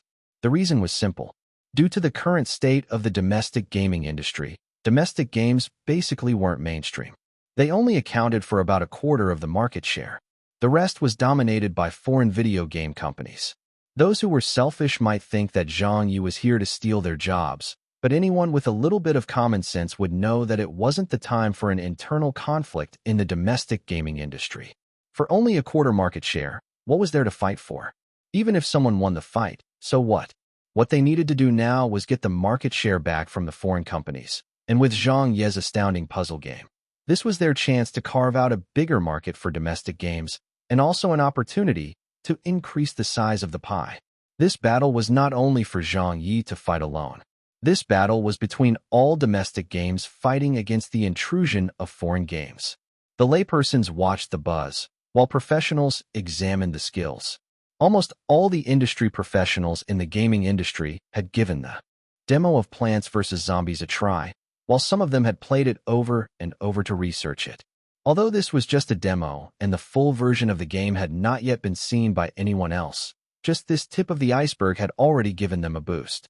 If they had to pick a game to compete against the foreign games, then from the creativity, graphics, gameplay, and many other aspects of the game, it was without a doubt only Plants vs. Zombies that would stand a chance. All of the video game industry professionals had very high expectations for it, and thoroughly anticipated the day the game would be launched. They wanted to see what kind of results that famous and legendary Zhang Ye could bring after crossing over into their industry. The industry professionals were all waiting to see what would happen. The media was looking to fan the flames of hype. The gamers were all gearing up in anticipation. The focus of everyone Plants vs. Zombies was about to usher in its launch day. Chapter 764, Rave Reviews. Launch day. It was still an hour away from launch. In the morning, Zhang Ye held in his hands the documents that Fat Sis had sent to him. He went through it several times in earnest, analyzing the information for domestic sales of puzzle games in recent years. In the data, it not only included the domestically produced casual puzzle games, but also an abundance of foreign puzzle game titles. Flying Leopard. Casual domestic puzzle game. Price. Free. Sales numbers. 800 downloads on launch day. Kamikaze. Japanese turn-based strategy puzzle game. Price. 9 renminbi for mobile version. Not available for PC at the moment. Sales numbers. 16,000 downloads on launch day. Fishing Master 2. Country of origin, America. Price. 19 renminbi for PC version. 6 renminbi for mobile version. Sales numbers. 95,000 downloads on launch day. And so on. This was the current distribution of numbers for the casual domestic puzzle games in China. It could clearly be seen from the data of the 27 titles of games the disparity of the domestically made games to the foreign-made ones. The domestically made game, Flying Leopard, had apparently taken a year's time and a cost of 10 million renminbi to develop, and was temporarily free to play. Only managed a figure of 800 downloads on launch day. Describing it as a miserable result was already a nice way to put it. Then, looking at the foreign-made games, most of the titles had downloads crossing 10,000 on their release days, with the best performer being Fishing Master 2, which built on the success of Fishing Master 1. Its popularity showed with their market share in addition to receiving close to 100,000 downloads on launch day. With this momentum, Fishing Master 2's sales figures would cross 1 million downloads in only a matter of time, and shouldn't be difficult to achieve either. Of course, the results of Fishing Master 2 still couldn't be compared with those large-scale, famous RPG series, among other popular titles. Nor should they be mentioned in the same breath, since how could you compare a game that was measured in megabytes to one that was measured in gigabytes? And that was the status of puzzle games. The Fishing Master series had an absolute dominance in the puzzle games genre, and was also one of the most popular puzzle games as well. After reading through the document, Zhang Ye had a heavy heart. The situation was grim. The domestic games market did not have much hope. Now, it just depended on how Plants vs. Zombies would perform. Not only did he want to make a stand for himself, he also wanted to help domestically made games make a stand for themselves. Although it was true that Plants vs. Zombies itself was a foreign-made game to begin with, but then who would know about that in this world? If this bro says that it is a domestically made game, then it is a domestically made game. You gonna bite me? The countdown toward the release began. 3 minutes, 2 minutes, 1 minute. At 8 a.m., Plants vs. Zombies was officially launched as the resources were made available for download in this world, done in accordance to this world's market conditions with a new method of distribution. Zhang Ye clicked to download the game. The internet speed was quite slow, and the game that was only several hundred megabytes actually took 5 minutes to download, and even got stuck at 90% downloaded. Sitting at his computer, Zhang Ye did not feel like there was any progress at all. But unknown to him, at this moment, many other people were experiencing the same issue. At a game download website, an uproar kicked up in the comments section. Why can't Plants vs. Zombies be downloaded? My gosh, why don't you try a different downloader? I can download the game. Me too, but it's really slow. It's slower than a glacier. What's going on? Same for me. And I have a fucking 100 megabits per second connection. But why does it feel like I am back in the era of dial-up? 5 kilobytes per second? Just how slow can it get? Fuck, there are too many people downloading this. Let's switch to a mirror and try. There should be many other servers providing this game for download. Don't bother, it's all the same. I came over from a different server, but the speed over there is about the same. Hi, let's just wait a while. Hahaha, my download is done. I'll go ahead and play first. Fuck you, previous poster. Asterisk flips table asterisk. What dog's hit server is this? Who the hell is causing this internet slowdown in my home? It's so slow that I'm crying. There were countless comments. The swearing from tens of thousands of people was a very shocking sight. At Beijing television station, in the program team office of Do You Remember? A loud shout of surprise rang out in the office. I succeeded in downloading it. It was Hogu. After his exclamation, he quickly proceeded to install the game. It didn't take long for the game to be installed. Within 30 seconds, he was at the game's menu. In that moment, Dafei, Hodi, Xiao Lu, and a few others all surrounded him immediately. Xiao Lu said in frustration, "We're all on the same network. Why is my download taking so long?" Hoge chuckled. "It's down to character, our character." Dafei urged, "Hurry up and start the game." Hodi said, "I can't wait any longer. Since this game was produced by Teacher Zhang, it definitely has to be fun. I've even resisted playing the demo." Hoge clicked his mouse with a swagger. It's starting. The game commenced. Unlike the demo, this full version of Plants vs. Zombies did not bring the player directly into the game mode. Instead, there was a tutorial mode to help players become familiarized with game, and the game character that appeared to guide the player made Xiao Lu, Dafei, and everyone else freeze. Was this Zhang Ye? An NPC? Crazy Zhang Ye? Looking at that 2D cartoon character that vaguely resembled like Zhang Ye, everyone suddenly didn't know whether to laugh or cry. Why is Teacher Zhang also appearing in the game as a guest character? Seems like this video game company really respects Teacher Zhang a lot. No duh? This game was designed by Zhang Ye in the first place. Do you think it would be difficult for him to make an appearance in it? Teacher Zhang's pretty smart about it, even endorsing himself all the way into the game. Can you imagine if this game really blows up? How much would Teacher Zhang's popularity increase by? This is goddamn equivalent to pervasive soft advertising for him. You can't shut him out even if you wanted to. I was still wondering why Teacher Zhang crossed over to making games. So it was because he had ulterior motives instead. Who says that Teacher Zhang is being too much of a jack of all trades? In fact, I think that rather than a jack of all trades, he knows exactly what he is doing. Even though taking the bar exam and making games do not seem like logical moves, all those activities actually affect his popularity and exposure to the media. Stop rambling and just play the game. Peking University.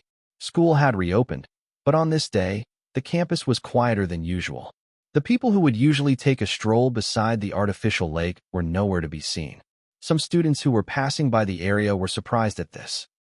Why is it so quiet around here today? Everyone's in their dorms. In their dorms? Aren't they going to get breakfast? Don't you know? Today is the launch day of Plants vs. Zombies. It's today. So do you understand now? Teacher Zhang has always been good to us in the past, teaching us his knowledge and leading us to scold the foreign dignitaries. Even during the recent student recruitment, he helped Peking University stop Tsinghua University's antics. Knowing this, who among us do not appreciate him? Who wouldn't be moved? We don't know when Teacher Zhang can come back to teach us. Since he's releasing a new product now, we must support him even if it kills us. The vice chairman of the Student Council of Peking University and a few other officers of the council have already started calling on everyone to show their support for Plants vs. Zombies. That's right. I won't acknowledge any teachers in the school except Zhang Ye. We must give our support. No two ways about it. Fuck, I better get back to my room then. I have to download the game and purchase a serial code as well. At one of the female dormitories, crosstalk actor Yao Jinsai's daughter, Yao Mi, had already started playing Plants vs. Zombies with a few of her friends. All that could be heard coming from the dorm room were exclamations, laughter, and excited voices. The zombie is approaching. It's approaching. Are you stupid? Plant the pea shooter. Haha, you got the zombie. Another wave is coming. I don't have enough sun anymore. I have no resources. Why are you guys so terrible? I've already passed the 3rd level. Yao Mi was the first to pass the first 3 levels of the game. After she had completed the 3rd level, a pop-up appeared and prompted her to enter a serial code. She needed to buy a serial code before she could continue playing. Without even hesitating, Yao Mi immediately made the payment online. It was only a few yuan, an amount that not too many people would care about. Afterwards, she continued clicking her mouse excitedly as she began the 4th level. The more she played, the more addicted and excited she got. This is so fun. I can't stop at all. Mimi, tell us why our teacher Zhang Ye is so awesome. A video game company in Beijing. The gaming research department employees had arrived early for work today. No one was idle as all of them were here to do the same thing. Download Plants vs. Zombies. Other people might play games for entertainment and leisure, but for them, it was for work in order to learn from the experience of others. In the office, the game's soundtrack reverberated. Hi, the full version of the game is quite different from the demo. You've only just realized? There are so many game modes, but they're still grayed out at the moment. The levels are also different. They're much richer than in the demo. I was just mentioning that if the levels are just going to continue on so monotonously, the repetitive levels will surely cause gameplay fatigue. But after I said that, the next level immediately went into night mode. There's a difference in the strategy of fighting and the type of plants that can be planted in night mode as compared to day mode. How interesting. The person who designed this game must definitely be an expert. If you go on further in the game, there's even a pool mode. Reading from the introduction, there's also a roof mode. There are different strategies for fighting in each mode. So not only does that increase the playability of the game, it also does not cause gameplay fatigue to the player. Is this really a creation of Zhang Ye's? Without 7 or 8 years of experience in game design, how can he possibly have grasped the mind of a player so well? The demo was already amazing, but this full version is even better. After completing a level, I want to go on to the next one immediately. I think that after this level, it's be enough. But then somehow, I still go ahead and click to start the next level. If this game doesn't go viral, I could never justify that. Zhang Ye is indeed just like his reputation. Who knows, Plants vs. Zombies could really lead the charge for our domestically developed video games. This is such a godly game. It's really too goddamn godly. There's actually a day when our domestically made games could come up with such a godly work. How encouraging. The industry insiders were exploding with excitement. The internet also exploded with comments from the netizens. This is so fun. So the demo really was just the tip of the iceberg. Is this really a game made by a domestic video game company? Did Zhang Ye really come up with the entire design of this game? This is too incredible. I can't believe this. A boost for our domestically made games. I've already recommended it to friends and relatives. This game truly is constantly full of surprises. The more I play it, the more fun I have. There were also celebrities who posted on Weibo. A C-list singer named Wang Chichi posted a link to Plants vs. Zombies with the accompanying words, "It's so good I'm crying." A movie star named Chen Chi posted, recommending a good game my friend recommended to me. It's called Plants vs. Zombies. Please support domestically made games. Zhang Ye did not know those two people, neither had he come across them before. The reason for their recommendation posts was clearly because this game had truly touched them. Naturally, Zhang Ye's friends did not idle around either. Chun Guang and Fan Wenli highly recommended it. Yao Jinkai highly recommended it. Dong Shanshan highly recommended it. At the same time, the media was also making its moves. A few video game websites had already published their analyses and review of the full version of Plants vs. Zombies. The reviews were very good, just like how the industry insiders rated it. Websites, newspapers, and other entertainment media's reporters did not idle around either. A puzzle game that clearly had nothing to do with the entertainment circle had actually been pushed to the front page or into the headlines as the topic generated massive interest. It was like a wildfire. An amazing, classic, domestically created puzzle game. Can Zhang Ye continue writing his cross-industry legend? Some industry insiders' frank opinions. Not optimistic of Plants vs. Zombies sale figures. Good but unable to attract an audience? Hey,